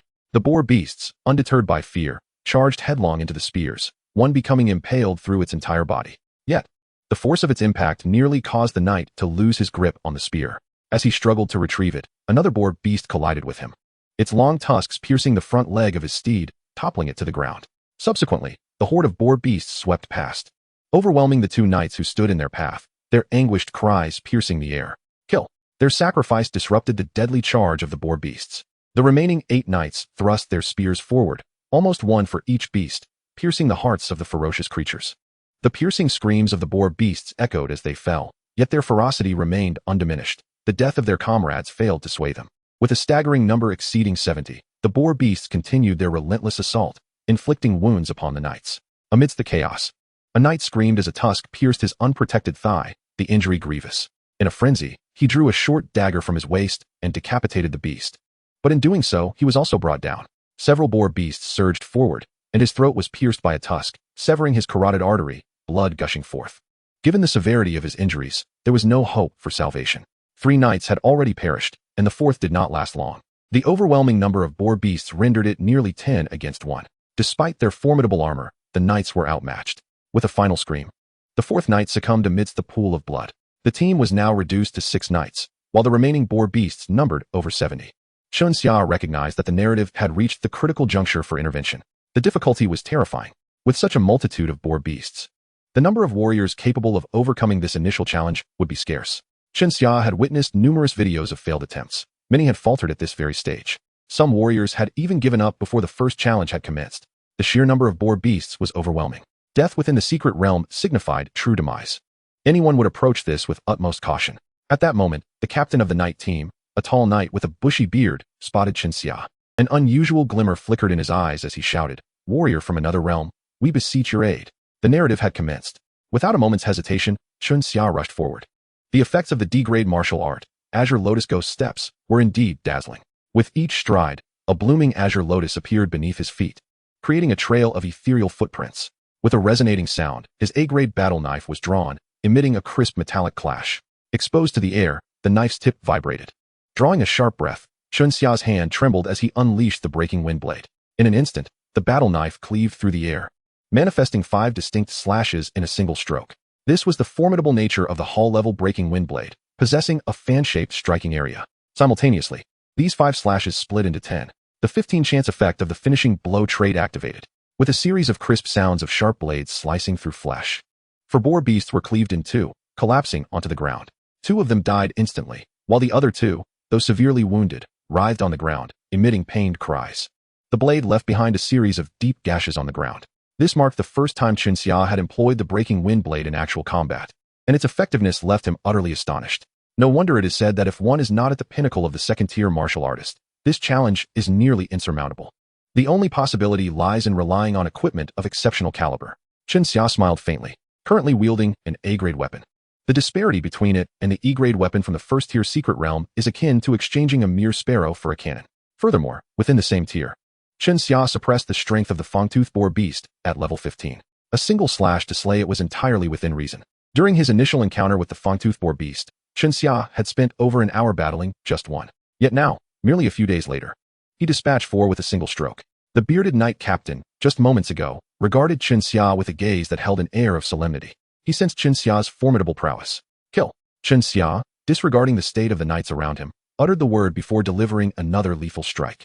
There were simply too many fangtooth boar beasts. He needed to clear them swiftly. He estimated that the survival of the remaining 6 knights was crucial to maintaining a perfect completion rating. Their lives were intrinsically linked to the success of this endeavor. Armed with his razor-sharp A-grade blade and an arsenal of pinnacle-level martial arts, Chun Xia's strength transcended that of a mere second-tier martial artist, reaching a realm beyond. Even third-tier martial artists might not stand a chance against him. His battle blade gleamed with a cold light, and soon, blood splattered around him. The effects of the finisher and furious hammer attributes manifested frequently, rendering nearly every fangtooth boar beast incapable of resisting Chun Xia's blade. The number of these beasts continued to dwindle. Boom. The ground trembled as nearly 10 fangtooth boar beasts charged at Chun Xia in a deathly assault. This was the only martial technique possessed by the fangtooth beasts. However, Chun Xia revealed a faint smile. Have you heard of the welcome gift attribute? Its effect indeed randomly disables one of the target's martial arts. The issue is, the fangtooth boar beasts possess but a singular technique. Thus, as they launched their charge, they were instantly rendered powerless by the attribute, transforming their formidable assault into a mere elderly stroll, devoid of any impact. Chun Xia would not let such an opportunity slip by.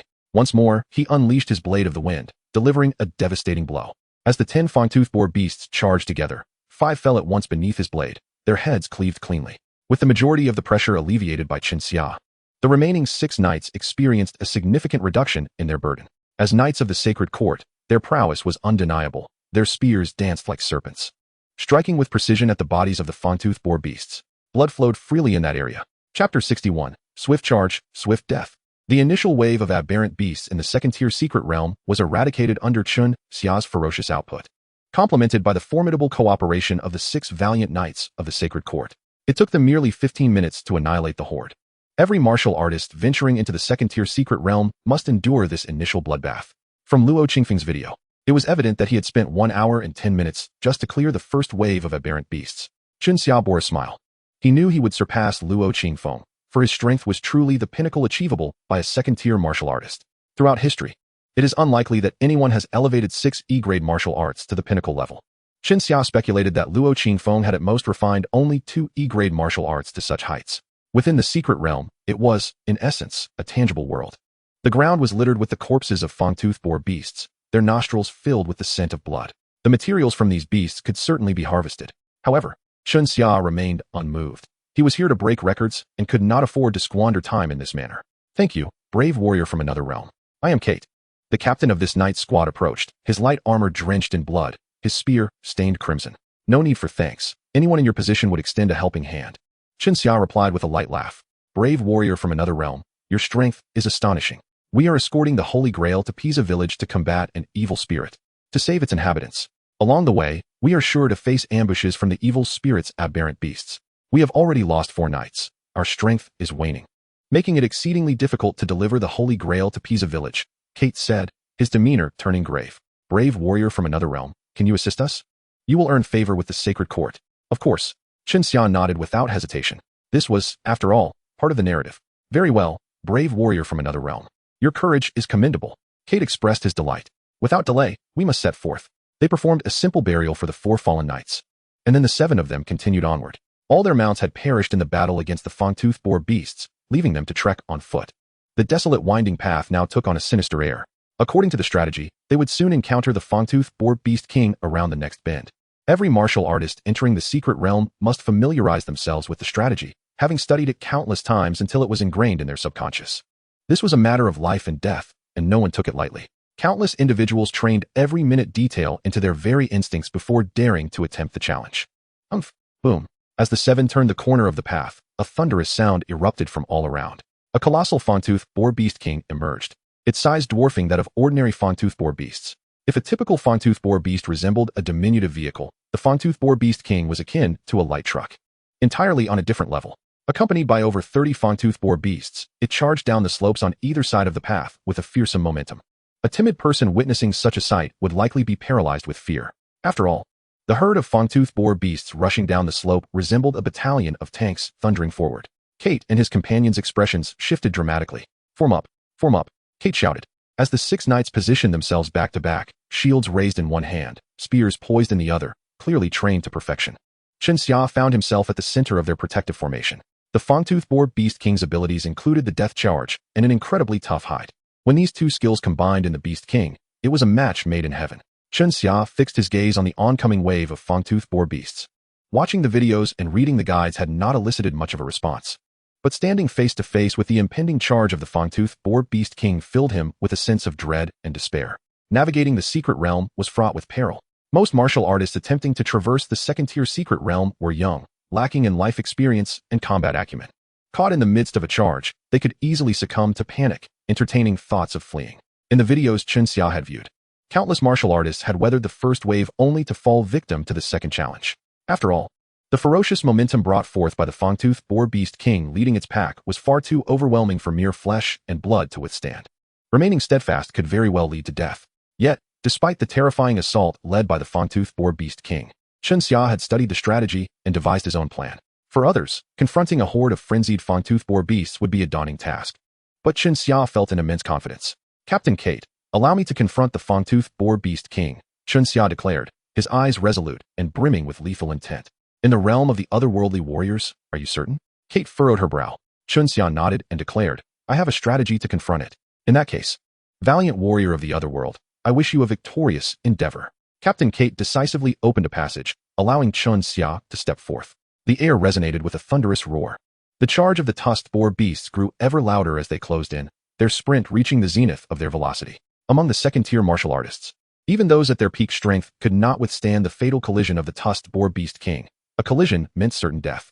Chun Xia felt a twinge of anxiety, his grip on the battle blade trembling slightly. Yet, he remained resolute. As the tusked boar beast king approached within 30 meters, Chun Xia unleashed the spell, Beautiful Freeze. A single second of freezing amidst such a charge proved to be lethal. In an instant, the tusked boar beast king became rigid, its immense momentum causing it to crash headlong into the ground, its massive body rolling and stirring up a cloud of dust and debris. This misstep turned into calamity for the horde of tusked boars behind it. Many were tossed about in disarray. The once mighty charge had dissipated.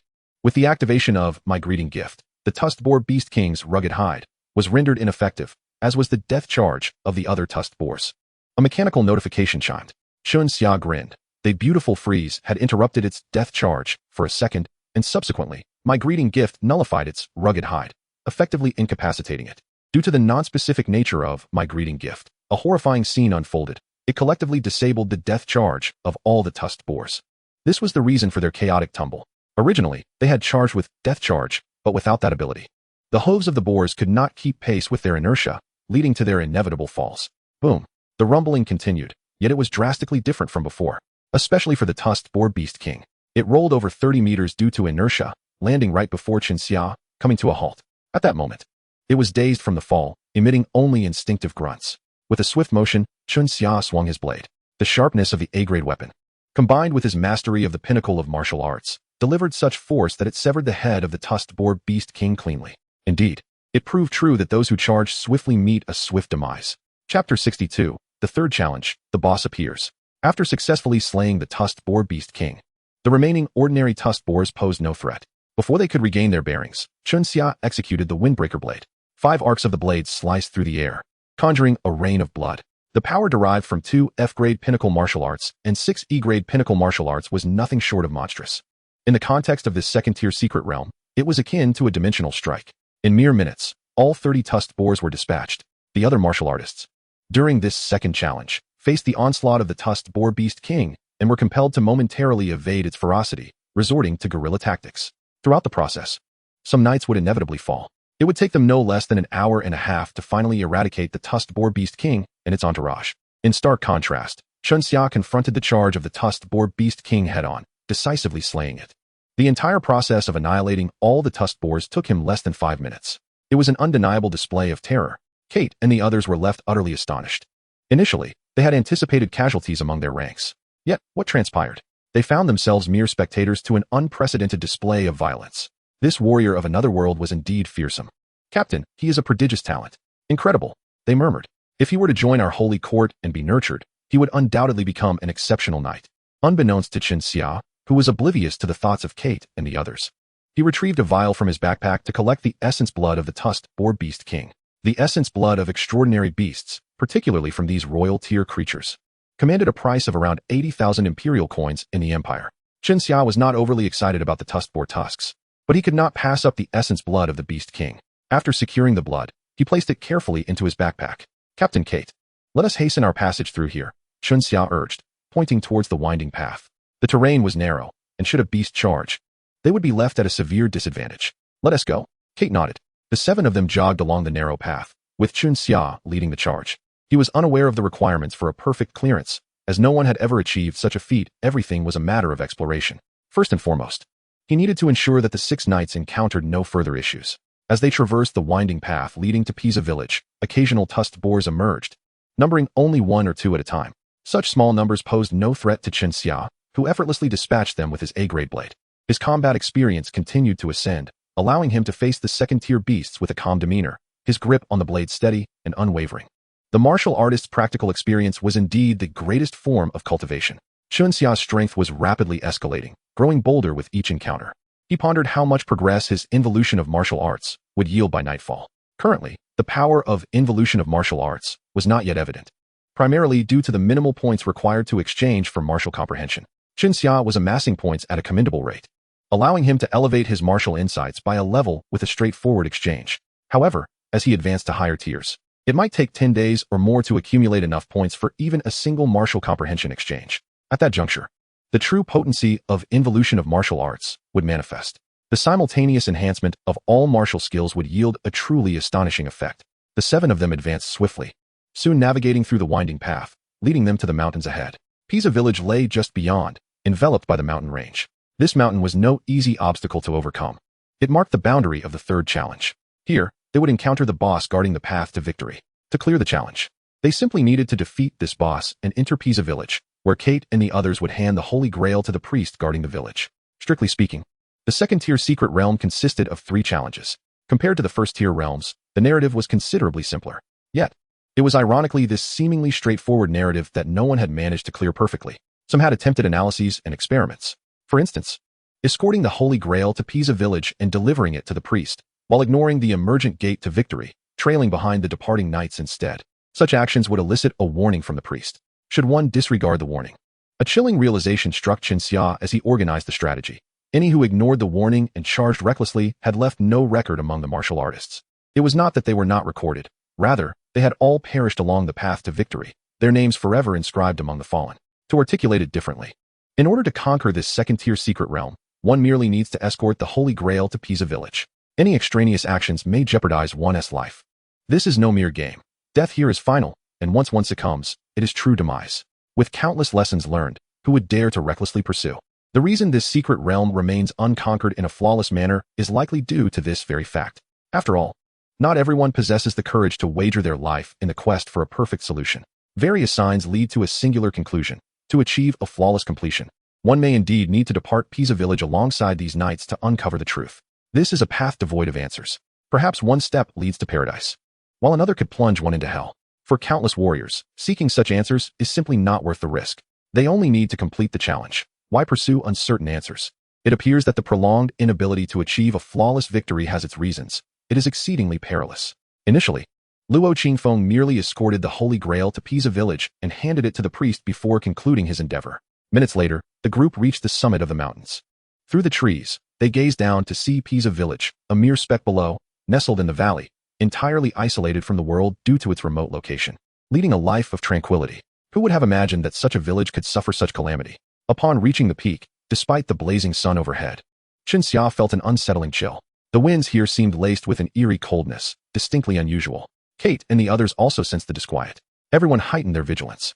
Kate shouted, and the 6 knights raised their shields, their spears resting upon them, advancing cautiously. Xia was well aware of the narrative. Yet the eerie environment instilled a sense of dread, heightening his anxiety. It felt as though something sinister had set its sights upon them, sending shivers down his spine. Xia lowered his shield, gripping it tightly in one hand while the other clutched his battle knife. This stretch of forest was the only path leading into Pisa village. The chilling winds emanated from within the woods. The group treaded carefully through the trees. The sunlight dimmed significantly, casting flickering shadows that intensified their unease. Eventually, they encountered a sizable pond along the path. The water churned ominously, and a sound akin to weeping or calling resonated in their ears, sending a tingling sensation throughout their bodies. Chapter 63, The Corpse. Suddenly, as the group gazed into the pond, a cacophony erupted from its depths. A pallid head emerged from the water, its crimson eyes gleaming, long, inky hair cascading down its back, and lips tinged black. The fingers were unnaturally elongated, slightly curled, and it wore tattered white garments that clung damply to its form, outlining a haunting silhouette. It resembled a corpse, long submerged, yet this body was animated. The female corpse's lips parted slightly, emitting a chilling wail that sent a wave of terror through Xia. Many warriors had succumbed to fear at such a sight, losing all courage to confront it. Xia too felt a surge of panic. Knowing the strategy was one thing. Experiencing it firsthand was an entirely different ordeal. Indeed, many warriors faltered here, choosing to abandon their quest. Setting aside whether one could defeat the female corpse, the sheer horror of the encounter was beyond what many could endure. Luo Qingfeng had indeed been formidable, managing to slay the female corpse under such circumstances, paving a path for future challengers. Xia contemplated. Without Luo Qingfeng, who would have known that this female corpse could indeed be vanquished? When it comes to the supernatural, humans instinctively believe they cannot be harmed through physical means. Subconsciously, the best strategy is often to retreat. In Luo Qingfeng's strategy, defeating the female corpse relied on another crucial element, the Holy Grail being escorted by Kate and the others. The Grail possesses a restraining power over such spectral entities. Everyone, be cautious. This is a malevolent spirit tainted by dark forces, Kate warned. To humans, it is merely a corpse, but to the indigenous people like Kate, it is recognized as a malevolent spirit. Once the female spirit surfaced, she did not attack, but instead emitted a disturbing laughter, fixating her gaze upon them. The weeping transformed into an eerie cackle. The knights gripped their spears tightly. Let us approach slowly. The 6 knights formed a triangular formation, inching closer to the female spirit. When they were about 10 meters away, the spirit fully emerged from the pond, hovering approximately 20 centimeters above the ground. Before they could advance, she flicked her hand, and her elongated nails morphed into sharp projectiles.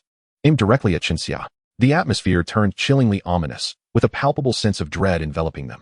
As a boss, this female spirit would undoubtedly be formidable, otherwise, she would not hold such a title. Though she appeared unthreatening now, Chinxia understood this was merely her initial form. Depending on the level of perceived threat, she could unveil even more dangerous transformations. Why do you target me first? Chinxia retorted, exasperated. While he voiced his frustration, he was fully prepared for battle. As a challenger, the female spirit would undoubtedly prioritize him. Having viewed Luo Qingfeng's completion video, Chinxia knew this female spirit was a formidable adversary. Known for her elusive tactics, Luo Qingfeng had spent nearly half his completion time contending with her. She possessed 4 abilities: Flooding Waters, Spirit Evolution, Dance of the Fingertips, and 1,000 Threads of Hair. Undoubtedly, she was the most powerful boss Chinxia had encountered. The martial artist had long analyzed these abilities. Curiously, the most formidable of her powers was not Spirit Evolution, but rather 1,000 Threads of Hair. Once she evolved into a higher form and utilized that ability, the terror would be absolute. Luo Qingfeng had nearly perished under the onslaught of that very attack. Fortunately, it was Kate who activated the divine power of the Holy Grail just in time, nullifying the 1,000 Threads of Hair and allowing Luo Qingfeng to slay the female spirit. At this moment, as the malevolent spirit charged toward him, Chinxia raised an eyebrow. He was curious to see which of her abilities his greeting would disable. If it were 1,000 Threads of Hair, he would undoubtedly secure a smooth victory. Ding! My greeting has activated, disabling target. Dance of the Fingertips. A mechanical voice echoed in his mind. The nails that had been aimed at Chinxia abruptly retracted. The female spirit appeared bewildered. What the hell? My luck is this terrible?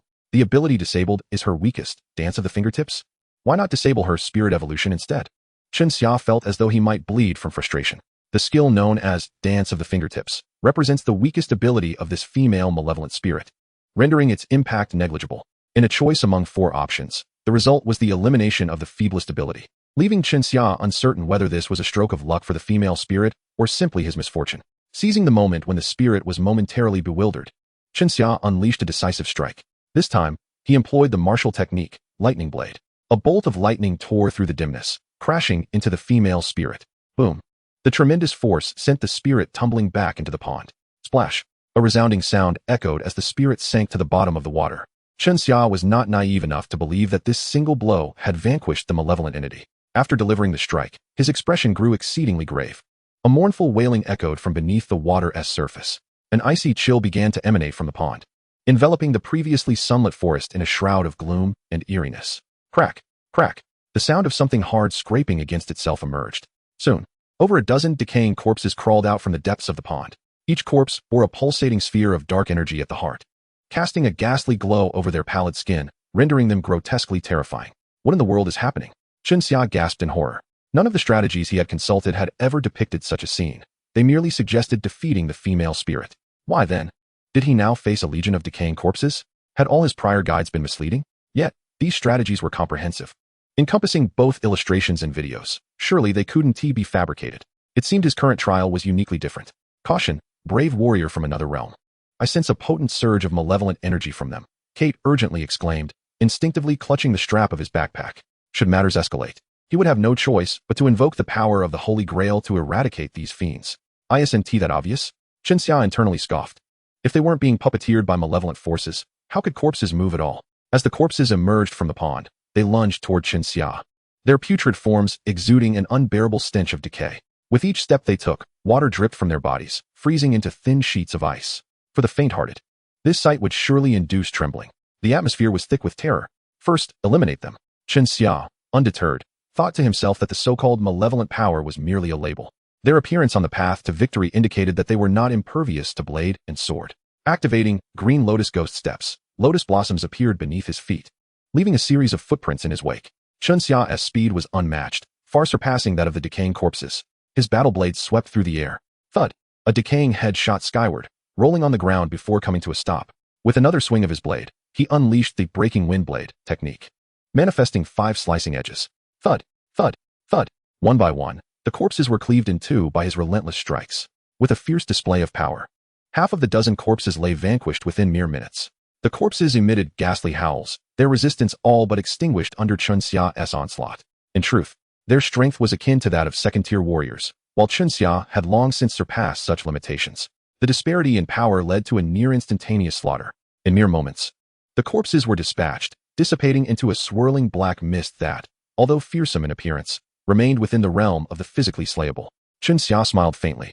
His nerves now relaxed, no longer as tense as before. However, upon vanquishing these corpses, the pond erupted with a violent surge of water. The wave surged forth, advancing toward Chunxia and his companions. It was the female spirit S, flooding the golden mountain. The water spread across the ground, exuding a frigid aura that formed a layer of ice. The trees in the vicinity bore thin sheets of ice along their trunks. Chunxia swung his blade. The thunder slash erupted forth. A cacophony of thunder and lightning resonated in the sky as a bolt of lightning materialized, descending with the tip of Chunxia's blade. Boom. The ground trembled slightly as he carved a massive gash through the wave, shattering the ice beneath. "Do not let it touch you," Kate shouted, fully aware of the ice's perilous nature. The knights swiftly brandished their spears, striking the ground to shatter the ice. Yet, the effect was far less impactful than anticipated. As the water advanced, their feet encountered the icy surface, the cold rapidly encasing their ankles in frost. While these ice formations were not lethal, they severely hampered movement. One by one, the knights found their feet growing numb, struggling to shift. Chunxia propelled himself forward, lotus blossoms forming beneath his feet, leaving footprints upon the icy surface. Unaffected by the chill, as the pond's water surged forth, it unveiled the submerged female spirit. With his battle blade charged with electricity, Chunxia struck down fiercely. Thud! The blade struck the spirit's shoulder, nearly severing her arm. Yet, astonishingly, she extended her other hand, clawing at the wound, forcefully tearing it wider to reveal her darkened muscle beneath. In an instant, the female spirit shed her human guise, her form now shrouded in darkness. Her muscles intertwining and glistening ominously. Apart from her human-like shape, she bore no semblance to a mortal being. This marked the spirit's first evolution. What was once a mere second-tier warrior had now ascended to the pinnacle of that tier. The surrounding chill intensified, the forest thick with black mist that obscured the sunlight, drastically reducing visibility. Coupled with the spirit's horrifying new appearance, an icy dread gripped the hearts of all present. Kate and the others were engulfed in a palpable tension.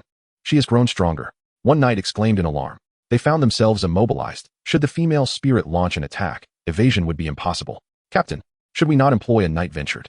"It is not yet time," Kate replied, shaking his head. He understood the knight's intent. He looked toward the otherworldly warrior, waiting to see if he could turn the tide.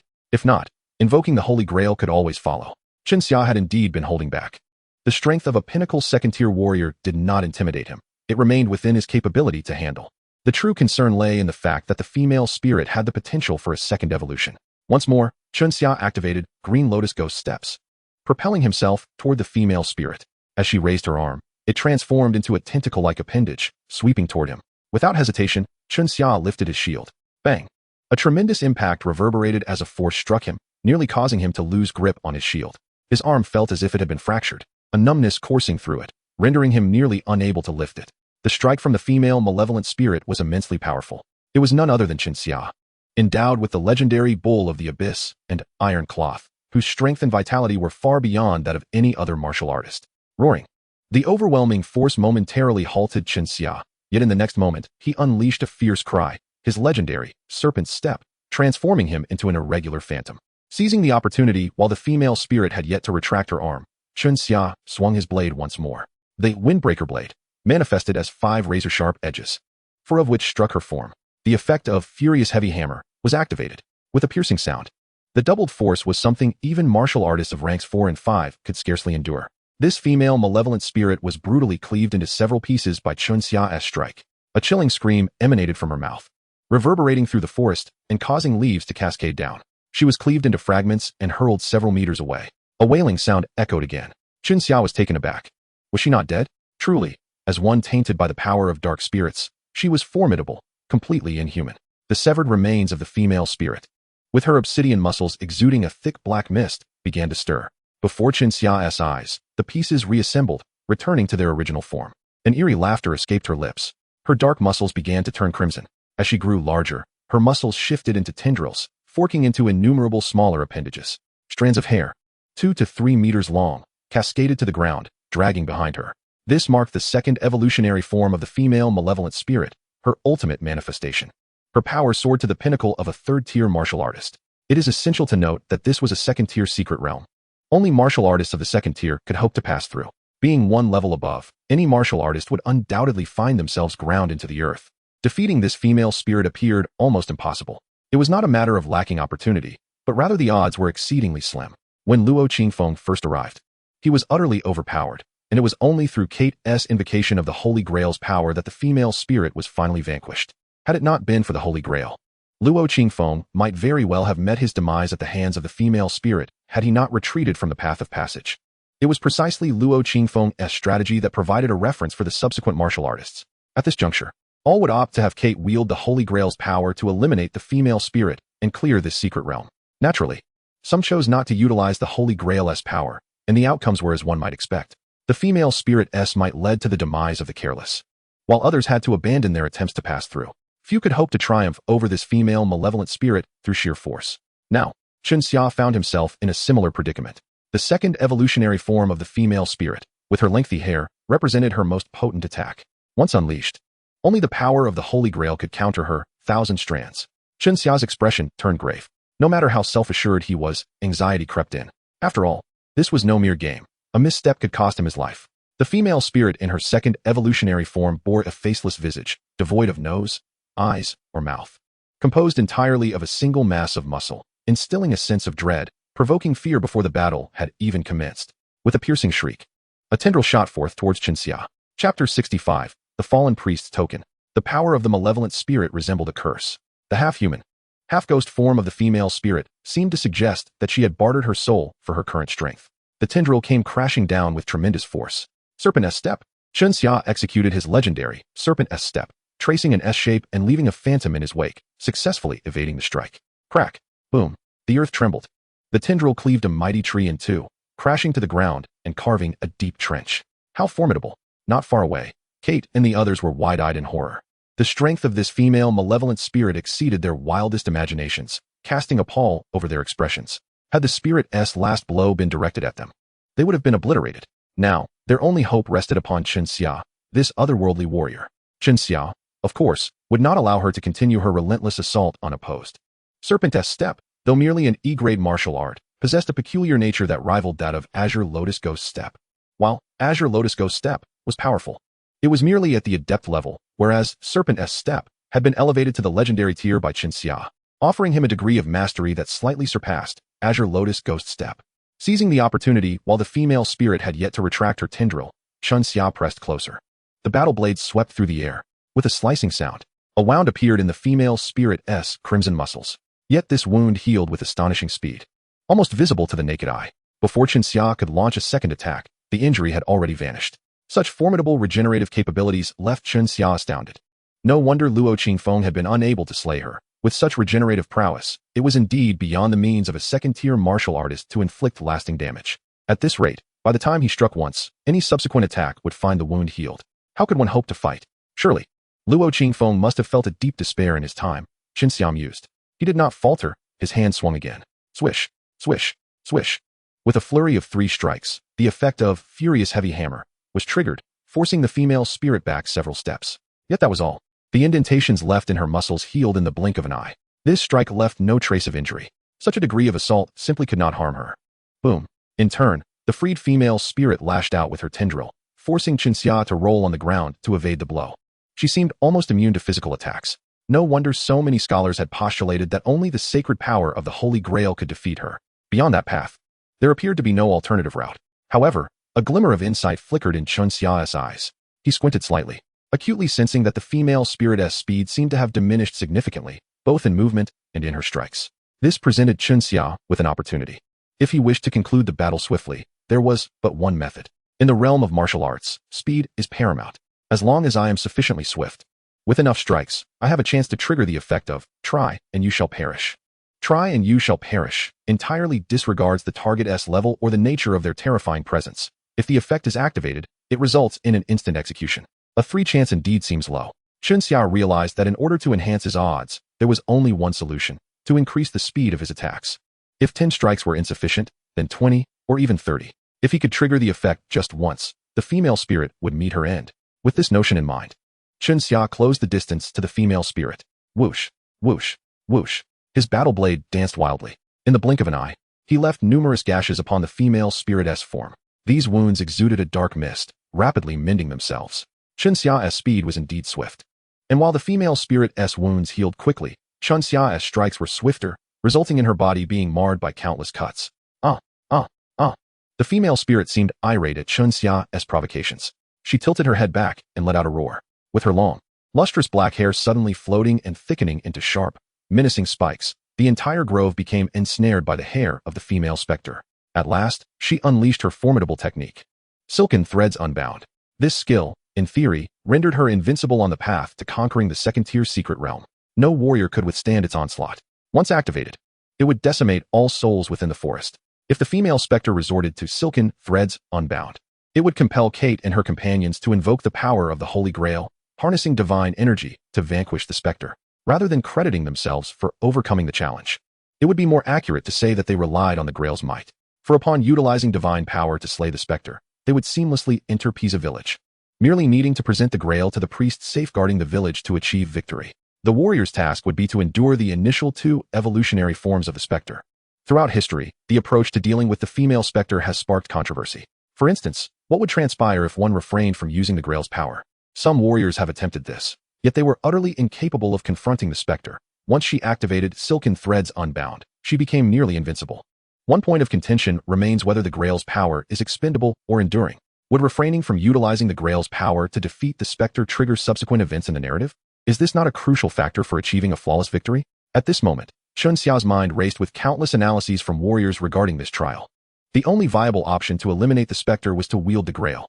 The possibility of confirming whether one could activate subsequent plotlines by defeating the specter without expending the Grail's power remained elusive, as no one had succeeded in vanquishing her.